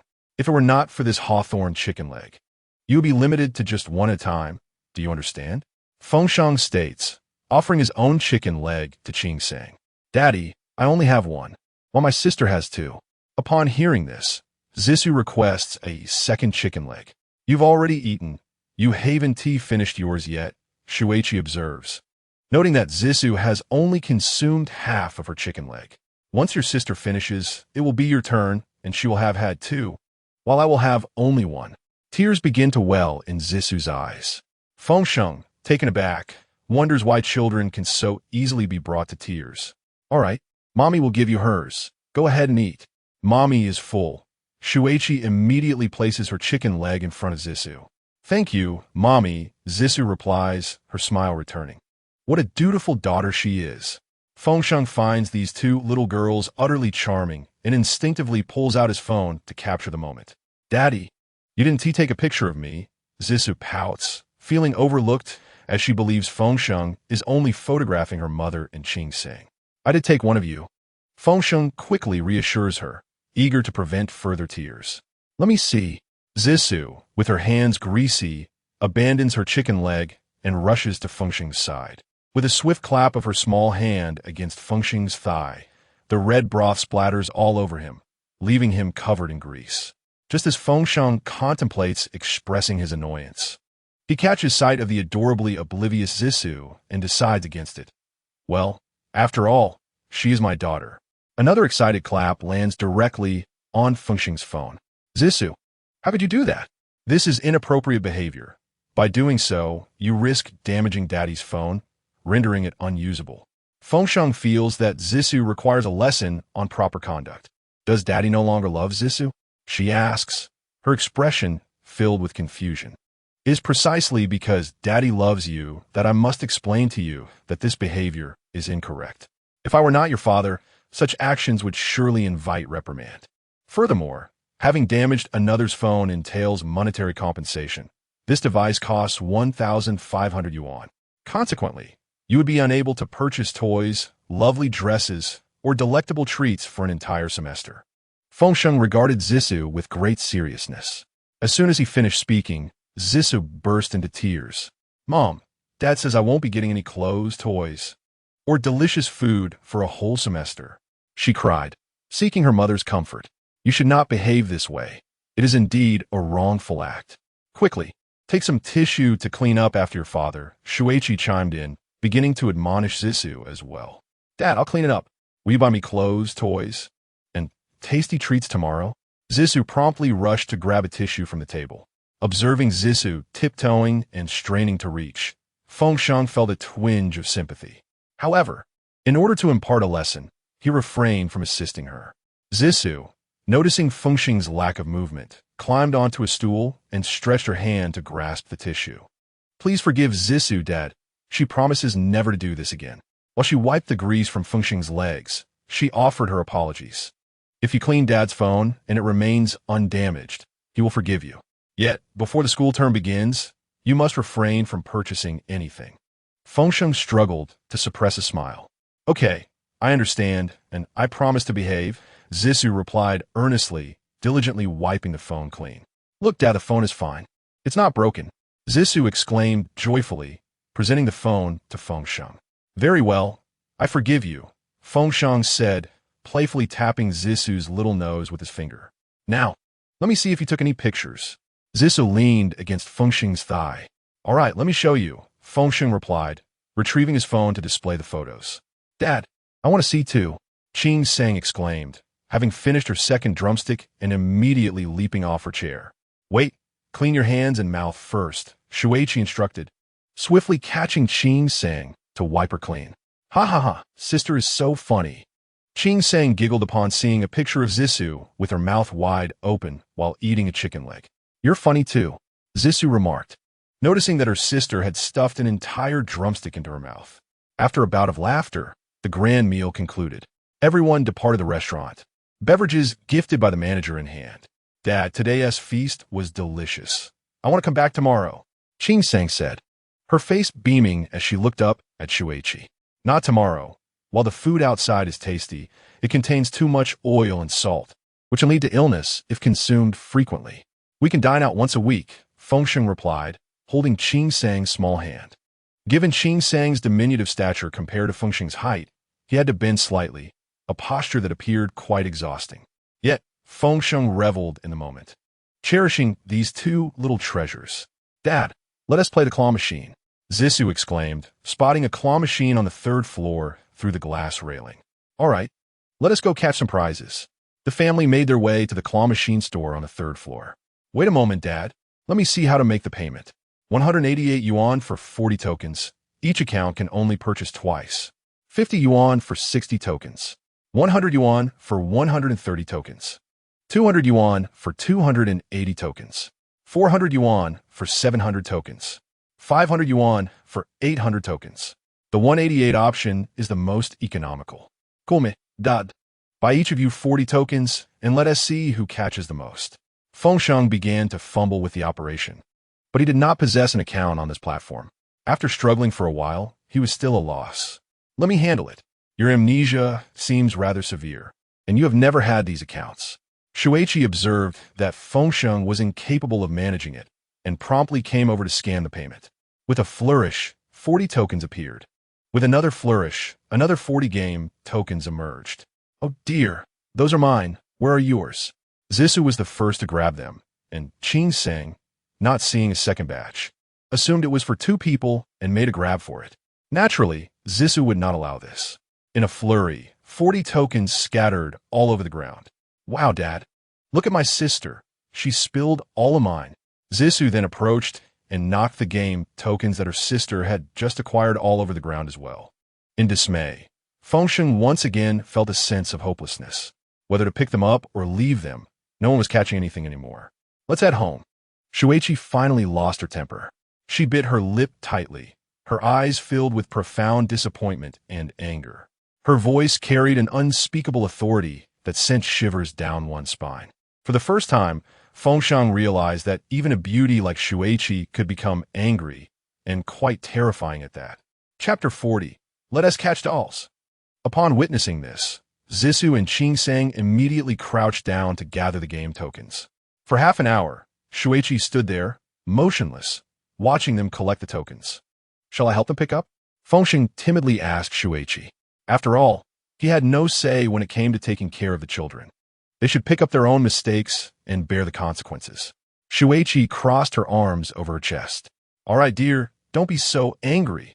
Look how well they are behaving. Feng Sheng naturally embraced Shuiqi, as if they were a couple who had been together for ages. In that instant, Feng Sheng sensed a certain interaction between this body and Shuiqi. He also received the impression that this body had not always treated Shuiqi particularly well. Why does your expression suddenly look so grim? Shuiqi suddenly noticed Feng Sheng's demeanor. It's nothing. Perhaps I'm just a bit tired. At that moment, Feng Sheng felt a pang of tenderness for the woman before him. He believed he must treat her well for the rest of his life. He thought that being transported here was fate's way of urging him to cherish Shuiqi. What a wonderful woman she was, not to mention her beauty and virtue. Mom, we picked them up. We will never throw them again. Zissou looked at Shuiqi with great grievance, holding a small box of game tokens. Mom, I was wrong too. I want to throw them again. Qing Sang stood beside Zissou, also holding a small box of game tokens. Go ahead and catch some. Shuiqi found a stool and sat down. Come, dear, let me take you to catch some toys. Feng Sheng had never attempted to catch toys before, yet he had witnessed many boys bringing girls to do so. Father, I want to catch one by myself. I want to do it. Qing Sang insisted on trying it alone. All right, I will watch you. In truth, Feng Sheng also yearned to catch one. Zissou, why aren't you trying? Feng Sheng observed Qing Sang holding the game tokens, glancing between the claw machines, seemingly indecisive. I haven't made my choice yet, Zissou replied, still hesitating. Father, I can't catch anything. Qing Sang tugged at Feng Sheng. Let me take a look. When Feng Sheng turned around, he noticed that Zissou had only 10 tokens left in her hand. Have you already spent them all? Feng Sheng felt a pang of frustration. Yes, Qing Sang nodded. Well, you've used 30 tokens already for just one attempt. Let me help you. Feng Sheng took the tokens and inserted 2 into the machine. Oh, Father, you are amazing. Qing Sang exclaimed joyfully as Feng Sheng successfully retrieved a small purple octopus toy. Let me see. Let me see. Upon hearing this, Zissou rushed over. Father, I want one too. Please let me try. Zissou immediately handed Feng Sheng 2 tokens. All right, this time I'll help Zissou. Feng Sheng inserted 2 tokens again. Go, Father.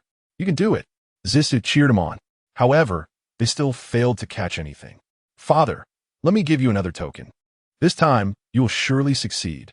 Zissou encouraged Feng Sheng once more, her little fists tightly clenched in front of her. Okay, I'll give it another go. Feng Sheng tried again, but still, nothing was caught. Mother, look, Father got me a small octopus. By this time, Qing Sang had already taken the small octopus to Shuiqi. Father, try again. You can do it. Zissou's little fists were clenched tightly, her wide eyes fixed on the claw machine, chanting encouragement. You can do it. You can do it. Wow. I got it. I got it. Father, you are incredible. Zissou exclaimed as the small octopus emerged, jumping up and down in joy while hugging Feng Sheng. Quick, go get the toy. We still have many tokens left. Feng Sheng felt a sense of achievement from this endeavor. Father, I want that cabbage. Qing Sang held the small octopus close, pressing her cheek against it, and then pulled Feng Sheng to catch the cabbage next to them. In no time, all 40 tokens have been spent, resulting in 3 toys caught. Sister has 3, and I only have 1. Qing Sang pouted, standing before Feng Sheng with the small octopus in her hands. You still have 8 tokens left. Let me help you catch one more, Feng Sheng said, though he felt a twinge of doubt. After all, they had only caught 3 toys with 40 tokens. Could they really catch 2 with just 8? But they had to try, right? Thus, Feng Sheng mustered his resolve and continued. In the end, with the 8 tokens spent, they managed to catch only 1 more toy. Wow! Sister has 3, and I have 2. I want 3 too. Qing Sang cried, her eyes brimming with tears. What's wrong, little one? A beautiful young lady bent down to inquire of Qing Sang. Sister caught 3, but I only caught 2, Qing Sang sobbed as she explained. Then, sister, why don't you give her 1? Promise me you won't cry, all right? It turns out that this young girl is a staff member at the store. Upon hearing this, Qing Sang's face lit up with joy. Here, this is for you. The staff member turned and retrieved a blue doll from her bag. Thank you, sister. You are so beautiful, Qing Sang exclaimed as she accepted the doll, showering compliments upon the staff member. You are such a sweet talker. That makes me very happy. Will you come to play again next time? The staff member gently caressed Qing Sang's little face. Yes, next time I come, you will give me another doll. Qing Sang replied with an innocent gaze. The staff member chuckled. Off you go now. You can't just ask for gifts like that. Shuiqi squatted down to speak with Qing Sang. Thank you. Shuiqi turned to express her gratitude to the staff member. You're welcome. Children are truly very clever. The staff member replied, seizing the opportunity to avoid answering Qing Sang's question. After leaving the doll store, Qing Sang curiously asked Shuiqi, Mom, why can't we ask for gifts? Shuiqi was momentarily at a loss for words. Because when someone gives you something, you should also give something in return. What will you give the sister? Feng Sheng interjected. I already said thank you to her. Qing Sang replied, looking seriously at Feng Sheng. Feng Sheng was taken aback, thinking, is that how it works? Then thank you, Qing sang. May I have that toy? Shuiqi reached out for Qing Sang's toy. No, this is mine. Qing Sang defensively hid the toy behind her, crossing her small hands. Why not? I said thank you. Feng Sheng knelt down, playfully questioning Qing Sang. I like it, so I can't give it to you, Qing Sang asserted confidently. But I said thank you. Feng Sheng feigned innocence as he looked at Qing Sang. I understand now. I won't ask others for gifts again, Qing Sang pouted. From now on, if you wish for something, just tell your mom and dad. If they think it's appropriate and within their means, they will buy it for you. Don't ask anyone else for gifts, because before you wish for something, you must consider what you can give in return. If you can't provide what they want, then you shouldn't ask for gifts. Do you understand? Feng Sheng gently patted Qing Sang's little head and glanced at Zisu. The two children looked at Feng Sheng with a mixture of understanding and confusion. But it was evident that a spark of realization was beginning to light up in their eyes. Chapter 41. The differences between genders.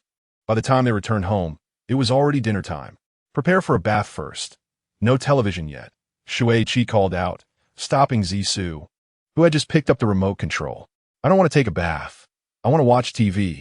Zisu protested. No way. You must take a bath. You've played in the ball pit and are covered in sweat and bacteria. Only after your bath can you go to bed.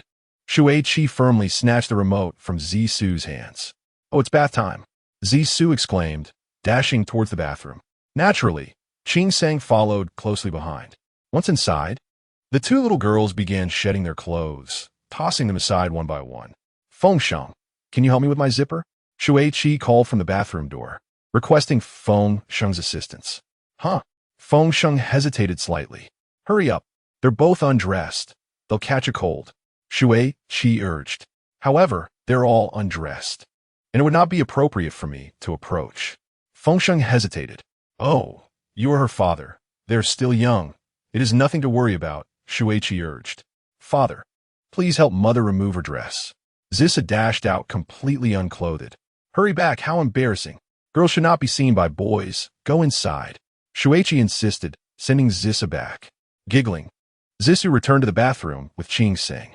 Very well, Feng Sheng finally approached, placing his hand on the zipper of Shuiqi's dress. She was wearing a gown today, with a zipper that extended from the nape of her neck down to her lower back. Feng Sheng swallowed hard, his heart racing and hands trembling. He began to unzip Shuiqi's dress. As the zipper descended, her flawless, porcelain-like skin was revealed, accentuating her alluring figure. The moment the dress fell to the floor, Feng Sheng felt a surge of heat coursing through him. Shuiqi, your figure is truly exquisite, and your skin is so fair. Unconsciously, his hand found its way to her shoulder, and he even contemplated touching her waist. All right, we are done. You need to wash up too, Shuiqi said, entering the bathroom while removing her bra. Through the glass reflection of the bathroom, Feng Sheng glimpsed the sights he had longed to see. Suddenly, her bra was tossed out, followed by her panties. Could you please take the discarded clothes to the laundry? Just place them wherever. No need to worry about it. Just keep the children's clothes separate from the adults. When you shower, I will wash the clothes, and you can dry their hair, Shuiqi instructed as she closed the door and turned on the faucet. Mommy, why do you have two lumps here? Zisu's voice echoed from the bathroom. Because Mommy has grown up. You'll have them too when you grow up. They're called breasts, Shuiqi responded gently. But why doesn't Daddy have them? Qing Sang inquired. Because Daddy is a boy. Boys do not have them, Shuiqi patiently explained. Why don't boys have them while girls do? Zisu continued to question. Because girls need to bear children, and babies need a nurse. When a girl has a baby, she will produce milk, and both you and your sister have nurse from me, Shuiqi elaborated with care. Did Daddy ever have your milk? Qing Sang's question was shocking. Outside the door, Feng Sheng felt parched. Yes, he did. Since you couldn't, I'll let Daddy have some, Shuiqi replied candidly. But Daddy is not a baby, Zisu remarked, clearly perplexed. If a girl's milk becomes too abundant and does not flow, it can cause illness, Shuiqi answered. Why? Both children asked simultaneously. I don't know, but after your bath, I will find you a cartoon that might provide the answer. For now, the task is to wash up quickly. Autumn is here, and the weather is getting cooler, Shuiqi said, beginning to bathe the two children. Laughter once again filled the bathroom. At that moment, Feng Sheng found himself unable to walk normally. He picked up the pile of clothes from the floor, walking while inhaling the scent of the laundry. No, I must resist. Otherwise, all my efforts will be in vain. Just 5 more days, I need to hold on. Feng Sheng placed the garments on the washing table, then took a deep breath and returned to the living room. Practicing a set of martial arts he had learned from the novel Heavenly Medical Secret Realm. Before long, he was drenched in sweat. This energy can be transformed. If it doesn't flow downwards, it can be dissipated through qigong, guiding, or practicing martial arts to nourish both body and mind. Moments later, Feng Sheng felt invigorated, and his heart calmed. Indeed, movement leads to stillness, and a tranquil heart naturally cools. The Heavenly Medical Secret Realm did not deceive me. Brother Feng Sheng, Zissou is done with her bath. Please carry her out, Shuiqi called out. Oh, I'm coming, Feng Sheng replied as he quickly made his way to the bathroom door. The door swung open, revealing Zissou wrapped in a towel. Feng Sheng lifted Zissou, deliberately glancing inside. Shuiqi, drenched, was turned away from the entrance, giving Qing Sang a bath. Feng Sheng swallowed hard. Daddy, are you thirsty? Zissou noticed him gulping. No, not at all. Feng Sheng hurriedly shut the bathroom door and carried Zissou inside the room. Then why did you swallow? Zissou asked, puzzled. Huh? Oh, Daddy's throat is a bit dry. After I dry your hair, I will get some water, Feng Sheng replied, surprised by the child's keen observation. It seems I must be more cautious around them in the future. Quickly get dressed. After you do, Daddy will dry your hair. Feng Sheng turned away. Why don't you turn around? Zissou inquired. You are a girl, and Daddy is a boy. Girls shouldn't let boys see their bodies, Feng Sheng explained. But how do you see Mommy's body and still drink her milk? Zissou questioned, bewildered. Because Mommy is Daddy's wife, and I am Mommy's husband. We are united.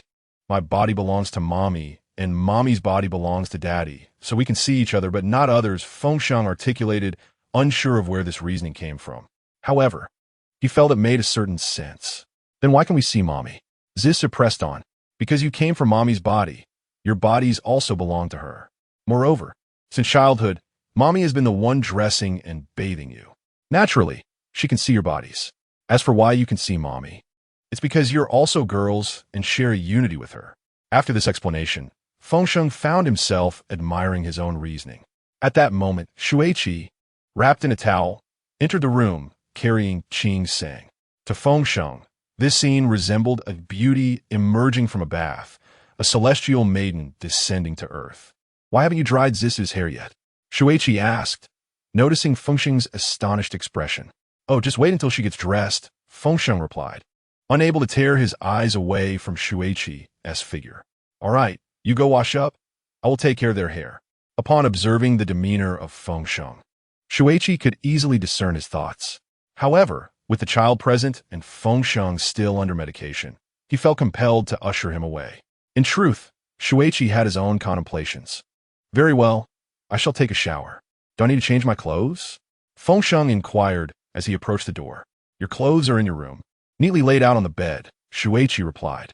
Oh, Feng Sheng said, entering his room to find his attire arranged in an orderly and clean manner, with even the socks meticulously prepared. A warm sensation enveloped him, evoking memories of his childhood, when his mother would prepare his clothes. Sighing, he pondered the absence of any news from his parents, uncertain if he still had a mother or father in this world. After this moment of reflection, Feng Sheng picked up his undergarments and upper garments and proceeded to the bathroom. Shortly thereafter, he emerged, freshly bathed. After tidying up the bathroom, he dressed, only to find the 2 children already engrossed in a cartoon. The animation depicted a child-friendly explanation of the differences between boys and girls, which the children watched with great interest, while Shuiqi busied himself with laundry. In that moment, a profound sense of warmth enveloped him. What shall we have for dinner? I will prepare a meal for you, Feng Sheng declared, feeling it prudent to relieve Shuiqi of the cooking duties, ensuring he wouldn't tire himself. I want noodles, Qing Feng replied. I desire dumplings, Zissou exclaimed. Dumplings? They need to be freshly made, so it will take some time, Feng Sheng informed Zissou. Then, let us have noodles. I wish for tomato noodles, Zissou replied, obediently. I too shall have tomato noodles, Qing Feng echoed. Very well, then we shall all have tomato noodles. Feng Sheng affirmed as he entered the kitchen to ignite the stove, boil water, wash vegetables, Chop ingredients, heat oil, stir-fry eggs and tomatoes, and cook the noodles. In no time, 4 bowls of tomato and egg noodles were ready. How fragrant! Brother Feng Sheng, your noodles are delightful. I feel as though you have transformed into a different person since your amnesia. You seldom cooked before, and your culinary skills were modest. Shuiqi remarked as she approached in her delicate nightwear. Feng Sheng found himself momentarily entranced. Ah, what are you thinking about? There's still 5 days left. Shuiqi teased with a smile. Hee, how did you know I was thinking of you? Feng Sheng chuckled foolishly. Oomph, were you thinking of me, or of that matter? Shuiqi retorted. Taking a seat. Hee, both, Feng Sheng replied candidly. Now enjoy your noodles, Shuiqi smiled, her laughter enchanting. After dinner, Shuiqi returned to her chores, washing clothes and tidying up the house, while Qing Fong and Zissou persisted in their request for Feng Sheng to tell them a story. Father, please tell us a story, Zissou said, resting her head on Feng Sheng's lap. I want to hear a story I haven't heard before, Qing Fong added, sipping from a bottle of hawthorn beverage. Very well. I shall tell you a story about hawthorn. Shall I? Feng Sheng proposed. The sight of the hawthorn drink sparked an idea through storytelling. He could impart knowledge of traditional Chinese medicine to the children. A story about hawthorn? Qing Fong observed the bottle in her hand. Indeed. Gulme. Let's go inside and lie on the bed to listen, Feng Sheng suggested, lifting Zissou and Qing Fong into the bedroom. A trio of father and daughters lay upon the bed as Feng Sheng began to narrate the tale of hawthorn to Zissou and Qing Sang. Once upon a time, in a distant past, there lived a family in a grand mountain. The man had what a virtuous and kind wife, who, in her tireless efforts to ensure her family was well fed, cultivated a plot of sloped land. Alas, the toll of her labor eventually led to her demise, leaving behind a 6-year-old son. In due time, the young boy's father remarried, and the new mother bore him a younger brother. The father's business flourished, extending beyond the mountain for trade. However, the new mother harbored a troubling thought. When her son grew up, would he not inherit half of the family fortune, thus diminishing her own child's share? This was unacceptable. She needed a plan. Yet, she couldn't resort to murder or harm. What did she do? A devious idea formed in her mind. She would make the older boy ill, leading to his untimely death, thus raising no suspicions from the father. One day, as the father set out for business, the malevolent new mother ordered the elder son to chop wood and tend to the cattle on the mountain, forbidding him from returning home at noon. She would personally deliver meals to him, ensuring each dish was filled with meat. Mother, you are so generous to me, sacrificing your own meals for my sake. Did my little brother receive such feasts? The elder brother, elated by the abundance of meat, believed the new mother would love him as his own mother had. You worked so hard on the mountain. Of course, I must provide you with nourishment to build your strength, she deceitfully proclaimed. Eat well. I must return, for your brother is unsafe at home. Inwardly, she reveled in her wicked scheme, thinking, the more you eat, the sooner you shall perish. Ha ha ha. Once alone, the elder brother began his meal, only to find that the meat was undercooked and the rice was similarly raw. Yet, after a day of grueling labor, hunger compelled him to consume the unwholesome food. This grim routine continued day after day. Within 5 or 6 days, the boy's stomach began to ache excruciatingly, rendering him unable to eat, his visage pale and pitiful. On one such day, the new mother returned with another meal. After her departure, the boy hesitated to eat, but he knew he could not abstain entirely. At that moment, he noticed a large tree atop the mountain, near his mother's grave, laden with many small red fruits. Mother, are these fruits a gift from you? He knelt before her grave, weeping sorrowfully for a long time. Eventually, his tears lulled him to sleep, whereupon he dreamt of his mother offering him an abundance of red fruits. Upon awakening, he climbed the tree and gathered a dozen of the red fruits. How delicious they are, sweet and tangy, he mused while savoring the taste and reminiscing about his mother. The following day, a miraculous change occurred. His stomach no longer ached. Even after consuming the meals brought by the new mother, he remained free from pain. Even more astonishingly, he had gained weight. The new mother, upon seeing the situation, was filled with fear. She pondered whether it was his mother who had come to aid her. Swiftly, she approached the grave, bowing in reverence. admitting her wrongdoings and assuring that she would never harm her child again. When the father returned, the elder brother recounted the events to him. Upon hearing this, the father grasped the underlying truth. He was convinced that the red fruit must possess the ability to aid digestion, invigorate the stomach, and promote the flow of qi while dissipating stagnation. Consequently, he commenced the extensive cultivation of hawthorn, transforming it into medicinal materials to sell to patients. Before long, they became the wealthiest family in the locality, and naturally, all their assets were passed down to the elder brother. Father, so hawthorn can cure ailments and prevent stomach aches, correct? Upon hearing this, Zissou posed a question to Feng Sheng. Indeed, this hawthorn can assist in digesting anything that the stomach struggles with, particularly meat, Feng Sheng replied with satisfaction, pleased that Zissou grasped the essence of the matter. Father, will you find us a new mother? Qing Sang suddenly inquired, posing a rather perplexing question. Father cannot, for mother will always be with you. Feng Sheng chuckled. Then will mother find us a new father? Zissou asked again. Do you wish for a new father? Feng Sheng embraced his two daughters and inquired. No, we only want you, Zissou. Indeed, our old father loves us the most. We do not want a new father. Qing Sang echoed. Old father?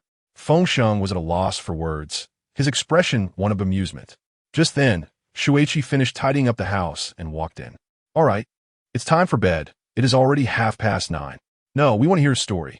Qing Sang protested, unwilling to sleep. Zissou, however, snuggled into her own blanket. No, father is tired too. It's time to rest, Shuiqi stated firmly. Observing Shuiqi's resolute expression, Qing Sang obediently complied and prepared for bed. Good night, father. Goodbye, father. Qing Sang nestled into her blanket, waving goodbye to Feng Sheng. All right, Qing Sang, goodbye and good night. Good night, father. Goodbye, father. Zissou turned to wave at Feng Sheng as well. Good night, Zissou. Goodbye, Zissou. Feng Sheng reciprocated. Finally, he could rest. Returning to his own bed, Feng Sheng found himself unable to sleep for a long while. He had never experienced such a fulfilling and meaningful life. Truly, there is no greater joy in life than the laughter and cheer of one's wife and children. Early the next morning, after breakfast, the two children clamored to go out and play. This morning, we will study together. Once we finish our studies, we can go out to play. Feng Sheng responded with a smile. What is studying? Qing Sang inquired. What you do in kindergarten is studying, Feng Sheng explained. In kindergarten, we draw and play games, Zissou chimed in. Drawing and playing games are also forms of learning. However, when you enter primary school, you will learn in a different manner. Feng Sheng said, smiling as he produced 2 sheets of paper. Do you remember the story I told you yesterday? Feng Sheng asked Zissou and Qing Sang. I remember, Zissou replied. Good. Then you tell mother the story. Feng Sheng encouraged Zissou. Once upon a time, a narrative unfolded, recounted by a father, revolving around the tale of hawthorn. Long ago, there existed a brother whose mother had passed away, and subsequently, his father found him a new mother. Zissou managed to narrate the story in one breath. Despite minor imperfections in the details, the essence of the narrative was conveyed effectively. Feng Sheng was astounded. Do children today possess such remarkable memories? It seemed he did not have such prowess in his own childhood. What benefits does hawthorn offer? Feng Sheng inquired tentatively of Zissou. Hawthorn can aid in digestion, strengthen the spleen, promote qi circulation, and alleviate stagnation. Qing Sang promptly responded, seemingly without hesitation. Wonderful, dear daughter, you are truly impressive. Feng Sheng exclaimed in astonishment. I too know that hawthorn aids digestion, strengthens the spleen, and most notably, helps digest meat, Zissou added, not willing to concede. Indeed, splendid. Thus, listening to stories is also a form of learning, and storytelling itself is an even greater avenue for knowledge. You have just shared the tale of hawthorn with your mother, thereby imparting knowledge to her. In turn, you have both learned once more about the benefits of hawthorn. So, when we overindulge in meat and our stomachs are uncomfortable, what should we consume? Feng Sheng looked at Zissou and Qing Sang. Hawthorn. Qing Sang eagerly answered. Oh, you spoke first. It is my turn now. Hawthorn, Zissou retorted, playfully nudging Qing Sang. Mom, sister hit me, Qing Sang complained. Zissou, you must not push your sister. You may speak your mind, but you cannot shove others. Shuiqi chastised Zissou. Zissou shot an indignant glance at Shuiqi and Qing Sheng. All right, you learned about hawthorn yesterday. It is a medicinal herb that can treat ailments, particularly those caused by excessive meat consumption leading to indigestion and stomach pain. The magic within hawthorn can also cleanse impurities from our blood vessels, making it a truly excellent herbal remedy. Have you remembered? Feng Sheng asked the children once more. Yes, Dad. Hawthorn is a medicinal herb, Zissou replied. Correct. Hawthorn is both a medicinal herb and fruit. If we stir-fry hawthorn, it becomes stir-fried hawthorn. If we fry it extensively, it turns into burnt hawthorn. And if it becomes charred, it is known as hawthorn charcoal. The longer it is fried, the more potent its digestive properties become, although its ability to cleanse blood vessels diminishes slightly. Li Dongfeng imparted the effects and preparation methods of hawthorn to Shuiqi and the children in a unique manner. Meanwhile, Shuiqi's admiration for Feng Sheng swelled. Simultaneously, Feng Sheng sketched two remarkably lifelike images of hawthorn on paper. Wow, Dad is so talented. Your drawings are amazing. The children exclaimed in awe. Feng Sheng, when did you learn to draw? It's truly impressive. Shuiqi gazed wide-eyed with surprise. At noon, during lunch, Shuiqi prepared a dish of stir-fried shredded pork with green peppers. It smells so good, I want to eat. Qing Sheng, noticing no one was watching, stealthily grabbed a handful and stuffed it into her mouth. Oh dear, Mom, this dish is incredible. Qing Sheng exclaimed. Her little face flushed as she rushed to the kitchen to tell Shuiqi. Incredible? Shuiqi was puzzled. Yes, Dad. Mom's dish is truly remarkable. Qing Sheng turned to Feng Sheng, who was busy cooking. Mother's cooking is quite fierce, while Father's is mild and enjoyable. Ah, the wind stirs with laughter. Indeed, Father's dishes lack intensity, whereas Mother's are notably fierce. Qing Sheng seems to be searching for something. Come, have a sip of water. It will temper the fierceness. Feng Sheng poured a bowl of cool boiled water and handed it to Qing Sheng. Ah, now it's no longer fierce. Qing Sheng gulped down the entire bowl of water. What fierceness? That is simply very spicy. At that moment, Shuiqi realized that Qing Sheng was referring to the spiciness. Yes, your dishes are quite spicy, while Dad's are not, Qing Sheng stated before darting off to the bedroom, where her sister called her to come play. Feng Sheng, how did you know Qing Sheng was talking about the spiciness? Shuiqi inquired curiously. She mentioned your cooking, and your hands and mouth are still oily. It's evident you indulged in that plate of stir-fried green peppers and potatoes, Feng Sheng replied with a smile, simultaneously plating a dish of stir-fried bitter melon and eggs. I've noticed that this time, although you seem to have lost your memory, you have grown remarkably clever. It's as if you have transformed into an entirely different person, Shuiqi remarked, sneaking a glance into the room before planting a kiss on Feng Sheng. Don't do that. I fear it may jeopardize my progress. There are still 4.5 days left, Feng Sheng said, suddenly invigorated. However, he was also cautious. I'll let you experience the thrill of teasing someone without giving them any real sense of connection. Ha ha ha. Shuiqi giggled, her cheeks flushed. You're incorrigible. Just wait until 5 days later. I shall show you how I will punish you. Feng Sheng spoke, feeling his heart race. All right, I'm at your service. All the way. Hee, Shuiqi replied, her laughter enchanting. Hey, Feng Sheng, I've noticed you truly look several years younger. You now appear to be under 40. Shuiqi exclaimed. This medicine is truly remarkable. It's a pity that all medications are under state control. No one is permitted to buy or sell them privately, or else they risk imprisonment. Otherwise, we could concoct this medicine ourselves and undoubtedly become the wealthiest in the world.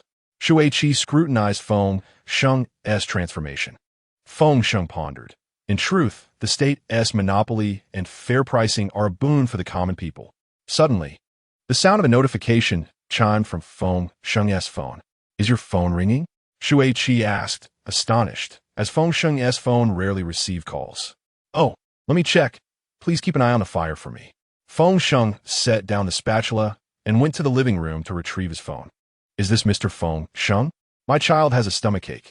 Could you prescribe some medicine? It was a patient sending a video. Let me see the child. Feng Sheng instructed the person to bring the child into the frame. A 3-year-old boy appeared, his face flushed and lethargic. This child has a high fever and must be taken to the hospital immediately. I do not have the authority to prescribe antipyretics. Once you reduce the fever, bring him back to me, and I will prescribe some medicine for strengthening the spleen and alleviating accumulation. Feng Sheng assessed the child's condition, sensing urgency. Thank you, Mr. Feng Sheng. The patient hung up, leaving Feng Sheng in a state of unease. Standing in the living room, he thought, I must unlock more traditional Chinese medicine as soon as possible. Otherwise, in situations like this, I cannot use acupuncture or provide medication. How can I save lives? Originally, during the examination, he discerned that the ability to practice acupuncture necessitated an additional test concerning meridians and acupuncture techniques. As he had yet to undertake this examination, he found himself unable to legally perform acupuncture procedures. He was acutely aware of the repercussions of practicing medicine unlawfully. Brother Feng Sheng, what troubles you? Shuiqi inquired, bringing forth the third dish. Upon noticing Feng Sheng lost in thought, she embraced him from behind. I must swiftly partake in the examination. Otherwise, many patients will be left without aid, and I will be powerless to assist them. Such a feeling is profoundly painful. At that moment, Feng Sheng realized he possessed a heart committed to alleviating suffering. Brother Feng Sheng, I perceive your greatness. After dinner, you should proceed to the examination. I shall tend to the two little ones. Shuiqi approached Feng Sheng, their gazes locking. Are mommy and daddy getting married again? Zissou and Feng Sheng emerged from the bedroom. It's time to eat. Come, let us have our meal. Upon seeing the children, Feng Sheng beckoned them to the table. After lunch, he prepared to leave for his examination. Daddy is a liar. His words are untrustworthy, Zissou declared angrily, hands on her hips, blocking Feng Sheng at the door. Your father has not deceived you. Both you and your sister shall take a nap, and when you awaken, I will return. Then we can ride the Ferris wheel, shall we? Feng Sheng knelt before Zissou. The Ferris wheel? Feng Sheng rushed over, displaying an exaggerated expression. Indeed, the Ferris wheel. Mother mentioned you both have longed to ride it. Quickly, go take your nap. When you awaken, Daddy will be back, and we shall ride the Ferris wheel together, all right? Feng Sheng gently caressed Feng Sheng's cherubic face. All right, let us make a pinky promise. Zissou extended her small hand to seal the promise with Feng Sheng. A pinky promise, for 100 years we shan't change. Whoever alters this shall be struck 100 times. Feng Sheng had already learned the playful phrases associated with their pinky promises. Goodbye, Daddy. Goodbye, Daddy, love you. Daddy, a hug. I'll wait for you. I want a hug too. Return quickly. As Feng Sheng and Zissou wept, bidding farewell to Feng Sheng. It felt as though a poignant parting was upon them, stirring a deep ache in his heart. Ultimately, with Shuiqi's assistance, he successfully extricated himself. 5 minutes later, he arrived at the home within Tongxinyuan. Eagerly, he entered the examination room to commence his test. To expedite his progression, he recalled the patterns of prior examinations and meticulously considered the 3 herbs, Chunpi, Fuling, and Jishiding. These were the last 3 herbs he had yet to unlock, and none had appeared in previous tests. He believed that today's examination would surely pertain to these 3 herbs. Thus, with confidence, he declared, let the examination begin. The examination system began scanning his irises and fingerprints. Upon successful verification, the test commenced officially. The images of Bai Wei and his father reappeared, alongside several other examiners. Question 1. How many categories are there for the essence as described in traditional Chinese medicine? And what are they? What a surprise, this is not what I anticipated. Nevertheless, it does not pose a challenge for me. Feng Sheng was initially taken aback, but soon regained his composure. After all, these are merely fundamental questions. From a source perspective, traditional Chinese medicine distinguishes between 2 types of essence, congenital essence and acquired essence. Congenital essence constitutes the primordial substance of the human body, while acquired essence refers to the refined essence derived from food and drink, which, after digestion and absorption, manifests as a subtle substance within the body.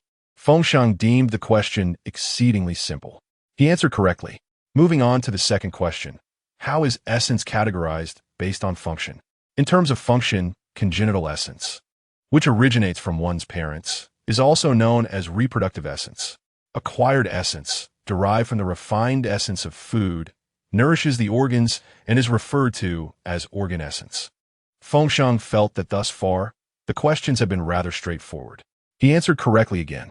The third question asked him to summarize the concept of qi in traditional Chinese medicine from two perspectives. Feng Sheng quickly searched his mind for his understanding of qi.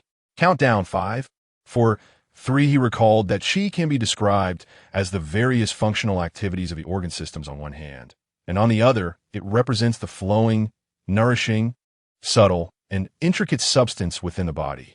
Feng Sheng swiftly articulated his thoughts. He answered correctly with concise language. The fourth question highlighted the critical role of qi in human life activities, asking him to summarize 5 aspects and provide examples.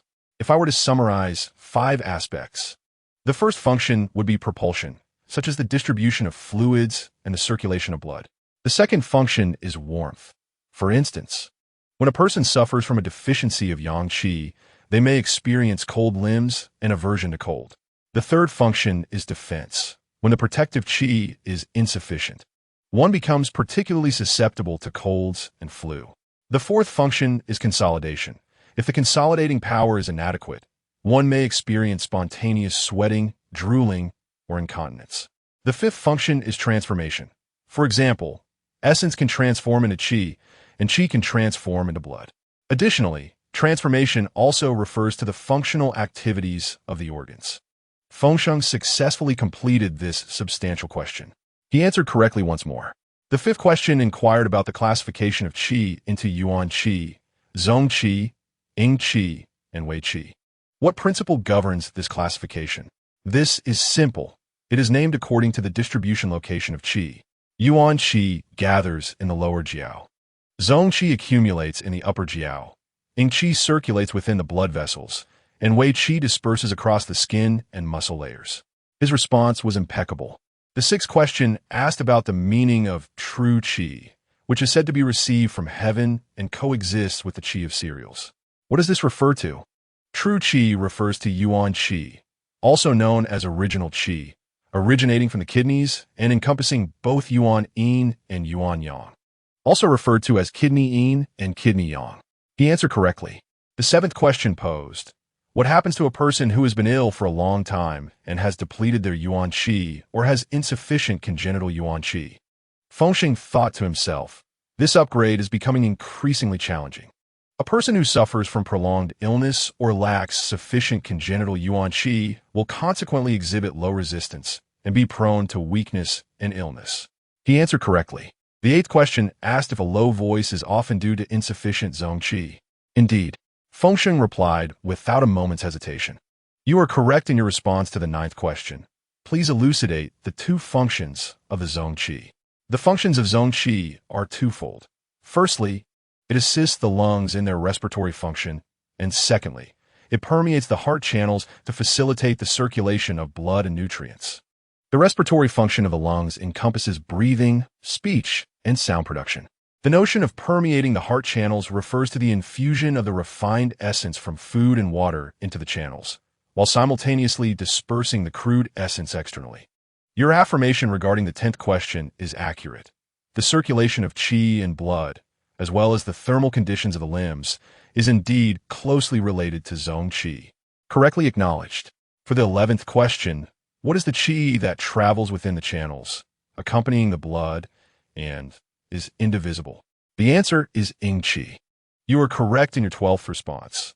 There exists a type of qi that nourishes the 5 internal organs and 6 bowels internally, while externally it warms the muscles, moistens the skin, nourishes the protective layer, and regulates the openings of the pores. This qi is known as wei qi. Feng Sheng reflects that this examination seems interminable. Having reached the 13th question, please briefly outline the 3 sources of blood. 3 sources? Feng Sheng begins to recall his studies. He remembers being taught that blood is derived from the transformation of the spleen and stomach, but this inquiry concerns 3 distinct origins. Suddenly, he recalls a narrative from the heavenly medicine secret realm, which mentioned that essence, when retained, returns to the liver to transform into clear blood, and that ying qi secretes fluids into the channels to form blood. In a countdown of 3 seconds, He articulates. The first source is the transformation of water and grains by the spleen and stomach. The second is the retention of essence in the liver. The third is the secretion of yin qi into the channels, transforming into blood. Just as the countdown concludes, Feng Sheng successfully completes his response. In the 14th question, please read aloud the symptoms associated with blood deficiency. The countdown proceeds: dizziness, dry eyes, dry skin, amenorrhea, and diminished vision. You are correct in your 15th response. What does the term jin yi refer to within the human body? Please provide examples. Jin yi denotes the normal bodily fluids, such as intestinal fluid, saliva, and gastric juice. You are correct in your 16th response. If we differentiate, what is jin and what is its function? Jin refers to the clear and thin normal bodily fluids. One of its functions is to disperse throughout the body, nourishing and moistening the 5 internal organs, 6 bowels, muscles, meridians, and skin. Another function is to supplement the blood. You are correct in your 17th response. If we differentiate, what is yi and what is its function? Yi refers to the turbid and thick normal bodily fluids, with the function of replenishing essence and marrow, moistening the orifices, lubricating the joints, and hydrating the skin. Congratulations! You have successfully advanced to level 61 in traditional Chinese medicine. Would you like to continue with the examination? The examiner smiles at Feng Sheng. Feng Sheng glances at the time. An hour has passed. He decides against continuing, as he wishes to return home to enjoy the Ferris wheel with his daughter. After leaving the examination room, he locks the door and departs from the Tongxin Garden community. Feng Sheng feels somewhat disheartened, having studied for an hour, yet only progressed a single level. Upon returning home, he finds his 2 children still asleep. What is the matter, brother Feng Sheng? Shuiqi observes Feng Sheng's gloomy expression and approaches him for an embrace. I took an hour-long exam and only advanced 1 level. This is far too slow. I wonder when I will earn a fortune. As Feng Sheng embraced Shuiqi, her spirits lifted significantly. It's all right, take your time. I believe in you. I am certain that you will become an exceptional traditional Chinese medicine practitioner. I trust that you will lead both me and Zissou, as well as Qing Sang, to prosperity. Shuiqi gazed at Feng Sheng, her bright eyes and radiant smile captivating him. Shuiqi, may I kiss you? Feng Sheng felt a rush of excitement in his heart. Of course. I am your wife. Shuiqi closed her eyes, raised her foot, and slowly leaned toward Feng Sheng's lips. Gulp. Feng Sheng looked at his beautiful wife, his heart racing. Yet, he lacked experience in kissing. At that moment, his heart raced to his throat, palms sweaty, and breath quickened. The distance between them diminished. 5 centimeters, 3 centimeters, 2 centimeters. 1 centimeter. Daddy. Zissou suddenly burst in, wrapping her arms around Feng Sheng's leg, her voice ringing clear and bright. This unexpected interruption nearly startled Feng Sheng out of his wits. So you two are married again? Zissou beamed.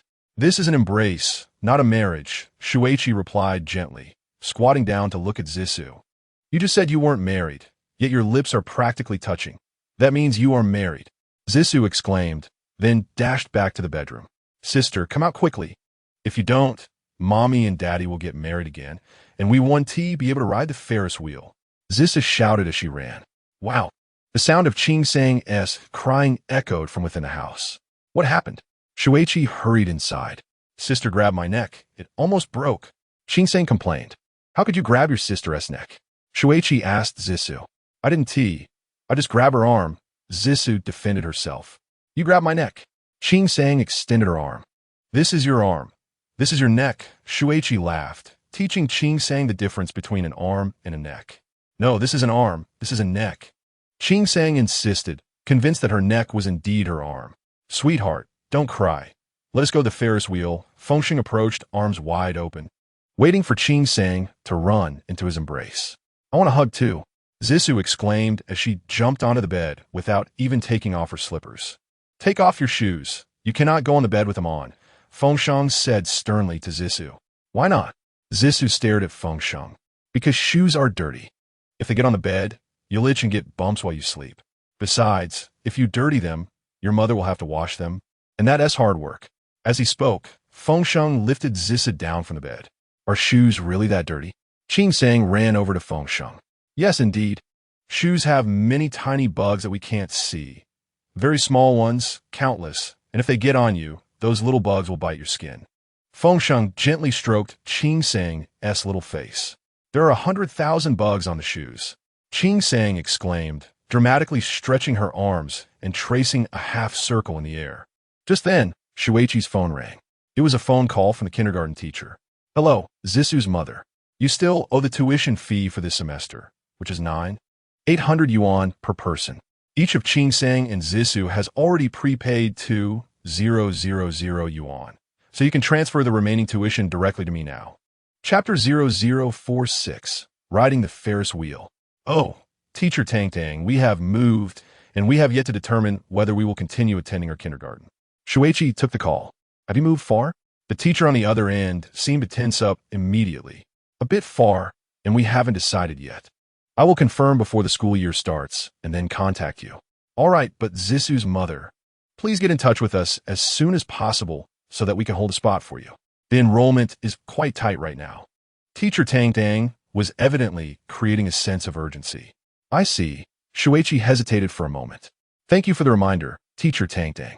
We will give you a response by dinner tomorrow. Feng Sheng, noticing Shuiqi's indecision, quickly took the phone. Okay, I will wait for your call. Goodbye. He hung up the phone directly. Oh dear, I have searched for a long time and have not found a suitable kindergarten nearby. The cheaper options are too far away, and the environments of those kindergartens are not good. The closer ones with better environments are significantly more expensive than that kindergarten.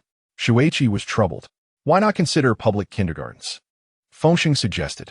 Public kindergartens are affordable, only a little over 4,000 yuan per semester, but the spots are limited. We would need connections to get in, and we don't know anyone. Even if we find someone, a spot would still cost 20,000 to 30,000 yuan, Shuiqi said, feeling quite disheartened. I see. Leave it to me. I will find a way. Let us go ride the Ferris wheel first, Feng Sheng said, pulling Shuiqi along with Qing Sang and Zisu as they headed out. After 20 minutes, they arrived at the Ferris wheel in the city center. This Ferris wheel stands at a height of 106 meters, offering a panoramic view of the entire city. A complete rotation takes 20 minutes, but the ticket price is rather steep, 48 yuan per person. Wow, I didn't realize the Ferris wheel was so expensive, Feng Sheng exclaimed, glancing at the price board. Indeed, that is why we have never come here before. Zisu's classmates often tell her about it, and she has mentioned it to us many times, Shuiqi replied. All right, let us indulge in this experience. Children under 12 enter for free, so that makes it 96 yuan for the four of us, which is reasonable. Feng Sheng tugged at Shuiqi's hand. Mom, let's buy the tickets quickly, or they might sell out. Qing Sang urged, pulling on Shuiqi's hand to encourage her to purchase the tickets. I'm so excited. I'm finally going to ride the Ferris wheel. Zisu exclaimed, clasping her hands beneath her chin, her whole body shaking with anticipation. Have you been wanting to ride it for a long time? Feng Sheng knelt down to ask Zisu. Yes, all my classmates have been on it, and I haven't yet. Dad, you love Zisu the most, she said, joyfully planting a kiss on Feng Sheng's cheek. Ha, Mom has bought the tickets. Let us go ride the Ferris wheel. Feng Sheng saw that Shuiqi had already purchased the tickets and stood up, leading Zisu to the ticket check. The two little ones excitedly awaited their turn at the entrance. Once they passed through the turnstile, they entered a vividly colored projection tunnel, which was quite a sight to behold. In the realm of the ocean, the vast expanse of the sea comes alive. Look, Father, a giant whale, exclaimed the children, their eyes sparkling with excitement. And jellyfish. They continued, their enthusiasm palpable. There's a clownfish too. The two children gleefully chased the shadows dancing upon the wall. Come, let me capture this moment, their father, Feng Sheng, said, pulling out his phone to take pictures of the delighted siblings. I have yet to experience the wonders of the ocean world, Shuiqi murmured to herself, watching Feng Sheng and the children. Would you like to visit a real ocean world? Feng Sheng suddenly inquired of Zisu and Qing Sang. Yes, we want to go. Qing Sang bounced eagerly towards him. I want to go too. Let us all go together. How about a family portrait? Zisu added, grasping Feng Sheng's hand. All right, when your father earns 200 yuan in a day, we shall journey to the ocean world, Feng Sheng proposed to Zisu and Qing Sang. Zisu extended her hand, speaking in English. What? Feng Sheng did not comprehend, nor did he catch the meaning. Give me a lung, give me a lung. Qing Sang chimed in, also extending her hand. It's not give me a lung, it's Zissou corrected her. Give me rubbish. Qing Sang diligently attempted to mimic her sister's English. You mean a high five? Shuiqi interjected as she noticed Feng Sheng's confusion regarding the children's words. Ah, I see, a high five, Feng Sheng acknowledged as Zissou, and he exchanged the playful gesture. Give me service, Qing Sang persisted, extending her palm. All right, you shall have service, Feng Sheng laughed, returning the high five with Qing Sang. Onlookers in the queue observed the delightful interaction, casting envious glances towards Feng Sheng and the two little ones. Oh, I wish to have children too. Let us have a daughter. How adorable, one young couple remarked. Indeed. So cute. But how will we manage? Raising children is quite costly, the other replied. Your father has plenty of money, doesn't he? His money is his, not mine. I don't care. If he wants grandchildren, he should give us 1 million. Otherwise, I will have a daughter. The young couple began to bicker playfully. Next, please. Time to check tickets, Shuiqi announced, guiding Qing Sang forward for ticket inspection, while Feng Sheng led Zissou closely behind. Wow, the Ferris wheel is enormous. How high it is. I'm finally riding the Ferris wheel. Zissou and Qing Sang exclaimed, their excitement unabated as they beheld the towering structure for the first time. Parents, please ensure your children have safety as you board the cabins quickly. Do not jump or lean against the doors to avoid any danger. The staff instructed while guiding everyone into the cabins. I'm so nervous, Zissou confessed as they boarded the Ferris wheel. Father, why is it moving so slowly? Qing Sang, unbothered by fear, even stood up from her seat. Don't move. It's swaying. We might fall. Oh no, I'm going to fall. Don't move. Don't move. It's swaying, sister. If you move again, I'll be so frightened. Come back, please. Zissou exclaimed in panic, frozen in place, unable to muster the courage to move. A hand tightly grasped the hand of Shuiqi, while the other hand made exaggerated gestures in the air. The expression was so exaggerated that Feng Sheng could not contain his laughter and began recording it on his phone. When the Ferris wheel reached its pinnacle, tears welled up in Zissou's eyes. Daddy, I don't want to do this anymore. Let us get down quickly. I'm scared, Zissou cried. We'll be down soon. Just close your eyes and you won't be afraid, Feng Sheng reassured her. Daddy, I want to sit next to you. I'm really scared. Zissou expressed her desire to move to the other side. No, we can't move. We must maintain balance. Feng Sheng gestured to Zissou. Daddy, let us jump down, Qing Sang said, laying on the seat and watching the cars pass by on the road. Suddenly, he made that suggestion. Jump down? Feng Sheng was taken aback. After the Ferris wheel descended, Zissou hugged Feng Sheng's leg and excitedly exclaimed, Daddy, that was so much fun. I want to ride the Ferris wheel again. Feng Sheng was bewildered once more. Didn't you say you were scared? It was thrilling. Zissou joyfully pulled on Feng Sheng's hands, bouncing with excitement. Brother Feng Sheng, someone in our community asked if eating meat could cure illnesses. Shuiqi, who was looking at his phone, saw someone in the community group inquiring about medical advice. In this world governed by traditional Chinese medicine, practitioners are permitted to operate without a designated practice location after registration. Consequently, many practitioners work within their own communities, and people have become accustomed to seeking medical help in group chats. Add me to the group, Feng Sheng requested of Shuiqi. All right, brother Feng Sheng, Shuiqi complied, adding him to the group. Hello, I am a traditional Chinese medicine practitioner and can currently treat issues such as indigestion, cough, and digestive discomfort. Feng Sheng introduced himself in the chat. He immediately addressed the individual who had posed the question. I have these ailments, but I feel unwell if I don't eat meat for a day. I can't take medication either. What should I do? I've consulted many nearby doctors, but none can meet my needs. If you have a way to allow me to eat meat while treating my condition, I am willing to offer a handsome reward. The individual quickly replied to Feng Sheng's message. Send me a photo of your tongue and facial features. No filters, please. I'll see if I can treat you, Feng Sheng responded. Okay, I'll message you privately, the person replied and sent Feng Sheng the requested photos. I have looked at them. It seems you typically consume an excess of rich and greasy foods and do not exercise much, leading to your spleen deficiency and phlegm dampness.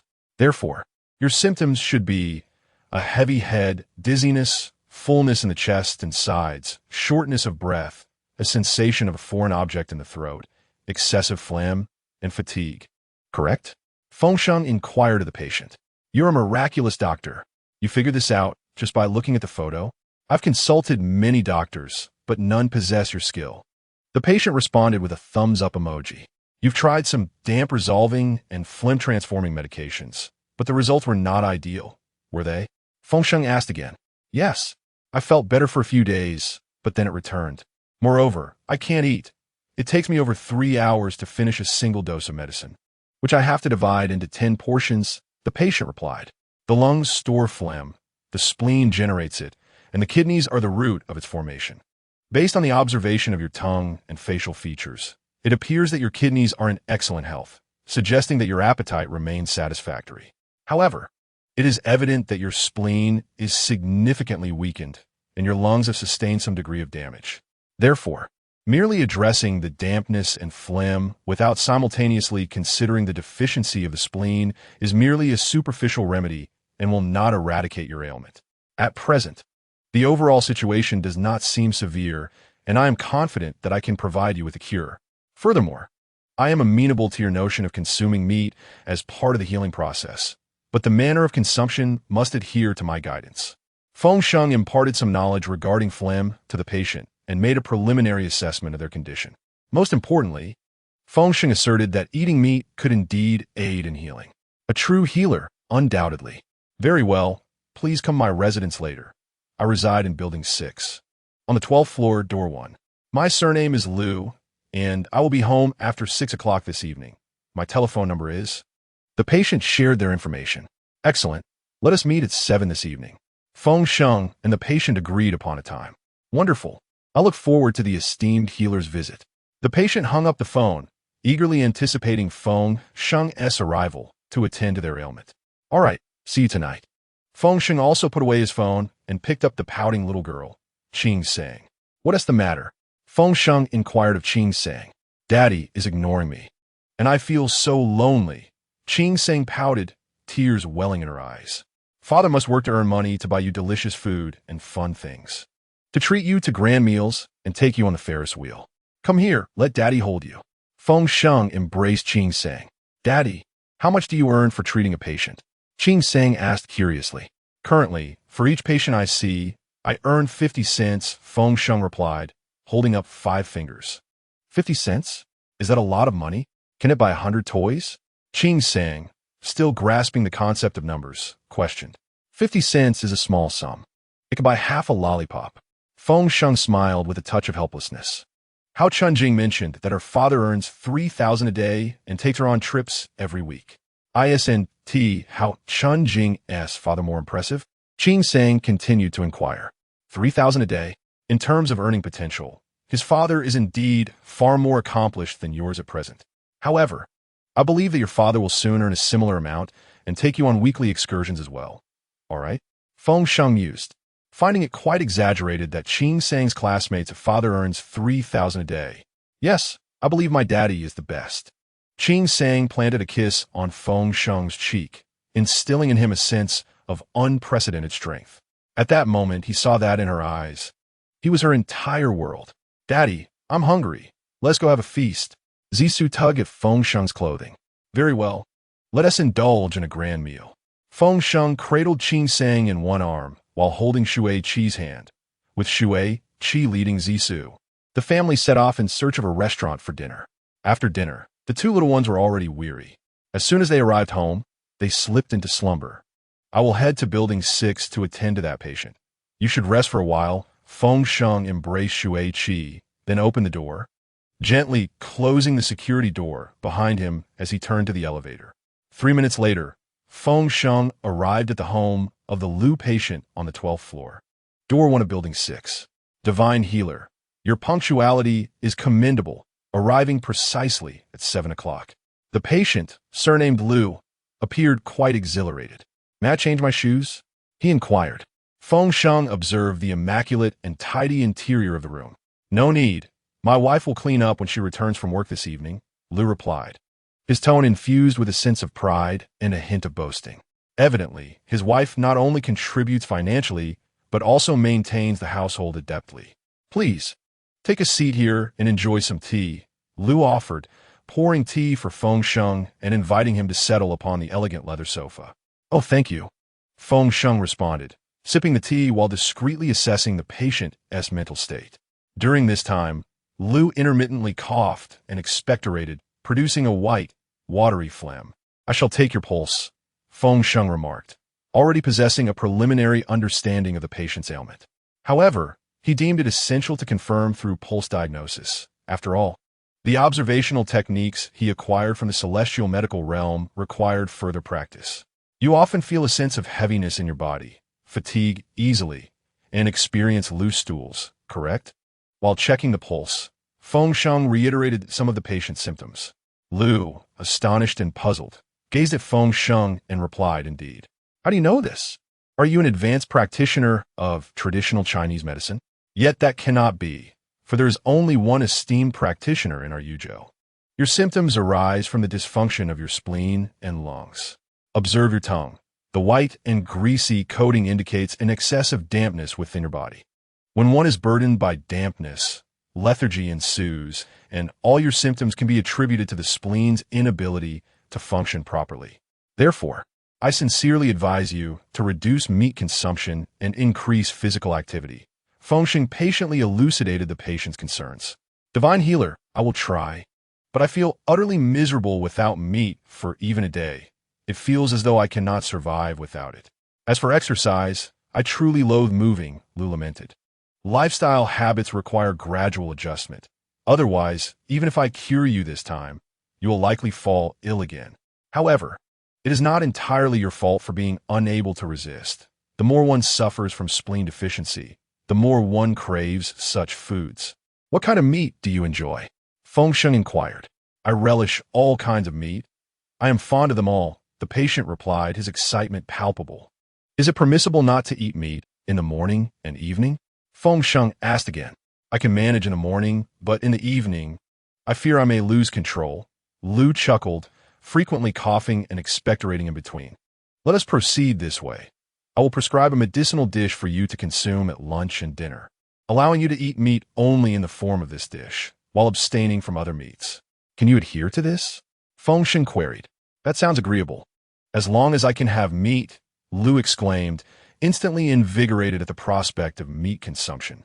For breakfast, refrain from meat and opt for some porridge instead. I shall prescribe a medicinal porridge consisting of dried tangerine peel, hawthorn, and fermented wheat, prepared with millet.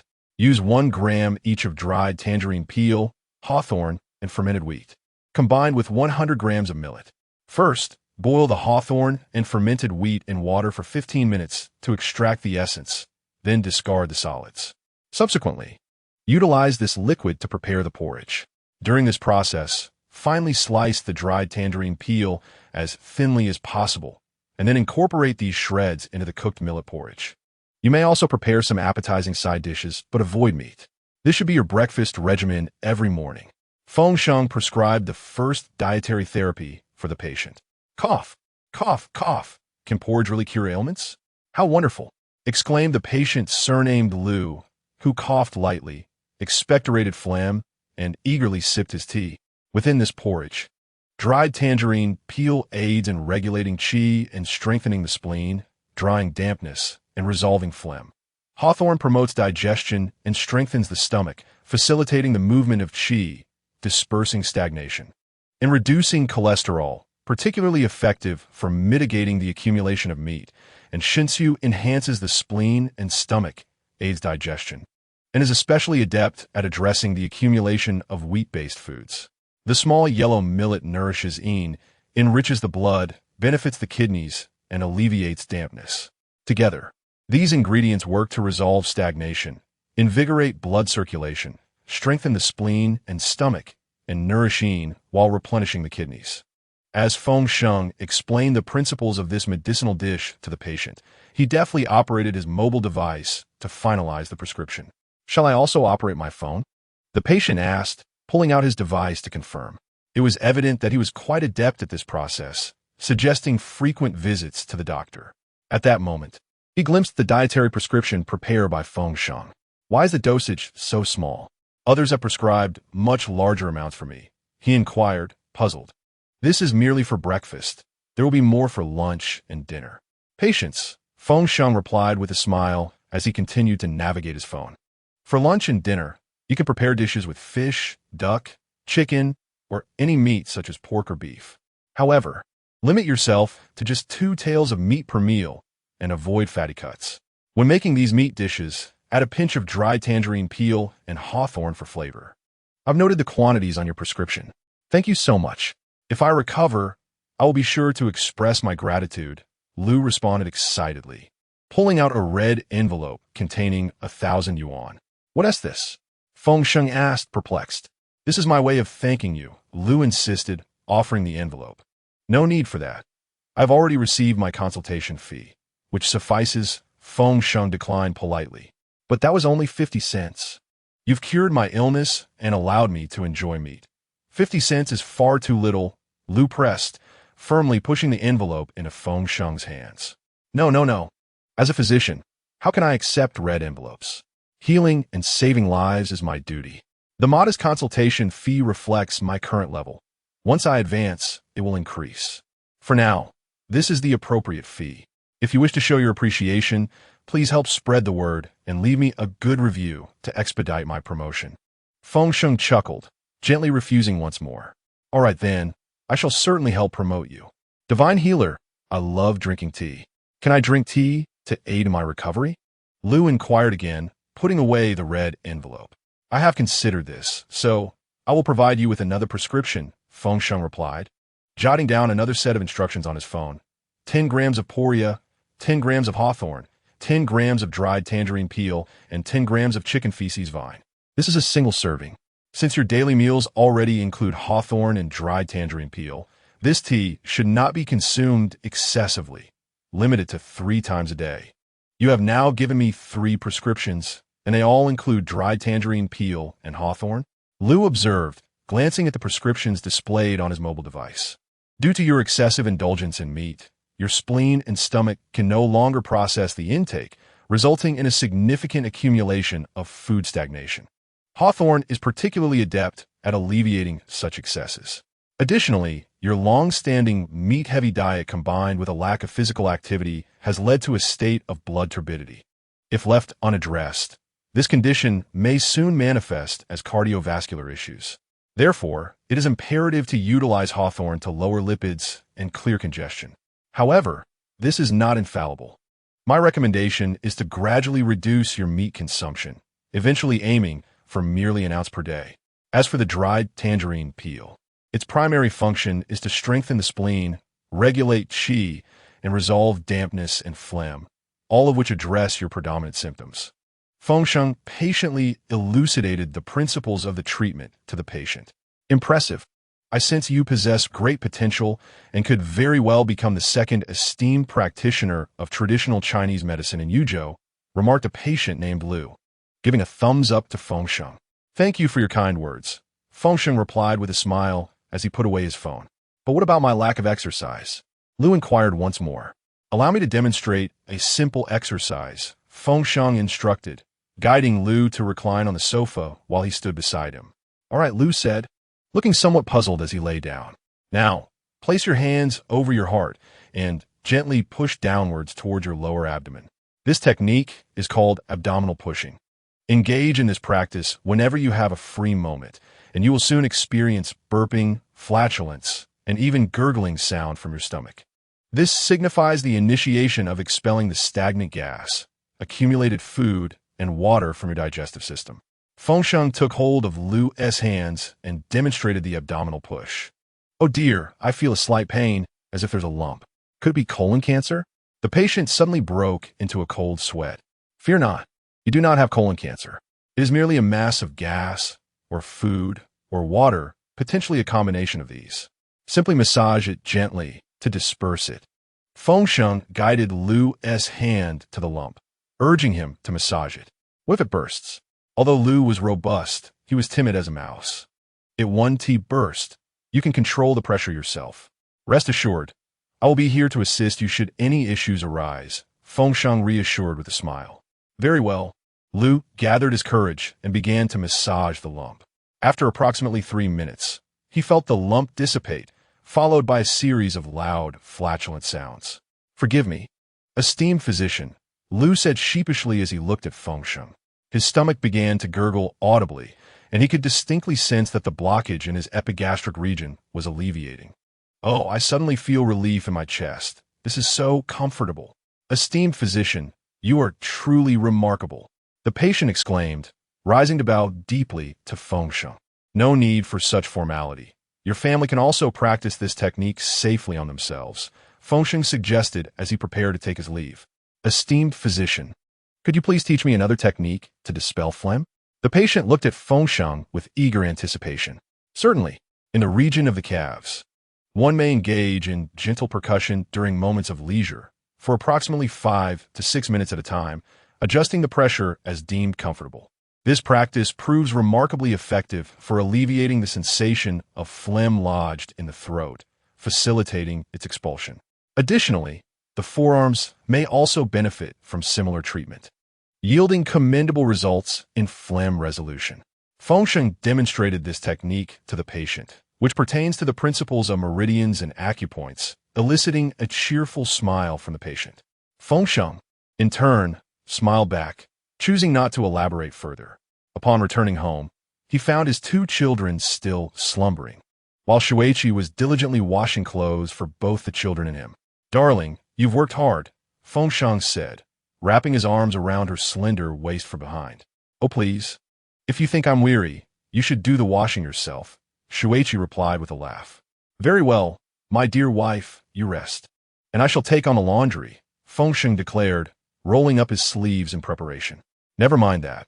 You should rest. You've had a long and tiring day. Shuiqi inquired.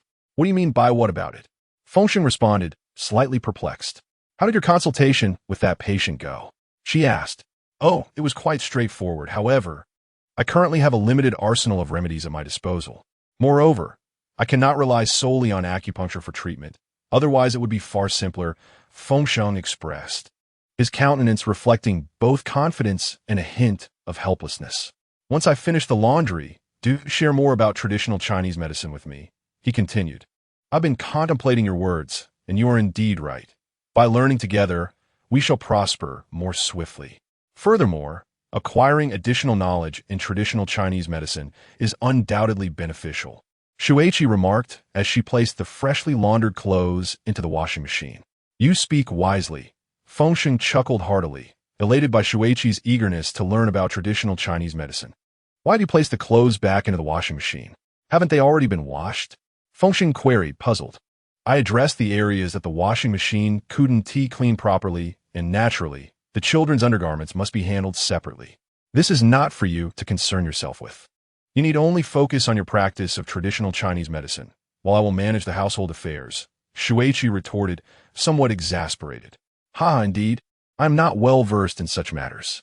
Come, let me enlighten you about traditional Chinese medicine, Feng Sheng suggested, pouring 2 cups of warm water before heading to the living room. Very well.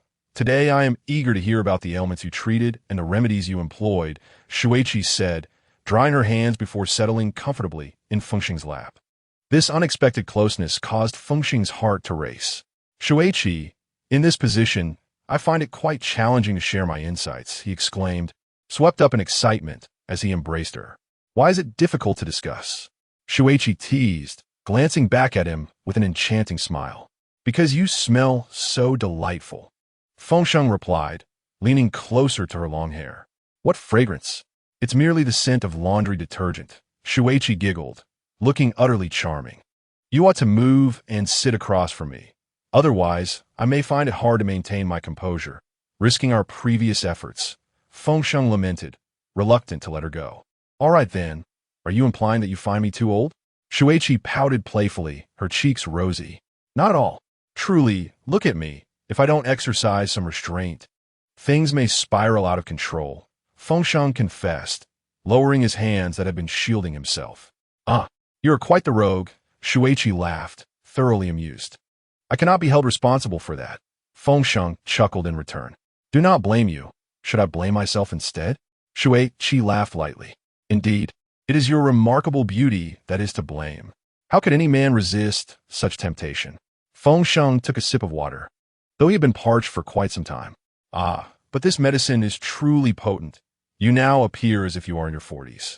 It has been 2 years since I have seen you so youthful. Shui-Chi approached and tenderly stroked Feng Sheng's cheek. Thus, you must exercise restraint. Do not tempt me so frequently. Just hold on for a few more days, and when I return to my 29-year-old self, I shall certainly reward you properly. Feng Sheng revealed a mischievous grin. See how lustful you are? Now, tell me about traditional Chinese medicine. Let's speak seriously. Shui-Chi turned, fetching a small stool to sit opposite Feng Sheng. Very well, let us discuss traditional Chinese medicine. Feng Sheng straightened his posture. Currently, having passed the examination and prescribed remedies, I have advanced to level 61 in traditional Chinese medicine, unlocking 6 herbal ingredients: malt, hawthorn, shenxiu, poria, dried tangerine peel, and chicken dung vine. Therefore, the ailments I can treat are merely a matter of adjusting the dosages of these 6 herbs. He continued, I have previously explained malt, hawthorn, shenxiu, and chicken dung vine to you. Today, I will focus on dried tangerine peel and poria. Before discussing these 2 herbs, let me share my approach and methodology in treating a patient with spleen deficiency and phlegm dampness. Feng Sheng outlined the symptoms of spleen deficiency and phlegm dampness: obesity, a distended abdomen, a greasy tongue coating, excessive clear phlegm, fatigue and weakness, and a preference for rich, heavy foods. The causes of spleen deficiency and phlegm dampness stem from irregular eating and sleeping habits, indulgence in cold and greasy foods, prolonged exposure to damp environments, and a lack of exercise, all leading to the spleen's inability to function properly, resulting in the stagnation of bodily fluids and the formation of phlegm dampness. The treatment for spleen deficiency and phlegm dampness involves strengthening the spleen and eliminating dampness, regulating qi and resolving phlegm, and dispelling stagnation. Should blood stasis occur, one must also reduce lipids and resolve turbidity, promoting circulation and dispelling clots. Have I summarized this correctly? Shui-Chi gazed at Feng Sheng. Chapter 0050, Dried Tangerine Peel. 1. My dear, I feel that being a devoted wife and mother at home is truly beneath your talents. I believe that with diligent study of traditional Chinese medicine, in time, you could become a high-level practitioner. Feng Sheng marveled at Shui-Chi's comprehension of traditional Chinese medicine. Oh, it's all due to your excellent teaching. Shui-Chi replied humbly. However, I am certain that Brother Feng Sheng can indeed become a high-level practitioner and lead our family to prosperity. Upon hearing Feng Sheng's praise, Shui-Chi felt a mix of humility and joy. That is assured, but you can also do it. Trust me. Feng Sheng insisted earnestly as he looked into Shui-Chi's eyes. Can I truly? Shui-Chi questioned, her confidence wavering. You absolutely can. Feng Sheng encouraged her. All right then. When I have the time, I will study with you, and I shall also participate in the traditional Chinese medicine examination. Shui-Chi felt warmth in her heart as she gazed into Feng Sheng's determined eyes. Throughout her life, her parents had always criticized her, never offering a single word of praise. Even when she worked tirelessly for a month, saving money to buy her mother a piece of clothing, she was met with half an hour of scolding, being told she lacked taste and could not choose clothing properly. Wen Sheng is the sole person in this world who believes in her, encourages her, and praises her. Why are you crying? Did I say something wrong? Wen Sheng was taken aback upon seeing Shui-Chi's tears. No, it's moving. I feel that you're the only one who treats me well in this world. Shui-Chi stepped forward and embraced Wen Sheng, tears streaming down her face uncontrollably. Silly girl, you're already my wife. Of course, I must treat you well. Moreover, you deserve my kindness, and you are worthy of being treated even better. Suddenly, Wen Sheng felt a discomfort in his heart, as if he were experiencing Shui-Chi's long-standing sense of suffocation. Brother Wen Sheng, thank you. Let's continue learning traditional Chinese medicine. After 10 minutes, Shui-Chi regained her composure, her gaze becoming more self-assured. Today, in addition to prescribing herbal medicine and tea, I taught him abdominal massage techniques to help relieve gastrointestinal stagnation. and demonstrated how to tap the Feng Long acupoint to treat cough and phlegm, as well as using the Zhizheng acupoint to dispel phlegm accumulation. Feng Sheng explained while demonstrating to Shuiqi. You cannot practice these treatments without passing the acupuncture and meridian examination. Shuiqi suddenly felt a wave of anxiety, fearing that if Feng Sheng were to use these techniques improperly, the consequences could be severe, potentially leading to a report and the revocation of his traditional Chinese medicine qualifications, along with hefty fines. I merely taught him a few movements. I did not claim they were acupoint treatments. It's all right, Feng Sheng chuckled. That's a relief. Shuiqi responded, feeling more at ease. Father Zissou squinted as he walked barefoot into the room. Did you just wake up? Feng Sheng hurried over and lifted Zissou into his arms. Feng Sheng increasingly felt the essence of fatherhood. I've been waiting for you to tell me a story. Why did you take so long to return? Zissou complained. All right, Daddy will tell you a story. Come, let us go back to sleep. Feng Sheng carried Zissou into the room. Today, shall I tell you a story about dried tangerine peel? Feng Sheng placed Zissou on the bed. Yes, yes, Zissou exclaimed joyfully. First, go to the bathroom, and then come back and cover yourself with a blanket while I tell you. Feng Sheng observed that Zissou's bladder was clearly full. Oh, Zissou replied, hopping off to the bathroom. After relieving himself, Zissou cheerfully climbed back onto the bed, staring at Feng Sheng. I want to hear a story. Feng Sheng tucked Zissou in snugly. Zissou nodded in anticipation. Once upon a time, Feng Sheng began telling Zissou a story. There was a destitute scholar who suddenly fell ill. What was his ailment? Every time he finished eating, he would feel a sudden tightness in his chest, causing him great discomfort. Lacking money, he could not afford a skilled doctor. Some people offered him various medicines, yet none proved effective. One stormy night, with wind howling and thunder rumbling, an elderly woman carrying a basket came to knock on his door. Kind soul, please give me something to eat. I am starving. The old woman was frail and soaked to the bone. The scholar quickly ushered her inside. Dear lady, given this torrential rain and dark night, you should not venture out. I have some leftover food. If you don't mind, please have a bite. The scholar, with a gentle demeanor, handed a bowl of rice to the elderly woman. Young man, thank you. You are truly a kind soul, and good deeds shall undoubtedly be rewarded, she exclaimed. The old woman devoured the rice hungrily. Upon finishing, she retrieved a piece of something yellow-black from her clothing and began to chew it. As she did, a fragrant scent of camphor wafted through the air. Oh my, how delightful. Grandma, what are you eating? The scholar inquired with curiosity. This is dried tangerine peel, she replied with a smile, offering him a piece. Dried tangerine peel? How can it be so aromatic? And why is it so dark? The scholar accepted the piece, intrigued. Ah, young man, this is a treasure. I have treasured this tangerine peel for 50 years. Its medicinal name is chun pai. Even just a whiff can bring you comfort. Wouldn't you agree? The old woman chuckled. To his surprise, he indeed felt a sense of relief. My stomach has been uneasy, and I felt quite constricted in my chest. This aroma truly alleviates my discomfort. However, how can 50-year-old tangerine peel possess such miraculous properties? The scholar pondered, astonished. Chun pai aids in regulating qi and strengthening the spleen, drying dampness and resolving phlegm.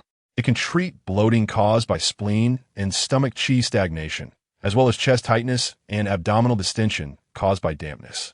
It also addresses coughs and wheezing resulting from phlegm obstructing the lungs, the elderly woman explained, reclaiming the piece of chun pai from the scholar's hand and returning it to her pocket. The scholar marveled at the unexpected efficacy of what is often discarded. Have you not heard the saying, an ounce of chun pai is worth an ounce of gold, and a century of chun pai surpasses gold? She remarked, noticing his lack of greed for the chun pai. Is there such a saying? The scholar exclaimed, now noticing the old woman's basket was filled with the precious peel. Ha! My stash of chun pai could easily be exchanged for 100 taels of gold, she teased, setting the basket down and displaying a handful for him to see. It seemed perilous for an elderly woman to carry such valuables alone. They must set out early in the morning. The scholar escorted her to a guest room. The following morning, upon waking, the scholar found the old woman had vanished, leaving behind her basket of chun pai and a letter. He opened it to find written, Chapter 0051. The medicinal uses of chun pai. Upon reading this chapter, you shall grasp the profound benefits of chun pai. My daughter resides in Chun Family Village, age 28, and remains unmarried. If you do not abandon her, after curing your ailments, please return to propose. That same day, the scholar followed the instructions in the letter, brewing chun pai water for consumption. 3 days later, while studying, he suddenly felt something drop into his abdomen. What is happening? He gasped, breaking into a cold sweat. Before he could comprehend the situation, he was seized by excruciating abdominal pain. He rushed to the restroom, and moments later, expelled numerous small black balls, hardened like iron and emitting a foul odor. On that day, he felt an alleviation of the chest tightness that had troubled him for several years, and he appeared remarkably invigorated. It turned out that the scholar had expelled the cold accumulation from his spleen and stomach. Immediately, he began to scour ancient texts, and through careful consideration, he discovered that dried tangerine peel could regulate qi and strengthen the spleen, as well as dry dampness and transform phlegm. It could remedy the abdominal distension caused by spleen and stomach qi stagnation, alleviate chest and abdominal fullness due to damp obstruction, and relieve cough and wheezing resulting from phlegm dampness obstructing the lungs. The scholar then utilized the remaining dried tangerine peel to treat ailments for the local populace, who expressed profound gratitude and presented him with an abundance of daily necessities. In the blink of an eye, a month had passed. The scholar realized that he was not destined for an official career. Yet the fulfillment derived from healing others gave him a profound sense of accomplishment while enabling him to sustain himself. Thus, he abandoned his pen for the practice of medicine and became a doctor. With newfound wealth, he hired a grand sedan chair and journeyed to Chun village to find his mother-in-law's daughter. From that point onward, the couple married, had children, and dedicated themselves to helping others, becoming a celebrated tale among the people. As Feng Sheng concluded his story, Zissou appeared to be yearning for more. "Father, did they have children?" she inquired. Indeed, they had 2 lovely daughters. "Well, it's quite late now. It's time for bed," Feng Sheng said as he tucked Zissou in. Her eyes blinked once before she drifted into slumber. "Where did you come across this story?" "I couldn't find anything online," Zissou remarked, leaning closer to Feng Sheng. "This story is my own creation, so you naturally want to find it online." "Ha ha ha. However, do not assume my tales are mere fabrications. They serve to help children understand and remember the benefits of dry tangerine peel," Feng Sheng said with a smile, pulling Shui Qi into his embrace. "Not good. You've clearly rejuvenated several years overnight.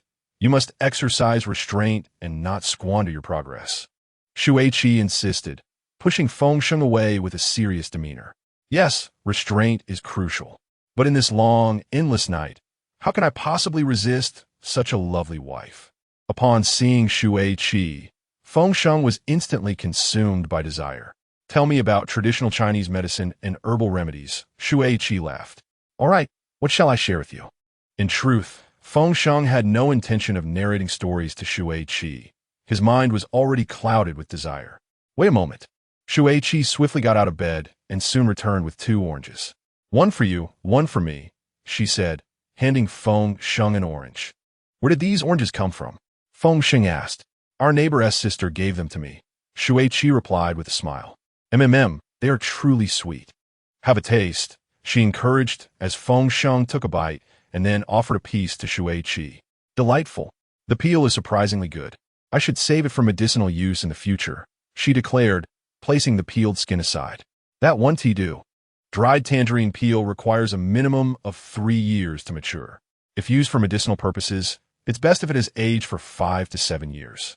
"Freshly peeled doesn't tea suffice," Feng Sheng explained, offering another piece of orange to Shui Qi. "Huh, I know that fresh food is always better. But why does dried tangerine peel need to be aged?" Shui Qi asked, her expression one of astonishment. In traditional Chinese medicine, some herbs improve with age. For instance, high-quality dried tangerine peel, known as chun pai, must mature for at least 15 to 20 years, or even over 30 years. If it reaches 50 or even 100 years, it becomes a treasure worth more than gold. In addition to this, Other traditional Chinese medicines that improve with age include Avodia ruticarpa, bitter orange, Pinellia ternata, ephedra, and the herb known as wolf poison. Once Feng Sheng begins to discuss traditional Chinese medicine, he forgets all else that is unmentionable. Ah, I must remember this perspective. I should collect some of these when I encounter them, for they might bring fortune. Ha ha, Shui Qi chuckled. Certainly, these substances only improve with time. The longer they are stored, the better they become. Today, I shall enlighten you about Chun Pai. Do you recall its benefits? Feng Sheng rose from his seat. Yes, it helps regulate qi and strengthen the spleen, dries dampness, and transforms phlegm. It can alleviate abdominal distension caused by spleen and stomach qi stagnation, chest tightness and bloating due to damp obstruction, and cough and asthma resulting from phlegm dampness in the lungs. I heard you explaining this to Zisu earlier, Shui Qi replied. Do you know why Chun Pai can treat these ailments? Feng Sheng inquired again. I do not. Shui Qi shook his head. It is because Chun Pai possesses a bitter and spicy flavor, with a warming nature. It belongs to the lung and spleen meridians. Chun Pai can dry and disperse, both tonifying and purging. It can elevate or descend as needed. Its spiciness disperses, bitterness dries and purges, while warmth tonifies and harmonizes. Therefore, Chun Pai acts as a complement to tonifying medicines and a purgative to purging medicines, elevating or descending accordingly, serving the purpose of regulating the spleen and lung qi. Feng Sheng began to elucidate the principles behind Chun Pai's medicinal effects to Shui Qi, regulating spleen and lung qi. Shui Qi appeared puzzled. This phrase means that the spleen is the source of qi, and the lung is its conduit. Any tonifying or astringent medicine must be complemented by Chun Pai to facilitate qi flow. The reason Chun Pai can eliminate stagnation and phlegm is that, in traditional Chinese medicine, the primary method for treating phlegm is to strengthen the spleen and regulate qi. Chun Pai facilitates qi movement, allowing phlegm to descend naturally. Its ability to harmonize the 5 organs and govern numerous ailments stems from its efficacy in regulating qi and drying dampness. Feng Sheng continued his explanation. Why does regulating qi cure diseases? Shui Qi posed another question. Because, in traditional Chinese medicine, it is believed that the body is fundamentally governed by qi. When qi flows smoothly and dampness is eliminated, myriad ailments dissipate. Feng Sheng took a bite of an orange and continued, given Chun Pai's remarkable benefits. Let's consume it daily. Shui Qi exclaimed with excitement. That is not advisable. Do you remember what I told you? While Chun Pai is beneficial, excessive or prolonged consumption can deplete one's vital energy. Why is that? Because all medicines that eliminate accumulation and stagnation possess the quality of dissipation. They do not simply disperse qi. According to traditional Chinese medicine theory, the human body seeks balance. When the energy of herbal medicine enters the body, it aims to rectify pathological conditions, restoring the body to a state of equilibrium. When the energy of Chun Pai enters, it naturally necessitates a counterbalance. If there is no pathological energy present, nor the energy of other medicines, one must rely solely on their vital energy for balance. Feng Sheng patiently and thoroughly addressed Shui Qi's inquiries. I never would have imagined that traditional Chinese medicine is so profound. The peel of an orange possesses such significant effects. Shui Qi examined the tangerine peel in her hands with keen interest. In fact, it is not only the tangerine peel. The seeds, pith, and leaves of the tangerine also serve as medicinal materials, each with its own unique therapeutic value. All of these are medicinal? Shui Qi gazed at Feng Sheng in astonishment. Chapter 52. Domestic Violence. This chapter discusses the reasons behind Zhao Huijin's subsequent illness. Indeed, once I unlock these medicinal properties, I shall elaborate for you gradually. For now, allow me to share an obscure fact. The dried tangerine peel, when incorporated into tonics, retains its white essence, whereas when utilized in phlegm-dispelling remedies, it is devoid of it. This is because the white residue enhances the spleen and stomach, while its absence regulates lung qi. The variant devoid of this white layer is no longer referred to as dried tangerine peel, but rather as tangerine red, which aids in regulating qi, alleviating dampness. and transforming phlegm. Feng Sheng, I have noticed that since your memory loss, you have become remarkably erudite. It is as though you have transformed into an entirely different individual. Shui Qi gazed at Feng Sheng with admiration. The distance between the two began to imperceptibly diminish, just as they were about to share a kiss. The sound of a doorbell interrupted them. Who could it be at such a late hour? Feng Sheng promptly stood and made his way to the living room. Peering through the peephole, he beheld a woman in her 30s, cradling a small boy, her hair disheveled and blood smeared across her lips. "Come in quickly," Feng Sheng urged, opening the door for her. What happened? Should we call the police? Upon seeing the woman's condition up close, he instantly realized that she had been severely assaulted. "Shoo," the woman said, her finger raised to her lips in terror. "Zhao Huijin, no matter where you hide, I will find you and ensure your demise." A man's voice echoed from outside. Feng Sheng crouched by the peephole and saw a man, clad only in his underwear, stumbling toward the staircase with a bottle of liquor in hand. "Sister Zhao?" Shui Qi recognized the woman as the neighbor who had previously brought her oranges. Suddenly, the sound of shattered glass echoed through the hallway. Upon hearing this, Zhao Huijin clutched the child in fright. The boy, around 5 or 6 years old, stared vacantly, silent and unresponsive. "Sister Zhao, do not be afraid. You can sleep here tonight. I will call the police immediately," Feng Sheng declared, anger boiling within him as he reached for his phone. "No, he is my husband. The police will not intervene," the woman pleaded, panic-stricken. "They will intervene. According to our laws, domestic violence is punishable by detention ranging from 5 to 10 days, along with fines between 200 and 500 yuan. In less severe cases, detention may be less than 5 days or fines under 500 yuan. Should it constitute intentional bodily harm, the penalty may include imprisonment of up to 3 years, detention, or probation." As Feng Sheng informed Zhao Huijin of her rights, he dialed 110. "All right, Sister Zhao, please take a seat and rest for a moment. Allow me to clean the blood from your face." Shui Qi fetched some tissues, intending to assist Zhao Huijin. "Do not wipe it yet. Wait for the police to arrive," Feng Sheng advised. Observing the woman and child, he noted that there were no immediate medical emergencies. The woman exhibited signs of stagnant liver qi and insufficient vital energy, which required gradual adjustment. As for Zhao Huijin's child, he appeared to suffer from a hernia due to cold in the liver meridian, which was also not an urgent condition. "Oh, then, Sister Zhao, please sit down. Let us place the child on the sofa," Shui Qi suggested, helping Zhao Huijin to the couch. Gently, she laid the child down, who continued to gaze blankly at the ceiling. Overwhelmed, she began to recount the grievances she had endured over the years. Before their marriage, her husband treated her with utmost kindness. However, after some time, he persuaded her to sell the house that her parents had given her as a dowry, and together they purchased another property. Subsequently, her husband underwent a drastic transformation. He began to frequent dubious places and, without provocation, resorted to violence against her. For 6 long years, Zhao Huijin suffered frequent beatings, leaving their child in a state of shock and confusion. Shui Qi wept openly, while Feng Sheng gritted his teeth in anger. Ding dong. The police arrived. Feng Sheng opened the door, and the officers proceeded to take Zhao Huijin's statement, recording and photographing the evidence. "Gulme, I will arrange for someone to take you to the hospital."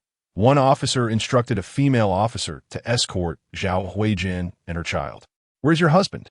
Is he at home?" the police inquired, intending to confront Zhao Huijin's spouse. "I don't know," Zhao Huijin replied, handing the keys to the police. "Let us go check." The 2 officers took the keys and headed to Zhao Huijin's residence, while she prepared to descend the elevator with a female officer. "Your husband is not home. Where could he have gone?" The officers queried Zhao Huijin, who was waiting by the elevator. "I just saw him go into the stairwell," Feng Sheng responded. "The stairwell? Let's take a look," the officers said as they made their way there. "Oh no, call for an ambulance," came the voice of a police officer. Upon hearing this, Zhao Huijin's heart sank with a foreboding sense of dread. She dashed toward the stairwell, only to be met with a scene that left her in utter shock. The fear in her eyes vanished, replaced by sorrow and a sense of release. "Mom, don't cry. Daddy has died, so no one will hurt you anymore," the little boy said, glancing at his father, lifeless in a pool of blood, as he wiped Zhao Huijin's tears expressionlessly. Zhao Huijin collapsed, weeping uncontrollably as she held her son tightly. It turned out that her husband had, in a drunken stupor, stumbled down the stairs while holding a bottle of alcohol, which shattered and fatally slashed his throat. He lost too much blood and could not be saved. Shortly thereafter, the paramedics arrived. Feng Sheng and Shuiqi, watching the women enter the elevator, felt a mix of emotions. Why are men like this nowadays? First it was old Wang, and now it's Zhao Jie's husband. Shuiqi remarked, gripping Feng Sheng's hand in fear. Such occurrences are rare. There are still many good men. For instance, there's your husband, Feng Sheng replied, lifting Shuiqi into his arms as they returned indoors. The next morning, Feng Sheng picked up his phone to find a WeChat message from Bai Wei. Mr. Feng Sheng, regarding the matter you asked me to assist with, I have inquired. The Hongxing Kindergarten affiliated with Yuzhou Medical University has 2 openings available. After the 11th, the new campus will commence. You can take your child to enroll tomorrow. Thank you. Thank you, Feng Sheng replied, overwhelmed with gratitude. Is that all? No gesture of appreciation? Bai Wei responded instantly. I have nothing to offer at the moment. What can I do for you? Whatever you need, I shall not hesitate to fulfill. Feng Sheng replied to Bai Wei. Let's focus on the exams first. If you don't advance 10 levels within 3 consecutive days, we will reclaim the equipment. Bai Wei concluded. Certainly, I shall complete the task. Your kindness needs no words of gratitude. Should you require anything from me, do not hesitate to ask. Feng Sheng excitedly handed his phone to Shuiqi. Bai Wei has feelings for you. Shuiqi's expression instantly darkened. What? She likes me? Donotist. I am so old, impoverished, and burdened with a wife and children. How could she possibly harbor affections for me? Feng Sheng appeared utterly bewildered. Do you not believe in a woman's intuition? Shuiqi gazed intently into Feng Sheng's eyes, seemingly burdened with grievances. Chapter 0053. Sweet Potato Kanji. What intuition? You are simply too fond of me, hence your sensitivity. She could never like me. Feng Sheng chuckled as he reached out to embrace Shuiqi. Do not touch me. Tell me, what if she truly likes you? Shuiqi looked at Feng Sheng with utmost seriousness. That is impossible, Feng Sheng replied with a smile. What if? Shuiqi's demeanor grew increasingly grave. If that were the case, how could it be? Feng Sheng remained unconvinced. What if? Shuiqi's face turned pale. If she likes me, that is her affair. I only know that I love you, my wife. Do not entertain such thoughts. She has indeed helped us resolve significant issues. Feng Sheng wrapped his arms around Shuiqi. Yet, she is so young and beautiful. Shuiqi expressed her anxiety. There is no one more beautiful than you. At least, that is my perspective. Besides, you're not old, are you? I am 24, soon to be 25. You are 52, yet I love you just the same. I will forever cherish you alone, rest assured. That will not do. Shuiqi suddenly pushed Feng Sheng away. That will not do? Feng Sheng appeared perplexed. You must quickly repay Bai Wei's kindness. Shuiqi's expression was decidedly non-negotiable. How do I repay it? Feng Sheng shrugged his shoulders. Hurry and take your exams to level up, earn some money, and then repay the favor. Very well, but I still have a few days off. What days off? I will soon take the child to the play castle and return in the evening. You must focus on your exams. Also, you mentioned writing that novel. Make sure to prioritize that as well. Furthermore, once the child starts school, you need to teach me more about traditional Chinese medicine. I also need to earn money swiftly. Shuiqi resembled a rooster ready for battle. All right, I shall heed your words entirely. Feng Sheng found Shuiqi to be quite adorable. He felt an urge to kiss her. Father, Qing Sang is awake. Goodness, she always causes a ruckus. Why are you up so early? Shuiqi shot Feng Sheng a glare before seeking out Qing Sang. I am hungry, Qing Sang declared. Very well, we shall have kanji for breakfast. It is already prepared, and mother will serve it to you. Shuiqi headed to the kitchen. Oh, Feng Sheng, you have made sweet potato kanji today. Shuiqi's voice radiated joy. Indeed, sweet potato kanji is known for promoting longevity. Feng Sheng chuckled as he lifted Qing Sang. I want kanji too, with some sugar added. Qing Sang giggled while patting Feng Sheng's face. My great-grandmother's favorite was sweet potato kanji. She was in excellent health and could still work at 110. When asked about her secret to longevity, she would simply say it was the congee. Shuichi emerged from the kitchen with 2 bowls of congee. Your great-grandmother was indeed wise. This sweet potato congee truly is a longevity dish. Feng Sheng set Qing Sang down on a chair. I want to drink it. Qing Sang reached for the bowl eagerly. Wait a moment. Have you forgotten about the yam incident? With a swift and agile motion, Feng Sheng grasped Qing Sang's hand. Ah, let us conduct an experiment, he declared. Qing Sang, with a flicker of her eyes, comprehended Feng Sheng's intention. Precisely. Anything emitting steam warrants a cautious taste before proceeding, Feng Sheng remarked with a smile.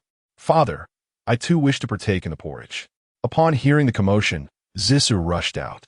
Very well, I shall prepare it for you. Feng Sheng entered the kitchen and emerged with 2 bowls of sweet potato porridge. You claim this is longevity porridge. It consists merely of sweet potatoes and japonica rice. Shuichi took Qing Sang's bowl and gently blew on the porridge. In truth, both the sweet potatoes and japonica rice possess medicinal properties. However, the selection of rice carries significance. As Feng Sheng blew on Zissou's porridge, he elucidated Shuichi's inquiries. This japonica rice harvested in June and July is known as early japonica. That harvested in August and September is late japonica. And the rice harvested in October is referred to as late-season japonica. This morning, I prepared the late-season japonica rice harvested in October from our local area. Why choose late-season japonica? Shuichi inquired, perplexed. Because the southern climate is warm and japonica rice tends to be more temperate. Only the late-season rice harvested in October possesses a cooler essence, making it suitable for medicinal use. Thus, we opt for late-season japonica. What about in the northern regions? Shuichi, deeply engrossed in her studies of traditional Chinese medicine, felt as though she were a woman fervently defending her marriage. In the north, one should select late japonica rice harvested in August and September. The northern climate is cold, making the japonica rice cooler. Hence, only the rice harvested in those months is appropriate for medicinal purposes. Feng Sheng was, of course, forthcoming with his knowledge. Could we not purchase late japonica rice from the north instead? Shuichi queried once more. It is preferable to procure locally sourced food, as it is said that local soil nourishes local people. Plants cultivated in different regions absorb varying energies, and individuals from diverse locales derive different energies as well. Therefore, it is best to consume locally sourced food, Feng Sheng replied with a smile. Is there such a notion? Does this imply that vegetables and fruits harvested in different seasons vary as well? Astutely observed, it is indeed so. Traditional Chinese medicine emphasizes the timing of harvest, as the medicinal properties can differ significantly depending on when they are gathered. Essentially, it relates to the distinct energies of heaven and earth contained within them. Thus, if possible, one should avoid consuming out-of-season vegetables and fruits. The more Feng Sheng spoke, the more animated he became. Japonica rice porridge, with its sweet and mild flavor, is neutral and non-toxic, primarily benefiting the spleen and stomach while replenishing energy. Consuming a bowl of porridge between 7 and 9 in the morning during the peak of the stomach meridian harmonizes with the digestive system and is undoubtedly beneficial for the spleen and stomach. This is particularly advantageous for those with weakened constitutions, as rice soup is akin to ginseng soup. Furthermore, sweet potatoes, being sweet, neutral, and non-toxic, can nourish and invigorate, promoting digestion and alleviating constipation. The combination of the two provides substantial nourishment for the spleen and stomach, invigorates the blood, enhances complexion, and contributes to longevity. Thus, it is no wonder that centenarians often share a common affinity for porridge, particularly sweet potato porridge, in the morning. Father, I desire porridge, Zissou said, gazing longingly at the bowl in Feng Sheng's hands, her expression one of silent plea. Oh dear, in my eagerness to speak, I neglected to offer my eldest daughter porridge. He exclaimed, drink this. If you have it every morning, you shall grow increasingly beautiful, intelligent, and healthy. Feng Sheng handed the cooled sweet potato porridge to Zissou. Mother, I wish to have sweet potato porridge too, so I can become beautiful. Qing Sang immediately turned to Shuichi, requesting her share of the sweet potato porridge. Delicious, father. Please, tell me honestly, can eating sweet potato porridge really make one fair and beautiful? Zissou gazed intently into Feng Sheng's eyes. Indeed, if you consume sweet potato porridge every morning, you will undoubtedly become the child with the fairest skin, the healthiest body, and the sharpest mind in your school, Feng Sheng replied with a smile. Is that truly the case? Zissou sought confirmation. Absolutely. Feng Sheng answered with unwavering confidence. Then I shall eat sweet potato porridge every morning. Mother, will you prepare for me daily? Zissou looked at Shuiqi eagerly. Certainly. Hurry and eat. It's getting cold, Shuiqi said as she rose and headed to the kitchen. Father, this is so delicious and fragrant. I want another bowl, Qing Sang exclaimed, having already finished one. All right, I will serve you another, Feng Sheng said, feeling a swell of happiness as he noticed Qing Sang had finished her meal. He considered himself fortunate to have two such well-behaved and understanding children, who required no supervision during mealtime. Here you go, dear. Feng Sheng handed a bowl of pre-cooled porridge to Qing Sang. Thank you, Father, Qing Sang replied gratefully as she resumed eating. You should have some pickles. Otherwise, porridge alone may not be sufficient, Shuiqi suggested, bringing a plate of pickled vegetables to the table. Did you make these pickles yourself? Feng Sheng inquired, detecting a delightful sour aroma. Yes, I did. They are much cheaper and cleaner than those bought from outside, Shuiqi replied, seemingly amused. It appears you have forgotten their taste. Try this and see how it is. She offered Feng Sheng a piece of pickled long beans. This is truly delightful. It's sweet and sour, and the more I chew, the more flavorful it becomes. Feng Sheng savored the exquisite pickles, a taste he had not encountered before. However, as he continued eating, a wave of familiarity washed over him. These are prepared with chili oil, white sugar, and MSG. You used to adore pickled radishes and long beans, Shuiqi remarked, smiling at Feng Sheng's enjoyment. My dear, you are wonderful. Feng Sheng gazed affectionately at Shuiqi. Am I not? Qing Sang interjected, setting down her spoon and bowl. Indeed, you are marvelous, Feng Sheng replied, gently ruffling Qing Sang's hair. And what of me? Zissou chimed in, looking up at Feng Sheng. You are wonderful too. Everyone is wonderful, Feng Sheng responded, sensing a playful rivalry between his daughters for their mother's attention. I am full now. Father, my sister mentioned you told her story, yet I have not heard one.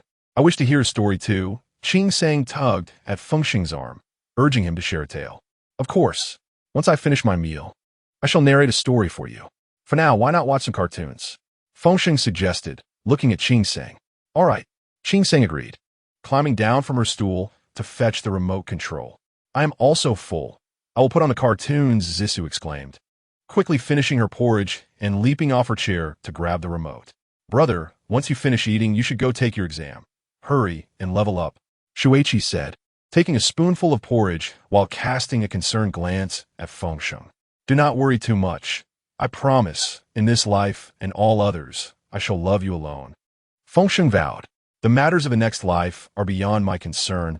Shuiqi continued to sip her porridge. Once I tell them a story, I will go take the exam, Feng Sheng chuckled. After breakfast, Shuiqi went to wash the dishes.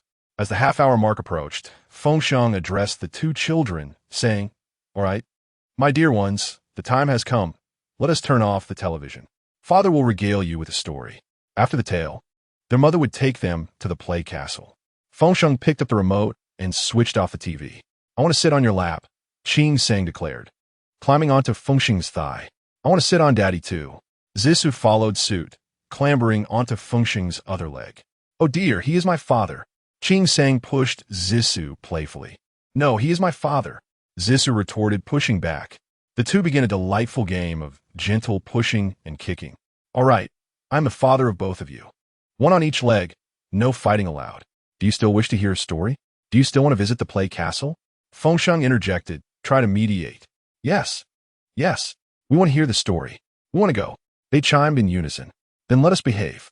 Now, tell me, what do we have for lunch today? Feng Sheng inquired of Qing Sang and Zissou.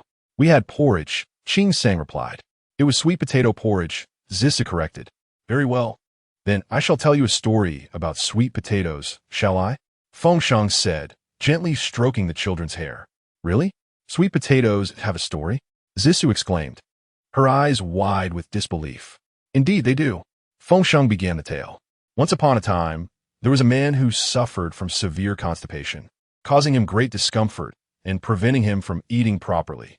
One chilly winter morning, unable to eat as usual, he decided to take a stroll outside. Suddenly, he heard someone calling from a roadside stall. "Sweet potatoes for sale, delicious roasted sweet potatoes."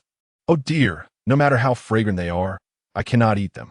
Even if I did, I couldn't relieve myself," he thought sadly, passing by the sweet potato stand. Just then, a delightful aroma wafted into his nostrils. How fragrant! It is so enticing. The man resolved to purchase a sweet potato. Upon tasting it, he found himself developing a fondness for sweet potatoes, consuming them daily. On the third evening, however, he suddenly felt the urge to use the restroom. After experiencing a satisfying relief, he discovered that his constipation had miraculously vanished. "How marvelous! My constipation is cured," he exclaimed joyfully, bouncing around in excitement, momentarily forgetting to clean himself. His family, witnessing his exuberance, inquired about the cause of his delight. "The sweet potato? It is simply the sweet potato," he replied. Clad in his trousers, he dashed indoors to retrieve a medical book left behind by an elder. After a night of fervent study, he finally understood that sweet potatoes are sweet in flavor, neutral in nature, and beneficial for the spleen and kidneys. They can replenish energy, promote digestion, relieve constipation, expel toxins, and relax muscles. Furthermore, when combined with japonica rice, which nourishes and invigorates the spleen, alleviates thirst, and counters diarrhea, and cooked into porridge, it can significantly enhance health, improve beauty, and extend one's lifespan. Thus, the following morning, he sliced the sweet potatoes into small pieces, combined them with japonica rice, and prepared a nourishing sweet potato porridge for the entire family to enjoy. From then on, he proclaimed to his family, "We shall drink sweet potato porridge every morning, ensuring our health continues to flourish and our lives to extend." From that day onward, the entire family made it a daily ritual to savor sweet potato and glutinous rice porridge each morning. The elders flourished in health. The women grew increasingly beautiful. The men became ever stronger, and the children blossomed in intelligence. By the time this individual passed away, he had reached the venerable age of 120. Furthermore, generations of their family consistently thrived well into their centenarian years, maintaining sharp eyesight and hearing, as well as nimble legs. Many distinguished scholars and martial champions emerged from their lineage. When others inquired about the secret to their longevity, health, beauty, and intellect, the family would attribute it to their daily consumption of sweet potato and glutinous rice porridge. Feng Sheng and Zi Su eagerly chimed in. "How clever, my dear ones! So what shall we drink each morning?"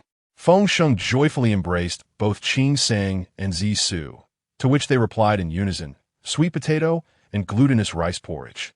"All right, Mama has finished washing the dishes. Let us go to the play zone."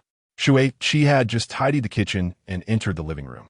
"Oh, we're going to the play zone," Feng Sheng exclaimed, bouncing gleefully on the sofa. "Come on, Dad, hurry and change in your outside clothes." "Fisuid Feng Sheng. Dad can't go. He has an exam and work to attend to. You and Mama should go," Feng Sheng replied with a smile. "No way. Dad must come. I want Dad." Upon hearing this, Feng Sheng immediately joined in tugging at Feng Sheng. "That won't do. If Dad doesn't earn money, how can we go to the play zone? Hurry, it's getting late, and we might miss out." Shuiqi interjected while changing clothes. "All right, then Dad will come find us after work," Feng Sheng declared, hopping off the bed to dress. "Goodbye, Dad." After embracing Zi Su and Feng Sheng, she too went to change.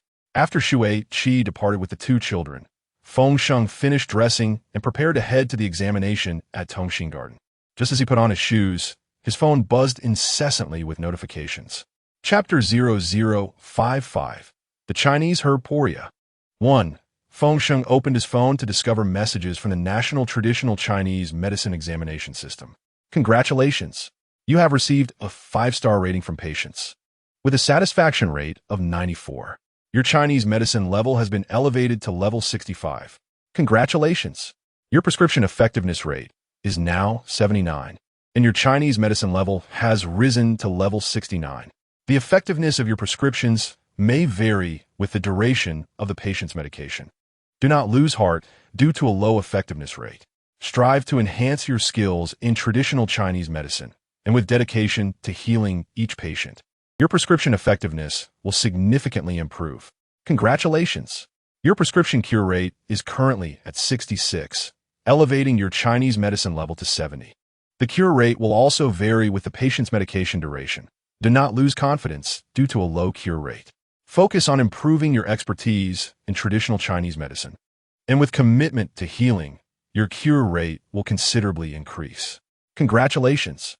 You have successfully upgraded to Chinese medicine level 70, and your consultation fee limit has risen to 07 yuan. Congratulations! You have earned a chance to enter a lottery and unlock a traditional Chinese herb. How wonderful! Yesterday's level 10 has been accounted for. Today, I must pass the exam to secure a further 10 levels. Otherwise, my examination opportunity will vanish in 3 days. Feng Sheng felt fortunate that he had achieved such a level increase. However, he was also aware that this method of advancement was fraught with uncertainty, as some patients might not bestow upon him a 5-star rating, much like the readers of a novel, who may not necessarily grant a 5-star review. Feng Sheng pressed the lottery button. Congratulations!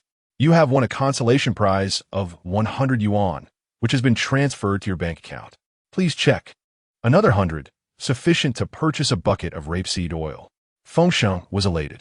He felt that this country, which embraced traditional Chinese medicine, was exceedingly benevolent to those studying it. If one could level up 10 times a day and consistently win 100 yuan each time, one could amass an income of 3,000 yuan in a month. He could not fathom why so many individuals refrained from engaging in such a rewarding endeavor. He pondered whether such a method could be employed to encourage the development of any industry. Then came the moment that thrilled Feng Sheng the most, the random unlocking of a traditional Chinese herb. With a tap, the name Banksia appeared on his phone. Marvelous! Banksia, known for its ability to resolve phlegm, alleviate nausea, and dissipate accumulations. Feng Sheng gazed at the herb, feeling more jubilant than winning 100 yuan, for he had gained a formidable ally. 5 minutes later, Feng Sheng arrived at Tongxin Garden. You are Mr. Feng Sheng? The security guard hesitated to recognize him, for Feng Sheng now appeared to be in his mid-30s. The miraculous effects of the 7-day revitalizing pill. Yes, I'm Feng Sheng, he replied. How have you become so youthful? You previously looked over 50, the security guard exclaimed, scanning Feng Sheng in astonishment. I was once plagued by insufficient vitality, which aged me prematurely. Now I am much improved. With continued care, I shall return to my normal state. Feng Sheng smiled. Oh, your medical skills are truly remarkable. You are destined to be a high-ranking practitioner of traditional Chinese medicine, the guard commended, giving Feng Sheng a thumbs up. Thank you for your kind words, Feng Sheng replied, waving as he entered the community. As it was a holiday, most residents were indulging in leisurely sleep and the streets were sparsely populated. Other than encountering the security guard, Feng Sheng saw no one else.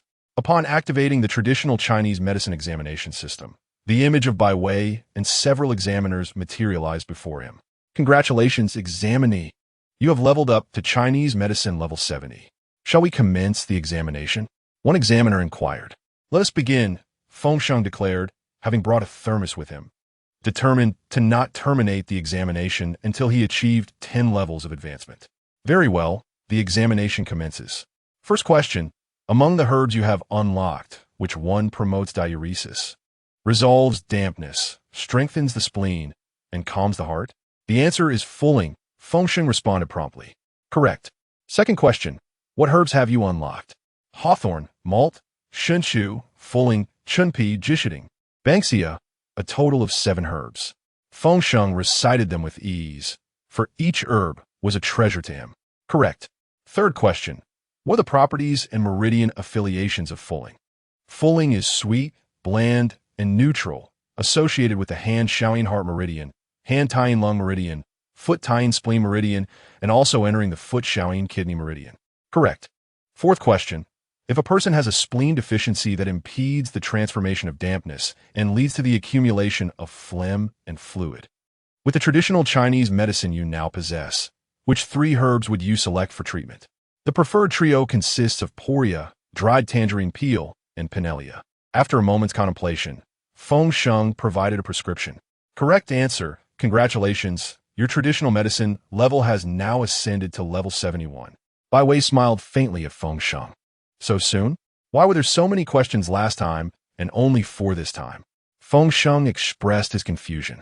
This examination leans more towards practical experience. And practical questions yield greater experience points, the examiner replied. That seems quite reasonable. I aim to advance 10 levels today, Feng Sheng remarked cheerfully. Please listen to the question. Where and when is wild poria generally harvested? Is this question truly necessary? Feng Sheng inquired. Candidates are required to respond as instructed. Wild poria is typically harvested in pine forests, primarily between July and March of the following year. Thanks to having read about this in the novel The Secret Realm of Heavenly Physicians, he answered correctly.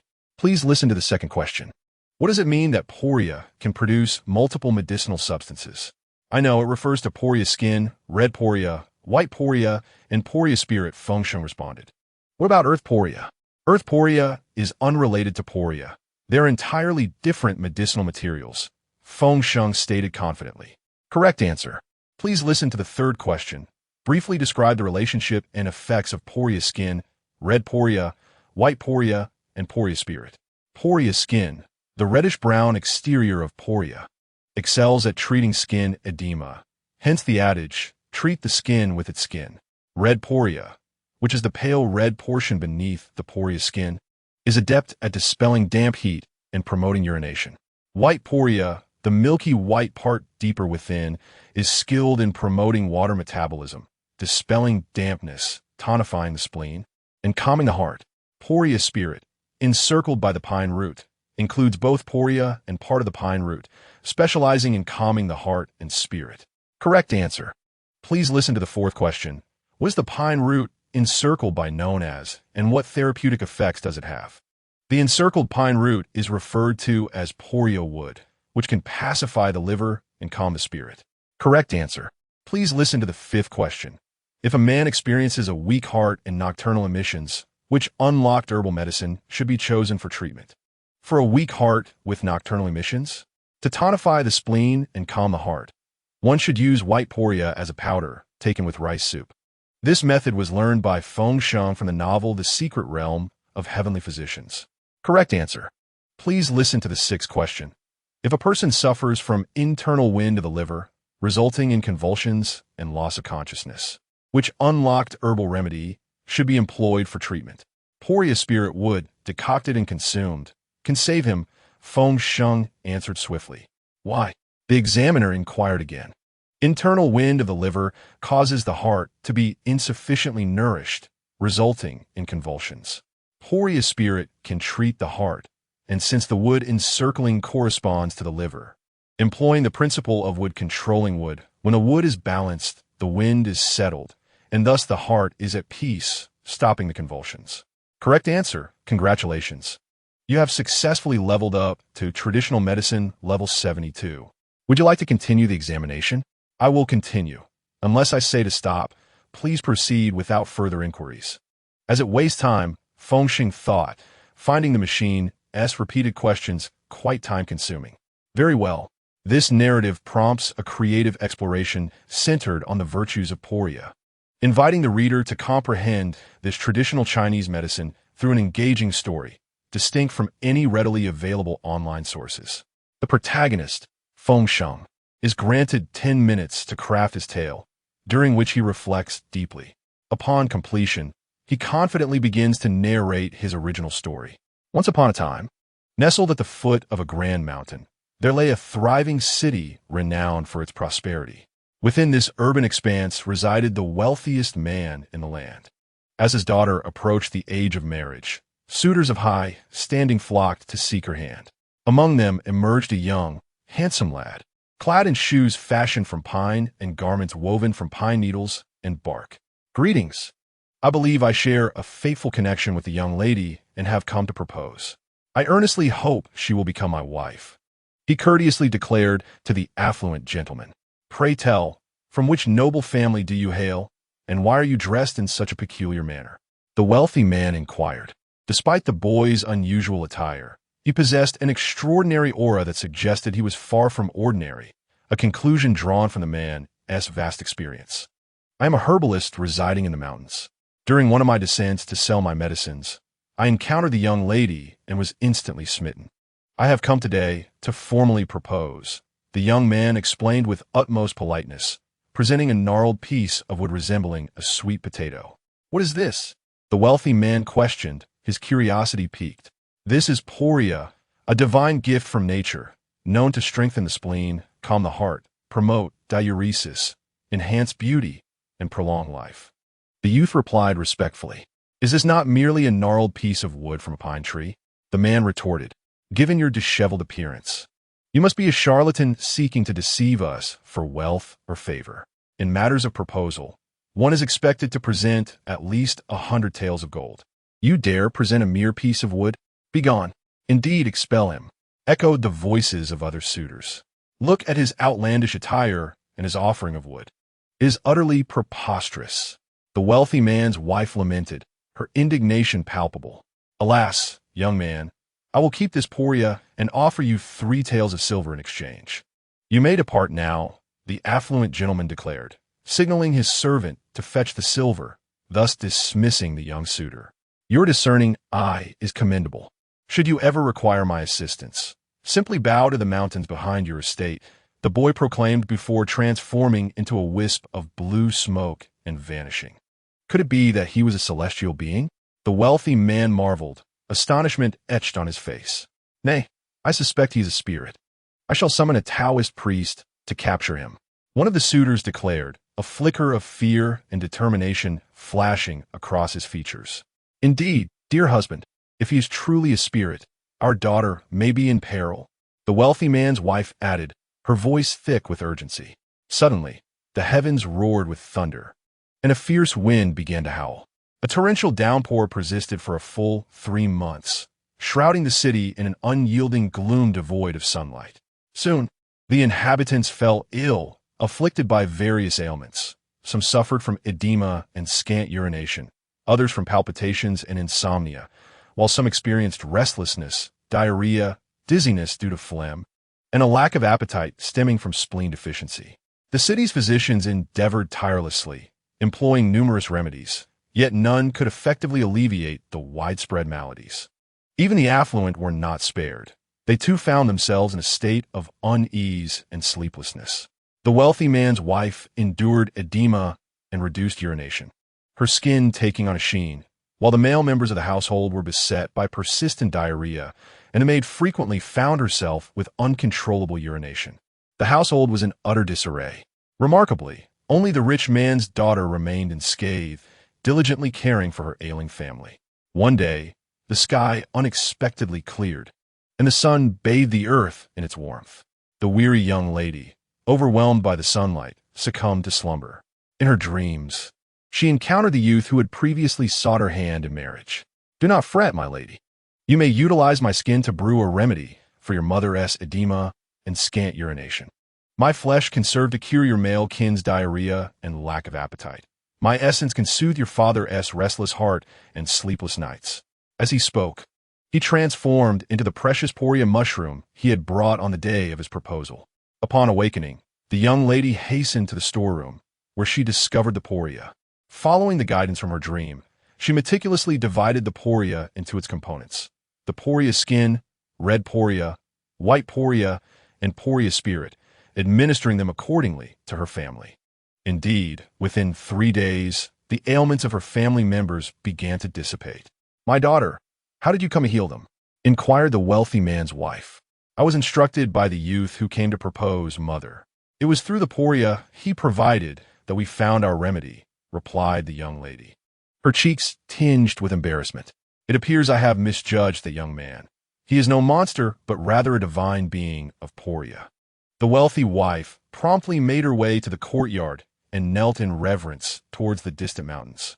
At that moment, the young man reappeared at the threshold, bearing a basket brimming with poria. "I observed the relentless rains of March and the ensuing ailments among the people. So I gathered this basket of poria to aid in their recovery," he declared, placing the basket upon the ground. "If the poria spirit is not averse, I humbly request your daughter's hand in marriage." The wealthy man bowed in supplication. "I am destined to be with your daughter.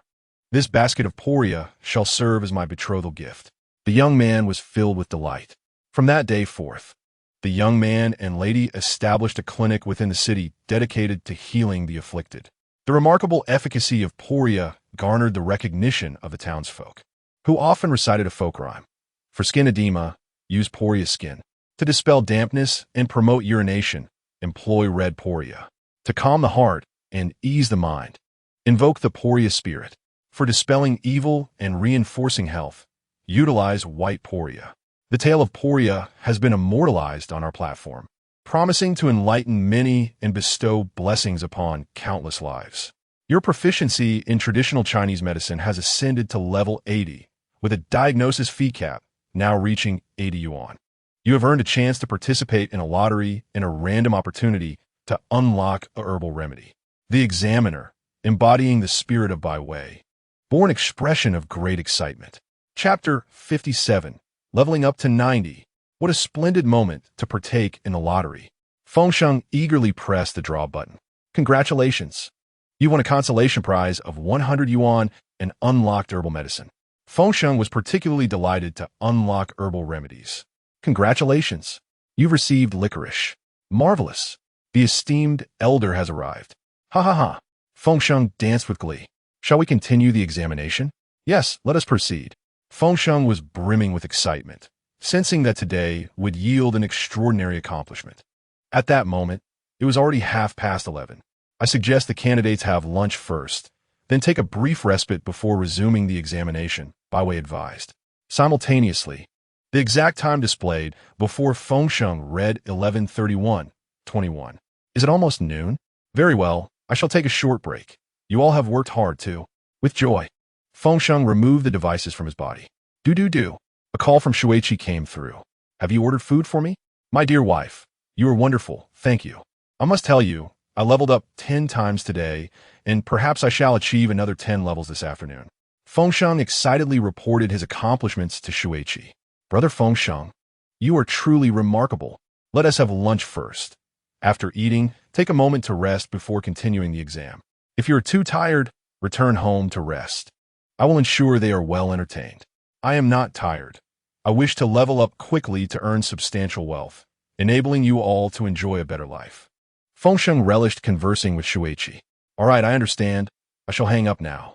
You should rest for a bit and stay alert. The takeout will arrive shortly. Shuiqi's words were imbued with a sense of happiness. Knock, knock, knock. A series of knocks echoed. Speaking of the devil, I shall eat first and chat later. Love you. Feng Sheng said as he walked towards the door. All right, I understand. I'm hanging up. Shuiqi ended the call, gently biting her crimson lips and smiling faintly. Are you Mr. Feng Sheng? The delivery person inquired. Yes, thank you for your hard work. Feng Sheng replied as he accepted the delivery and expressed his gratitude. The delivery person suddenly stood still. What's wrong? Feng Sheng wondered why the delivery person had become motionless. Suddenly, the delivery person burst into tears. Brother, what's the matter? Feng Sheng was taken aback. I am moved. Thank you. I have been a delivery person for 3 years, and this is the first time someone has been so polite and expressed gratitude to me. Thank you, brother. The delivery person embraced Feng Sheng and began to weep. It seems you too have endured the hardships of life. Everything will be all right. Keep pushing forward. Young man, Feng Sheng encouraged the delivery person. Thank you, Mr. Feng Sheng. If it weren't for your words of gratitude today, I would have sought vengeance against someone who unjustly berated and complained about me. Thank you. You have saved me and her as well. I now believe there are good people in this world. Thank you. After bowing deeply, the delivery person turned and left. Watching the delivery person depart, Feng Sheng felt the weight of human existence and gleaned an important lesson. Treating others with kindness benefits oneself. One must not take advantage of others. Maintaining kindness can lead to profound impacts, as even a small gesture can yield immense good. After closing the door, Feng Sheng opened the takeout and devoured the meal with great fervor, finishing a portion of rice and 2 dishes in a whirlwind, saving 2 chicken legs from the dishes for later. The chicken drumsticks were exquisitely prepared, surely a delight for Qing Sang and Zisu. He picked up a bottle of Hawthorne beverage, poised to unscrew the cap, but decided against it, placing it back down. Never mind, I shall opt for water instead. This shall be reserved for the 3 of them. He took his thermos and sipped half a cup of water before returning to his work. The first question posed was, what are the 5 organs referred to in traditional Chinese medicine? The answer is the liver, heart, spleen, lungs, and kidneys. Correct. The second question, what does it mean that the heart governs the blood vessels? It refers to the heart's function of propelling blood through the vessels to nourish the entire body. Correct. The third question, why is the heart's essence reflected in the face? This is due to the close relationship between the heart, blood, and vessels. The facial blood vessels are abundant, and the vitality of the heart can be manifested through the pulse and complexion. Additionally, a person's expressions reflect the heart's dominion over the spirit. Correct. The fourth question, while modern medicine attributes cognitive activities to the brain, how does traditional Chinese medicine interpret this? TCM views consciousness as the mental activity of a person, with the heart governing the spirit. Insufficient heart blood may lead to insomnia, vivid dreams, forgetfulness, and restlessness. Correct. The fifth question, why is it said that the heart governs sweat? Sweat and blood share the same origin. Sweat is derived from bodily fluids, which are a crucial component of blood. Since the heart governs the blood vessels, it can regulate the secretion of sweat. Thus, the heart governs sweat. Correct. The sixth question, is it true that the heart opens to the tongue? Indeed.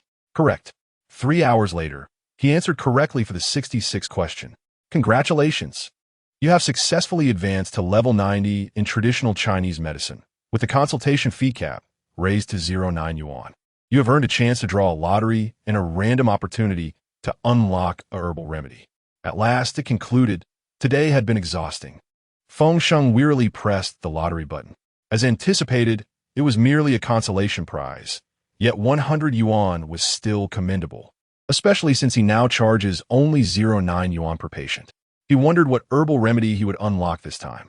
Feng Sheng successfully unlocked a herbal remedy. Congratulations, examinee 202316888. You have received the herb wheat. Wheat, it nourishes the heart, benefits the kidneys, alleviates heat, and quenches thirst. Quite commendable. This will allow him to address even more ailments. Unlocking herbal remedies was Feng Sheng's greatest joy. Would the examinee like to continue the examination? No more for today. I've already leveled up by 20. I will save tomorrow's for later. He chuckled, stretching lazily. Today's efforts cannot replace tomorrow's. Studying traditional Chinese medicine is a journey without end. Strangely, there was wisdom in that. All right, I shall continue tomorrow. Feng Sheng removed the device from his body. By the time he returned home, it was already 4 in the afternoon. A profound sense of physical and mental fatigue washed over him, with his cognitive speed significantly diminished. Feng Sheng placed the 2 chicken drumsticks into a pot, preparing to cook them for when the children returned. Then, he reclined on the sofa, reflecting on the herbal remedies currently at his disposal. With a flick of my finger, let us commence. Presently, my subordinates comprise hawthorn, fried hawthorn, burnt hawthorn, and hawthorn charcoal. Malt, fried malt, malt charcoal, and burnt malt. Divine music, fried divine music, malt fried divine music, burnt divine music, and constructed divine music. Poria skin, white poria, red poria, and poria spirit. Wheat, wheat bran, and floating wheat. Licorice, roasted licorice. Chickweed, pinellia, pure pinellia, legal pinellia, and ginger pinellia. Truly, my forces are formidable. Unbeknownst to him, Feng Sheng had succumbed to a beautiful slumber on the couch. Suddenly, the doorbell chimed. Startled, Feng Sheng rose to answer the door. Upon opening it, he beheld Zhao Huijin's son. Little Ding Dang. Uncle Feng Sheng, my mother is ill. Can you help her? Little Ding Dong's eyes brimmed with desperation. Let's go, Feng Sheng replied, taking Little Ding Dang by the hand and heading swiftly to Zhao Huijin's home. Upon entering, Feng Sheng found Zhao Huijin in a state of disarray, her spirit adrift, teetering on the brink of tears, unable to control her actions or speech. Through examination, Feng Sheng discerned that she was indeed afflicted by inner turmoil and restless sleep. Observing her tongue, he noted a pale red hue with sparse coating. After feeling her pulse, he identified it as faint and rapid, a clear indication of internal dampness. Do not worry, Little Ding Dang. Your uncle is here. Your mother will be fine. Can you operate your mother's phone? Feng Sheng inquired. Little Ding Dang nodded affirmatively. Excellent. Now, I shall prescribe for your mother, and she will feel better once she takes it. Feng Sheng promptly wrote a prescription, licorice and wheat. He instructed Little Ding Dang to use Zhao Huijin's phone to arrange for the medicine, selecting delivery within half an hour. Little Ding Dang, I will watch over your mother here. Please go to the supermarket downstairs and purchase a pound of large, red jujubes. The bigger and redder, the better. Also, acquire 3 tails of fennel. Feng Sheng had precisely 100 yuan in cash, which he handed over to Little Ding Dang. Thank you, Uncle. Little Ding Dang said gratefully, dashing downstairs. Feng Sheng then gently laid Zhao Huijin on the bed. In that moment, he noticed that Zhao Huijin, clad in her pajamas, was indeed a striking beauty. How could one lay hands upon such a lovely bride? Feng Sheng mused. At that moment, Little Ding Dang and the delivery personnel arrived simultaneously. Feng Sheng accepted the licorice and wheat, beginning to instruct Little Ding Dang on how to prepare the medicine. Wash 10 jujubes and place them in a clay pot, he directed. Feng Sheng divided the licorice and wheat into 3 equal portions. All right, Uncle Feng Sheng, Little Ding Dang exclaimed, beginning to wash the jujubes. Feng Sheng added 1 portion of licorice and wheat into the pot. Is it all right to add these as well? Little Ding Dang inquired, selecting the 10 ripest and largest jujubes. Yes. Place them in, Feng Sheng encouraged. Subsequently, he poured clean water into the pot, igniting the flame to simmer gently. Before long, a sweet and fragrant medicinal aroma wafted throughout the room. Upon catching a whiff of this scent, Zhao Huijin's expression seemed to shift. All right, this is the dosage for 2 times. Give your mother another dose before bedtime. The remaining 2 portions will be prepared by your uncle tomorrow morning. In 3 days, your mother will be healed, Feng Sheng said as he poured a bowl of medicinal soup, adding 5 large dates. Thank you, uncle. Do I have to eat the dates too? Ding Dang inquired. Indeed, Feng Sheng replied, tasting the soup to ensure it was at the perfect temperature. Uncle, you are truly wonderful. If only you could be my father, Ding Dang said with wide, hopeful eyes. I want to learn traditional Chinese medicine from you. Very well. I shall take you as my apprentice. What do you think? Feng Sheng said, one hand holding the medicine while the other tenderly embraced Ding Dang. Master, please allow me to bow to you, Ding Dang cried, suddenly kneeling on the floor and bowing to Feng Sheng. Good child, rise, Feng Sheng said, feeling fondness for the little boy. Now, let us administer the medicine to your mother. Feng Sheng took Ding Dang to give Zhao Huijin her medicine. After finishing the bowl of soup and consuming the 5 dates, Zhao Huijin soon fell asleep. Child, you haven't had dinner yet, have you? Feng Sheng gently patted Ding Dong's head. Ding Dang replied, biting his lip. Wait here. Master will fetch you something to eat. Keep a close watch on your mother, and call me if anything happens. I have added your mother's WeChat and save her phone number, Feng Sheng said, operating Zhao Huijin's phone before handing it to Ding Dang. Thank you, master, thank you. Ding Dang knelt again in gratitude. There is no need to kneel so often. Since I have accepted you as my disciple, I will treat you as my own child, nurturing and caring for you wholeheartedly. If I am strict with you, will you be unhappy? Feng Sheng asked Ding Dang. No, master is a good person. Everything you do is for my benefit, I understand, Ding Dang replied, standing up and looking at Feng Sheng with sincere appreciation. All right, once you finish your meal, I will begin teaching you traditional Chinese medicine. However, you must complete your schoolwork first, understand? Feng Sheng said, patting Ding Dong's head. I understand, master. I haven't checked in for a long time, Ding Dang said, visibly disheartened. From now on, I will come every day to help you check in and assist with your homework. You must strive to learn diligently, Feng Sheng declared, rising to prepare a meal for Ding Dang. Thank you, master, Ding Dang cried. Do not cry. A man should not shed tears lightly. Wait here while I fetch you some food, Feng Sheng said, hastily departing. Upon returning home, he wiped away a tear from the corner of his eye. Father, you're back. Qing Sang rushed out from inside the house. Sweetheart, you are back too. Feng Sheng embraced Qing Sang. Qing Sang showered Feng Sheng's head with kisses. Have you missed your father? Feng Sheng lifted Qing Sang, asking her. I missed you, Daddy, Zisu said as she ran over and hugged Feng Sheng's leg. I missed you both too. Have you eaten yet? Feng Sheng squatted down, embracing his 2 daughters. We've eaten and even packed a portion for you, they replied. Shuichi placed a packaged meal on the table. How delightful. The kitchen still has 2 chicken legs. Could you please heat them up while I deliver this meal to Zidingdang? Feng Sheng picked up the food, ready to head out. Daddy, don't go. Daddy, don't go. Qing Xiang and Zissou rushed over, clinging tightly to Feng Sheng's legs. Daddy isn't leaving. He just taking food to brother Zidingdang, who hasn't eaten yet. Feng Sheng chuckled. Who is brother Zidingdang? Zissou inquired, looking up at Feng Sheng. He is the young man from Aunt Zhao's house, and he is now my apprentice. Which makes him your senior brother, Feng Sheng explained, one hand holding the meal, while the other gently ruffled Qing Xiang and Zissou's hair. You took Zidingdang as your apprentice? Shuichi asked with curiosity. Yes, Feng Sheng confirmed and recounted the events that had just transpired. What a pitiable child. Let's lend them a hand more often, Shuichi said, embracing Qing Xiang and Zissou. All right, Daddy will go eat with brother Zidingdang and will return shortly. You two can watch cartoons, Shuichi said, turning on the television. Oh, we get to watch cartoons. Qing Xiang exclaimed, bouncing over to the sofa. You are our daddy. You cannot be someone else's daddy, Zissou cried. Chapter 0059, The Disease of Zhongzhao. 2. I am his master, not his father.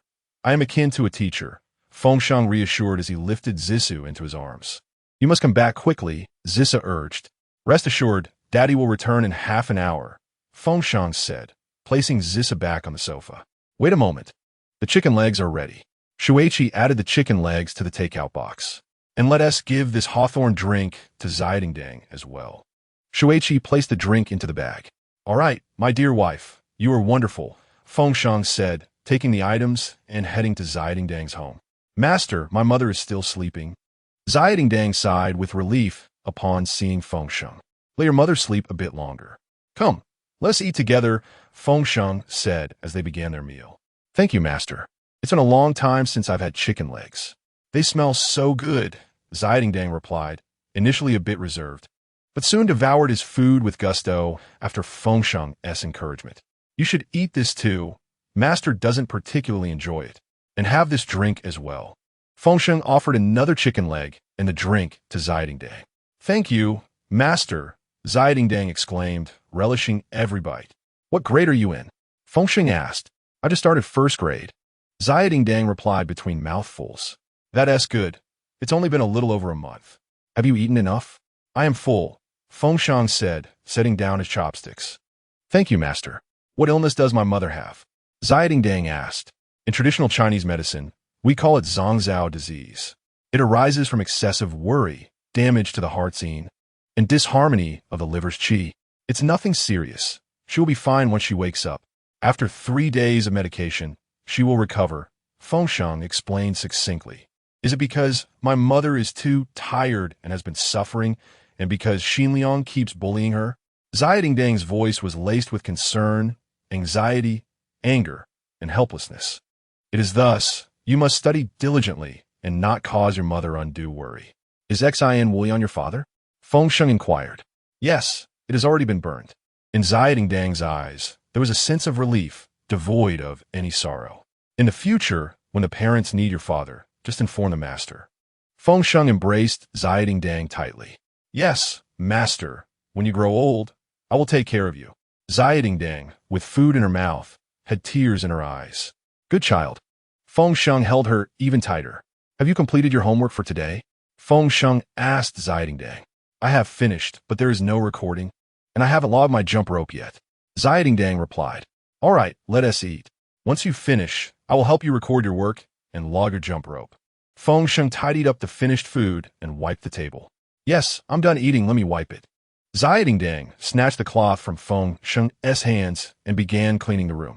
In a few minutes, the place was spotless. All done, master. Zidingdang had already placed her books on the table. Good. Now we shall begin the recording. First, the Chinese homework.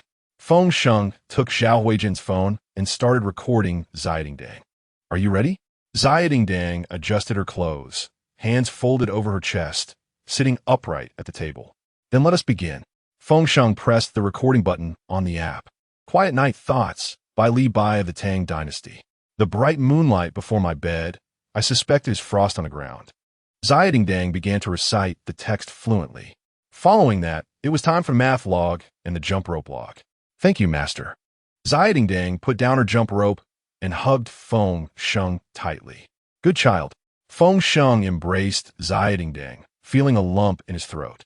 Suddenly, a series of knocks echoed at the door. Feng Sheng opened the door to find Zissou and Qing Sang, the two sisters. What brings you here? Feng Sheng smiled. We came to see you.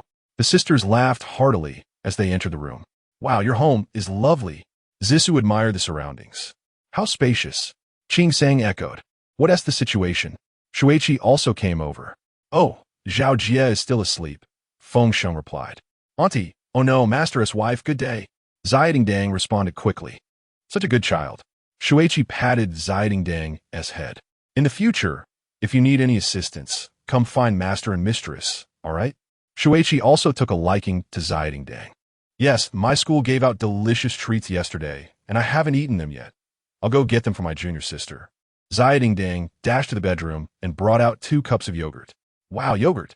Qing Sang rushed to eat upon seeing it. Thank you, brother Ding Dang. Zissou gratefully accepted the yogurt from Dang. No need to thank me. From now on, I will be your brother. When you start elementary school, I will look out for you both. Dang proudly patted his chest. What happened to your mother? Zissou asked. Master said, my mother has a condition called zongzao. Dang replied. Father, what is zongzao? Zissou inquired. Zongzao refers to the deficiency of yin in the heart, liver, spleen, lungs, and kidneys. It's akin to having insufficient water, leading to dryness. Feng Sheng suddenly realized that explaining the principles of traditional Chinese medicine to young children posed a considerable challenge, as their capacity for comprehension was indeed quite limited. Oh, simply drink more water, Zissou suggested. The water our hearts, livers, spleens, lungs, and kidneys require is not the water we consume directly. It is the essence, blood, and bodily fluids that result from transformation. Feng Sheng promptly elucidated this to Zissou. I don't understand. What are essence, blood, and bodily fluids? Zissou tilted her head in confusion. For now, just remember this. Your father needs to ponder how to explain it more clearly. Feng Sheng contemplated how to convey this in terms a child could grasp. All right, Zissou said, turning away to find Qing Sang and Xiao Ding Dang to play with. Is this illness serious? Shuiqi inquired, sitting beside Feng Sheng. Sister Zhao's condition is not overly severe. It stems from insufficient heart yin and discord in liver qi. She simply needs to nourish her heart and calm her spirit with gentle moderation. Then why did she develop this ailment? Shuiqi asked again. The causes of this condition generally include excessive worry and contemplation, which depletes heart yin and disrupts liver qi. Alternatively, it may arise from postpartum psychological trauma, excessive blood loss, or a deficiency in the heart's nourishment, leading to a wandering spirit. Sister Zhao's predicament seems to stem from chronic overthinking, resulting in damaged heart yin and impaired liver qi. When a person's heart yin is deficient, the heart loses its nourishment, causing confusion, restless sleep, and a troubled mind. Coupled with the discord of liver qi, irregularity in the flow of qi and blood may evoke sadness and tears. Feng Sheng patiently explained the causes and symptoms of organ disturbance to Shuiqi. Doesn't this sound a lot like depression? Shuiqi pondered before asking again. Indeed, it bears a striking resemblance to depression. However, traditional Chinese medicine does not use the term depression. Such ailments are categorized under emotional disorders, encompassing organ disturbance, mania, melancholia, and insomnia, among others. So, emotional disorders are illnesses caused by emotions? Shuiqi inquired further. You could interpret it that way. The TCM definition states that these conditions arise from the discord of yin and yang, qi, and blood in the organs due to the 7 emotional activities: joy, anger, worry, thought, grief, fear, and shock. Traditional Chinese medicine is so difficult to grasp. I feel as though every one of your sentences could be expounded upon for days. Understanding it is not overly complex, but indeed, each aspect can lead to lengthy discussions. Feng Sheng chuckled. Is that Shuiqi's sister arriving? A voice called from the bedroom, belonging to Zhao Huijian. Oh, it's me. Shuiqi quickly rose and entered the bedroom. At that moment, Zhao Huijian had propped herself up against the headboard, clad in a thin nightgown. Look at me. My attire is a bit inappropriate. Zhao Huijin said, somewhat embarrassed. It's all right. Xiao Dingdang has already taken Feng Sheng as his master. From now on, we're all one family. If you need any assistance, please do not hesitate to ask. Shuiqi reassured her, holding Zhao Huijin's hand. I'm truly grateful to you. Xiao Dingdang has always dreamed of having a good father. The other day, when he saw your family interacting in the yard, he quietly wiped away tears out of envy, Zhao Huijin said, beginning to weep. Shuiqi, witnessing this, was at a loss for words and simply tightened her grip on Zhao Huijin's hand. Besides, just now, my younger brother Feng Sheng gave me some medicine, and after a drowsy nap, I feel much better. My heart, too, is no longer as constricted as before. What kind of miraculous medicine is this? Zhao Huijin gazed at Shuiqi with gratitude and excitement. Mother, I know it's licorice, wheat, and jujube. I brewed it with master. Later, drink it again before you sleep. Twice a day for 3 days should suffice. As Dingdang happened to overhear his mother's words, he approached to assess her condition. Wheat? Jujube? Aren't those edible? How can they possibly cure ailments? Zhao Huijin was astonished. Master said that all of nature can serve as medicine.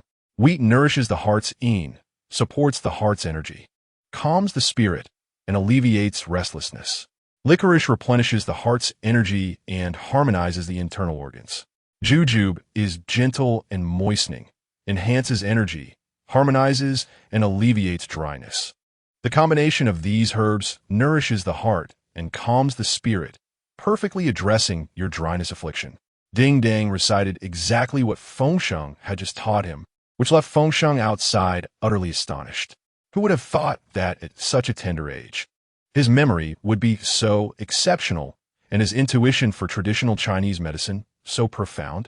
My son, your mother cannot comprehend what you're saying. Your master possesses such remarkable medical skills. You must diligently learn from him and aspire to become a traditional Chinese medicine practitioner one day, Zhao Huijin said, tears of excitement welling in her eyes. Yes, I will study hard under master. In the future, I too shall be as formidable as he is. Seeing his mother improve so significantly, Dingdang felt even more respect and admiration for Feng Sheng. Dingdang leaned on Zhao Huijin's lap. Brother Dingdang, let us play together.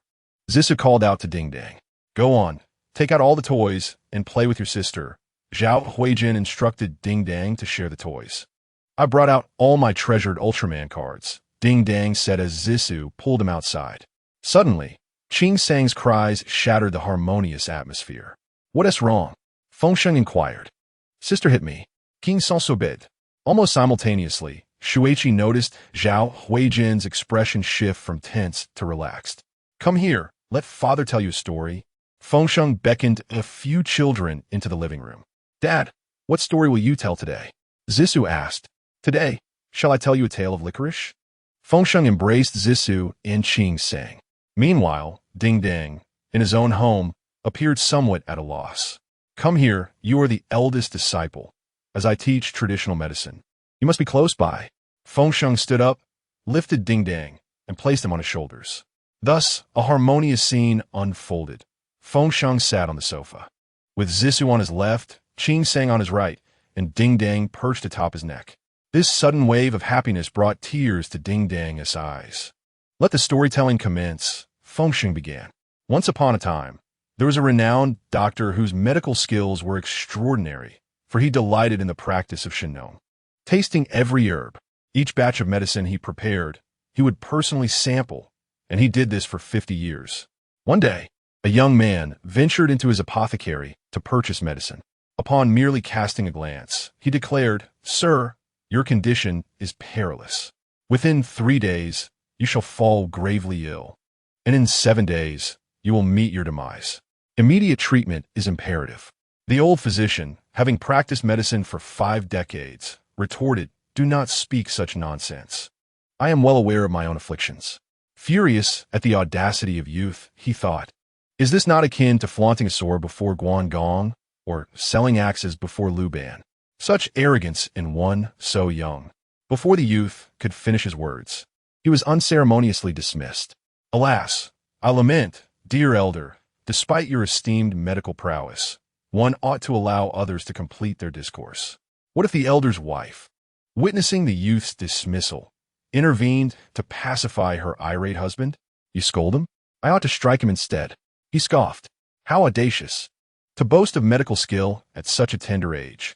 I have consumed more remedies than he has ever encountered. The old doctor was seething with anger. Father, please do not be vexed. That young man appeared to be well educated. His demeanor was quite proper. Surely, he would not provoke you merely for the sake of boasting. Risking your ire, urged his daughter. Why not examine yourself instead? I am acutely aware of my own ailments. Over the years, I have successfully treated thousands of patients. If not 10,000, the old man retorted sharply, storming away in a fit of rage. Thus, 2 nights later, the old doctor was suddenly beset by a constricted chest, profound weakness, and symptoms akin to poisoning. His tongue and lips became numb, rendering him speechless, and his hands unresponsive. My dear, what has befallen you? His wife exclaimed in alarm. Father, you truly are ill. His daughter gasped, pale with fear. What shall we do? The elderly woman, distraught, wept helplessly. Could it be that the scholar's words from 2 days ago were prophetic? My father is indeed in grave danger. Yet, they had no knowledge of the young man's name or whereabouts. What shall we do? The elderly woman, in her anxiety, fainted. Mother, mother, the daughter, supporting her father with one hand and her mother with the other, felt utterly powerless. Suddenly, a series of urgent knocks echoed through the door. Could it be the young man? The daughter mused, sensing an instinctive connection. She dashed to open the door, and indeed, it was the same youth from that fateful day. I apologize for my father's harsh words. Can you save him? She implored, tears brimming in her eyes, ready to kneel before him. Do not fret. I have come to aid your father. Quickly, prepare licorice and brew it gently. Administer it to him, and he shall be well, the youth reassured her, helping her to her feet. But I do not know how to recognize licorice. The daughter exclaimed, panicking. Then you shall tend to the fire while I fetch the licorice. The young man instructed, promptly heading to the pharmacy to retrieve the necessary herb. Meanwhile, the girl ignited the fire, and the youth placed the licorice into the water. After preparing a bowl of licorice water, the young man administered it to the elderly physician, who regained his normal state in less than 15 minutes.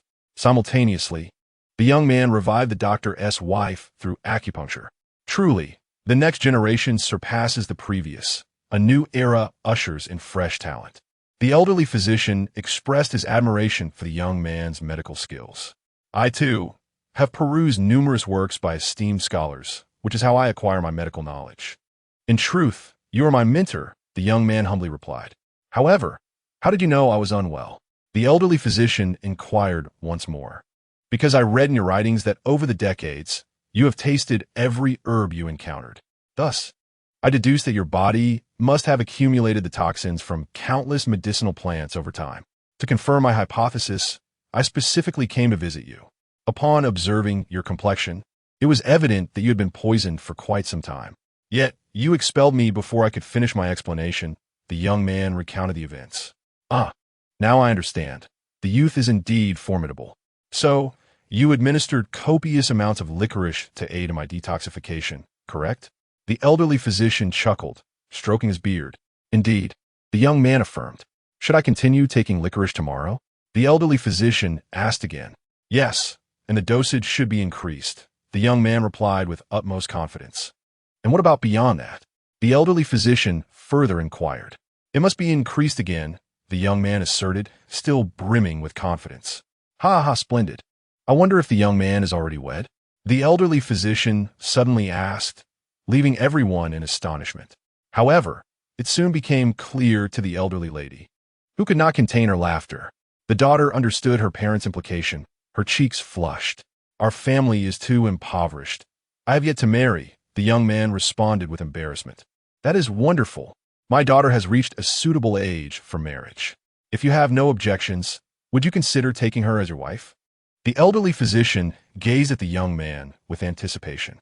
The young man blushed as he looked at the young lady. I have heard from my father. She stammered, her face growing even redder. Excellent. Then let us arrange this union. We shall choose an auspicious date for the wedding, the elderly physician declared, laughing joyously once more. In time, The young man married the doctor's daughter and established a blissful family. Under the elderly physician's guidance, he honed his medical skills and became a renowned healer far and wide. "Father, when we grow up, will we also get married?" Zissou inquired of Feng Sheng. "That depends on you. If you wish to marry and happen upon a young man who treats you even better than I do, then by all means marry. Conversely, if you prefer to remain single and possess great capabilities, then do not marry. Your father and mother will always support you," Feng Sheng replied, looking at Zissou with a gentle, paternal demeanor. "Father, does that mean if you were to pass away and a young man saved you, I would then have to marry him?" Feng Sheng began to pose a rather peculiar question. "Not at all. That decision is entirely yours. You cannot marry someone simply because they save your father. The sole criterion for marrying someone is whether you have affection for them. You need not consider anyone else's feelings," Feng Sheng replied solemnly to Feng Sheng. Oh, both Feng Sheng and Zissou appeared to grasp the meaning behind their father's words. "Master, does this mean that licorice can detoxify?" Xiao Dingdang had already taken a seat opposite Feng Sheng. "Indeed, among all herbs, licorice is paramount. It treats 72 types of toxic stones and neutralizes the poisons of over 1,000 plants, harmonizing various medicines. Thus, licorice is also distinguished by a resounding title, the National Elder." Feng Sheng was quite pleased with Xiao Dingdang's inquiry. "National Elder? In television, that refers to the emperor's teacher," Xiao Dingdang exclaimed, her eyes wide with astonishment. "Precisely. It is due to the remarkable capabilities of licorice that it has been honored as the national elder by successive generations of traditional Chinese medicine practitioners. In fact, in traditional prescriptions, 7 or 8 out of every 10 formulations contain licorice. Therefore, it is celebrated as the master of all herbs. It is even said that no formula can be complete without it. So, licorice is truly extraordinary. Is it solely because it can detoxify?" Xiao Dingdang tilted her head, posing another question. "Not only can licorice detoxify, but its properties are also gentle, allowing it to harmonize other medicines. It can tonify the spleen and invigorate qi, clear heat and detoxify, alleviate phlegm and cough, and relieve pain. Some even assert that licorice governs the cold and hot evils of the 5 organs, strengthens bones and muscles, enhances vitality, heals wounds, and detoxifies. Prolonged consumption can promote longevity and vitality." Feng Sheng elaborated on the benefits of licorice. "Immortality and lightness akin to a swallow?" Xiao Dingdang continued to inquire. "Like a swallow in flight?" Feng Sheng chimed in.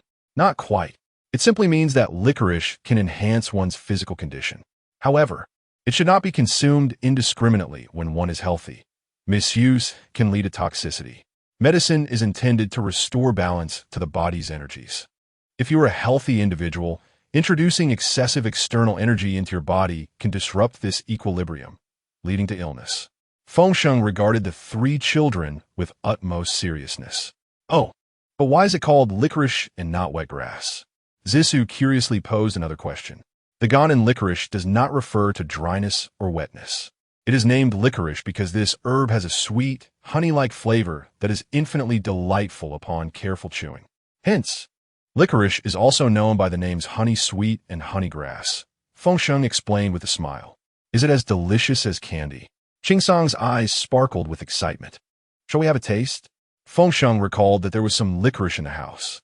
I want some," Feng Sheng and Zissou exclaimed, bouncing with enthusiasm. "All right, wait a moment. Daddy will fetch some licorice for you to try." Feng Sheng brought out a small amount of licorice, offering each child a tiny piece. "How does it taste? Is it sweet?" he asked, observing the 3 chewing on the licorice. "Yes, it is somewhat sweet," Xiao Dingdang replied. "Ew, it's not tasty." Feng Sheng promptly spat it out. "Not as good as candy." Zissou discarded hers into the trash bin. "But it's not unpleasant, right? That is the flavor of licorice. Do you remember it?" Feng Sheng inquired. "We remember," the 3 children replied in unison. "Master, I feel that after eating a bit, my throat feels much more comfortable." Xiao Dingdang cleared her throat. "Indeed, this raw licorice is mildly cold in nature. It can clear heat and detoxify, effectively treating coughs with phlegm and abscesses. It soothes the throat and alleviates pain." Feng Sheng gently patted Xiao Dingdang's head. "Master, When you mentioned the properties and meridians of jujube and wheat during our decoction, what about the properties and meridians of licorice? Xiao Dingdang asked once more. Chapter 0062. The efficacy of fennel in traditional Chinese medicine licorice, characterized by its neutral to slightly cool nature and sweet flavor, is associated with the hand Shaoyin heart meridian, the hand Taiyin lung meridian, the foot Taiyin spleen meridian, and the foot Yangming stomach meridian. Its benefits include bolstering the spleen and enhancing qi, replenishing heart qi, clearing heat and detoxifying, alleviating phlegm and cough, soothing acute pain, and harmonizing other herbs.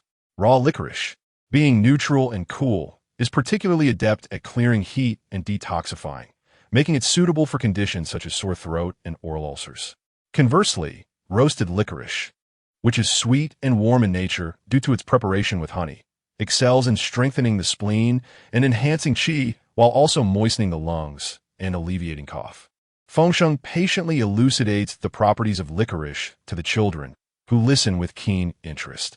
Master, does that mean we can always consume licorice when taking medicine to detoxify? Asks Zidingdang. The use of licorice depends on whether it is necessary. One must not use it indiscriminately for detoxification. At times, it can be quite perilous.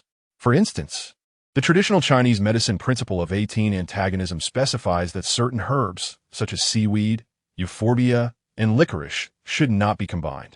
Otherwise, rather than detoxifying, it may exacerbate toxicity and harm the body. Oh dear, Master, Zidingdang replies, his expression slightly uneasy. Isn't it true you instructed me to procure fennel? Feng Sheng reassures him now. I will teach you to treat your hernia caused by cold in the liver meridian. Please fetch a clean cotton sock from the kitchen. Feng Sheng then proceeds to the kitchen. Will fennel treat my condition? Can I consume it? I adore fennel. Zidingdang muses as he searches for a sock in the bedroom. Meanwhile, Feng Sheng has already ignited the stove, pouring the fennel that Zidingdang previously obtained into the pan to saut. Moments later, a delightful aroma of fennel wafts through the air. Master, I have the sock. This scent is simply delightful, Zidingdang announces, presenting the sock. Excellent. Hand it over, Feng Sheng replies, taking the sock and filling it with a few ounces of warm fennel using a spatula. Let us proceed to the bedroom to treat your ailment. You must truly relish fennel, do you not? Indeed, I find a flavor of fennel particularly pleasing, Zidingdang affirms. This is due to your body's needs, which makes you fond of it. However, there are times when one may enjoy something despite not needing it. Therefore, when you find yourself particularly drawn to something, it is essential to discern whether it is truly necessary. Feng Sheng leads Zidingdang into the bedroom, at which point Zissou and Qingsang follow closely behind. You cannot come in here, for the senior brother needs to remove his trousers, and it would not be appropriate for you to observe. Once I have treated him, you may all play together. Now, go find your mother. Feng Sheng instructs Zissou and Qingsang before securely locking the bedroom door. Removing trousers? Zidingdang feels a bit shy. Indeed, Master will treat you and teach you this method, allowing you to perform similar treatments at home in the future, Feng Sheng chuckles. Oh, Zidingdang readily complies with Feng Sheng's guidance. And soon he has removed his trousers and is lying on the bed. Feng Sheng placed a sock filled with fennel seeds on the area of Dingdong's hernia. How does it feel? Is it hot? Feng Sheng inquired. It's a bit warm, but not excessively so, Dingdang replied. Is it comfortable? Yes, it is. Master, is using fennel for hot compresses sufficient to cure my ailment? Dingdang asked Feng Sheng. Indeed, your condition stems from cold obstructing the liver meridian. The cold pathogen has caused a blockage in the liver qi here. Therefore, by using the warming properties of fennel, we can disperse the stagnated qi and eliminate the cold from the liver meridian, allowing your hernia to heal naturally. Every couple of seconds, Feng Sheng would lift the sock filled with fennel seeds. Master, why do you keep lifting it? To prevent you from getting burned, Feng Sheng chuckled, resembling a caring father. Oh, why does the cold in the liver meridian block here? Because the liver meridian encircles this area, making it susceptible to blockages, Feng Sheng explained, gesturing on Dingdong's body. My mother is taking me to the hospital for surgery. I am so frightened. Thank you, Master. Traditional Chinese medicine truly is remarkable. It can heal ailments so simply. Dingdong's eyes brimmed with gratitude. You're welcome. In the future, When you encounter patients with similar conditions, you may treat them likewise. Master, can all hernias be treated with fennel? Not all, but the vast majority can. Most hernias are caused by cold obstructing the liver meridian. Therefore, if you determine that the cause is indeed the liver meridian being affected by cold, this method can be employed. Feng Sheng pressed the sock filled with fennel against his own neck. Master, why are you placing it on your neck? Aren't you concerned about it being dirty? Ding Dang asked, a hint of embarrassment evident on his face. What dirt can child have? Besides, I am your master. Once a master, always a father. How could a father disdain his child? I am merely checking the temperature. Confirming that the warmth was adequate, Feng Sheng continued to apply the hot compress to Ding Dong's hernia site. Tears of gratitude streamed down Ding Dong's face, soaking his pillow. A physician must possess a parental heart. To become a great healer for the masses, one must possess not only medical skills, but also a compassionate heart akin to that of a parent for their child. Only then can one harness the powerful healing energy necessary to treat every patient encountered. Feng Sheng spoke earnestly. Yes, master. I will strive to be an exceptional practitioner of traditional Chinese medicine. Just like you, Ding Dang nodded. Fennel possesses a pungent flavor and a warm nature. It belongs to the liver meridian, the kidney meridian, the spleen meridian, and the stomach meridian. It can dispel cold, alleviate pain, and regulate qi and digestion. In addition to treating cold-induced abdominal pain, it can also address conditions such as testicular heaviness, dysmenorrhea, lower abdominal cold pain, abdominal distension, and nausea with reduced appetite. If the fennel is stir-fried with salt, it can additionally warm the kidneys and alleviate cold-related pain. Feng Sheng began to educate Ding Dang on the properties, meridian affiliations, and effects of fennel. Dysmenorrhea? Our teacher suffers from that. One time, during class, she was in so much pain that she collapsed on the floor, nearly frightening us to death. Later, she explained it was due to dysmenorrhea. Master, do boys experience dysmenorrhea? Boys do not experience dysmenorrhea. It is a condition that only develops in girls as they mature. Dysmenorrhea is predominantly caused by cold in 9 out of 10 cases. Thus, it is sufficient to dispel the cold. We can utilize fennel for treatment. May I share this method with my teacher? Little Ding Dang's eyes sparkled with excitement. Certainly. Fennel is essentially a spice that can be employed in this manner. How should it be used? Is it to be placed in a sock for a hot compress? Little Ding Dang looked at Feng Sheng with anticipation. Chapter 0063. Traditional Chinese Medicine, Fennel. 2. Yes, just like what you mentioned. Simply heat the fennel. Place it in a cloth bag or sock and apply it as a hot compress to the area of abdominal pain. Repeat the hot compress. Once the fennel cools down, reheat it and apply it again. After 3 to 5 repetitions, one should observe a significant improvement. As Feng Sheng spoke, he tested the temperature of the fennel against his neck. Traditional Chinese medicine is truly remarkable. Even a seasoning can remedy so many ailments, Little Ding Dang remarked with a smile. Indeed, do you remember when I told you? In the perspective of traditional Chinese medicine, all naturally occurring substances possess medicinal properties and can be utilized to treat illnesses. This fennel can be applied externally, ingested internally, and even combined with other herbal formulations to address various ailments. For instance, pelvic effusion, which often occurs in girls, and the discomfort of testicular torsion often experienced by boys. Feng Sheng spoke with uncontainable enthusiasm about traditional Chinese medicine. Master, I already feel much better. It seems to have improved quite a bit, Little Ding Dang said, touching the area of his hernia, feeling fortunate and blissful. Just a moment, put your pants back on first. I will reheat it, and then you can apply it yourself. Feng Sheng instructed. Once Little Ding Dang was dressed, Feng Sheng went to the kitchen with the fennel. At that moment, Feng Sheng noticed Water and Zhao Huijin sitting on the bed in the bedroom, engrossed in a lively conversation. The two seemed as close as sisters, exuding joy.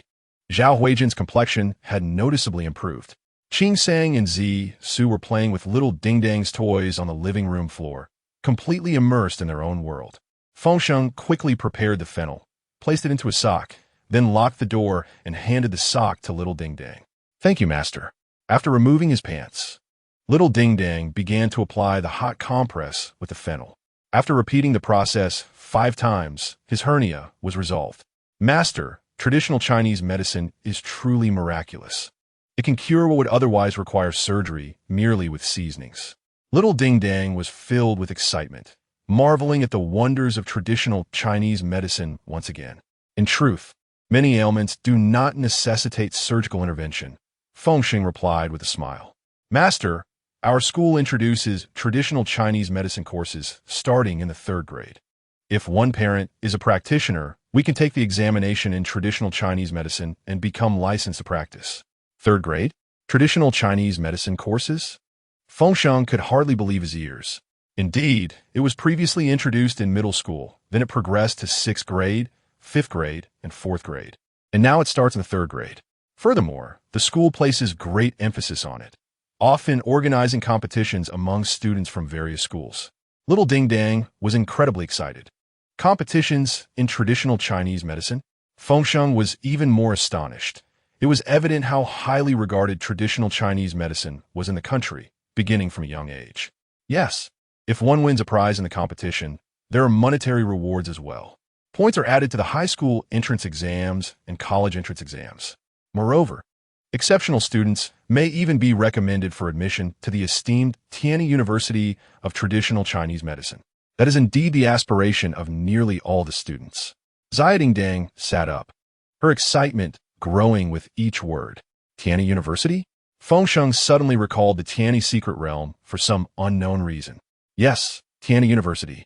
It is an institution that surpasses even the prestigious Tsinghua and Peking University by several ranks.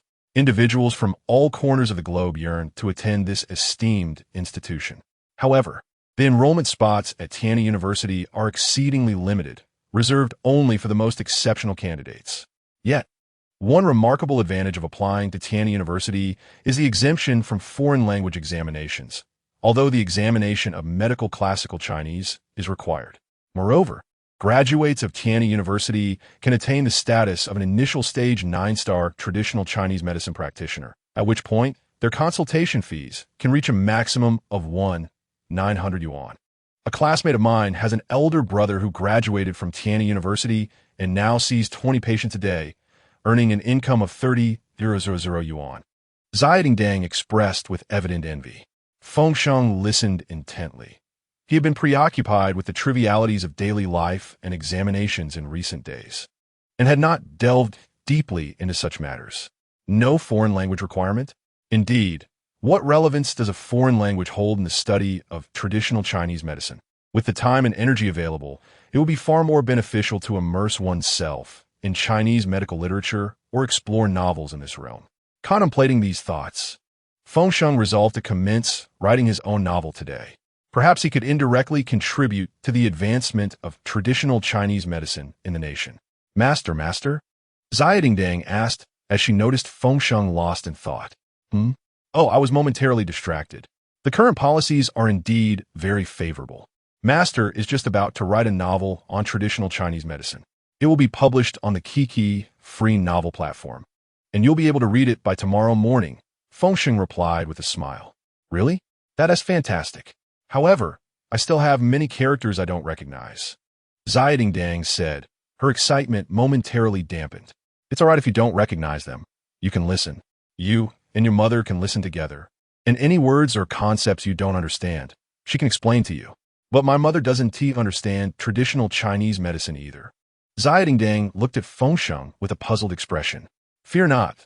The traditional Chinese medicine novel written by Master is accessible to all, especially for commonly used herbs. Master will weave in a small story. After hearing this tale, you will grasp the primary uses of that herb. Feng Sheng reassured her with a smile. I adore listening to stories. Master, what is your pen name for the novel? Ding Dang inquired. Tianyi Secret Realm, he replied. Great. I will have my classmates follow you and tell their parents to read your novel. Ding Dang exclaimed with enthusiasm. All right, let us wait until school starts.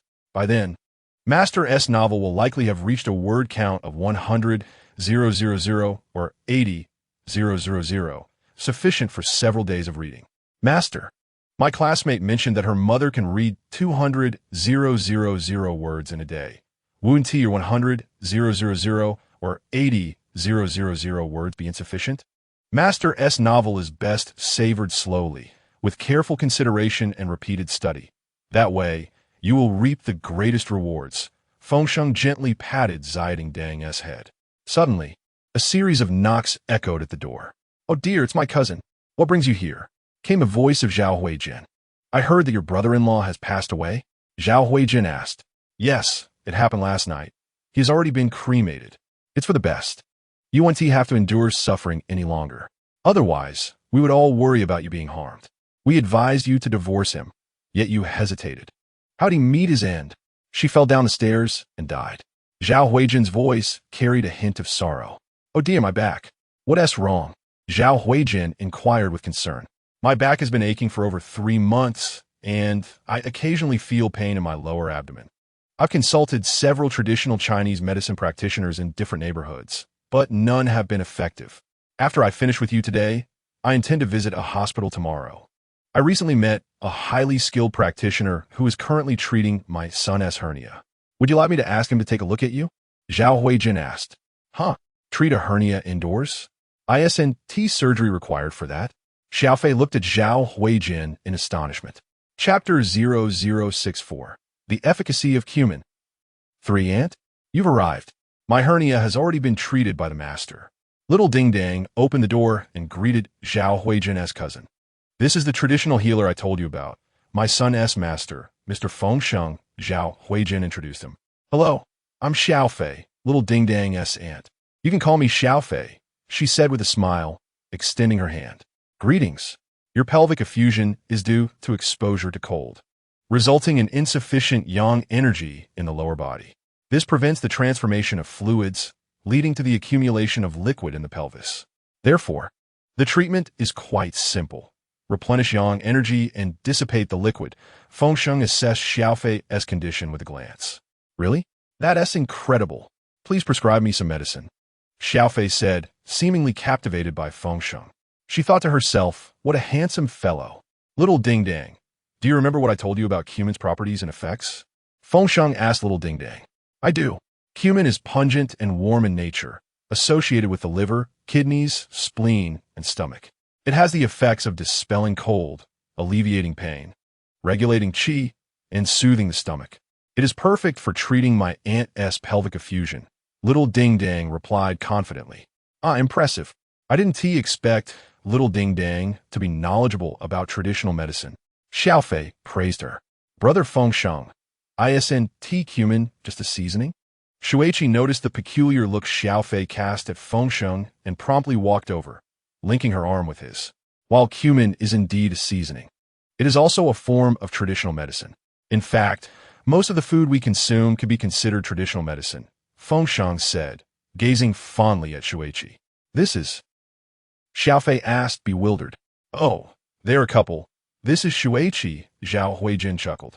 "Huh, but they must be at least 20 years apart in age," Xiaofei exclaimed, a mix of surprise and jealousy in her voice. "I just look mature.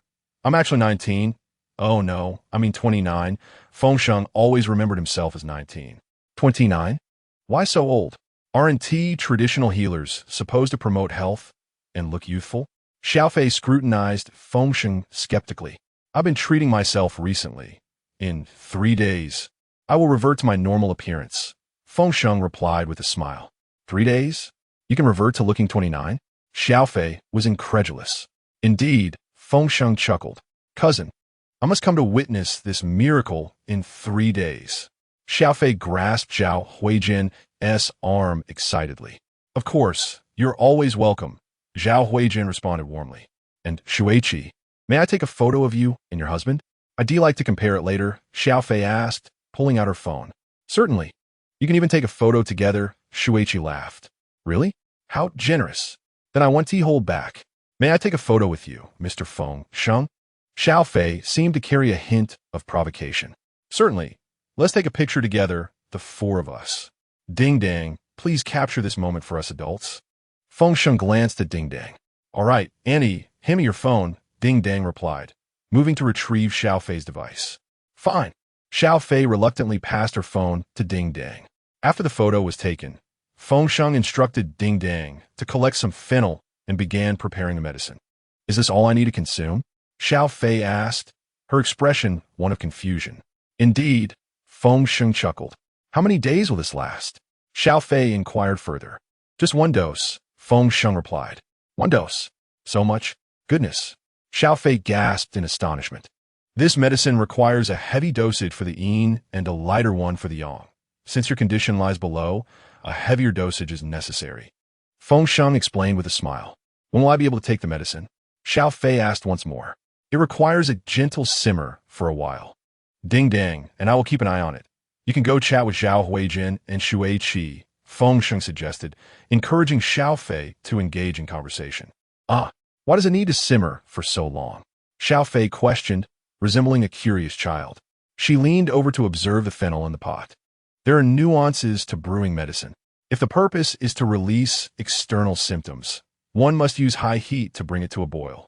However, if it is about extracting the essence, a low simmer is essential to allow the medicine to permeate the organs, Feng Sheng elucidated. Such intricacies? I find it hard to understand, Xiao Fei admitted with an embarrassed smile. Master, so according to your explanation, is the qi considered yang, while the flavor is yin? Ding Dang's eyes sparkled with newfound understanding. Indeed, Ding Dang, you are remarkably astute. How did you deduce that? Feng Sheng looked at her with astonishment and excitement. You mentioned that a heavy dosage corresponds to yin and a lighter one to yang, and since Annie's ailment is below, it requires yin. I thought perhaps a gentle simmering also relates to the yin of the medicine, Ding Dang responded. Precisely. Master has discerned your talent for traditional Chinese medicine. You must strive to cultivate it, Feng Sheng said, pleased as he regarded Ding Dang. He, Xingdang my Si Li. After a while, Feng Sheng announced. It's ready for consumption. He filtered the concoction and poured it into a bowl. Here, drink this. In half an hour, you will feel significantly more comfortable in your abdomen and lower back. He handed the bowl to Xiao Fei. It smells terrible, she remarked, pinching her nose as she accepted the medicine. Be careful not to spill it. It has cooled down sufficiently and isn't too hot. Drink it all at once. Feng Sheng urged, noticing Xiao Fei nearly tipping the bowl. This scent is overwhelmingly strong, Xiao Fei protested, reluctant to drink it. Well, once you drink it, you will feel better. I'll set it down here for now. Feng Sheng placed the bowl on the dining table. All right, I will drink it, Xiao Fei said, rubbing her stomach, pouting as she lifted the bowl, pinching her nose, and gulped it down in one go. Half an hour later, Xiao Fei began to pass gas repeatedly. What is happening? Her face flushed crimson. No need to worry. This is a normal reaction as the cold is expelled. Does your abdomen feel much more relaxed now? Is your waist more comfortable? Feng Sheng inquired. It seems so. Really, it feels so good. I haven't felt this comfortable in ages. My stomach feels warm, Xiao Fei replied, a sense of relief washing over her.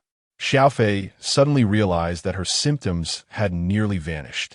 Annie, my master is remarkable. ISNT? Ding beamed at Xiao Fei. Indeed, he is truly extraordinary. Xiao Fei gazed at Feng Sheng with admiration in her eyes. When you return, simply brew and consume this concoction once daily, Feng Sheng advised. All right, thank you. But how long must I drink it? Xiao Fei inquired.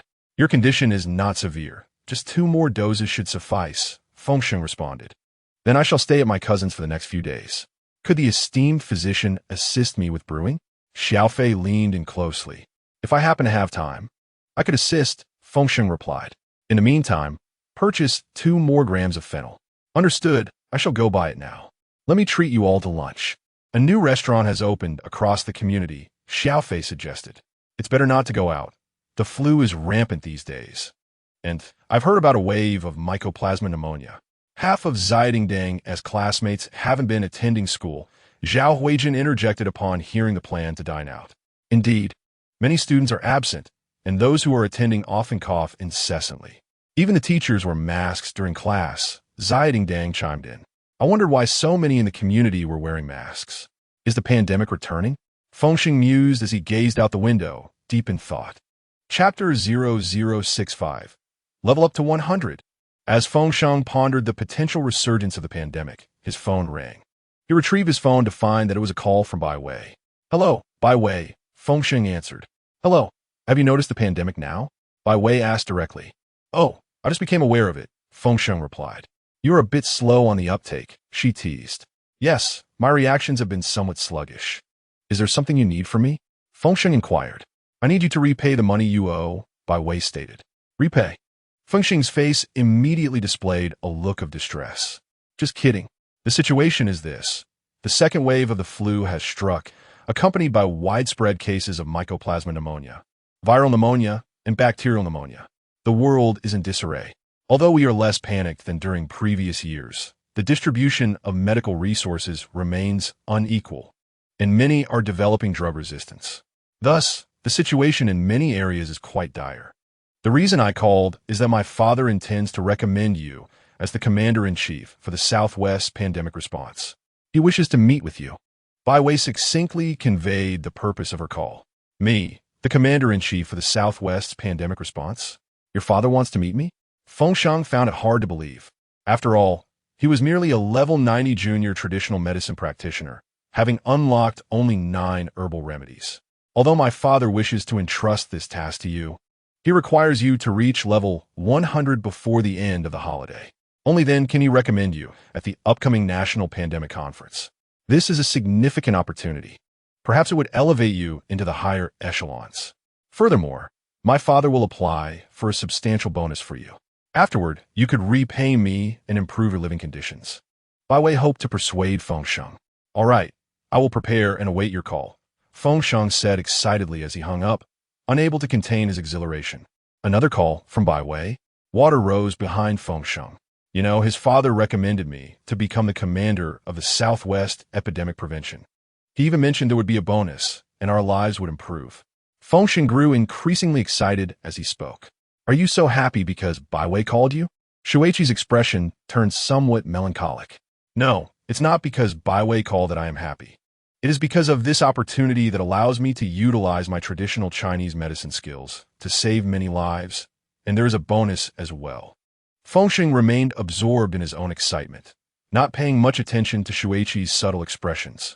Well then, when will you leave? I don't know. I have to wait for Bai Wei's call. What I need to do now is to reach level 100 before this holiday ends. I might have to spend more time at Tong Sinyuan. Feng Sheng excitedly embraced Shuiqi. All right, I support you. As long as it is your dream, I will stand by you. However, I hope you never forget me, no matter what. Shuiqi's eyes glistened with moisture. How could I forget you? You're my wife. Ahem. It was Xiaofei who emerged from the bedroom. Shuiqi quickly disengaged from Feng Sheng's embrace and took a seat on the sofa. Oh dear, this dog food is being scattered everywhere. My cousin and I are heading downstairs to buy groceries. We'll show off our cooking skills at noon. Xiaofei pulled Zhao Huijin downstairs. After lunch, Shuiqi took the children back to rest, while Feng Sheng went to Tong Sinyuan for his examination. The first question was, what does the liver govern in terms of regulation and dispersal? Regulation and dispersal refer to the notions of relaxation and unobstructed flow. Correct answer. The second question asked for examples illustrating the liver's regulation and dispersal. The liver's regulation and dispersal first manifest in emotional aspects. For instance, if liver qi is stagnant, one may experience suspicion, anxiety, irregular menstruation, and a feeling of fullness in the chest. Conversely, if liver qi is excessively exuberant, symptoms such as irritability, dizziness, and insomnia with vivid dreams may arise. Correct answer. The third question was, what symptoms arise from the stagnation of stomach qi and the failure of spleen qi to ascend? Stomach qi stagnation leads to symptoms like belching, acid reflux, and vomiting, while the failure of spleen qi to ascend can cause fatigue, loss of appetite, and a feeling of heaviness in the lower abdomen. Correct answer. The fourth question inquired about the effects of insufficient liver blood. The liver stores blood. Thus, when liver blood is deficient, one may experience blurred vision, muscle cramps, and difficulty in movement. Women may also suffer from scanty menstruation or even amenorrhea. Correct answer. The fifth question was, why is the liver said to govern the sinews? This is because all the body's fascia requires nourishment from liver blood. When liver blood is deficient, it fails to nourish the sinews, resulting in symptoms such as tremors in the limbs, numbness, and difficulty in movement. Conversely, when liver blood is sufficient, the sinews are strong and resilient. Correct answer. The sixth question was, the liver opens to the eyes.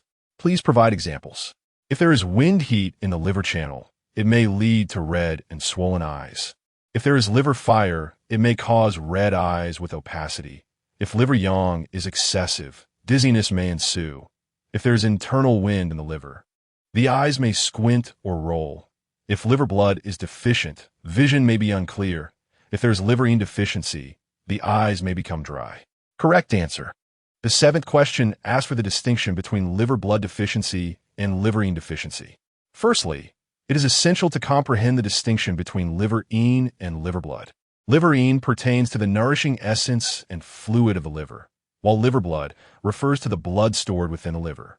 Deficiency in liverine primarily arises from emotional distress, stagnation of qi transforming into fire, liver ailments, or the depletion of liverine following febrile diseases, as well as kidney-ine deficiency, which hampers the nourishing aspect of the wood element.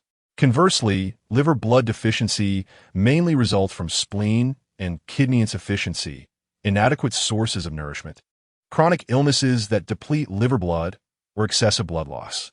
The treatment methods for liverine deficiency and liver blood deficiency differ. For liverine deficiency, the therapeutic focus should be on nourishing the liver and enhancing ine. In contrast, for liver blood deficiency, the treatment should primarily aim at replenishing blood and supporting the liver. Congratulations on successfully advancing to traditional Chinese medicine level 93. Would you like to continue the examination? No more exams. I'm quite fatigued, and my body is not up to it. I wish to return and rest. As the examination apparatus was deactivated, it was already 9 o'clock in the evening upon returning home. As soon as he opened the door, a delightful aroma of cooked dishes wafted in. Shuiqi was on the balcony doing laundry. Upon entering the house, Feng Sheng glanced around and noticed that the two children were already asleep. He approached the balcony and gently embraced Shuiqi from behind, tenderly saying, "My dear, you've worked hard. All right, let us go eat. The food has just been reheated and should still be warm," Shuiqi replied, secretly smiling. "Thank you, my love," Feng Sheng said, already feeling ravenous. After dinner, just as Feng Sheng was about to wash the dishes, Shuiqi approached him. "Let me do it. Look at how exhausted you are. Go rest for a bit. The holiday is nearly over." Shuiqi took the bowls and chopsticks from Feng Sheng's hands and entered the kitchen. On the third night, at Tong Sinuan, a notification appeared. "Congratulations. You have successfully leveled up to traditional Chinese medicine level 100, granting you a chance to enter a lottery and randomly unlock a medicinal herb." Finally reaching level 100 felt like a tremendous relief for Feng Sheng. "Lottery. Congratulations. You have won a consolation prize of 100 yuan, which has been transferred to your bank card. Please check it." Unlocking the herb. Feng Sheng pressed the button to unlock the medicinal herb. Chapter 0066. After effects of cerebral infarction. 1. Congratulations. You have successfully unlocked the herb Angelica sinensis. Angelica?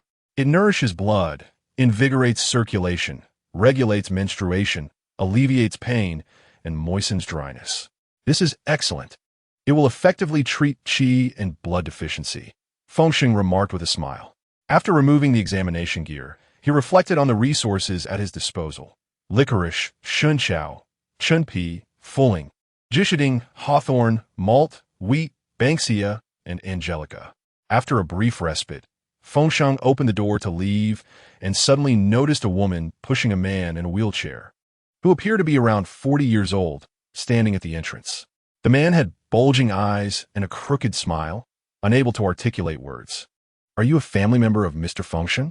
the woman inquired anxiously upon seeing him. "I am Feng Sheng. Are you seeking my medical expertise?" He responded, noting that aside from qi and blood deficiency, the man did not seem to have any significant ailments. "Huh? You're Feng Sheng? But I saw your videos online.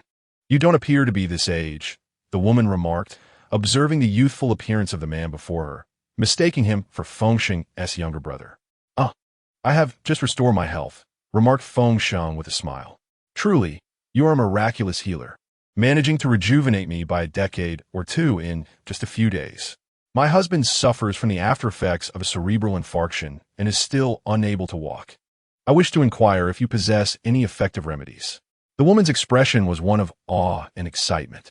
"After effects of a cerebral infarction? Indeed, I have some suggestions. though I lack the authority to prescribe medication. At present, I am merely a novice practitioner of traditional Chinese medicine, having unlocked only 10 herbs. Thus, I am unable to dispense prescriptions.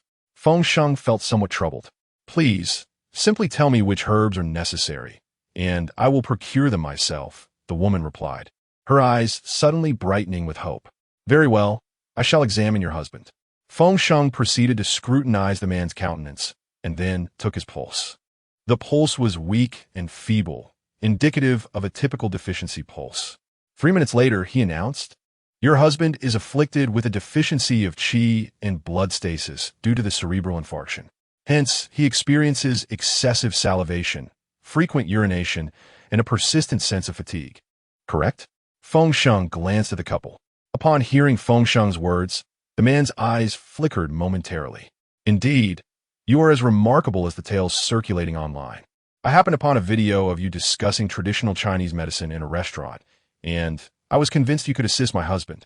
After much searching, I finally found you. However, my husband is skeptical of traditional medicine. Thus, I hope you can elucidate it for him to gain his trust." Tears glistened in the woman's eyes as she spoke, nearly choking on her words. "Given your husband's condition, it seems he has been suffering for 2 years, and there was a recurrence 6 months ago, correct?" Feng Sheng looked at the woman. "Precisely," she affirmed, her eyes shimmering with growing hope. At that moment, Feng Sheng also noticed a slight change in the man's gaze. Albeit fleeting, he understood that the man was beginning to take an interest in his words. "Very well, allow me to explain. Your husband's post-stroke hemiplegia stems from 2 causes, qi deficiency and blood stasis. Therefore, to remedy your husband's ailment, one must tonify qi and resolve stasis, invigorating blood circulation. Initially, we must employ a significant quantity of blood-invigorating and stasis-resolving herbs to cleanse the stagnant blood and impurities from his vessels.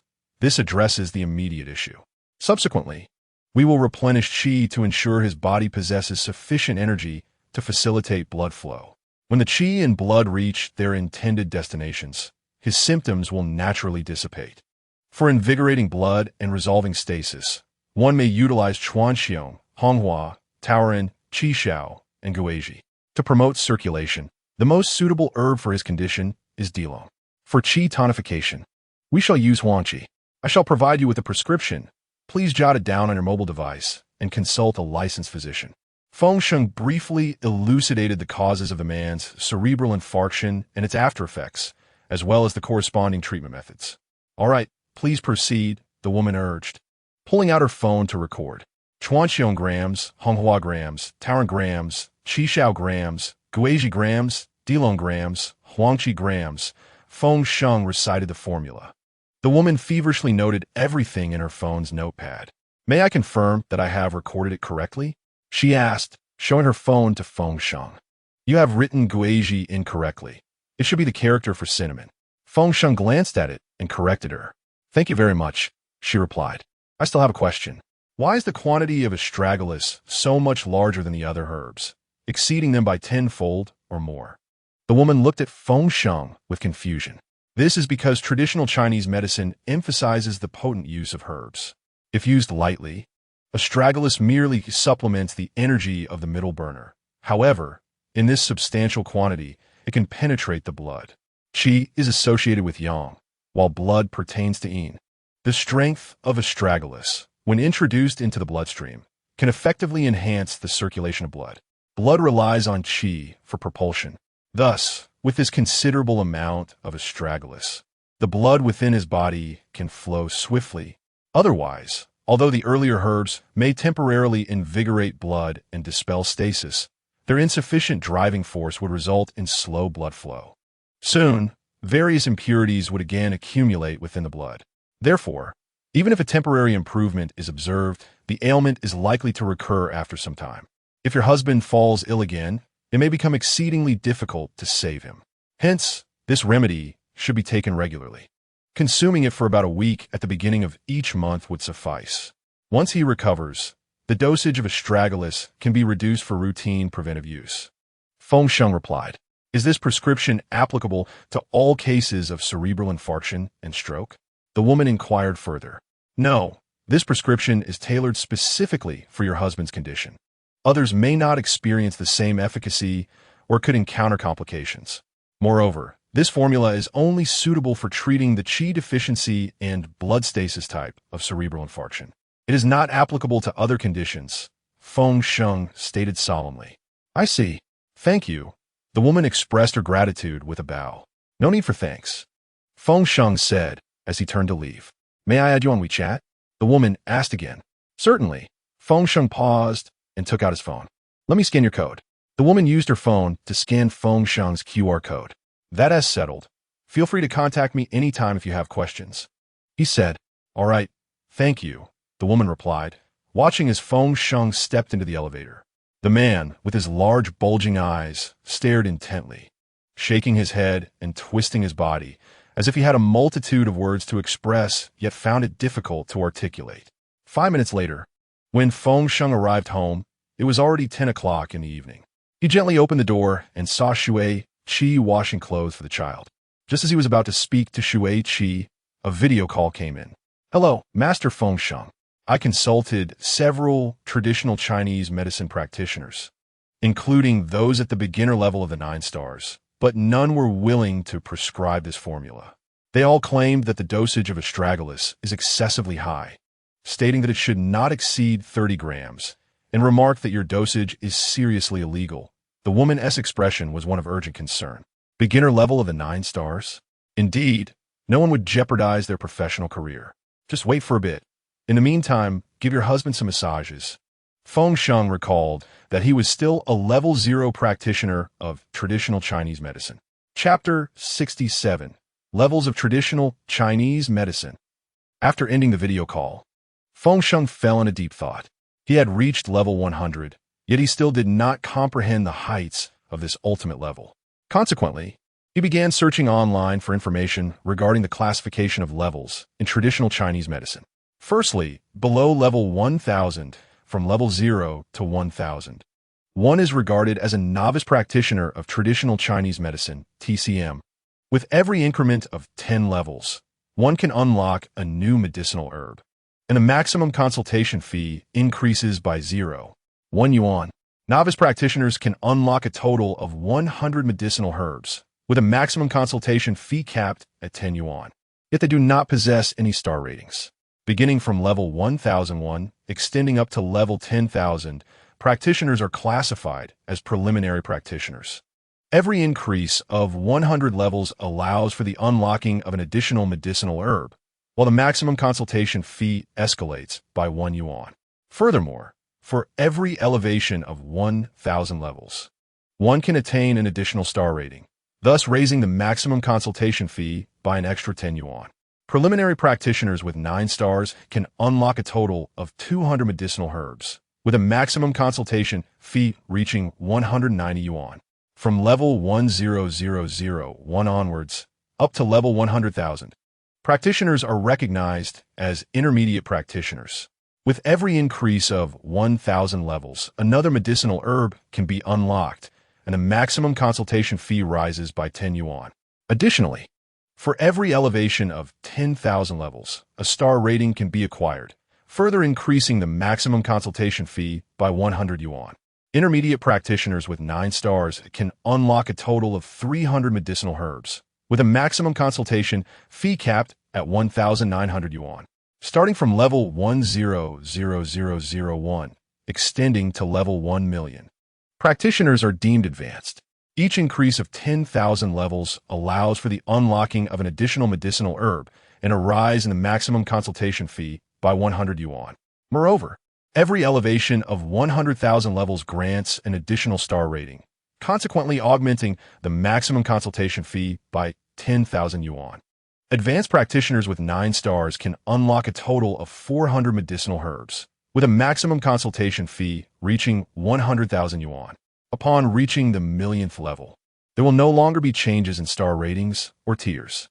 Instead, every increase at the integer level of 10 million will elevate one's rank sequentially to Master, Grandmaster, Sage, Divine, and ultimately to the pinnacle level of Celestial Healer.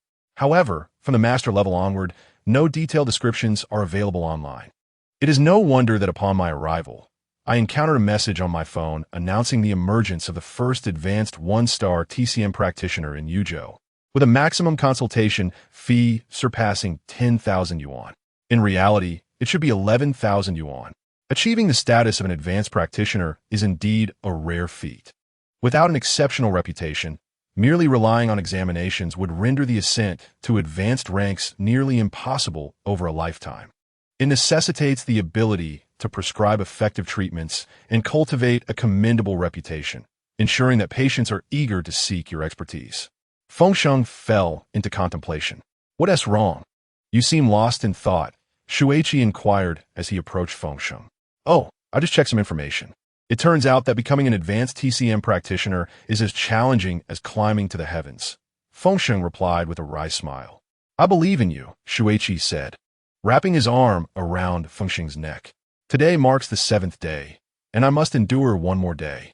Tomorrow, I shall truly become a man. Feng Sheng immediately felt a surge of energy. Haven't you always been a true man? Shuiqi asked, somewhat puzzled. Yes, indeed. Look at me. Do I not appear quite youthful? Feng Sheng skillfully diverted the topic. Indeed, the medicine is truly remarkable. You now seem to be around 30 years old, which aligns closely with your actual age, Shuiqi remarked, delighted and elated at Feng Sheng's rejuvenated appearance. Could it be that I will appear even younger tomorrow? According to the teachings of the heavenly physician's secret realm, the 7-day rejuvenation pill will solidify one's age on the 8th day. Feng Sheng murmured to himself, you wish to become even younger? Do you aspire to appear in your 20s? Shuiqi expressed her surprise. I have no idea. This is my first time consuming the 7-day rejuvenation pill. As per the heavenly physician's secret realm, I should appear somewhat younger. Come tomorrow morning, will you be even younger than I am? Should I then refer to you as Feng Sheng instead of Feng Sheng? Shuiqi laughed, her laughter as refreshing as a spring breeze. That sounds delightful. At that point, I could engage in some vigorous exercise with you. Dear sister, Feng Sheng replied, embracing Shuiqi and inhaling the fragrance of her long hair. All right, go rest now. It's quite late. You need to prepare for your exam tomorrow, Shuiqi said as she rose and headed towards the kitchen. It's late. You should also get some rest. I'm quite tired and will head to bed, Feng Sheng suggested. No need to concern yourself. Go sleep. I'll tidy up the kitchen and then retire, Shuiqi responded from the kitchen. Then I shall sleep. Good night, my dear wife. Feng Sheng said as he returned to bed and fell asleep instantly. Chapter 0068 Kindergarten Registration. The next morning, as Feng Sheng washed his face, he was astonished to discover that he had reverted to the appearance of a 19-year-old. What is happening? Could it be that the 7-day rejuvenation pill restores one's primordial spirit? Feng Sheng found it hard to believe. Feng Sheng, you rose early. Shuiqi happened to come to the restroom and was taken aback upon seeing Feng Sheng's youthful visage. It seems you will be calling me Feng Sheng from now on, haha. During breakfast, the two children were equally astonished, persistently insisting that he was not their father. After a delightful breakfast, Feng Sheng and Shuiqi accompanied their children to the new kindergarten. Upon arriving at the entrance, the kindergarten director awaited them personally. Hello, you must be Mr. Feng Sheng, she said as she approached them. Yes, that's me. And you are? Feng Sheng wondered how the director recognized him. I am the director of the kindergarten, Song Feng. It is a pleasure to meet you. Director Song extended her hand for a handshake. Oh, and these must be the two little ones. They look so adorable. I am the director's mother, and from now on, you will proudly be students of the glorious Red Star Kindergarten. Come with me to explore our new kindergarten. After exchanging pleasantries, Director Song took Zissou by the left hand and Qing Sang by the right as they entered the kindergarten. Dad, this kindergarten is enormous, Zissou exclaimed with excitement, stamping her feet. It's beautiful. I want to play on the slide, Qing Sang declared, eager to try out the slide. Go ahead, have fun with your classmates, but remember to stay safe, Director Song said, releasing Zissou and Qing Sang's hands. The two children scampered off to join their peers in play. This kindergarten is amazing, Shuiqi exclaimed, tugging at Feng Sheng's arm. Indeed, I never expected it to be this grand. It's even larger than my elementary school. Feng Sheng marveled at the kindergarten's vastness and opulence. Teacher Zhao, Please check on Zissou and Qing Sheng and ensure their safety, he instructed. I took 2 parents to tour our kindergarten. Song Fong instructed teacher Xiao Zhao to specifically attend to the 2 children. All right, principal, replied Xiao Zhao, who immediately hurried to the slide's vicinity. Come along, parents of Zissou and Qing Sheng, I will show you around. Song Fong began to guide Feng Sheng and Shuiqi through this newly established kindergarten. This kindergarten spans an area of 272 acres, with a building area of 14,940 square meters, accommodating a total of 36 classes and 80 public enrollment slots. There are 6 teaching buildings, each 3 stories high, with a 500 square meter covered corridor on each floor, providing an activity space for rainy days. The facilities also include a music classroom, a Go classroom, a dance classroom, a pottery classroom, a parent-child communication center, a health room, a play area, a large conference room, and a dedicated theater that can host 200 people. The playground features a climbing area, a sandpit, a water play zone, and a planning area. Each classroom is equipped with state-of-the-art heating and cooling systems, a fresh air system, and direct drinking water facilities. Additionally, every classroom has its own dedicated restrooms and shower rooms. This is truly wonderful. Feng Sheng. It's amazing that Zissou and Qing Sheng can attend such a remarkable kindergarten, Shuiqi exclaimed, growing more excited with each passing moment. Why don't I see the children's sleeping beds? Shuiqi inquired of Principal Song Fong. I'm about to take you there. The 3rd floor is where our little ones rest. The entire floor is designated as the napping area. Follow me. Principal Song Fong smiled as she led Feng Sheng and Shuiqi to explore the 3rd floor. In the napping area, the same level of configuration was maintained as in the teaching areas. Air conditioning, fresh air systems, direct drinking water facilities, restrooms, and shower rooms were all present. Even the beds were significantly larger than those found in other kindergartens and were made entirely of solid wood. The bedding and clothing will be distributed to you right after you register, Principal Song Fong remarked with a smile. Very well, this is fantastic. I see there is an empty spot in the bedroom, Shuiqi noted, spotting a prime location that was conveniently vacant. Oh, this is the bedroom for the 2nd class. And this bed is reserved for Zissou. Qing Sheng, being a year younger, will be attending the 1st class. I will take you to see that shortly. Principal Song Fong expressed with a professional smile. The sisters have always been in the same class and have never been apart. I wonder how they will adjust. Shuiqi expressed some concern. Rest assured, children are far more resilient than you might think. Moreover, we have professional teachers to support them, so you need not worry. Principal Song Fong seemed to harbor a fear of Zissou and Qing Sheng not attending here. Then we must trouble you and the teachers. Shuiqi joyfully bowed to Principal Song Fong. This is our duty. Now, let us proceed to complete the registration process. Do you have your household registration book, vaccination records, birth permit, and rental contract? Principal Song Fong inquired. Yes, we have brought them all, Shuiqi replied, producing the pre-copied documents and originals. Oh, everything is photocopied. That's wonderful. Now let's head to the finance office to pay the tuition. For one child, the tuition for a semester is 980 yuan.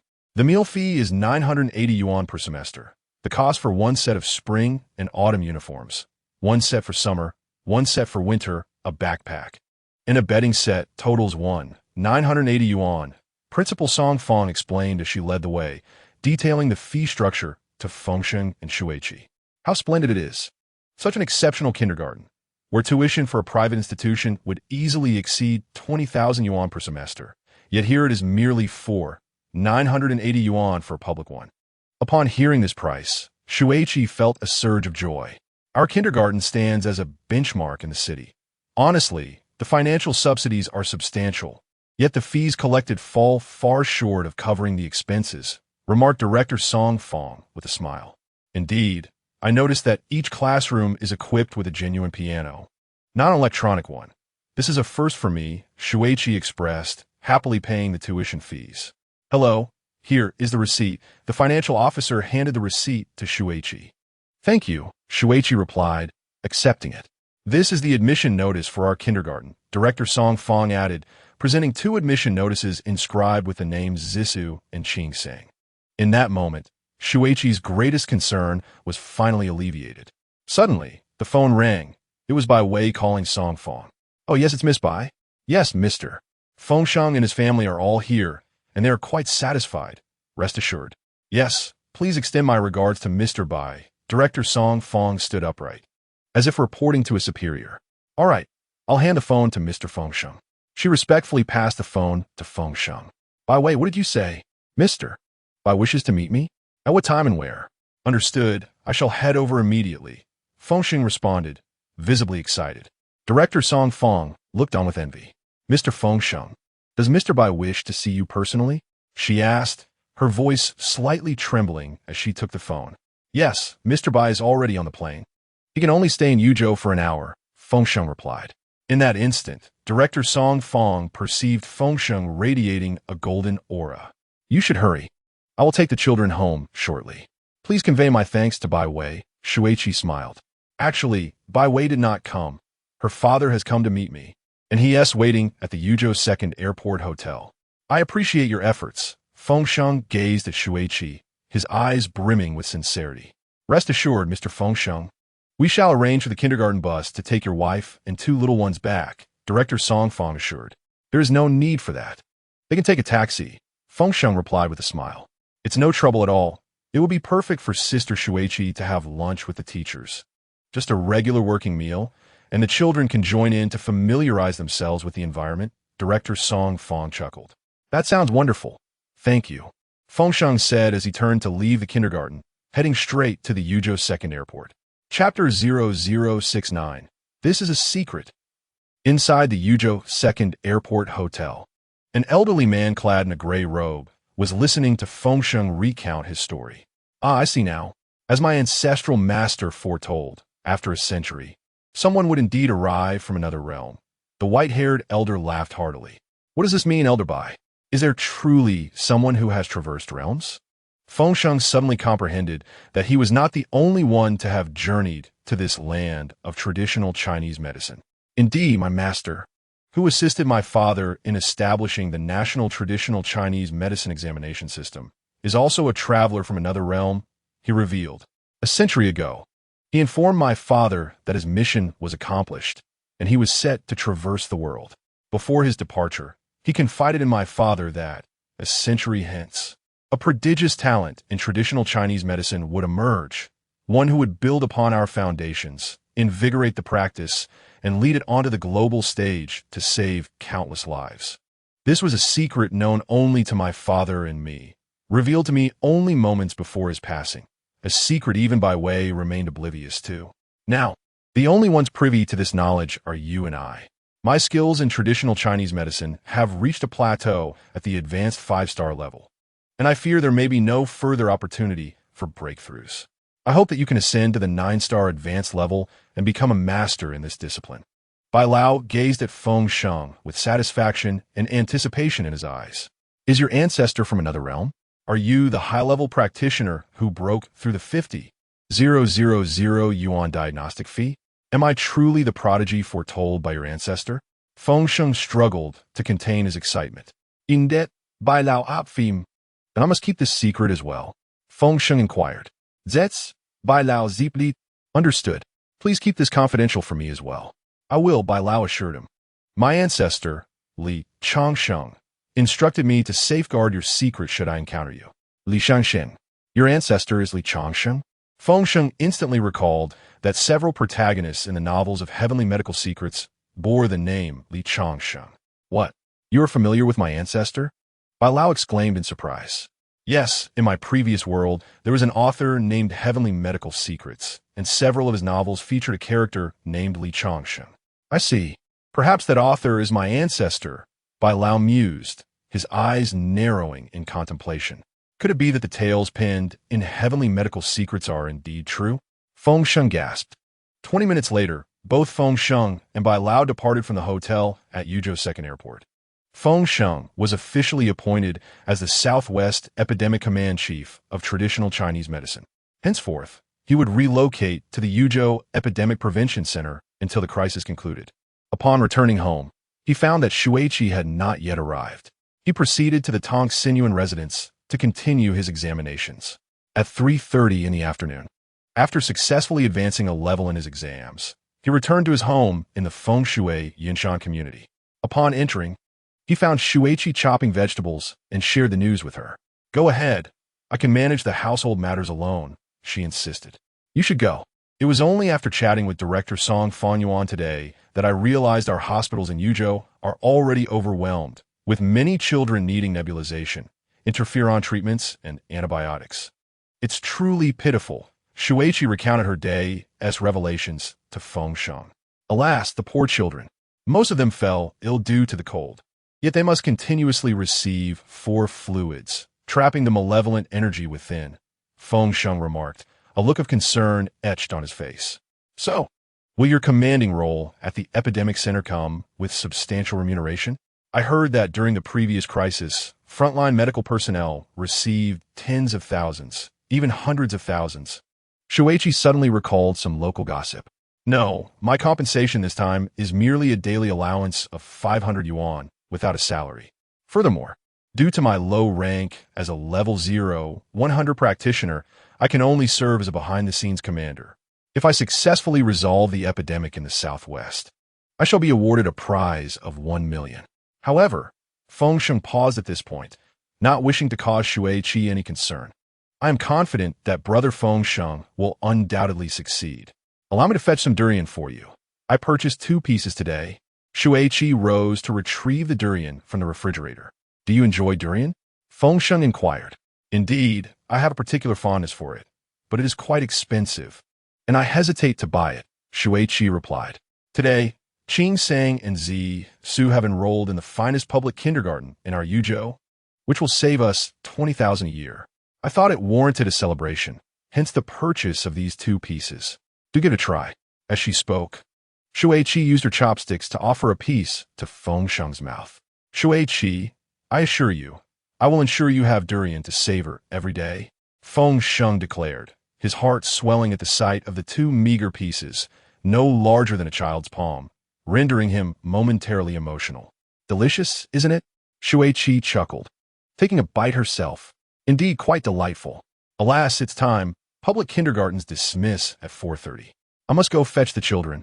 Shuiqi's phone alarm chimed. "Take care and walk slowly. There is still a piece left for you to enjoy," Feng Sheng said, handing her the other piece of durian. "Save this for Qing Sang and Zi Su. They love it too," Shuiqi responded with a smile. "Go on, I did say that from now on. You can indulge in durian every day." Feng Sheng playfully stuffed the piece into Shuiqi's mouth. "Such a tease," Shuiqi laughed as she descended the stairs. Once Shuiqi had left, Feng Sheng continued to prepare the vegetables she had not yet cut, then set about cooking rice. After finishing the dishes, he ventured to the supermarket. There, he spent 989 yuan on 4 enormous durians. "These 4 durians should suffice for Shuiqi and the children until my return," he mused. Just as he was about to proceed to the checkout, he overheard a vendor at the bulk rice section sharing knowledge about rice with a customer. "Do you see this elongated, slightly pinkish variety with a white belly and numerous grains? That is early indica rice, due to its fragile texture. It has a lot of broken grains and inferior stickiness and quality compared to late indica rice, which is why it is cheaper. This flat and slender type, almost translucent with a small belly and firmer texture, is late indica rice. Notice how few broken grains it has. This is late Zhan rice, recognized for its superior taste, appearance, and slightly higher nutritional value, hence the elevated price. Now look at this short, stout variety. This is japonica rice, which is more elastic than indica rice. This semi-transparent, large-bellied, dull, and broken rice is early japonica rice. Meanwhile, this white, translucent, small-bellied, firm, and lustrous rice with almost no broken grains is late japonica rice. Similar to Zhan rice, late japonica rice offers a better taste, higher nutrition, and a slightly increased price. This milky white variety is glutinous rice, commonly referred to as sticky rice, used for making tang yuan and zongzi. The vendor spoke with great professionalism. "What rice should I buy?" the customer inquired. "For porridge, japonica rice is the best choice. For fried rice, indica rice is preferred. And for zongzi, go for glutinous rice," the vendor advised. "I intend to prepare porridge for the elderly." Should I purchase early or late japonica rice? The patron inquires. For porridge, my suggestion is to opt for the late japonica rice from the north. Here, we have the japonica rice from the south, so you should select the late japonica variety. Why is that? The guest asks again. It is said that the late japonica rice from the north has medicinal properties, as does the late japonica rice from the south. I read in a novel called Heavenly Physician's Secret Realm that such japonica rice can be used medicinally and is generally better for one's health. The server replies with a smile. Very well, I shall purchase this late japonica rice from the north, for it is said that northern rice is delectable. The patron weighs out 2 kilograms of northern late japonica rice. In fact, the novel Heavenly Physician's Secret Realm states that people from the south are more suited to consume southern indica rice, except when one needs to nourish their body with porridge. It is better to use northern late japonica rice. Otherwise, it is advisable to eat the local late indica rice, and for those with excessive dampness. Early indica rice is recommended. The server continues. There is such a notion? I had no idea that even a single grain of rice could harbor so much knowledge. This Heavenly Physician's Secret Realm is truly remarkable, the guest exclaims in astonishment. Indeed, you must read his novel. It will undoubtedly enhance your intellect and enlighten you on dietary practices. For instance, he also mentions that individuals with excessive dampness should avoid consuming jujubes. Before reading his novel, I was entirely unaware of such things. Setting aside jujubes, I wish to inquire why individuals with excessive dampness should not consume japonica rice, particularly the northern variety. The novel explains that the north is dry while the south is humid. Northern japonica rice is softer and more glutinous, and you can feel its stickiness when cooking. The more nutritious and superior the japonica rice, the more likely it is to induce dampness. Conversely, our southern indica rice, when cooked, is very fluffy. Thus, one could consume 3 bowls of indica rice to feel satiated, whereas 2 bowls of japonica rice might not suffice. This difference is due to the varying nutritional compositions of the 2 types of rice. Heavenly Physician's Secret Realm elaborates that the properties and therapeutic effects of the 2 kinds of rice differ. He further asserts that if one desires to gain weight, they should consume japonica rice, while those wishing to avoid weight gain should opt for indica rice. For those with weakened constitutions, japonica rice porridge is recommended. Individuals with excessive dampness should consume indica rice, preferably early indica rice, while those with iron deficiency and dryness should eat japonica rice, ideally the northern late japonica variety. The server exhibits an impressive familiarity with Feng Sheng's novel. By the way, is the Heavenly Physician's Secret Realm the author from that novel platform? The guest, having taken 3 steps away, turns back to inquire. The Chia free novel platform, where the writing is exceptional. You should check it out. Yes, you will gain much knowledge. There is nothing better than acquiring wisdom at no cost. The server chuckles. I do not partake for free. I read Chia novels daily. And, at the very least, I contribute to a writer's passion. The guest laughs as they proceed to settle the bill. Upon hearing this, Feng Sheng cannot help but reflect. It seems that his writings truly resonate with readers, and they genuinely assist others. It appears I should hasten to compose more, as a tribute to Heavenly Physician's Secret Realm and to aid those destined to benefit from it. He then remembers that he has already published over 100,000 words of his novel without checking for any earnings. Thus, he opens the Chia novel platform. To his surprise, there is indeed a small income. Upon reflection, I inwardly mocked myself, realizing that my abilities were akin to those found in the elusive realm of celestial medicine, where few are able to witness its wonders. It is no wonder he claimed that he did not earn a living from novels. Were he to rely on such pursuits, he would surely face starvation. Nevertheless, I, Feng Sheng, resolved to diligently pen my stories, hoping to reach a wider audience and assist more individuals. After all, this serves as a commendable avenue to promote traditional Chinese medicine and contribute to its legacy. When I approached the cashier, it was the same attendant from that day. Yet at this moment, she failed to recognize me.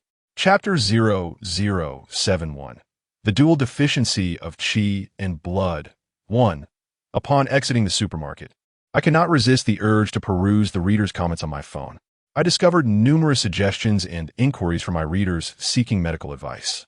As I walked, I responded to their messages. Upon returning home, I divided the durian into small portions and stored them in the freezer, ensuring convenience for myself and my child in the future, preventing spoilage. Once everything was in order, I continued to engage with my readers. Do not fret. The plots you wish to see will be penned in due course. However, do try to leave your messages in the book circle, as it is easier to locate and less likely to be overlooked. Kindly take a moment to leave a review. Interaction fuels my motivation. Please refrain from foraging for herbs on your own, as misdiagnosis can lead to peril.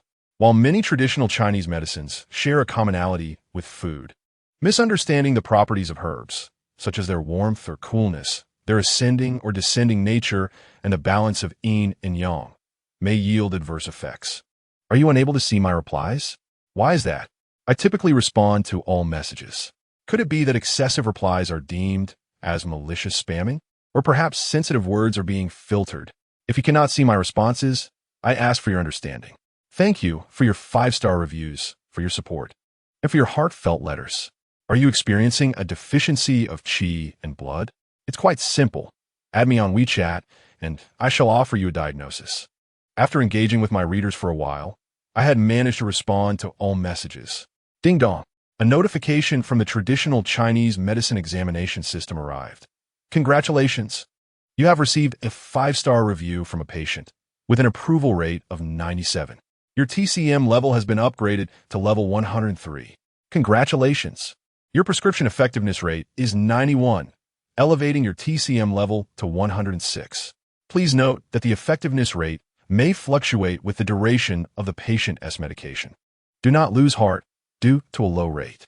Strive to enhance your TCM skills and diligently heal each patient, and your prescription effectiveness will significantly improve. Congratulations! Your prescription cure rate currently stands at 88, advancing your TCM level to 110. Similar to before, this rate may change over time. Do not let a low cure rate dishearten you. Dedicate yourself to improving your TCM skills and healing every patient with care, and your cure rate will rise appreciably. Congratulations! You have successfully upgraded to TCM level 110, earning a chance to enter a lottery and an opportunity to unlock additional herbal remedies. It appears my assumptions were correct. I must focus on treating more patients to expedite my progress, for relying solely on examinations is far too slow. Now, my favorite moment has arrived. Congratulations! You have won a consolation prize of 100 yuan, which has been transferred to your bank account. Congratulations on successfully unlocking the herbal remedy, aconite. Aconite? I have unlocked aconite. How splendid. At last, I can provide emergency assistance. This time in the fight against the epidemic, it may prove to be of great significance. Feng Sheng, filled with excitement, rose to his feet. Suddenly, a friend request appeared on WeChat. It was the comrade Xiaoyu, to whom he had just replied. Xiaoyu, hello. In the realm of celestial medicine, I am suffering from insufficient vital energy and blood, and I am unsure how to address it, especially since I do not favor overly bitter medicines. Feng Sheng, please send me a photo of your tongue and a bare-faced selfie for evaluation. Xiaoyu, I'm a girl. I would rather not share that. Feng Sheng, all right then. Just send me a picture of your tongue. Xiaoyu, okay. Here is a photo of my tongue. Feng Sheng glanced at the image. Feng Sheng, the tongue appears pale and lustrous, and it is slender, which seems indicative. Do you often feel fatigued, speak softly, and experience shortness of breath accompanied by spontaneous sweating?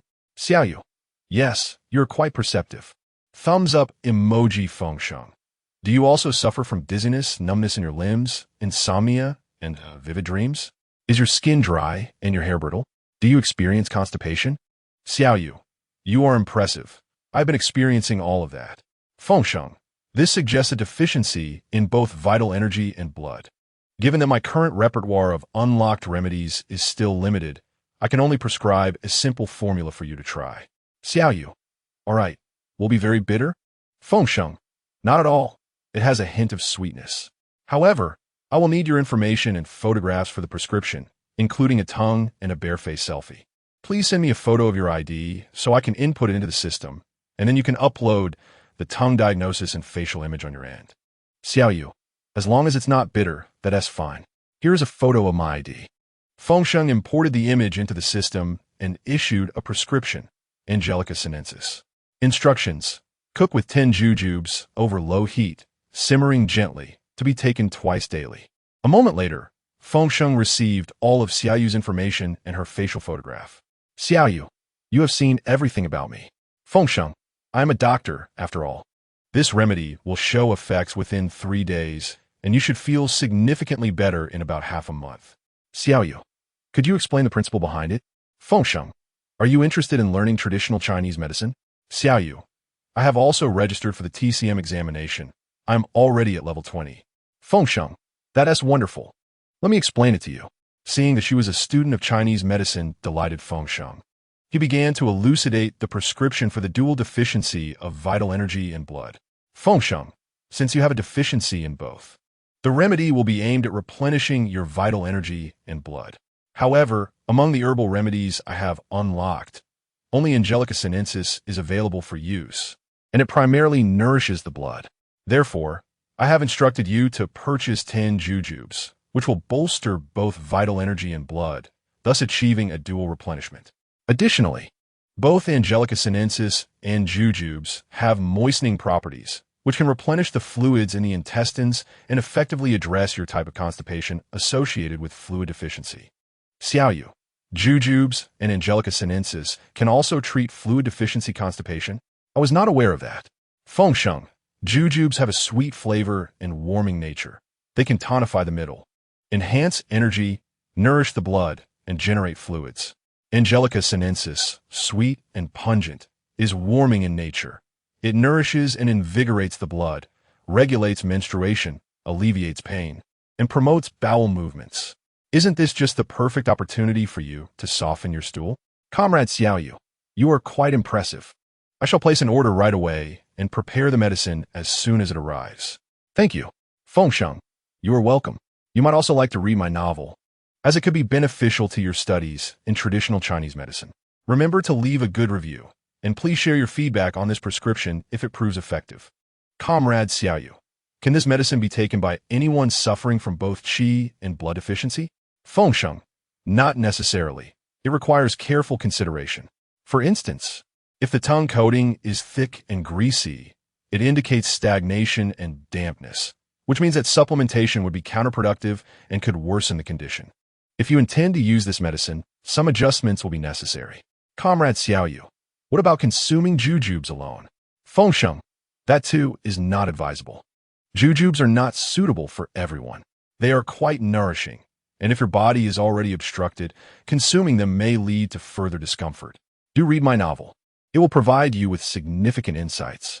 Comrade Xiaoyu, all right, goodbye. Thank you, divine physician. Ding dong. Receive consultation fee of 11 yuan. It's quite challenging, currently. Seeing a patient yields only a mere yuan. I must upgrade soon. Feng Sheng thought, shaking his head helplessly. The door opened.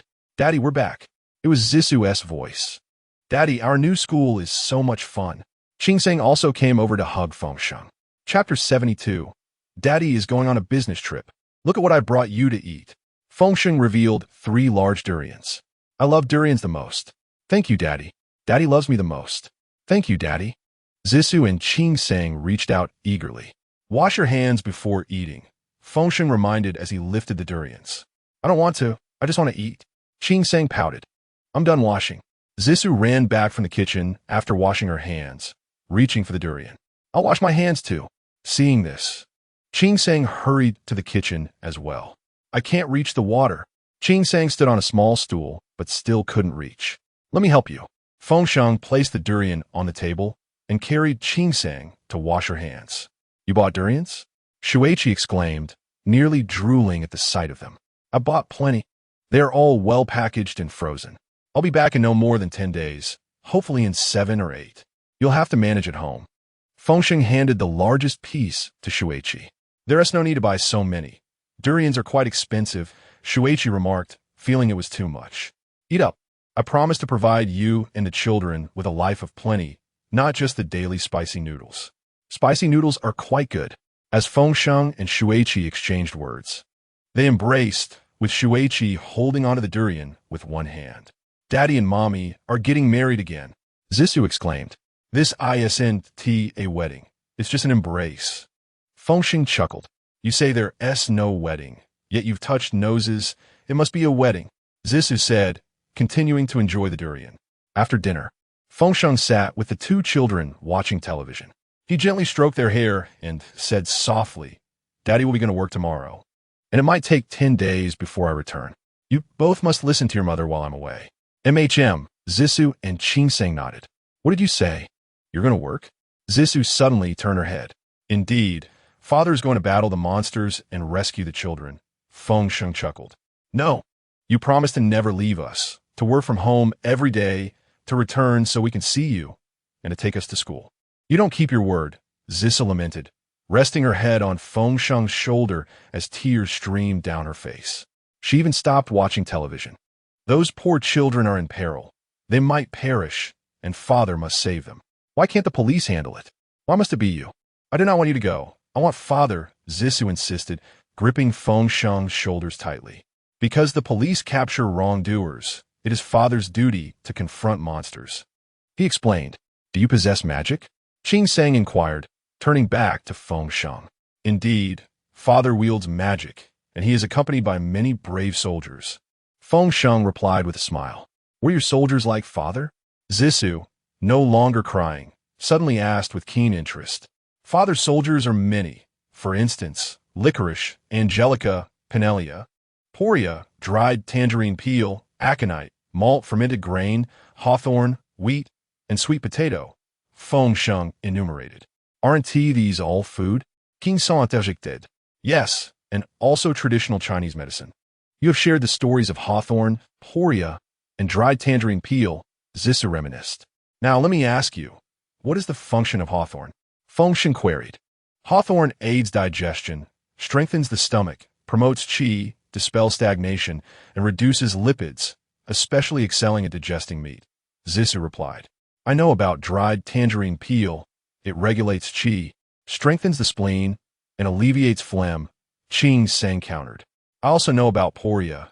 It promotes urination, dampness, and calms the mind, Zissou chimed in. Poria can be divided into 4 parts, all of which can be medicinal. What are they? Feng Sheng marveled at the children's remarkable memory of traditional medicine. Poria peel, red poria, white poria, and Zissou hesitated. There's also poria spirit, which calms the liver and the mind, Feng Sheng added. Excellent. You both are remarkable. Father is so proud. Feng Sheng embraced Feng Sheng and Zissou. After sharing a few more tales of traditional medicine, the two children eventually fell asleep, exhausted. Water Chi. It's only 8:30. Shall we do something? Feng Sheng lifted Water Chi into his bedroom. Chapter 0073. Traditional Chinese Medicine Aconite. 1. I can't. Water Chi giggled shyly. Can't. Why not? The 7-day recovery pill is finished. I have fully recovered. Now, I possess the body of a 19-year-old. Feng Sheng remarked with urgency. Oh dear, my monthly visitor has arrived, Water Chi said, noticing the change in Feng Sheng's demeanor, unable to suppress her laughter. Why must it come now of all times? Feng Sheng groaned as he lay on the bed. All right, I know you can't hold it in any longer.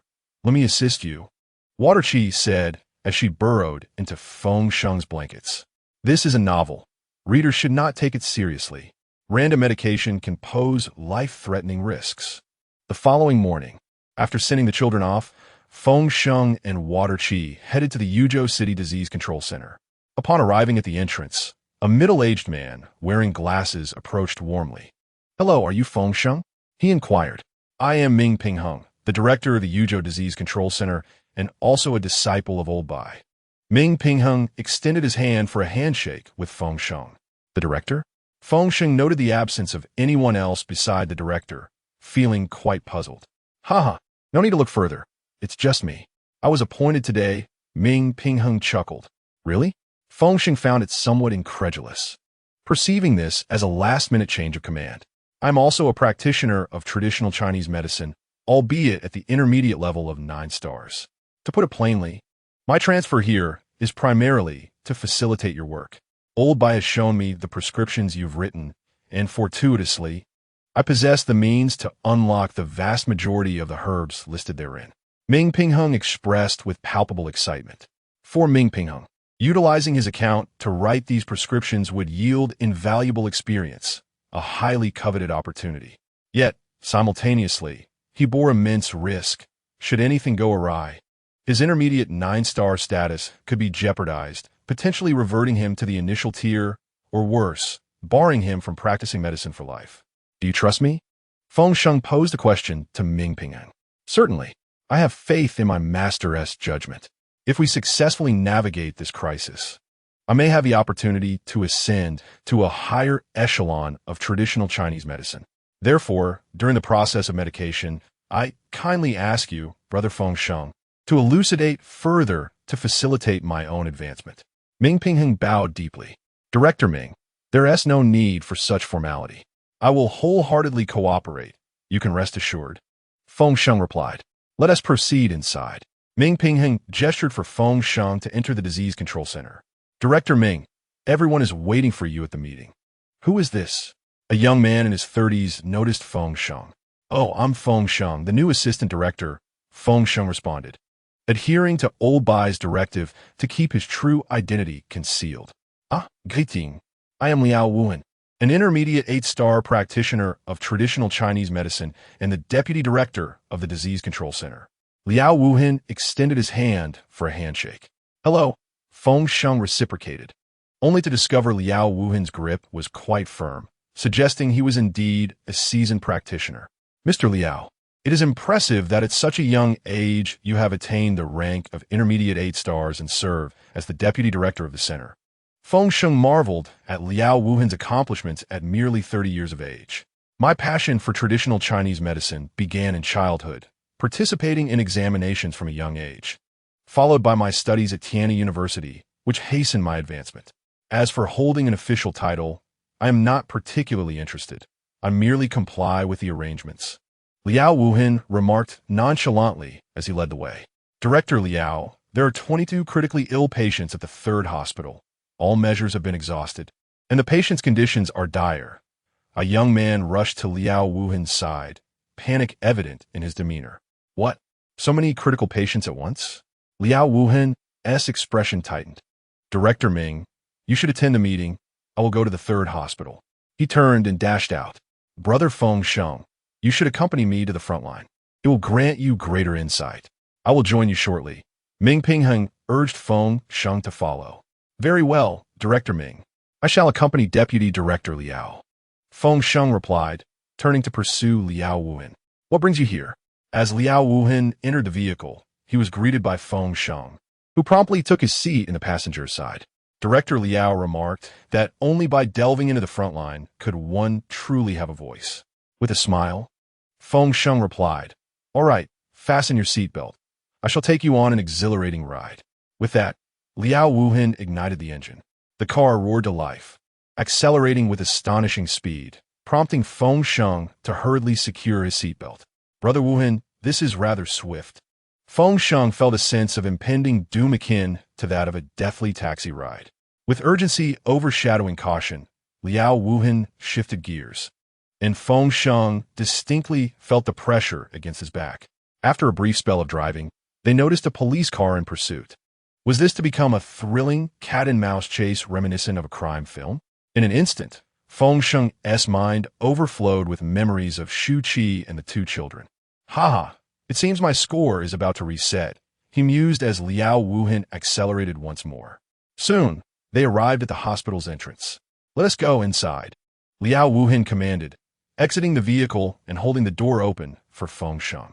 Director Liao, your driving is utterly terrifying. I shan't accompany you again, Feng Sheng admitted, feeling somewhat nauseous. Haha, I'll support you. Let us go, Liao Wuhan assured, assisting Feng Sheng as they entered the emergency building of the 3rd hospital. 10 minutes later, Liao Wuhan's car was issued a penalty notice by the traffic police.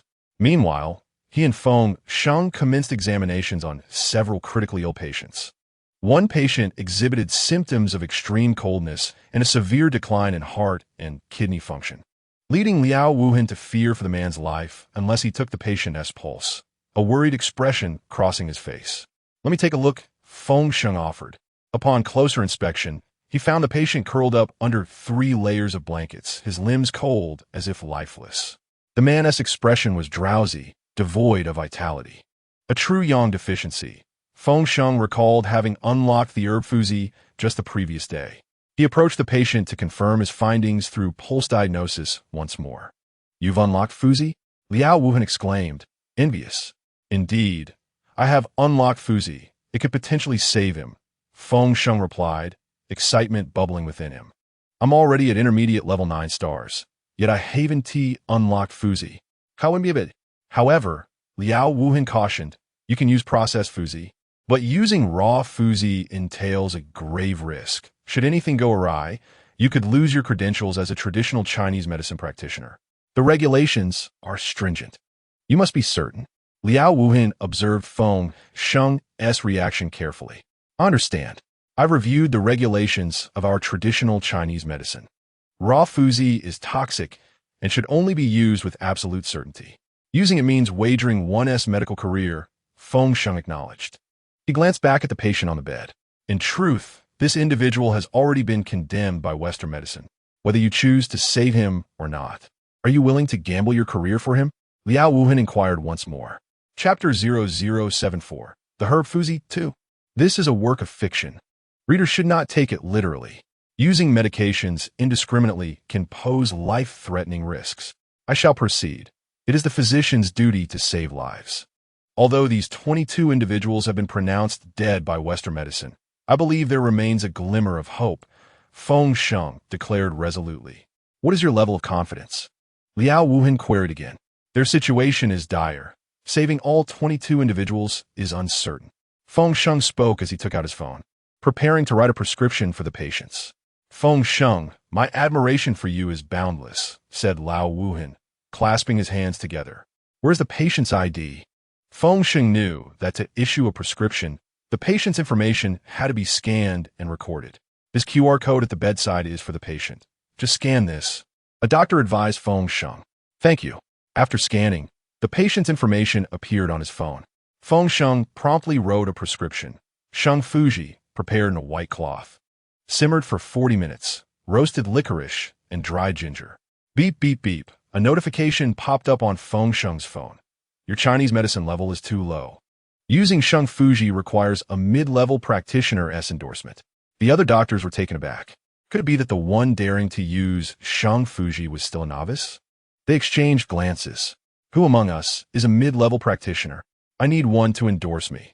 Feng Sheng glanced at the patient, his eyes filled with urgency. We are all mid-level practitioners. At least we are all 2-star mid-level doctors in this room. One doctor began to speak, but was interrupted. Let me handle it. Liao Wuhan stepped forward, preparing to scan the QR code displayed on Feng Sheng's phone. Director Liao, that's not advisable. If anything goes wrong, you risk being demoted. Another doctor cautioned. Indeed, Master, you're on the verge of advancing to a higher level. Others chimed in to dissuade him. Why don't you all take care of it? Liao Wuhan shot a disappointed glare at the crowd.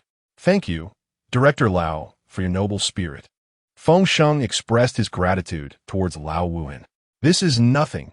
Don't take it to heart, Liao Wuhan replied before scanning the QR code on Feng Sheng's phone. Ding! Authorization successful. Feng Sheng successfully prescribed Sheng Fuji. Oh dear, such a large quantity of Sheng Fuji prescribed. Is this safe? One doctor exclaimed, alarmed. Enough of your cowardice. How can you call yourselves practitioners of Chinese medicine if you continue with such frivolous concerns? Liao Wuhan chastised his subordinates. In truth, there is no need for fear. If Sheng Fuji were truly toxic, it would not possess the medicinal properties we seek. Furthermore, after simmering for 40 minutes, the toxicity diminishes significantly. Feng Sheng explained to the group. What does that imply? Are we countering poison with poison? One doctor inquired. Precisely.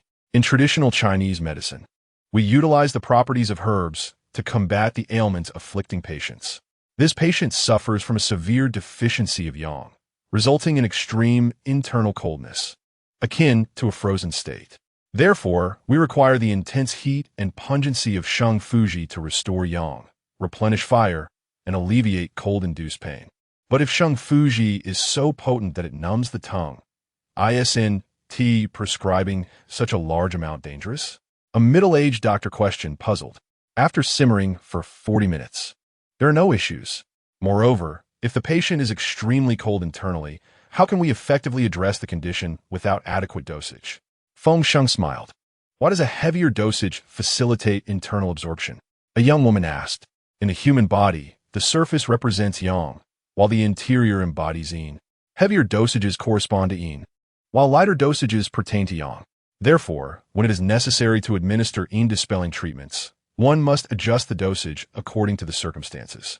This hinges critically on the location the medicine reaches and the patient's constitution. Thus, the precise calibration of dosage and symptom alignment becomes the essence of prescribing. Particularly in the case of highly toxic substances like Fuzi, I believe that using prepared Fuzi is considerably safer. Another physician also expressed his opinion, stating that using prepared Fuzi is inappropriate when the condition is one of superficial weakness, marked by relentless sweating and frequent urination. In this context, it is not a suitable match.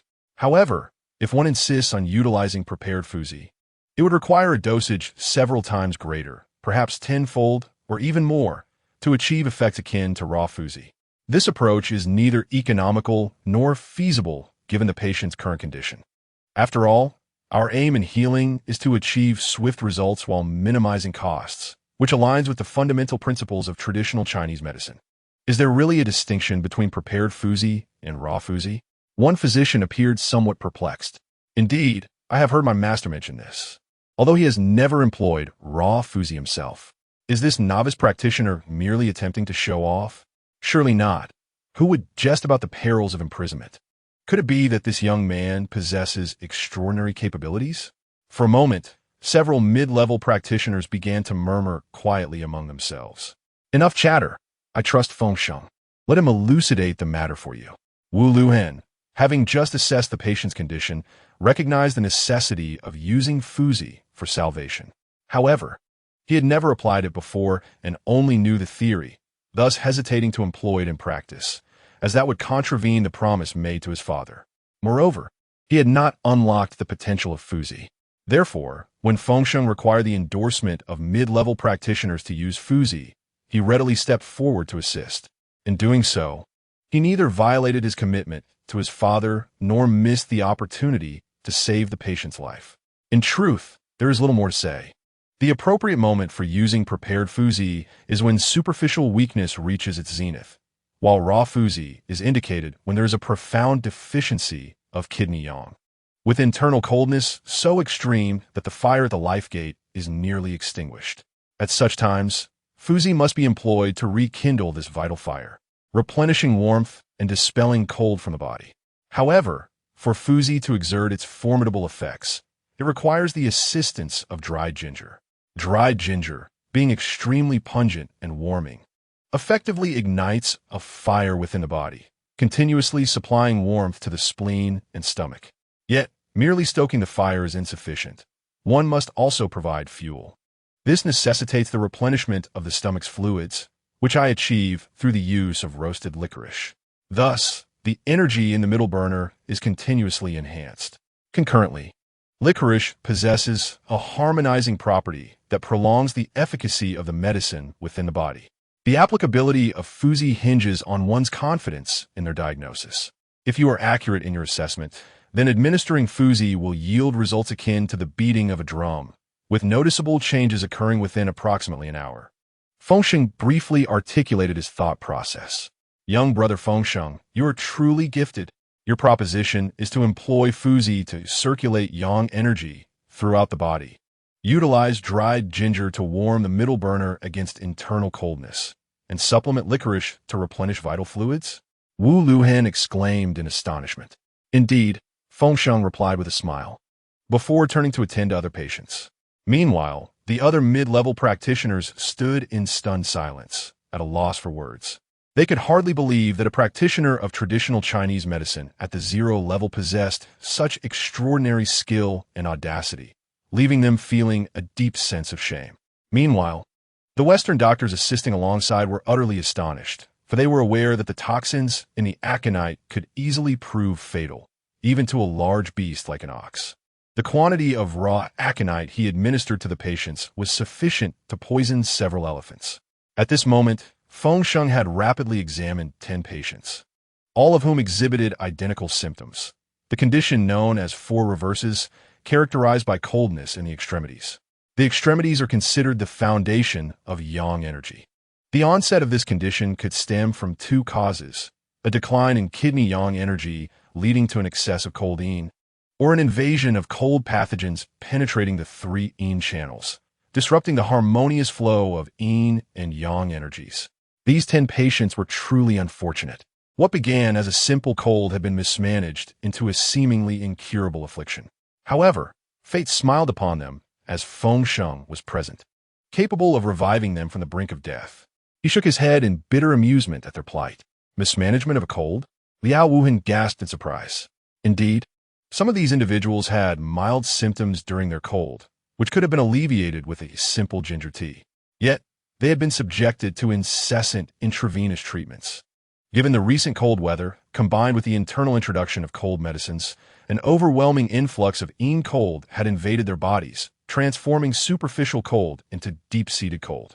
Feng Sheng pointed out several patients to Liao Wuhan. At this juncture, a group of Western doctors standing on the periphery wore ashen expressions. All those patients were under their care. It was indeed a minor cold that had been mismanaged into an incurable condition. Additionally, those patients had received treatments aimed at dispelling exterior pathogens through sweating. While the method was appropriate, the dosage and duration were not properly calibrated. Excessive sweating had led to a significant loss of yang energy, resulting in insufficient true yang and damage to heart yang. Thus, all 10 individuals required aconite for their rescue. Feng Sheng continued. 3 mid-level practitioners of traditional Chinese medicine were now perspiring profusely. Who is this zero-level practitioner? How astonishing. He can discern the origin of the illness. One exclaimed, I heard a new director has joined the CDC. Could it be him? Certainly not. The new CDC director is a mid-level practitioner with 9 stars, while he is merely a zero-level. Another replied, the new director is a disciple of Bai Lao, renowned for his medical skill, aged around 30 to 40. What manner of genius is this? This is simply too remarkable. Yet with him here, our days may not be easy. Are you not concerned for your own well-being? You have committed a medical blunder, turning patients into this state. It seems you will be demoted. As long as the families do not pursue accountability, it will be fine. What we fear is his arrogance leading to fatalities. If Feng Sheng were to cause a patient's death, the burden of responsibility would rest solely upon him. And what of the director? Let us not interfere. Perhaps it is a clash of titans. We should focus on self-preservation, do what we must, gather evidence, and ensure someone else bears the consequences if issues arise. A group of mid-level practitioners and Western doctors murmured among themselves. Feng Sheng, should these patients also receive the same prescription as before? Liao Wuhan inquired of Feng Sheng. Indeed, the previous prescription suffices. However, the dosage of aconite differs between the 2 patients, as does the duration of its decoction. One must simmer for an hour, while the other requires merely 30 minutes. As Feng Sheng scanned the QR code at the patient's bedside with his mobile device to dispense the medication, he provided an explanation to Liu Wuhan. What? They share the same ailment, yet the dosage varies? The decoction times are also dissimilar? Although Liu Wuhan had extensively researched aconite, he was unaware of such a distinction in its application. Indeed, this discrepancy arises from the varying levels of cold pathogens within their bodies and the extent to which these have penetrated their organs and meridians. The more severe the condition, the shorter the decoction time for aconite, but it should not be excessively brief. For the most critical patient, an additional 10 minutes of simmering is warranted. Naturally, there are variations in dosage as well. As Feng Sheng spoke, he continued to administer medication to the patient. This is quite severe. We must prioritize medication for him. Suddenly, Feng Sheng encountered a patient in critical condition. He wrote a prescription: aconite 15 grams, dried ginger 10 grams. Director Liu, please authorize this swiftly. Very well. Without hesitation, Lu Wuhan granted the authorization.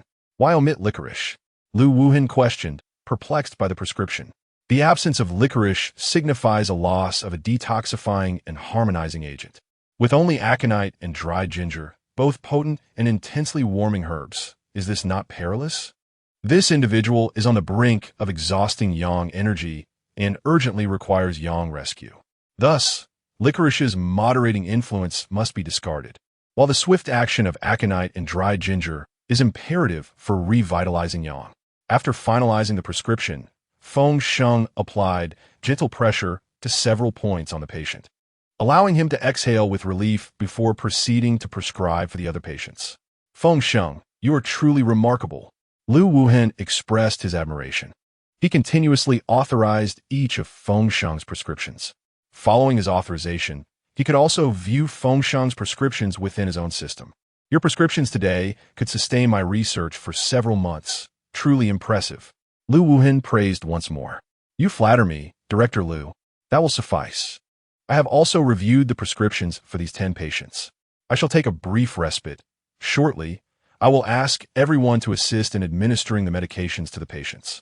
Feeling somewhat drained, Feng Sheng sought a chair. After all, these were critically ill patients, and attending to 11 at once was quite taxing. Here it comes. The decoction is ready. A physician entered, carrying a bowl of medicinal soup. Very well. Administer it all at once to him, Feng Sheng instructed, pointing to the first patient. Director Lu, are we truly giving him this aconite? Must he consume it all? The physician glanced at Lu Wuhan for confirmation. At that moment, Feng Sheng noticed several doctors recording the proceedings. He presumed they intended to document the session for future learning. Listen to Feng Sheng. Let the patient drink it all. Lu Wuhan waved his hand. The physician commenced administering the medication, aided by 2 additional doctors. Before long, the remedies for the other patients were also prepared, and they began to drink them in succession. By this time, Feng Sheng had recuperated and resumed his treatment for the remaining 11 patients. A few of these patients require some medication that I have not unlocked. I wonder if Director Lu would be willing to collaborate on the prescriptions? Feng Sheng, after observing the scene, furrowed his brows and turned to Wuhan. It cannot be, a commanding voice echoed from outside the door. Father, what brings you here? Wuhan turned to find his father, a man of considerable stature. If I had not come, you would likely have found yourself in grave trouble. Assisting him with the endorsement was already your utmost effort. Yet Feng is resolute in his refusal. Wuhan's father spoke with unwavering conviction, leaving no room for negotiation. Step outside with me. I have matters to discuss. With that, Wuhan's father turned and exited. Apologies, my dear brother Feng Sheng, but I must take my leave for a while. You all, well, never mind, you lack the courage, Wuhan sighed, glancing at the mid-tier traditional Chinese medicine practitioners in the room, before reluctantly following his father out. Left alone, Feng Sheng clenched his fists in anticipation, gazing expectantly at the others. However, they all silently lowered their heads, none daring to meet his eyes. At that moment, the first patient began to vomit white foam, while another, who had taken a medicine, was inexplicably urinating continuously for over a minute. The onlookers were struck dumb. Could it be poisoning? Chapter 0076. Level up to 150. It's nothing. They're expelling the cold pathogens. What is expelled from the upper jiao is being eliminated through the lower jiao. Feng Sheng observed the reacting patients, reassuring those around him. Prepare yourselves. Assist with caring for the patients, as there are bound to be more who will react. Feng Sheng's eyes were filled with worry as he regarded the 11 patients who had not yet received prescriptions. The inability to prescribe meant he could only watch helplessly as they faced dire fates. Oh dear, you scared me. I thought they were going to die. A young nurse was patting her chest anxiously, clearly a novice who had never witnessed such a scene before. Upon hearing Feng Sheng's words, the other doctors relaxed and rushed to assist. What shall I do? No mid-tier practitioners are willing to collaborate with me.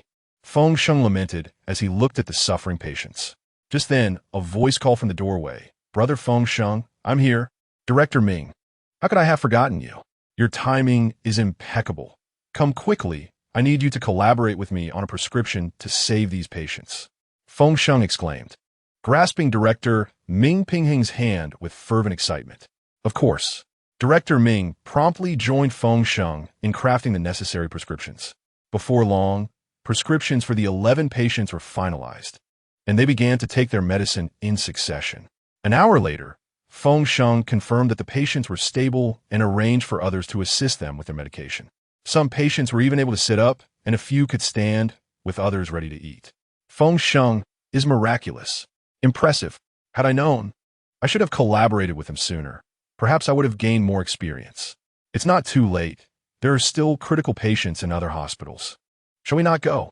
No, I dare not. What if they are merely experiencing a brief resurgence?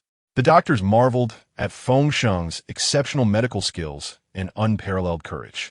Director Ming, it's already noon. Let us share a meal at our hospital. The director of the third hospital came to invite Ming Pingheng to lunch. Let us postpone the meal for now. I must first attend to the other patients, Ming Pingheng suggested. Feng Sheng concurred. Indeed, that seems prudent. Although Feng Sheng was quite famished, he believed that critically ill patients might emerge at any moment among those hospitalized below. Should there be an overwhelming number of such cases, the supply of Fuzi would soon dwindle. After all, Fuzi was seldom employed in daily practice, and its stock was limited. Utilizing an excessive amount of processed Fuzi would also burden the patients financially. Thus, Feng Sheng reasoned that it was best to treat patients promptly while their conditions remain mild, allowing them to return home sooner and reunite with their families. Apart from yearning for Shuiqi and their children, he aspired to embody the essence of a responsible man. Last night, he had merely felt like half an adult. As a result, Feng Sheng and Ming Pingheng attended to patients while nibbling on bread. Before long, over 300 hospitalized patients had received prescriptions crafted by Feng Sheng and Ming Pingheng. By 11 o'clock that evening, some patients began to be discharged. Upon returning to his dormitory at midnight, Feng Sheng noticed a WeChat message from Shuiqi. Brother Feng Sheng, all is well at home. Please take care of yourself. Do not worry. Accompanying the message were 3 photos of the children and a video. Feng Sheng understood that Shuiqi refrained from calling him to avoid disrupting his work. Daddy, we're being very good. Come home soon. Daddy, I want to eat the meals you prepare. Your cooking is the best. I want to visit the zoo. I want to go to the marine world. Feng Sheng watched the adorable children in the video, and warmth flooded his heart. Before long, he drifted into slumber. At 5 o'clock the following morning, a series of notifications chimed incessantly. Feng Sheng opened his phone to find, "Congratulations! You have successfully prescribed treatment for 99 cases of wind-cold flu in collaboration with the intermediate-level TCM practitioner Ming Pingheng, receiving positive feedback from patients. Your proficiency in traditional Chinese medicine has increased by 205, elevating your TCM level to 118. Congratulations on successfully prescribing for 11 cases of Sini syndrome, garnering patient approval. Your proficiency in using Fuzi, dried ginger, and roasted licorice has risen to 98, 108, and 68 respectively, advancing your TCM level to 128. Congratulations! You have upgraded to TCM level 130, with a maximum consultation fee of 13 yuan. You have also unlocked a random opportunity to access traditional Chinese medicine and received a chance to participate in a lottery. Congratulations! You have advanced to TCM level 140, with a maximum consultation fee of 14 yuan. Additionally, you have unlocked another random opportunity for traditional Chinese medicine and received another lottery chance.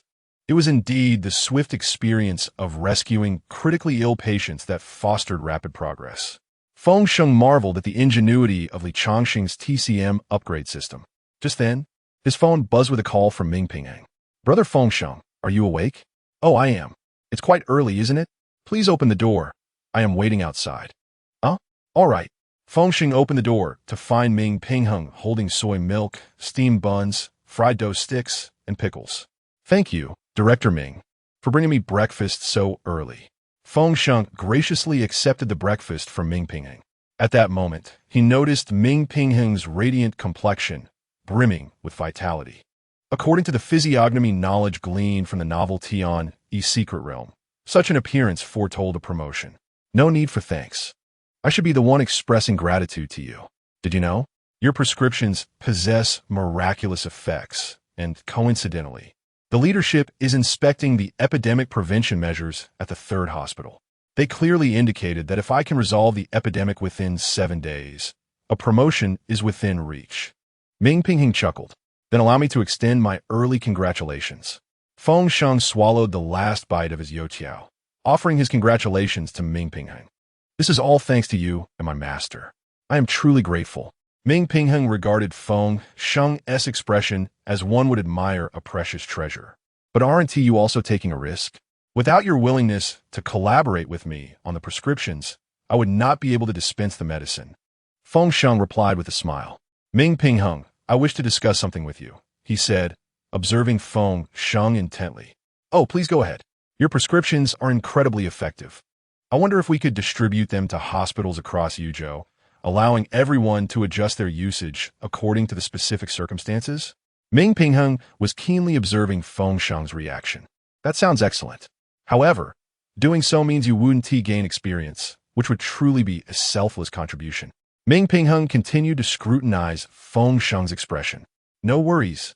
Upgrading is minor. Saving lives is paramount. Feng Sheng finished the last baozi. I truly did not misjudge you. Ming Pingheng exclaimed, laughter spilling forth. Ding dong. Feng Sheng's phone chimed again. Upon opening it, he saw. Congratulations. You have successfully upgraded to traditional Chinese medicine level 150, earning a chance to unlock a new herbal remedy, a lottery opportunity, and an increase in consultation fee limit to 15 yuan. Chapter 0077. The Protagonist's Halo. Upgraded again? Ming Pingheng asked with a grin. Yes. I owe this to your collaboration on the prescriptions. Now that I've reached level 150, I anticipate reaching level 200 once the epidemic concludes, Feng Sheng replied. His joy evident. Quickly, unlock the herbal remedies. Let me see what excellent medicines await. Ming Pingheng leaned in, even more excited than Feng Sheng. This enthusiasm was understandable, as the unlocking of herbal remedies was random. Despite being a mid-tier 9-star TCM practitioner, Ming Pingheng had yet to unlock Fu Zi. Meanwhile, Feng Sheng, perhaps due to the protagonist's halo, had unlocked it at level 110. All right. Feng Sheng, filled with excitement, began pressing the lottery button. Congratulations. You have received a consolation prize of 100 yuan. Congratulations. You have received a consolation prize of 100 yuan. Congratulations. You have received a consolation prize of 100 yuan. Congratulations. You have received a consolation prize of 100 yuan. Oh dear, all are 100 yuan. Haha, but this is quite good. 400 yuan can buy a month's worth of rice and oil. Feng Sheng chuckled contentedly. You're quite easily satisfied. Hurry, unlock the herbal remedies, so I can see. Ming Pingheng urged like an eager child. All right. Feng Sheng resumed, pressing the button. Congratulations. You have unlocked the herbal remedy Chai Hu. Vao, Chai Hu. It harmonizes the exterior and interior, soothes the liver and alleviates depression, lifts yang and counters prolapse, reduces fever and halts malaria. Remarkable. Ming Pingheng exclaimed, excitement coursing through him. Come on, continue, he urged eagerly. Okay. Feng Sheng clicked again. Congratulations on unlocking the Chinese herbal medicine Bai Xiao. Remarkable indeed. Bai Xiao is known for its ability to soothe the liver, alleviate pain, nourish the blood, regulate menstruation, and restrain sweating. Ming Pingheng is even more exhilarated. Congratulations again on unlocking the Chinese herb Baizhu. With another click, Baizhu has appeared. Baizhu is beneficial for strengthening the spleen and enhancing qi, dispelling dampness, promoting urination, stopping perspiration, and securing the fetus. However, I remarked to Feng Sheng, your fortune is truly exceptional. Ming Pingheng is overwhelmed with excitement. Director Ming, you have one more opportunity. Why not indulge a little? Seeing Ming Pingheng so enthralled by traditional medicine, Feng Sheng decided to let him unlock a herb. Thank you. My friend, I shall not be modest. It has been quite some time since I last unlocked a Chinese herb. Ming Pingheng's hands trembled slightly as he gently tapped the screen. Congratulations on unlocking the Chinese herb Sangzhu. Wow. Feng Sheng, do you possess a protagonist aura? Sangzhu is known for dispelling dampness, strengthening the spleen, expelling wind and cold, and enhancing vision. Ming Pingheng clenched his fist in excitement. Director Ming, have you not unlocked herbs in a while? Feng Sheng inquired. Indeed, I have been stuck at mid-level 9 stars for several months. It has been quite challenging. Moreover, the herbs I have unlocked are rather ordinary. In truth, most practitioners of traditional Chinese medicine unlock rather common herbs.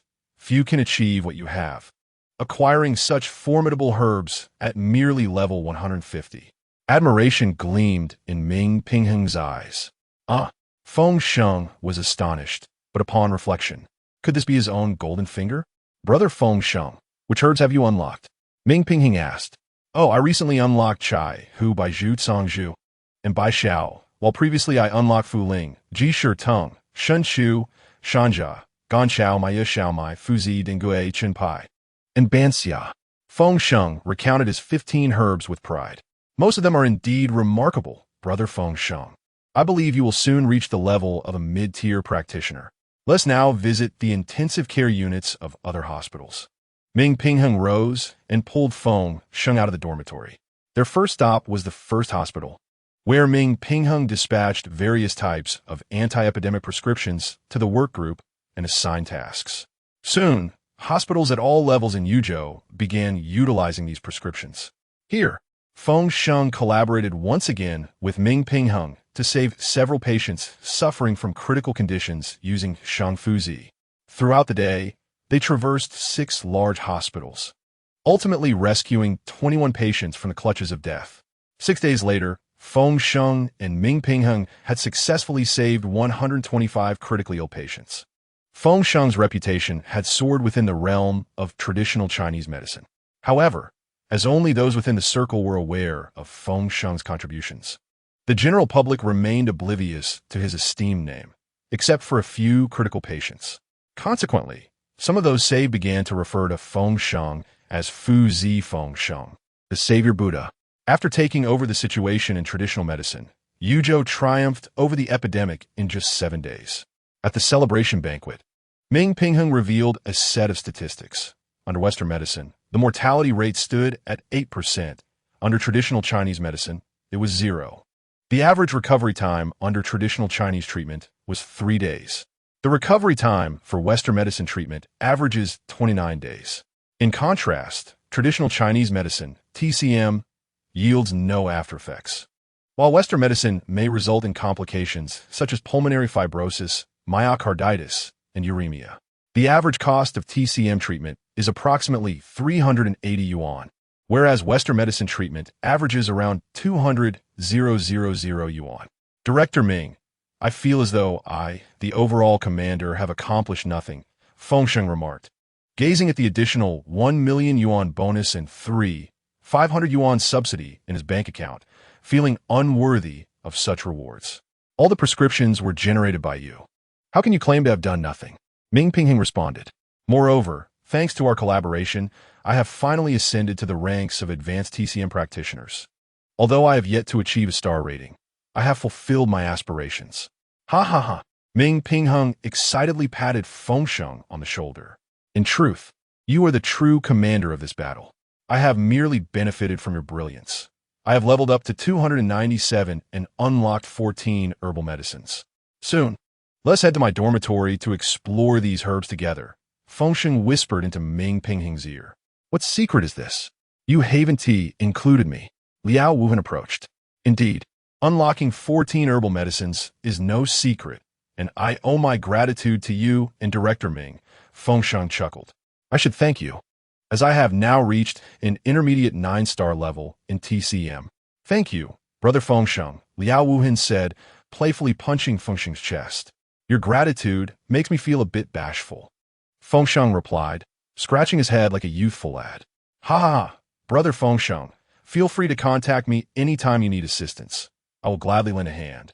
Liao Wuhan assured before being whisked away by 2 beautiful women.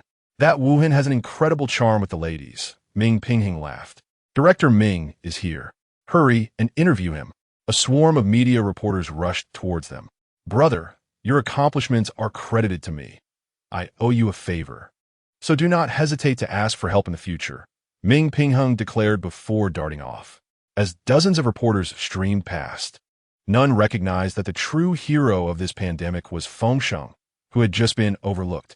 Suddenly, a phone rang. White Wei. Feng Sheng glanced at the caller ID and stepped out of the grand auditorium. In a quiet corner, he answered the call. Why did it take you so long to answer? Were you afraid I would ask for money? Bai Wei teased. No, it was too noisy inside. I had to find a quiet place to speak with you. Feng Sheng hurriedly explained. Regardless of the reason, you owe me a meal. Bai Wei's tone resembled that of a girlfriend. Ah, you've arrived in Yuzhou? Feng Sheng exclaimed in surprise. Yes, don't you want to thank me? I'm giving you an opportunity, Bai Wei laughed. Of course I want to thank you. Where are you? I'll come find you right away. I'm at the Raffles Sky Restaurant, enjoying the river view. I never expected Yuzhou to have developed so wonderfully over the years. Bai Wei's voice was melodious and enchanting. Feng Sheng envisioned Bai Wei standing before the grand window, gazing at the boats gliding across the river. All right, I'm on my way, Feng Sheng said before hanging up and heading to Raffles. Half an hour later, Feng Sheng encountered Bai Wei. Today, Bai Wei donned a pristine white dress, exuding an air of freshness and elegance. Feng Sheng, I am here, she waved at him, reminiscent of a swaying white rose. Hello, Feng Sheng found himself momentarily at a loss for words. Hello, you seem quite spirited, Bai Wei teased. Indeed, I must sincerely thank you and your father. Without your support, I wouldn't have achieved such advancement and received a bonus of 1 million. Oh, by the way, please provide me with your bank account number, so I could transfer it to you, she added. No need to rush, you can use it for now. Bai Wei hesitated, reluctant to accept. That simply won't do. I feel uneasy accepting someone else's money. Someone else's? Very well, my bank account number is 62,325. Bai Wei recited her account number. Is this correct? Feng Sheng inquired, showing her the entered number on his phone. Yes, Bai Wei replied, a hint of displeasure evident on her face. All right, I've transferred 250,000 to you. 100,000 is interest. 200,000 is a token of gratitude for lending me the money. And another 200,000 expresses my appreciation for your assistance in securing a kindergarten for my child, Feng Sheng explained, returning his attention to his phone. Your calculations are quite precise. Are you planning to sever ties completely? Bai Wei's expression reflected disappointment. Not at all. How could that be? Your help has been invaluable. This sum is merely a gesture of my appreciation. If you need anything from me, do not hesitate to ask. Feng Sheng smiled, putting away his phone. All right, but I haven't quite decided yet. I have other matters to attend to, so I must take my leave. Goodbye. With that, Bai Wei stood and departed. Huh? Feng Sheng watched in bewilderment as Bai Wei entered the elevator without looking back. What just happened? Did I say something wrong? With a psychological age of merely 19, Feng Sheng struggled to comprehend Bai Wei's irritation. Beep, beep, beep. Shuiqi's call interrupted his thoughts. Feng Sheng, I noticed you just transferred 750,000 to me. Are you coming back? Shuiqi's voice brimmed with excitement. Yes, indeed. The pandemic has come to an end. How are the children? They're all well. Their classmates have returned to school. And only a couple of students are absent. The rest are back in class. Feng Sheng, you are truly remarkable, Shuiqi praised him. Hee, your husband is a miraculous doctor. By the way, I have great news. I am about to level up to level 300, and my consultation fee will soon be $3. Feng Sheng enthusiastically shared his progress with Shuiqi. Feng Sheng, you are the best. When will you be home? Shall I warm up the food for you? Shuiqi asked shyly. Warm up the food? I've already eaten. Feng Sheng scratched his head. Silly, you'll find out when you come back. Shuiqi hung up the phone. Find out when I come back? Warm up the food? What food? With the hour growing late, Feng Sheng hurried down to the subway station, unable to contain his eagerness to see Shuiqi. On his way home, Feng Sheng received a WeChat message from Shuiqi. Bai Wei's money has been returned, right? Yes, I repaid her, even adding an extra 50,000 as thanks for helping us find a good school for our child and for lending us money. That's good to hear. The food is ready. Wait for you to return to eat? She replied with a shy emoticon. I have already eaten. Have you not had lunch yet? Silly, I will ignore you. Come back quickly. Oh, Feng Sheng completely fails to comprehend what Shuiqi means by heating the rice. Why heat the rice? Why not just cook it?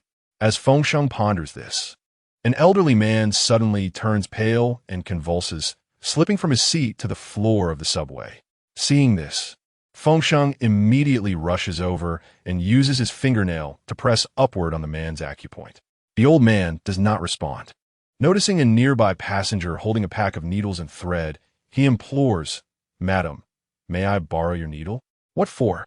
She retorts, "I need to save this man." Feng Sheng exclaims urgently, "No way. What if something goes wrong? I can't be held responsible." The elderly woman's face turns away, squinting and grimacing. "Oh, you old woman. I'm merely borrowing your needle. What are you so afraid of? Indeed, you're just letting someone die, you selfish old hag." The passengers on the train begin to scold the woman, yet she remains indifferent, adopting a demeanor of complete disinterest. "I'll buy your needles," Feng Sheng offers, pulling out 100 yuan and handing it to her. "Ah, this child is sensible. Here you go." She reluctantly accepts the money and hands over the pack of needles. "Greedy for money, aren't you?" The bystanders continue to criticize, while the old woman closes her eyes and begins to smile. "Sir, is that a bottle of liquor you have?" Feng Sheng notices an older man among the onlookers, holding a small bottle filled with a clear liquid. "Indeed. How did you know?" The old man asks curiously. My grandfather used to sneakily fill such bottles with liquor to avoid detection by my grandmother. May I borrow a bit?" As he speaks, Feng Sheng retrieves a sewing needle. "I understand now. This is 70° ergo 2. The old man, with a determined expression, hands the bottle over to Feng Sheng. "You're quite generous," Feng Sheng exclaims, taking the small bottle and letting a drop fall into the air. Just as the drop is about to hit the ground, he pierces it with the needle. Then, he places one end of the needle in his mouth and gently manipulates the unconscious man's arm, aligning the 5 fingers together before swiftly pricking each fingertip. Instantly, dark blood spurts forth. He repeats the procedure on the other hand. The old man awakens. The crowd erupts in cheers. This boy is impressive, quite skilled. "Are you a traditional Chinese medicine practitioner?" "Yes, I'm just a novice in traditional Chinese medicine," Feng Sheng replies with a smile. "Thank you, young man. You have saved me. Please, place your hand here and rotate your wrist for your heart to feel more at ease." Feng Sheng instructs the elderly man to apply pressure on the Kaiman acupoint of the other arm while rotating his wrist. "Truly thank you. You are a miraculous healer." The old man's complexion gradually returns to a healthy hue. At that moment, a bespectacled youth pushes through the crowd, exclaiming, "Feng Sheng, you are indeed the one who devised the pandemic response, aren't you?" Chapter 0079, Water Rises, Hot Meal. It was merely a few modest prescriptions, Feng Sheng chuckled. At that moment, the subway came to a halt. "This is my stop. Farewell," he said, rising to exit the train. "Well done. Traditional Chinese medicine is remarkable." A group of passengers in the carriage praised, raising their thumbs in admiration. The newcomers appeared bewildered, unaware of the events that had just transpired. Meanwhile, many individuals were glued to their phones, witnessing Feng Sheng's emergency response, including Bai Lao, Bai Wei, Song Fong, Lu Wuhan, and Ming Pinging. All were left in profound awe of Feng Sheng's life-saving prowess. Upon opening his door, Feng Sheng was taken aback by the sight before him. With a swift motion, he slammed the door shut, for he had spotted Shuiqi jogging inside, clad in a delicate tank top and matching underwear. The air was infused with her alluring fragrance. Unable to suppress a gulp, Feng Sheng stammered, "Shuiqi, what on earth are you doing?" "I'm warming up your meal for you, hurry." "It's ready," she replied, beads of sweat glistening on her neck, her face flushed, and her arms and legs glistening as well. That sight instilled an overwhelming surge of energy within Feng Sheng. Without a moment's hesitation, he rushed forward and swept Shuiqi into the room, embarking on a process that is best left undescribed. 20 minutes later, Feng Sheng lay atop Shuiqi, utterly reluctant to move, while tears glistened at the corners of her eyes. "Brother Feng Sheng, how have you become so extraordinary? After all these years of marriage, this is the first time it has been this intense. It feels like the very first time, yet it seemed to last an eternity." "Indeed, it was the first time." He laughed, planting a kiss on Shuiqi's neck, still savoring the exquisite moments they had just shared. Simultaneously, he felt an even deeper affection for Shuiqi, inexplicably realizing that he could not bear to be apart from her. This was truly a first. Shuiqi, seated, clung tightly to Feng Sheng. "You are so fair. I desire another round." As Feng Sheng spoke, he found himself responding once more. Huh? No. Shuiqi exclaimed, and yet again, the previously mentioned indescribable process commenced, this time lasting an impressive 40 minutes. The window fogged with warmth. Brother Feng Sheng, you are incredible. I cannot endure it, Shuiqi exclaimed, embracing him tightly, unwilling to let go. Shuiqi, I have no desire to rise. I wish to remain like this, holding you forever. Just then, the alarm on Shuiqi's phone chimed. Oh no, school is about to end. I cannot get up. She bashfully buried her face in Feng Sheng's chest. Sleep, my dear. I will go fetch the children, he reassured her, kissing her softly before getting dressed. Brother Feng Sheng, having you is truly wonderful. Shuiqi lay naked on the bed, gazing affectionately at him as he donned his clothes. Life is truly better with you. Cover yourself with the blanket. I wouldn't want you to catch a chill, he said, draping the blanket over her before tidying up the room and heading out to collect the children. Upon arriving at the school gate, he spotted the principal, Song Fong, waiting there as well. Mr. Feng Sheng, you have come to pick up the children from school. It has been a while since I last saw you. Song Fong spotted Feng Sheng from a distance and hurried over. Yes, I was involved in epidemic prevention efforts, Feng Sheng replied with a smile. Young and accomplished. I have heard from my brother that the pandemic response prescriptions in our Yuzhou were all authored by you. The results have been remarkable, surpassing those of other provinces and cities. It seems that although your rank is not high, your medical skills have undoubtedly reached an advanced level. Not at all. Those who attain advanced status in traditional Chinese medicine are akin to divine beings. I still have a long way to go, Feng Sheng humbly remarked. By the way, my brother, Song Fanxin, is also a traditional Chinese medicine practitioner, albeit at an intermediate level. He wishes to learn from you. Would that be possible? Song Fong looked at Feng Sheng with anticipation. Of course, he can come to me anytime, Feng Sheng thought, understanding the importance of maintaining a good relationship with the principal while the child studies here. That's wonderful. I will share your WeChat information with him, if that's all right. Absolutely. Thank you so much, Mr. Feng Sheng. Song Fong excitedly sent Feng Sheng's WeChat to Song Fanxin. Dad, came the voice of Qing Sang from inside. Feng Sheng waved at King Sang, who was in line inside. Look, it's my dad. My dad has come pick me up. Look how handsome my dad is. My dad is so strong. Qing Sang began to introduce Feng Sheng to his classmates, his expression as exaggerated as one could imagine, as if presenting a national treasure.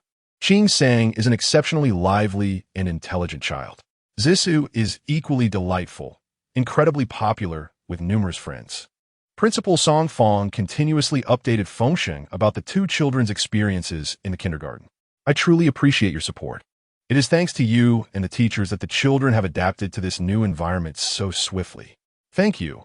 Feng Sheng expressed his gratitude to the principal. Oh, we are all family. It is only natural, the principal replied with a wave and a smile. Family? Feng Sheng thought to himself. This principal certainly enjoys chatting. Dad! Qing Sang dashed out, clinging to Feng Sheng's leg. At that moment, Zissou also spotted Feng Sheng from inside, joyfully bouncing with excitement.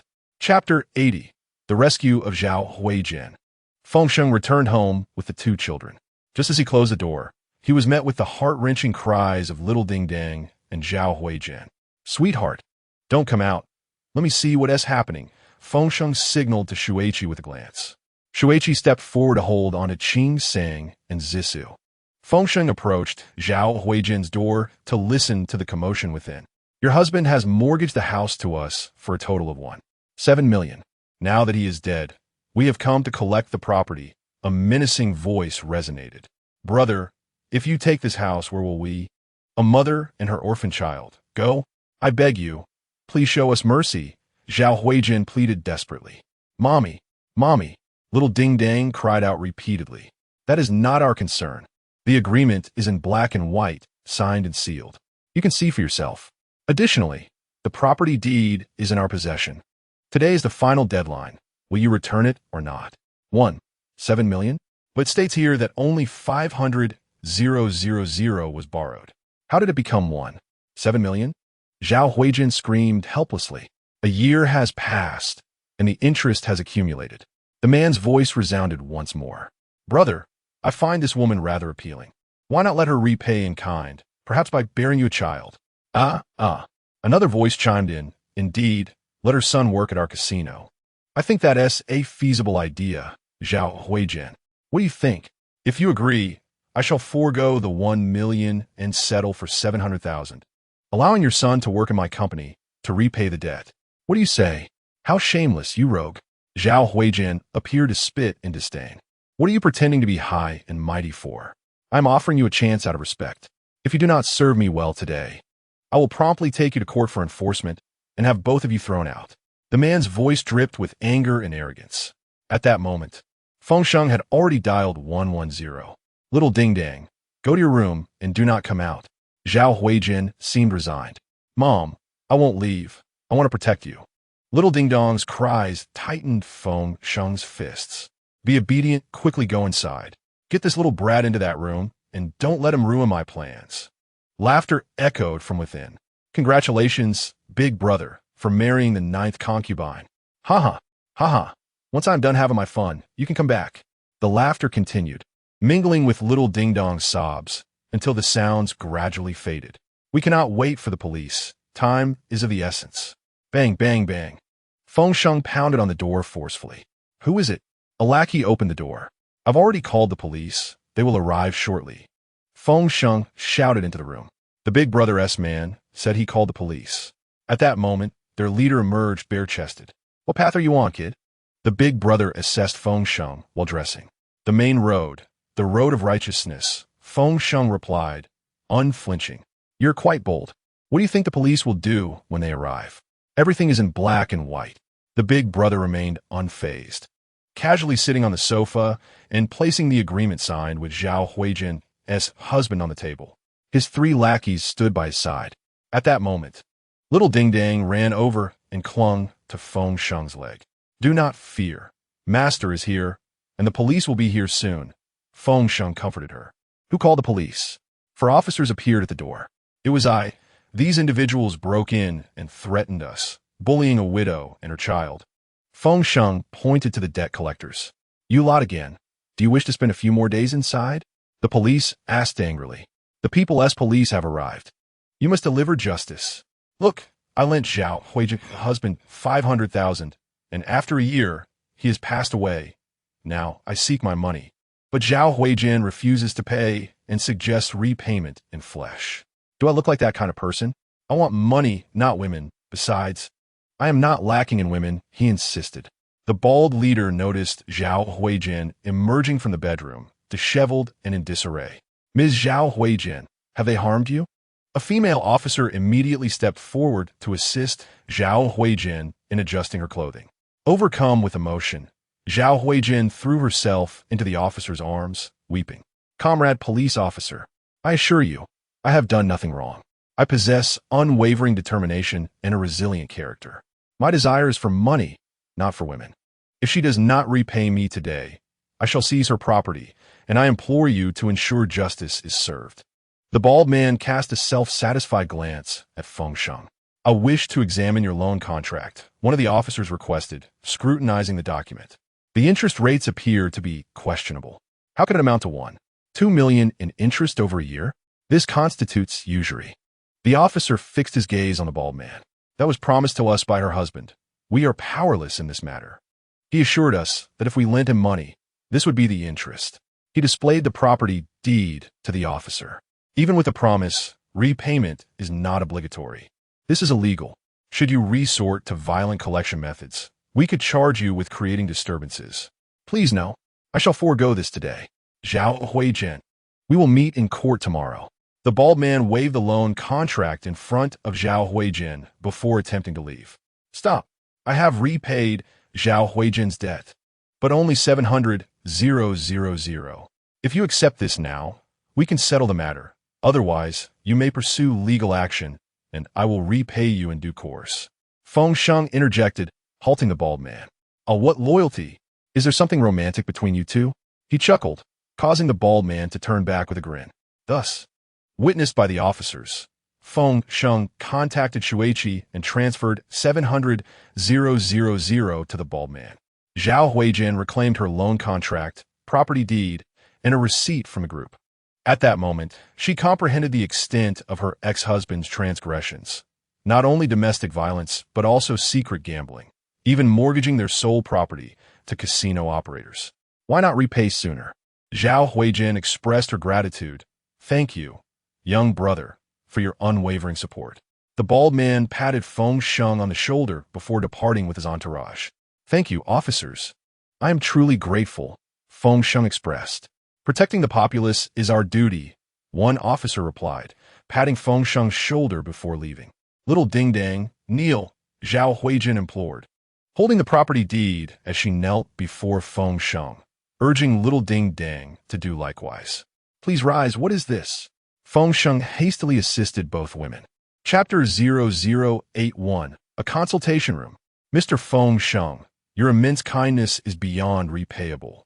From now on, the lives of my son and I are indebted to you, Zhao Huijin proclaimed, bowing repeatedly. Little Ding Dang joined in the gesture of gratitude. Please, stand up. This is not a significant matter, Feng Sheng replied, slightly bewildered. Little Ding Dang is my apprentice, and aiding you is my responsibility. But you were aware that we could not repay such a sum. Yet you still chose to extend your hand, Zhao Huijin continued, visibly moved. I realize that 700,000 must be your entire savings. Such generosity shall never be forgotten by us. Little Ding Dang, from this day forth, your master will be like a father to you. Treat him with even greater respect than you show me, understood? Zhao Huijin expressed her fervent emotions. Yes, for the first time in 6 years.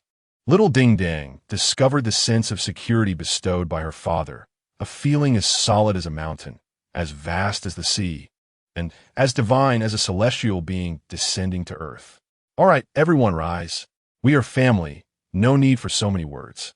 As for the 700,000, you may repay me once Little Ding Dang grows up and earns her own money. Consider a loan from me. Feng Sheng gently assisted Zhao Huijin and her child. Master, when you grow old, I will ensure that both Sister Zissou and Sister Qingsang accompany you in your twilight years. Little Ding Dong's eyes glistened with unshed tears. Yes, Master knows you are a child of deep feelings and loyalty. Now, let us cease our tears and rise. Observe the state of this room. It is both dirty and chaotic. Quickly tidy it up. Just after Feng Sheng finished speaking, the sound of WeChat notifications chimed, ding dong ding dong. Hello, this is Feng Sheng. Hello, Teacher Feng Sheng. I am Song Fanxin, the brother of Song Fong. Oh, the principal Song has informed me. That's fine, but I currently lack a clinic. You can come to my home instead. To your home? My cough is rather severe, and I fear it may infect your little one. I can come to you if that is preferable. However, it would take me about an hour to reach your place. Ah, I see. That works. Then, let's meet in an hour. Goodbye. Feng Sheng ended the call. Little Ding Dang, if you do not mind, we could use my house as a clinic. This way, it would also be convenient for you to learn medicine from me. Zhao Huijin overheard the conversation. Using your house as a clinic? That works. Then, let's agree on a rental of 100,000 a year. Thus, regarding the 700,000, let us consider it as the rent for 7 years. What do you think? Feng Sheng chuckled. That is not acceptable. If you pay, I cannot allow you to use it for free. Zhao Huijin declined. If there is no payment, then I want to use it, Feng Sheng insisted. How about this? I will provide you with a bedroom to serve as your clinic, and the rent can be set at 15,000 a year. This way, neither of us takes advantage of the other. What do you think? Zhao Huijin proposed with a smile. That sounds agreeable. Then I will offer you 20,000 a year, but you must assist me in managing the patients. If things become overwhelming, I would appreciate your help. Does that work? Zhao Huijin remarked, her eyes brimming with emotion. It is truly a blessing for my little Ding Dang to find such a wonderful master in you. Very well, it is settled then. The rent will be deducted from the 700,000 you owe me. How many years can we deduct? Feng Sheng inquired of little Ding Dang. 35 years, she replied. All right, for these 35 years, one of the bedrooms in your house shall be mine. Ha ha ha. Feng Sheng exclaimed, lifting little Ding Dang in joy. Then let it be this room. The master bedroom, which is sunlit, Zhao Huijin suggested, pointing to the main room. No need. It is too large, and the sunlight is blinding. Let's choose the north bedroom, which is just right and lacks furniture. A simple tidying up will suffice. Feng Sheng observed the small, vacant north bedroom. Let it be settled then. I will require a desk and 2 chairs, he stated, heading to fetch 2 chairs for the north bedroom. Behind her, Zhao Huijin wore a complex expression, filled with mixed emotions. Half an hour later, Zhao Huijin, Feng Sheng, and Xiao Dingdang had transformed the north bedroom into a makeshift clinic. It was utterly perfect. At long last, I had my own consultation room. Thank you, Sister Zhao. Xiao Dingdang. Hurry and finish your homework. Only upon its completion can you learn traditional Chinese medicine with me. In another half hour, a patient of my master would arrive. Master, will there be many patients waiting in line, like in a hospital? Xiao Dingdang inquired with curiosity. No, practitioners below the intermediate level seldom have many patients. Previously, I saw 100 patients in Tongxin Garden, but for some reason, there has been no activity since. Perhaps they felt my qualifications were too low. Feng Sheng replied with a wry smile. Oh, then master must quickly advance to the intermediate level. That way, I can watch you treat patients every day and learn traditional Chinese medicine. All right, I shall strive to elevate my skills to the intermediate level soon, Feng Sheng said, gazing out the window. Chapter 82. Level up to 300. Ding dong. The doorbell rang. Upon opening the door, Qing Sang and Zi Su stood there. Dad, it's time for dinner. Mom has prepared a meal. Let's invite Auntie and brother to join us, Zi Su said, extending an invitation to Xiao Dingdang and Zhao Huijin. Auntie and brother have already eaten. Perhaps another day, Zhao Huijin declined politely. Feng Sheng was uncertain why Zhao Huijin refused, but he sensed a reluctance, perhaps stemming from her own reasons, so he said nothing further. All right then, we shall reschedule. We will head back for dinner now, and I will return shortly to attend to the patient. Feng Sheng replied with a smile. Brother Feng, here's a key for you. Zhao Huijin offered him a door key. Thank you, Sister Zhao. From now on, we shall be colleagues, Feng Sheng said hesitantly as he accepted the key. Goodbye, master. Xiao Dingdang and Feng Sheng waved. See you soon, Feng Sheng said, gently ruffling Xiao Dingdang's hair. Upon returning home, Shuiqi had already prepared a lavish spread. Why haven't Auntie and the child come over? Shuiqi asked. Auntie said they had already eaten, Zi Su replied. I want a drumstick. King Song exclaimed, climbing onto a chair to grab one. So delicious. I want one too. Zi Su followed suit. The mother and child probably needed some time to collect themselves. Given the recent events, Feng Sheng sat down, ready to eat. He was quite hungry. Well then, let us eat. I will set aside a couple of portions for them to deliver later, Shuiqi said, finding a small bowl to put aside 2 drumsticks and a selection of dishes. My dear, you don't blame me, do you? Feng Sheng looked at Shuiqi with an apologetic expression. Blame you? For what? 70,000. And you give it away before it's even warm? Feng Sheng said, feeling somewhat embarrassed. No blame. Xiao Dingdang is your apprentice. They're just a mother and son, struggling through tough times. Compared to Sister Zhao, I feel incredibly fortunate, Shuiqi remarked, serving a bowl of rice in front of Feng Sheng. Here, try my braised drumsticks, she said, placing one atop his rice. Having you is truly a blessing. Feng Sheng took her hand in his. Oh dear, eat quickly. You'll be bumping noses again soon, Zi Su urged.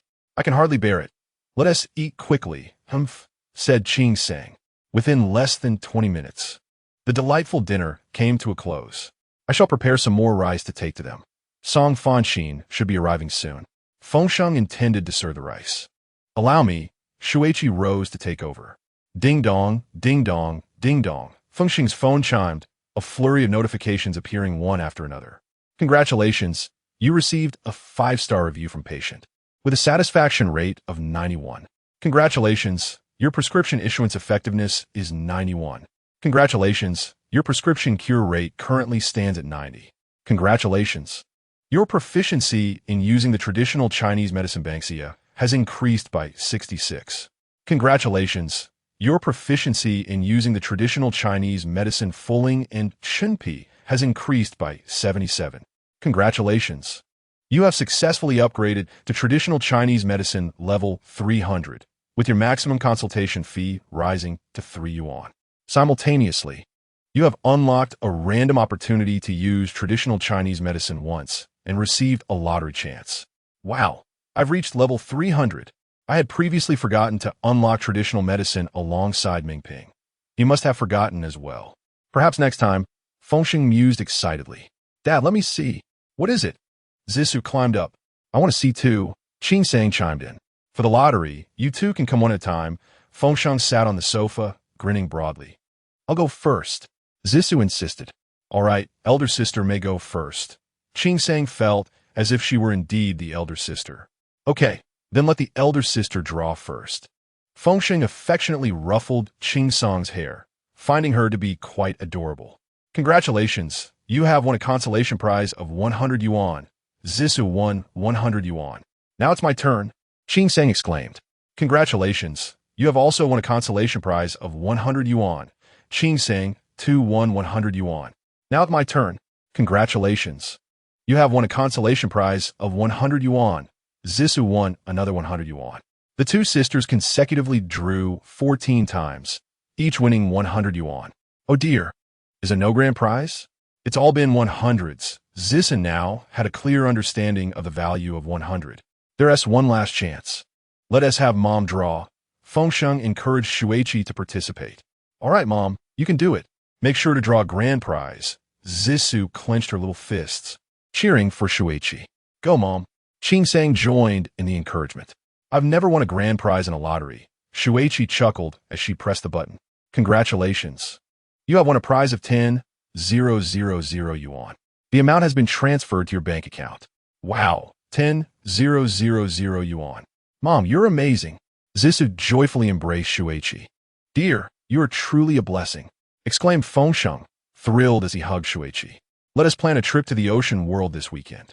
I want to go to the ocean world. Me too. All right, we shall go to the ocean world tomorrow. Now, Dad needs to deliver food to Brother Ding Dang. Would you like to join? Feng Sheng put away his phone. We're going. Zissou and Qing Sang immediately rushed to put on their shoes. Shall we invite Brother Ding Dang and Aunt Zhao to join us at Ocean World? Feng Sheng inquired once more. Yes. Both Qing Sang and Zissou replied in unison. Good. Then Qing Sang can carry this dish, and Zissou can carry this rice. Let us go to Brother Ding Dang's house. Feng Sheng entrusted the food to Zissou and Qing Sang. Ding dong.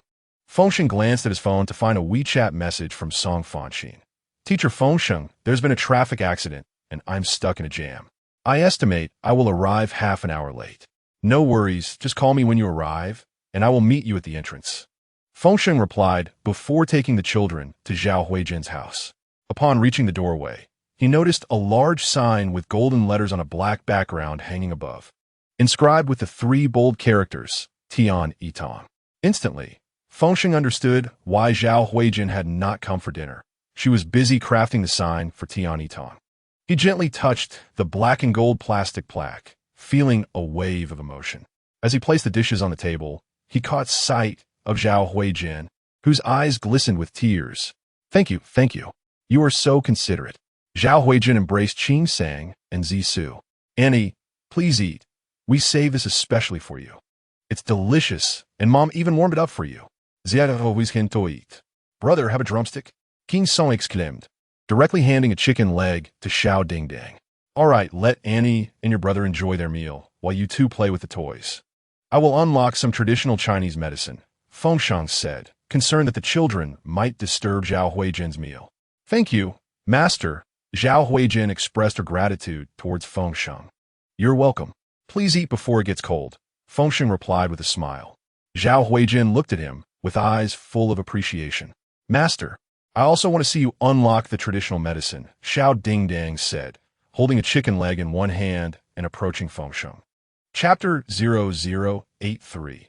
Continuing to unlock traditional medicine. All right, let us unlock the traditional medicine together, Feng Sheng decided, eager to share the joy of unlocking with Xiao Ding Dang.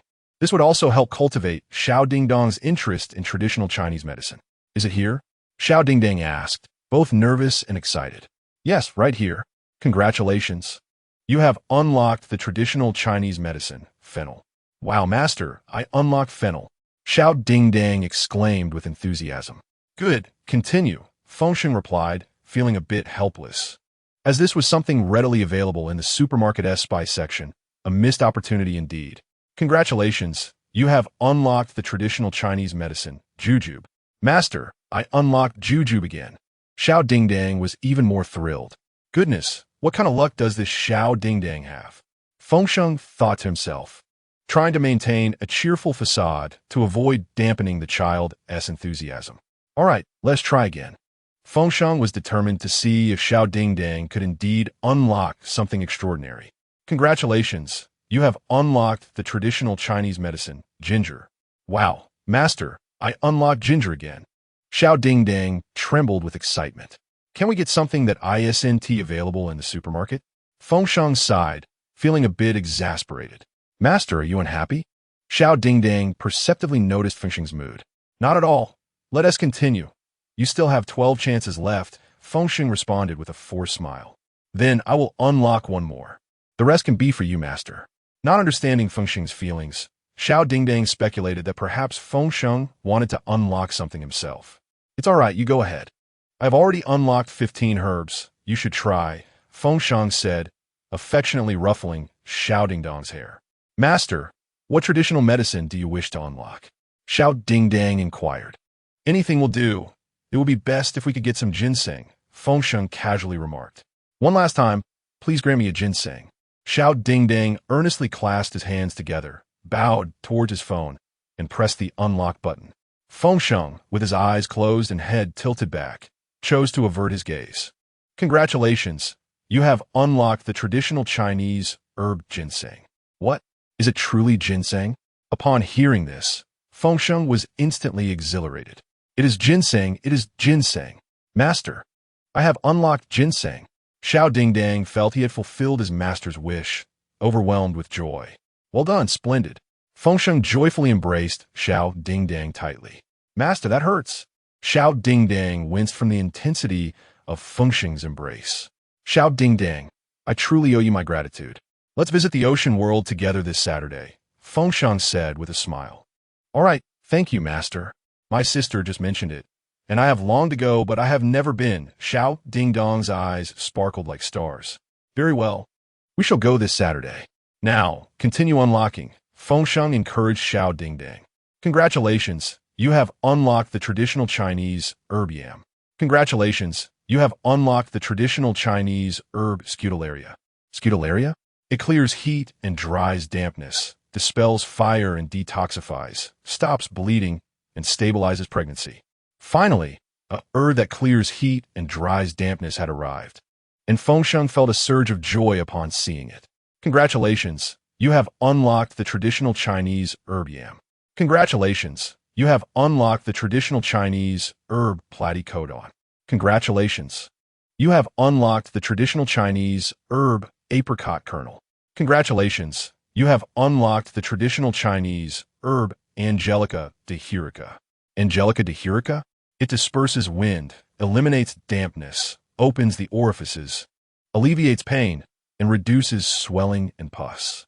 What a fine herb! Feng Sheng was elated today. Congratulations, you have unlocked the traditional Chinese herb Sapochnikovia. Sapochnikovia? What a formidable herb! It dispels wind and releases the exterior, alleviates dampness and pain, and stops spasms. Feng Sheng was thoroughly satisfied. Congratulations, you have unlocked the traditional Chinese herb pueraria. Congratulations, you have unlocked the traditional Chinese herb ephedra. Ephedra? It induces sweating, releases the exterior, opens the lungs, relieves wheezing, promotes urination, and reduces swelling. Incredible. This is truly remarkable. Up to now, I have yet to unlock ephedra. Feng Sheng beamed at the sight of it. Congratulations, you have unlocked the traditional Chinese herb cinnamon twig. Cinnamon twig? It induces sweating, relaxes muscles, warms the meridians, and assists yang in transforming qi. Is this not the herb that Ming Ping has been eagerly anticipating? Had I possessed these herbs during the pandemic, I might have directly advanced to mid-stage 5 stars. Feng Sheng sighed, shaking his head. Master, what troubles you? Is cinnamon twig not good? Xiao Dingdang inquired. Oh, it is quite excellent. Why then do you sigh? Xiao Dingdang was puzzled, because had I obtained these herbs sooner, I could have already advanced to mid-stage 5 stars. Feng Sheng replied with a chuckle. Master, there is still one opportunity to unlock another herb. Xiao Dingdang had become quite addicted to unlocking herbs. Go ahead. Very well, master. Xiao Dingdang smiled as he pressed the button. Congratulations. You have unlocked the traditional Chinese herb Perilla. Perilla? Dad, your phone says Perilla. Suddenly, Perilla ran over. Indeed, Perilla is a powerful herb, Feng Sheng remarked, ruffling Perilla's hair. Am I really that remarkable? Perilla curiously gazed at Feng Sheng's phone. Absolutely, Perilla, you're a treasure trove of medicinal properties. Perilla seeds, pungent in flavor, warm in nature. They belong to the Han-Taiyin lung channel. They can descend qi, transform phlegm, stop coughing, relieve wheezing, and moisten the intestines, facilitating bowel movements. They can treat phlegm accumulation, qi counterflow, coughing, wheezing, intestinal dryness, and constipation. Perilla stem. Its flavor is pungent and its nature is warm. It corresponds to the Taiyin lung meridian and the Taiyin spleen meridian. It serves to regulate qi, alleviate pain, and stabilize the fetus. It is often used for symptoms such as chest distension, belching, nausea, gastric pain, and fetal unrest. Perilla leaf. Its flavor is pungent and its nature is warm. It corresponds to the Taiyin lung meridian and the Taiyin spleen meridian. It possesses the ability to dispel cold, promote qi circulation, and harmonize the stomach. It is commonly used to treat colds caused by wind and cold, coughs, nausea during pregnancy, and poisoning from fish and crabs. Feng Sheng explains to the children the properties and functions of the medicinal herb Perilla, as well as the ailments it is commonly used to treat. I never realized I was so remarkable, Perilla exclaims joyfully, bouncing around. Daddy, am I not impressive too? Qing Sheng asks with a pout after overhearing. You were born later, so you must wait your turn. Qing Sheng will also prove to be formidable. Feng Sheng hastily concocts an explanation. Oh, I am impressive too. I can kill insects and relieve itching. Qing Sheng rejoices upon hearing this. And I can also dispel dampness, clear heat, cool the blood, and stop bleeding. Little Ding Dang reassures Qing Sheng. Daddy, didn't Tiwi eat Perilla leaves before? There was a pickled vegetable sold by a vendor from the north that contained Perilla leaves. Perilla recalls having once tasted pickled vegetables made with Perilla leaves. Indeed, Perilla leaves can not only be used in pickles, but can also be boiled in porridge, cooked with fish, and made into dumplings. They enhance aroma, eliminate fishy odors, detoxify, and dispel dampness, Perilla exclaims, twirling with joy. Master, why do Perilla seeds, stems, and leaves treat different ailments? Aren't they all Perilla? Little Ding Dang expresses her curiosity. Feng Sheng, feigning mystery, tells Little Ding Dang and Perilla to understand this. You must delve into the yin-yang properties, flavors, and meridians of traditional Chinese medicine. Since the patients have yet to arrive, I can share some of the ancient secrets of TCM with you. Would you like to listen? Absolutely. We want to hear. Little Ding Dang, Perilla, and Qing Sheng enthusiastically shout. We want to listen too. Shuiqi and Zhao Huijin emerge from the bedroom. Very well, before we begin, I must first introduce you to the concepts of yin and yang and the 5 elements. To study traditional Chinese medicine, one must first comprehend yin, yang, and the 5 elements as they pertain to the human body. When utilizing herbal medicine, understanding these principles is essential as they also apply to herbs. Feng Sheng walks into Little Ding Dong's bedroom and retrieves her toy whiteboard, inscribing the characters for yin and yang with a carbon pen. What is yin and yang? Little Ding Dang inquires. This is the yin and yang we write now. In ancient times, it was written as Feng Sheng explains, writing the characters on the whiteboard. Really? Little Ding Dang gasps in surprise. Zhao Huijin, though puzzled due to her limited education, shares in the astonishment. Shuiqi, recognizing the characters, remains unfazed. This character has the left side, which represents a mountain of earth, and the right side, which signifies swirling mist. Thus, when combined, the meaning of refers to the mist swirling and gathering beside the mountain. The sun signifies the dispersal of mist adjacent to the earth and hill. Thus, the essence of yin and yang embodies the gathering and dispersing of mist. The act of gathering manifests as yin, representing existence, while dispersal transforms into yang, denoting non-existence. Hence, yin and yang epitomize the duality of gathering and dispersing, of being and non-being. An ancient saying articulates that yin forms shape, while yang transforms into energy. The processes of gathering and dispersing are perpetually in motion and transformation, as are the cycles of existence and non-existence. Therefore, yin and yang are inseparable. The presence of yin necessitates the existence of yang, and vice versa.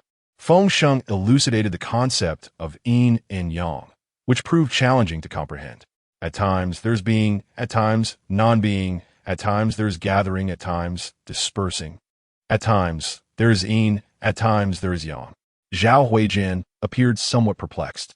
Mother, what master means is that when everyone stays indoors, it represents yin, and when everyone steps outside, it embodies yang, Ding Dang articulated. Ding Dang's understanding was quite astute. However, yin represents the process of entering the room, where everyone gathers inside. This is existence, this is gathering, this is yin. Conversely, when everyone departs from the room, this process signifies dispersal, non-existence, and thus yang. Feng Sheng chuckled. I understand. What father means is that when clouds gather in the sky, it represents yin, and when they disperse and vanish, it signifies yang. Zhisu shared her interpretation. Indeed, clouds can also be perceived as mist. When mist accumulates, we perceive it as clouds in the sky, representing existence, which is yin. The process of mist dispersing signifies yang, gradually transforming into non-existence. Feng Sheng added, eating represents yin, while defecating signifies yang. Qing Sang suddenly interjected. Qing Sang's observation was indeed correct. When we consume food, our digestive system gathers sustenance, accumulating energy. This process embodies existence, gathering, and yin. When we expel the remnants after digestion, the stomach empties. This process signifies non-existence, which is yang. Feng Sheng chuckled. Huh? Zhao Huijin appeared bewildered. You all are remarkable. Your explanations are accurate. This is the nature of yin and yang. Yin and yang are not only opposing forces, but also mutually constraining. They are in opposition because yin and yang repel and contradict one another. They are mutually constraining because to maintain stability in a yin state, yang must exert restraint. Conversely, for a yang state to remain stable, it requires the restraint of yin. The group shook their heads in confusion. To illustrate further, working and studying consume energy, representing the state of non-being or yang. Conversely, sleeping and resting replenish energy, representing existence or yin. During work, we cannot rest. During rest, we cannot work. This illustrates the independence of yin and yang. However, if one solely engages in work and study without resting, the body will inevitably deteriorate. Thus, rest is required to balance work and study. Similarly, if one perpetually rests without engaging in work or study, one may descend into madness. This illustrates how work and study constrain rest. Feng Sheng provided another example, leading to a collective understanding among the group. They nodded in agreement. Do you understand the concept of yin and yang and how to apply it? Feng Sheng inquired. Study well, sleep well, Zhisu interjected eagerly. Eat well and relieve oneself properly. Qing Sang chimed in, reminiscent of a kindergarten setting. Indeed, Qing Sang splendid. Feng Sheng complimented, extending his hand towards Qing Sang, requesting something. What do you want? Feng Sheng appeared puzzled. A little red flower, Qing Sang replied. Huh? Feng Sheng looked even more bewildered. In kindergarten, if you perform well, the teacher rewards you with a little red flower. By Friday, each flower counts as a point that can be exchanged for gifts. Shui Qi explained with a smile, observing Feng Sheng's confusion. Our elementary school does that too. And points can be used for a lottery with chocolates and jellies as prizes, Ding Dang added. I never imagined schools have advanced to this level. How wonderful it is to receive gifts and treats. Feng Sheng mused. Feng Sheng, you're overthinking it. It's funded by class fees, which everyone contributes, Shui Qi chuckled.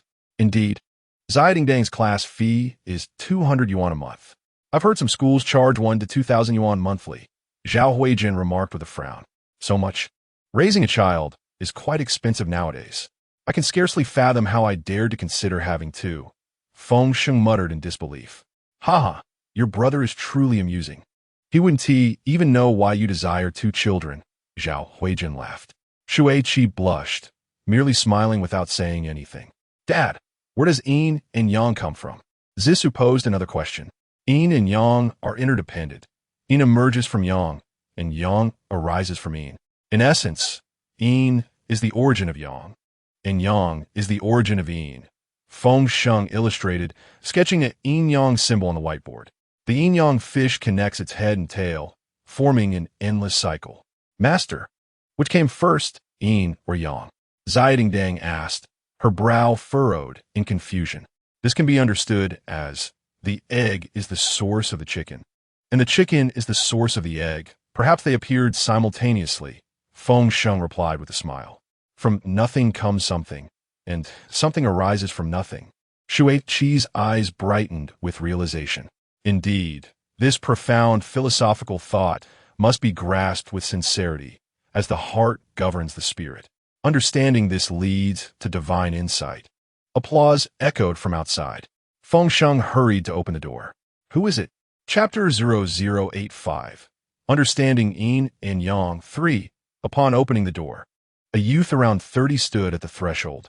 You must be teacher Feng Sheng? I am Song Fanxin, Song Feng's younger brother. Song Fanxin extended his hand for a handshake. Please come in. How long have you been here? Feng Sheng invited him warmly. I just arrived. Listening to your explanation of Yin and Yang has clarified my confusion. It turns out that Yin and Yang are dynamic concepts. It is truly enlightening, akin to a sudden awakening. Song Fanxin followed Feng Sheng into the room, his joy reminiscent of child. It seems you also have an affinity for traditional Chinese medicine. Feng Sheng appreciated like-minded individuals. I am a beginner with a 5-star rating in traditional Chinese medicine. I take too long to pass the exams, yet there are no patients for beginners. I heard some friends who are doctors mention that the prescriptions used during this pandemic were all yours. Coincidentally, my sister also said she knows you, so she introduced you to me. As Song Fanxin concluded her words, she began to retch. Have you been feeling unwell these past few days? Lacking appetite? Experiencing mood swings? Constantly feeling nauseous? Alternating between chills and heat? Feng Sheng inquired, examining Song Fanxin's complexion. Indeed, I took some cold capsules, but it hasn't made a difference. Song Fanxin replied with an embarrassed smile. You, a traditional Chinese medicine practitioner, are taking cold capsules? Feng Sheng chuckled. Let me prescribe you some medicine. It will be sent over shortly, and you'll feel better in no time. Feng Sheng operated his phone to place the order. All right, Song Fanxin replied, equally eager as she navigated her device. Soon, she received Feng Sheng's prescription. Chai Huangqin, Rinshun, Banksia, Zhigan Chao, Shengjiang, and 12 jujubes. You can place the order for this medicine now. Once it arrives, take it, and you will recover in 2 days. Feng Sheng instructed as he gestured for Song Fanxin to sit down. Thank you, Master Feng Sheng, she said as she finalized her order, which totaled 225 yuan, including the delivery fee. A notification chimed, indicating that Feng Sheng had received a consultation fee of 3 yuan. Please continue discussing Yin and Yang. I am still eager to learn, Song Fanxin said, deliberately positioning herself away from the children and wearing a mask. She produced a small notebook and a carbon pen from her pocket, ready to focus intently on the lesson. No need to take notes. Traditional Chinese medicine is not about rote memorization. Otherwise, you could spend 3 lifetimes trying to memorize it all. Feng Sheng remarked with a smile. Oh, so you mean that once you finish speaking, we will remember everything? Song Fanxin asked, astonished. It's not about mere memorization. It's about understanding, internalizing, and making it your own. That, I believe, is the essence of inheritance. Feng Sheng smiled and continued his lecture. Earlier, we discussed the concept of Yin and Yang, their interdependence, and their oppositional and regulatory nature. Now let us delve into the fluctuations of Yin and Yang. Feng Sheng wrote the characters for decline and growth on the whiteboard. Decline refers to a gradual reduction, a process from existence to non-existence, which is Yang. Growth signifies a gradual increase, a transition from non-existence to existence, which is Yin. Dad, if I eat the apple, does that mean it is Yang? Qingsheng's mind was quite agile. Well, it depends on the perspective from which you interpret it. If you consider the apple itself, as it gradually diminishes until it disappears, that is Yang. However, if you view it from the angle of energy supplementation, then by consuming the apple, you are increasing your energy, which is the essence of Yin, Feng Sheng patiently explained. I understand now. That means I am yin, and the apple is yang. I need to replenish my energy, Qing Sang said, eyeing the apple on the table. Auntie, please peel it for me. Zhao Huijin noticed Qing Sang drooling and quickly got up to wash the apples for everyone. Zisu, Dang, do you comprehend the fluctuations of yin and yang? Feng Sheng inquired. Looking at the two children, we're in the process of learning, which consumes energy, thus representing decline, or yang, Dang replied. And when we eat an apple to replenish our energy, that signifies growth, or yin, Zisu added. What clever children! Song Fanxin exclaimed in amazement. To maintain our vital energy, it is imperative that we engage in ample physical activity and immerse ourselves in learning. Do you understand? Feng Sheng playfully inquired. Is it true that learning and work serve such purposes? Indeed, without study and labor, one might as well perish. I have long grappled with how to elucidate to Dang the necessity of education, but now it seems clear. Everyone has gained insight. Yes, to truly live, one must harmonize motion and stillness. Otherwise, one risks an imbalance of yin and yang, leading to illness. We shall continue our discussion on the transformation of yin and yang. Under certain conditions, yin can metamorphose into yang, and vice versa. It can transform? Dang's eyes widened in astonishment. Certainly.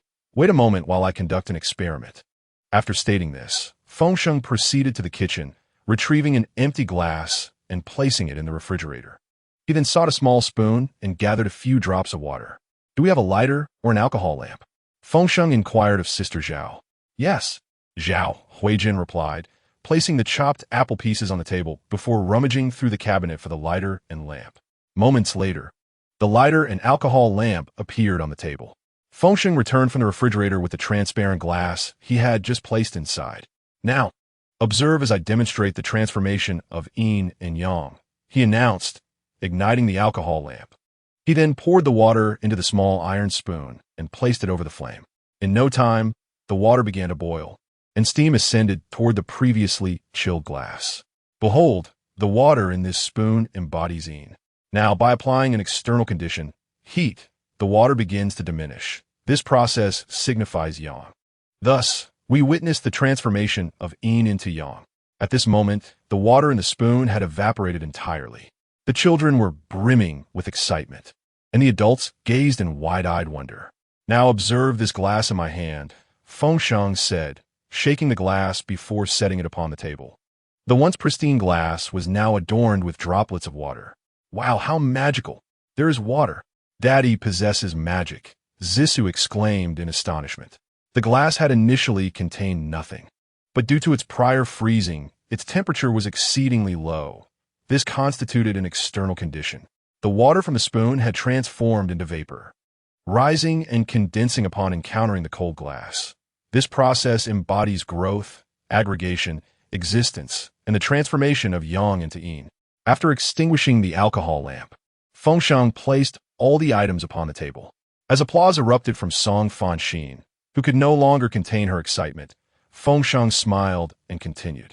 We have grasped the essence of yin and yang. We must also comprehend the broader implications of yin and yang, recognizing that everything we perceive can be categorized into these two forces.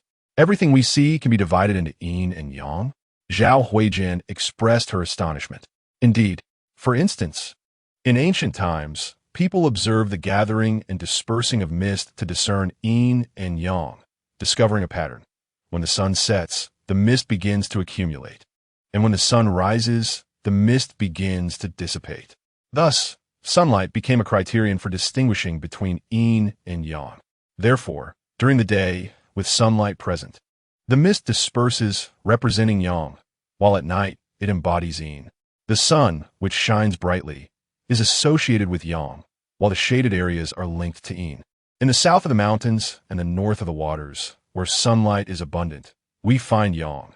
Conversely, in the north of the mountains and south of the waters, where sunlight is scarce, we encounter yin. When the sun dazzles, we instinctively turn our backs to it. Thus our backs symbolize yang. The front of our torso and abdomen, which do not receive sunlight, represent yin. The skin, which can bask in the sun, embodies yang, while the interior of our bodies, shielded from sunlight, signifies yin. During the day, when the sun is present, most individuals are active, thus daylight is yang, and movement is yang. Conversely, in the absence of sunlight at night, people generally become quiet, making the night yin, and tranquility also represents yin. These are the manifestations of yin and yang. To study traditional Chinese medicine, one must adopt this mindset. Otherwise, no amount of reading or memorizing prescriptions will make one a proficient practitioner. Feng Sheng elucidated many aspects concerning the manifestations of yin and yang.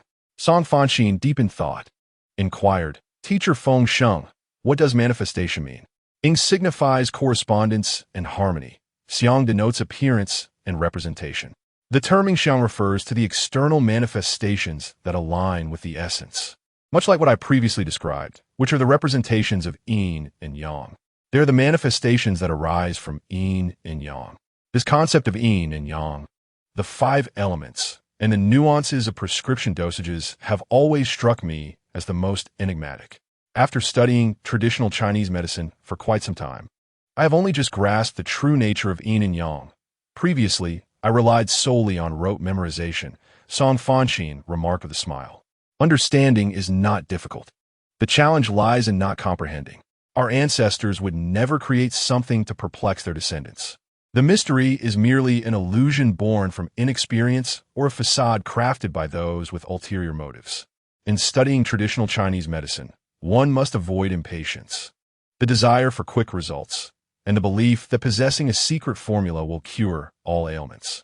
When you prescribe a formula, if you do not understand why a particular herb is included, why one formula requires wine processing while another requires honey processing, or why certain formula calls for 1 gram while another demands 30 grams or even 300 grams, then it indicates that you have yet to unlock the door to the essence of traditional Chinese medicine. If you manage to cure an illness, it may merely reflect your good fortune or the blessings accrued from past lives, as well as the patient's luck in having performed good deeds in their previous existence, which have spared you from causing them harm. At most, they might only incur some financial loss. In truth, many claim that traditional Chinese medicine is ineffective, and we cannot solely blame others for this perception. As practitioners, we must engage in self-reflection. Do you truly understand traditional Chinese medicine? Do you genuinely comprehend the prescriptions you write? Feng Sheng sighed deeply. Teacher Feng Sheng, you are right. I have been contemplating these issues. Indeed, the prescriptions I provide to patients are often merely transcriptions from textbooks, and I do not grasp the rationale behind the specific dosages of each herb, at most. I understand why a particular herb is used, Song Fanxin admitted candidly. Have you comprehended the concept of yin and yang today? Feng Sheng inquired of Song Fanxin. I have, she replied. Song Fanxin gazed at Feng Sheng with unwavering confidence. Please provide some examples, she requested. Tangible, static, cold, below, within, and obscure are all considered yin. Intangible, dynamic, warm. Above, surface, and bright are all regarded as yang, Song Fanxin elucidated. Do you agree with what he has said? Feng Sheng inquired of the group. Indeed, replied Zissou. Then in the context of the 4 seasons, who embodies yin and who embodies yang? Feng Sheng questioned Zissou. Spring and summer represent yang, while autumn and winter signify yin. Zissou responded. Is Zissou correct? Feng Sheng then turned to Little Ding Dang. Yes, Little Ding Dang affirmed. In winter, is daytime considered yin or yang? Feng Sheng asked with a smile. Winter is yin, but daytime is yang. Thus, daytime and winter should be yang, correct? Little Ding Dang hesitated. Indeed, daytime and winter is yin within yang. Hence this yang is not particularly potent. Just as winter's warmth, no matter how intense, cannot rival the heat of a summer's evening. Can it? Feng Sheng directed his question to Qing Sang. Correct? Qing Sang nodded, resembling a small adult. Now, if I were to ask you, is a summer evening yin or yang? Feng Sheng squatted before Qing Sang. A summer evening is yin within yang. No matter how cool, it cannot be colder than a winter's day. Its power is quite feeble. Qing Sang replied with remarkable composure. The others turned their attention to Qing Sang. A genius, Song Fanxin marveled, unable to believe that such insights could come from a child merely 3.5 years old. She was utterly captivated by Qingsang's comprehension and memory. Thus, yin and yang are dynamic, infinitely divisible, with yin containing yang and yang enveloping yin. The concepts of yin and yang can be quantified into tens, separated into hundreds, dispersed into thousands, and extended into myriad forms. Feng Sheng, satisfied, glanced at Feng Sheng and rose to fill in the eyes of the yin-yang fish on the whiteboard. Consequently, a complete depiction of the yin-yang fish emerged. Now observe, the white portion represents yang, akin to spring and summer, while the black dot within symbolizes night, illustrating yin within yang. On the other side, the black area represents yin, corresponding to autumn and winter, with the white dot inside signifying daytime, exemplifying yang within yin. The concept of yin and yang is paramount in both traditional Chinese medicine and the Book of Changes. If traditional Chinese medicine were likened to a skyscraper, then yin and yang would serve as its foundation. To lack an understanding of yin and yang renders one insufficiently equipped to grasp traditional Chinese medicine, or to discuss the Book of Changes. However, comprehending yin and yang is not our ultimate goal. Rather, our aim is to employ the principles of yin and yang to guide our lives, heal our ailments, and utilize herbal medicine. Let's take a brief respite, hydrate, and refresh ourselves. I will patiently explain how traditional Chinese medicine applies the concepts of yin and yang, and how herbal medicine categorizes them. Feng Sheng sensed that the three children within the room possessed an extraordinary aptitude for learning traditional Chinese medicine, coupled with the potential to become advanced practitioners. Their engagement with the subject matter was far from that of typical children. They were deeply captivated by Feng Sheng's teachings on traditional Chinese medicine and demonstrated an understanding that rivaled that of adults. Teacher Feng Sheng, your explanations are exceptional. Knowledge is not measured by its abundance, but by its application, Song Fanxin expressed with fervor. Your words resonate profoundly. There exists a saying that it is not knowledge that is devoid of utility, but rather the individual who fails to utilize it. Thus, the essence of acquiring knowledge lies in its application, and the crux of mastering it is also rooted in practical use. Feng Sheng smiled as he accepted a cup of barley tea from Zhao Huijin. Thank you, Sister Zhao. It is indeed fragrant. He took a sip, expressing his gratitude. You're welcome, Zhao Huijin replied, gazing at him with admiration. Master, you mentioned that a person's exterior is yang while their interior is yin. Does that imply that the 5 viscera and 6 bowels are all yin? Suddenly, Xiao Dingdang posed a question. Life is manifest, inseparable from yin and yang. The area above the waist is yang, while that below is yin. The 5 viscera store essence and energy without dispersing, embodying a state of accumulation. Hence they are yin. In contrast, the 6 bowels transport and transform substances without retaining them, representing a state of dispersion. Thus they are yang. Ah, I see.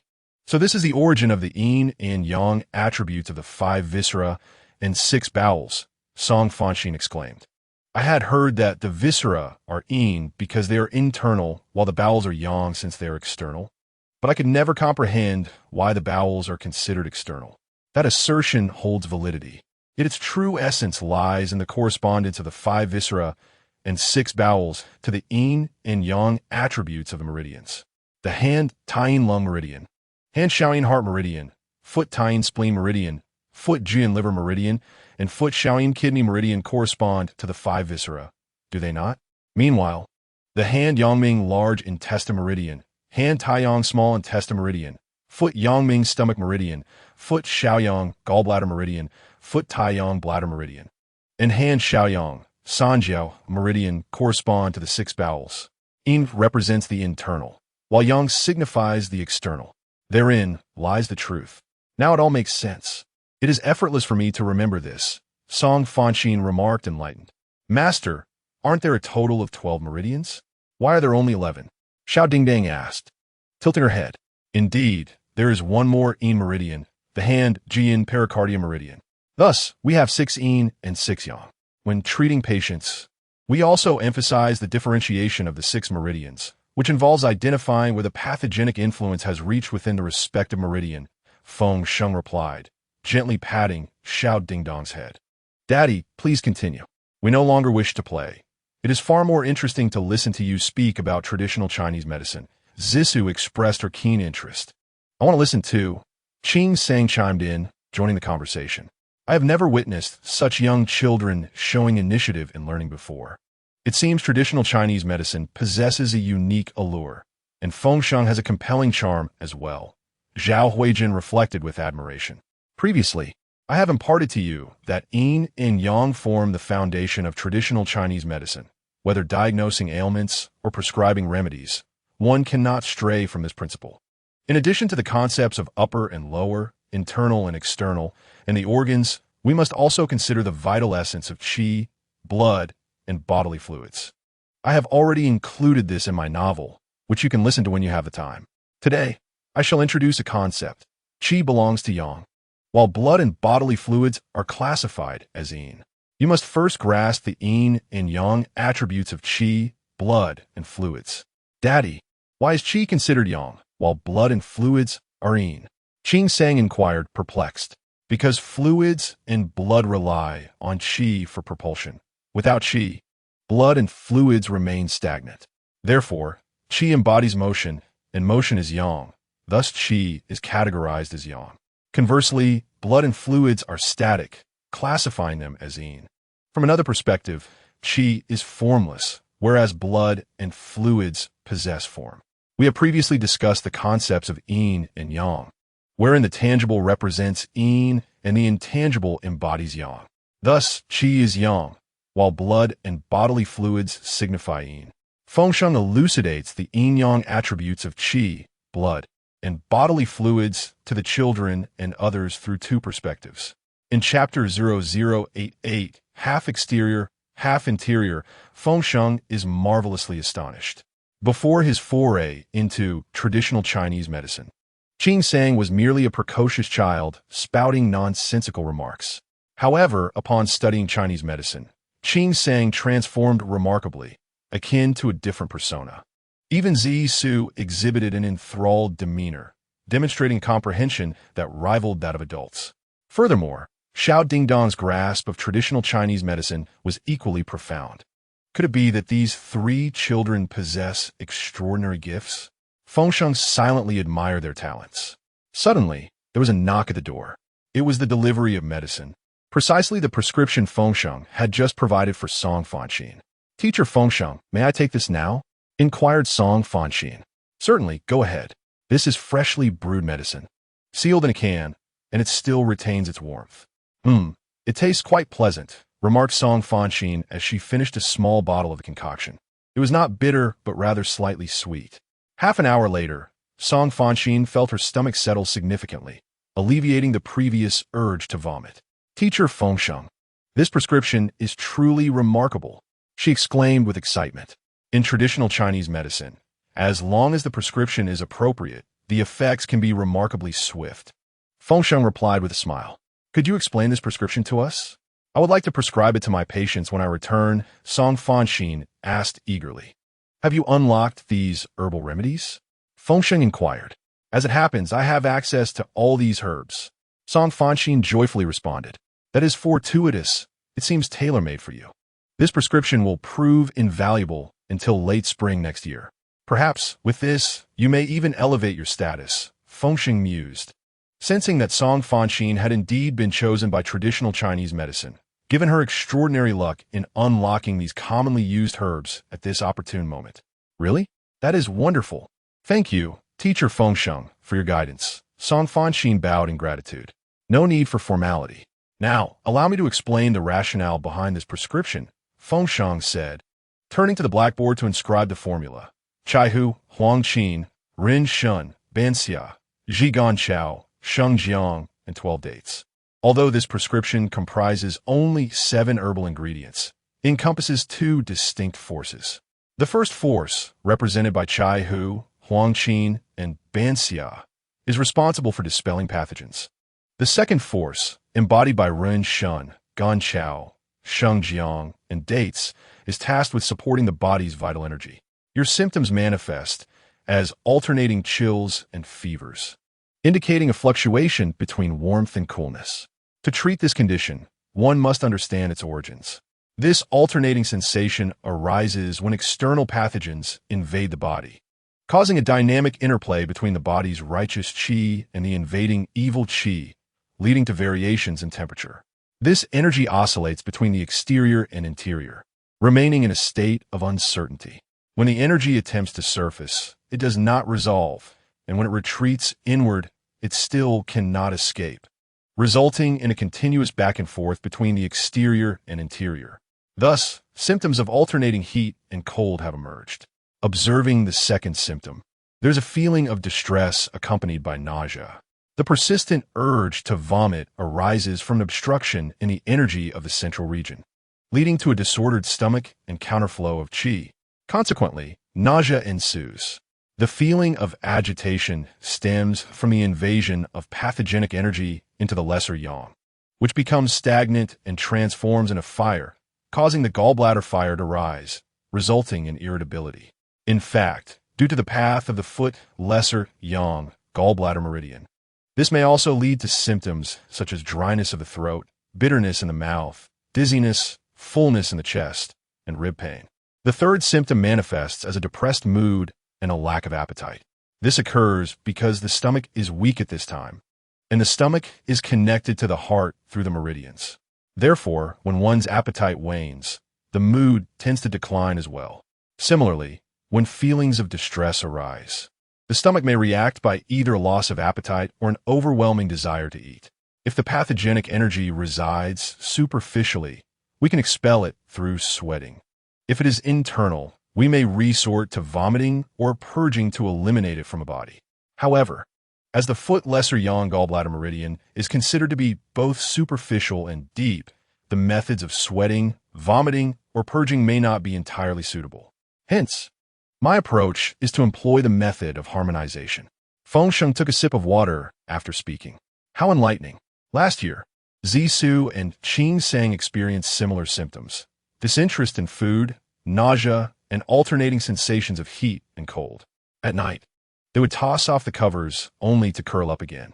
Water recalled the state of Zhisu and Qing when they were ill last year. Indeed, they exhibited these very symptoms. If we employ this prescription, the symptoms could be alleviated in one dose and fundamentally resolved in two. Now, let us examine how this 7-ingredient remedy operates. Feng Sheng turned to the whiteboard and circled Chaihu. Chaihu, with its pungent and bitter flavor, possesses a slightly cold nature. It belongs to the foot jian liver meridian, the foot lesser yang gallbladder meridian, and the hand tying lung meridian. It is effective in harmonizing both the exterior and interior, soothing the liver and dispelling stagnation, uplifting yang, and reducing fever. As previously mentioned, we can expel external pathogens through sweating for exterior symptoms, and for interior conditions, we can eliminate them via vomiting and purging. For this condition that is both superficial and deep, we must utilize harmonization. Therefore, Chaihu is the primary ingredient due to its harmonizing properties. Moreover, Chaihu embodies a balanced energy, maintaining neutrality. Why do we say it embodies a balanced energy? Because Chaihu is pungent and slightly cold, capable of dispersing heat outward while its bitterness facilitates downward movement. This single herb can harmonize the exterior while simultaneously connecting the upper and lower regions, regulating the central qi. Next, we consider Huang Qin, which possesses a bitter and cold nature. Its bitterness can dry dampness, while its coldness can clear heat, effectively draining fire and detoxifying. Huang Qin corresponds to the hand tying lung meridian, the foot yangming gallbladder meridian, the foot tying spleen meridian, the hand yangming large intestine meridian, and the hand taiyang small intestine meridian. Here, we utilize its ability to clear interior heat and dry dampness. Following this, we incorporate Banxia to dry dampness, transform phlegm, alleviate fullness, promote downward movement, and quell nausea. Thus, the pathogenic energies of the exterior and interior can be expelled, simultaneously achieving the clearing and draining of the lesser yang, facilitating the normal functioning of the central qi mechanism. However, the symptoms of the lesser yang ultimately signify an insufficiency of righteous qi to fully combat the external pathogens. Therefore, further support for the righteous qi is necessary. In this discourse for medicinal ingredients, ginseng, jujube, ginger, and roasted licorice, are employed to fortify the vital energy of the spleen and stomach. Ginseng nourishes the spleen's energy, benefits the yin, and promotes the distribution of bodily fluids, thereby nourishing the entire system. Ginger warms the interior and dispels cold, assisting the spleen's yang. Furthermore, the combination of roasted licorice and jujube, both sweet and mildly warming, swiftly replenishes the stomach's fluids and aids in the transformation processes of the spleen. Thus, the energy of the spleen and stomach flows continuously, functioning without impediment. With ample vital energy and sufficient provisions, the forces remain robust and formidable, making it challenging for external evils to intrude. As the saying goes, where righteous energy resides, evil cannot invade. Feng Sheng became increasingly animated and enthusiastic as he spoke. Suddenly, the phone of Song Fanqin rang. "All right, let me check," she said. After hanging up, she turned to Feng Sheng. "Teacher Feng Sheng, my two friends also wish to consult you. They're both novice practitioners of traditional Chinese medicine." "Of course. Let them come up." Feng Sheng welcomed those who share a passion for learning. "Thank you so much. I will go and fetch them." With a joyful heart, Song Fanqin descended the stairs to greet her friends. 5 minutes later, her two companions arrived at the doorstep. "Tianyi Hall? Isn't this the very place described in Teacher Feng Sheng's novel? This Feng Sheng is truly remarkable. I'm quite thrilled to meet him in person," her friends whispered, glancing at the simple sign hanging above the entrance. Ding dong. Song Fanqin pressed the doorbell. Feng Sheng opened the door and greeted the two friends. "Hello, I am Sidu Kan, a novice practitioner with 2 stars in traditional Chinese medicine." "Greetings, I am Feng Sheng." "Wow, you're so young," Situkan exclaimed in surprise while shaking hands. "Hello, I am Jin Shui, a novice practitioner with 3 stars in traditional Chinese medicine." Jin Shui also extended a hand for a handshake with Feng Sheng. "Welcome, please come in." Feng Sheng invited them into his abode. "Teacher Feng Sheng, your esteemed name resonates throughout the realm of traditional Chinese medicine," Situ Kan remarked. "Indeed, those in Western medicine have begun to cast shadows upon your reputation. It's perplexing how some in our field perceive you," Jin Shui added. "What do they think? Jealousy? I suppose. They can't bear to see others thrive. Moreover, I believe another reason lies in the myriad secrets unveiled in your novels, which have severed certain individuals' financial avenues." Situ Kan and Jin Shui engaged in a candid discussion, seemingly oblivious to their surroundings. "Really? Is that so?" Zhao Huijin chimed in, intrigued. "Certainly, being outsiders, you may not grasp the nuances. Consider this. Why does the state so fervently support traditional Chinese medicine, yet it continues to struggle for advancement?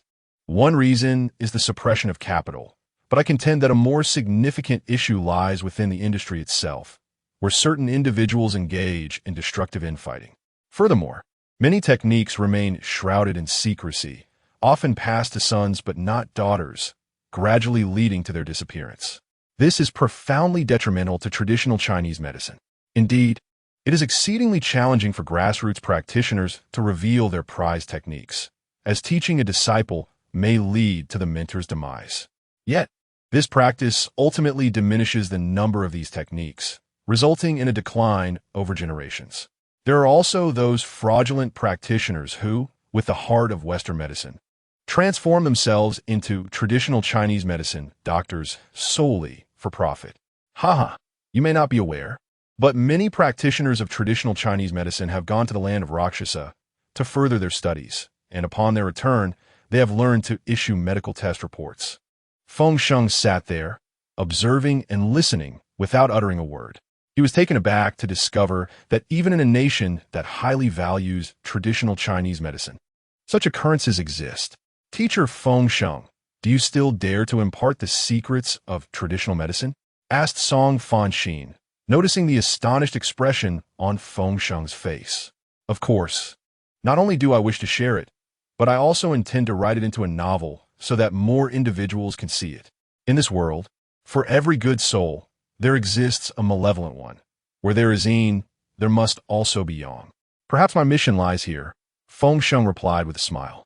I admire that, Song Fanqin said, bowing slightly. Meanwhile, Situ Kan and the young medical student continued their chatter. All right, aren't you both eager to listen to the lecture? Why are you complaining? Song Feng Sheng interjected, halting Situ Kan and the budding medical student. Oh, right? Let us listen to the lecture first. We simply wanted teacher Feng Sheng to have a moment's respite, Situ Kan retorted, sticking out his tongue. Uncle, Auntie, please have a seat. Xiao Dingang brought over 2 small stools. Thank you, dear. You're so well-behaved. Situ Kan patted Xiao Dingang's head. Now, let us continue our discussion on yin and yang. At this point, we have comprehended the essence of yin and yang and learned to categorize all things in the world accordingly. Next, we shall classify diseases and medicines into yin and yang. This is crucial. Only by understanding this can we discern how to utilize medicinal substances to treat ailments. Feng Sheng inscribed the terms pathogenic factors and correcting medicine on the whiteboard. First, let us discuss pathogenic factors. According to traditional Chinese medicine, they are divided into internal and external pathogenic factors. Who can tell me what internal pathogenic factors include? I know. Internal pathogenic factors are those that arise within our bodies, including cold and heat pathogens, the young medical student replied. Additionally, qi stagnation, blood stasis, stones, parasitic infestations, phlegm, dampness, and fluid retention are also considered internal pathogenic factors, Song Fanxin chimed in. Very well. And what about external pathogenic factors? Feng Sheng inquired. External pathogenic factors are the 6 excesses, which include wind, cold, heat, dampness, dryness, and fire, Sidukin answered. And what else? Feng Sheng pressed on. Anything else? The crowd exchanged puzzled glances. For instance, insects, animal bites, injuries from impacts, or psychological stimuli. These are all considered external pathogenic factors, Feng Sheng elaborated. How then shall we classify these pathogenic factors into yin and yang? Feng Sheng looked towards the audience once more. Father, I know. Cold pathogens are yin, while heat pathogens are yang, Zisu began. I also know that wind is dynamic. Thus, wind pathogens belong to the yang category, Xiao Dingang added. Heat and fire pathogens should be classified as yang, whereas cold and damp pathogens should be considered yin, Shui Qi also contributed. What about dryness? Is it also a yang pathogen? Zhao Huijin looked at Feng Sheng puzzled. Dryness typically falls under the yang category because it generates heat and damages yin blood. However, dryness can be further divided into yin dryness and yang dryness, which we will discuss in due course, Feng Sheng clarified. Don't you all realize that once you grasp the criteria for distinguishing between yin and yang, you will inherently know how to classify them? Thus, there will be no need for rote memorization, Feng Sheng asked with a smile. The crowd shared a knowing smile in response. Now, having discerned the classification of pathogenic elements into yin and yang, let us proceed to categorize the medicinal substances according to their yin and yang properties. The essence of traditional Chinese medicine lies in utilizing the yin and yang of herbal remedies to restore the balance of these forces within our bodies. Thus, by comprehending the yin and yang of medicinal substances, we essentially grasp how to apply them effectively. Feng Sheng, with a flourish, sketched a grand tree on the whiteboard. Observe closely. He said, "This is a magnificent tree, adorned with fruits, blossoms, seeds, leaves, branches, and bark, all supported by a sturdy trunk. Beneath the surface lies the root system, completing the image of a whole tree. Now, let us consider this tree as a representation of a medicinal herb. Can you identify which parts embody yin and which represent yang?" "Father, that is incorrect. Flowers do not bear seeds while blooming," a child interjected. "Indeed, fruits cannot exist without flowers," another chimed in, expressing their confusion. Feng Sheng clarified, "I intended to illustrate the yin and yang properties of flowers, fruits, and seeds, not to imply that they grow simultaneously." "Oh, I assumed they would." The child seemed to grasp the concept. "The leaves signify yang, as they bask in sunlight." Qing Sang stated, "The roots symbolize yin, for they remain in the dark," Zisu confidently added. "The bark should also represent yang, being external and thus superficial." Another child contributed their insight. Meanwhile, the adults observed in bewilderment. "Is it not true that the flowers, leaves, fruits, and seeds are all yang, while the roots embody yin?" Is the bark yang and the trunk within yin? Song Fanxin inquired.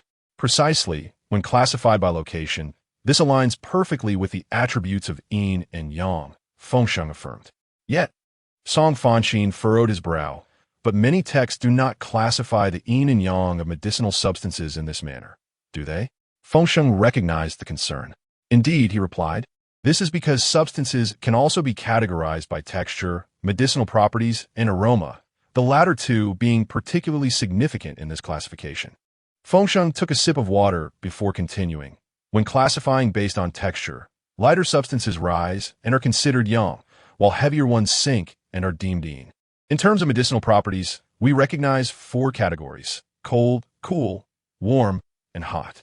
Cold and cool are associated with yin, while warm and hot pertain to yang. Mr. Feng Sheng, aren't there 5 medicinal properties? Situkan questioned. Even neutral substances exhibit tendencies. They may lean slightly towards coolness or coldness, thus fundamentally remaining within the realms of cold. Cool, warm, and hot. Neutrality serves as a transitional state between cool and warm.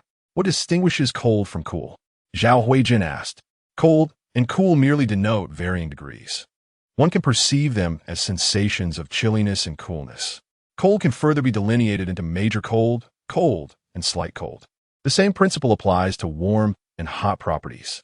Warm implies mild heat, while hot denotes intense heat, which can also be categorized as major heat, heat, and slight heat. Correct? Xiao Dingbang queried. Astute observation, Feng Sheng praised.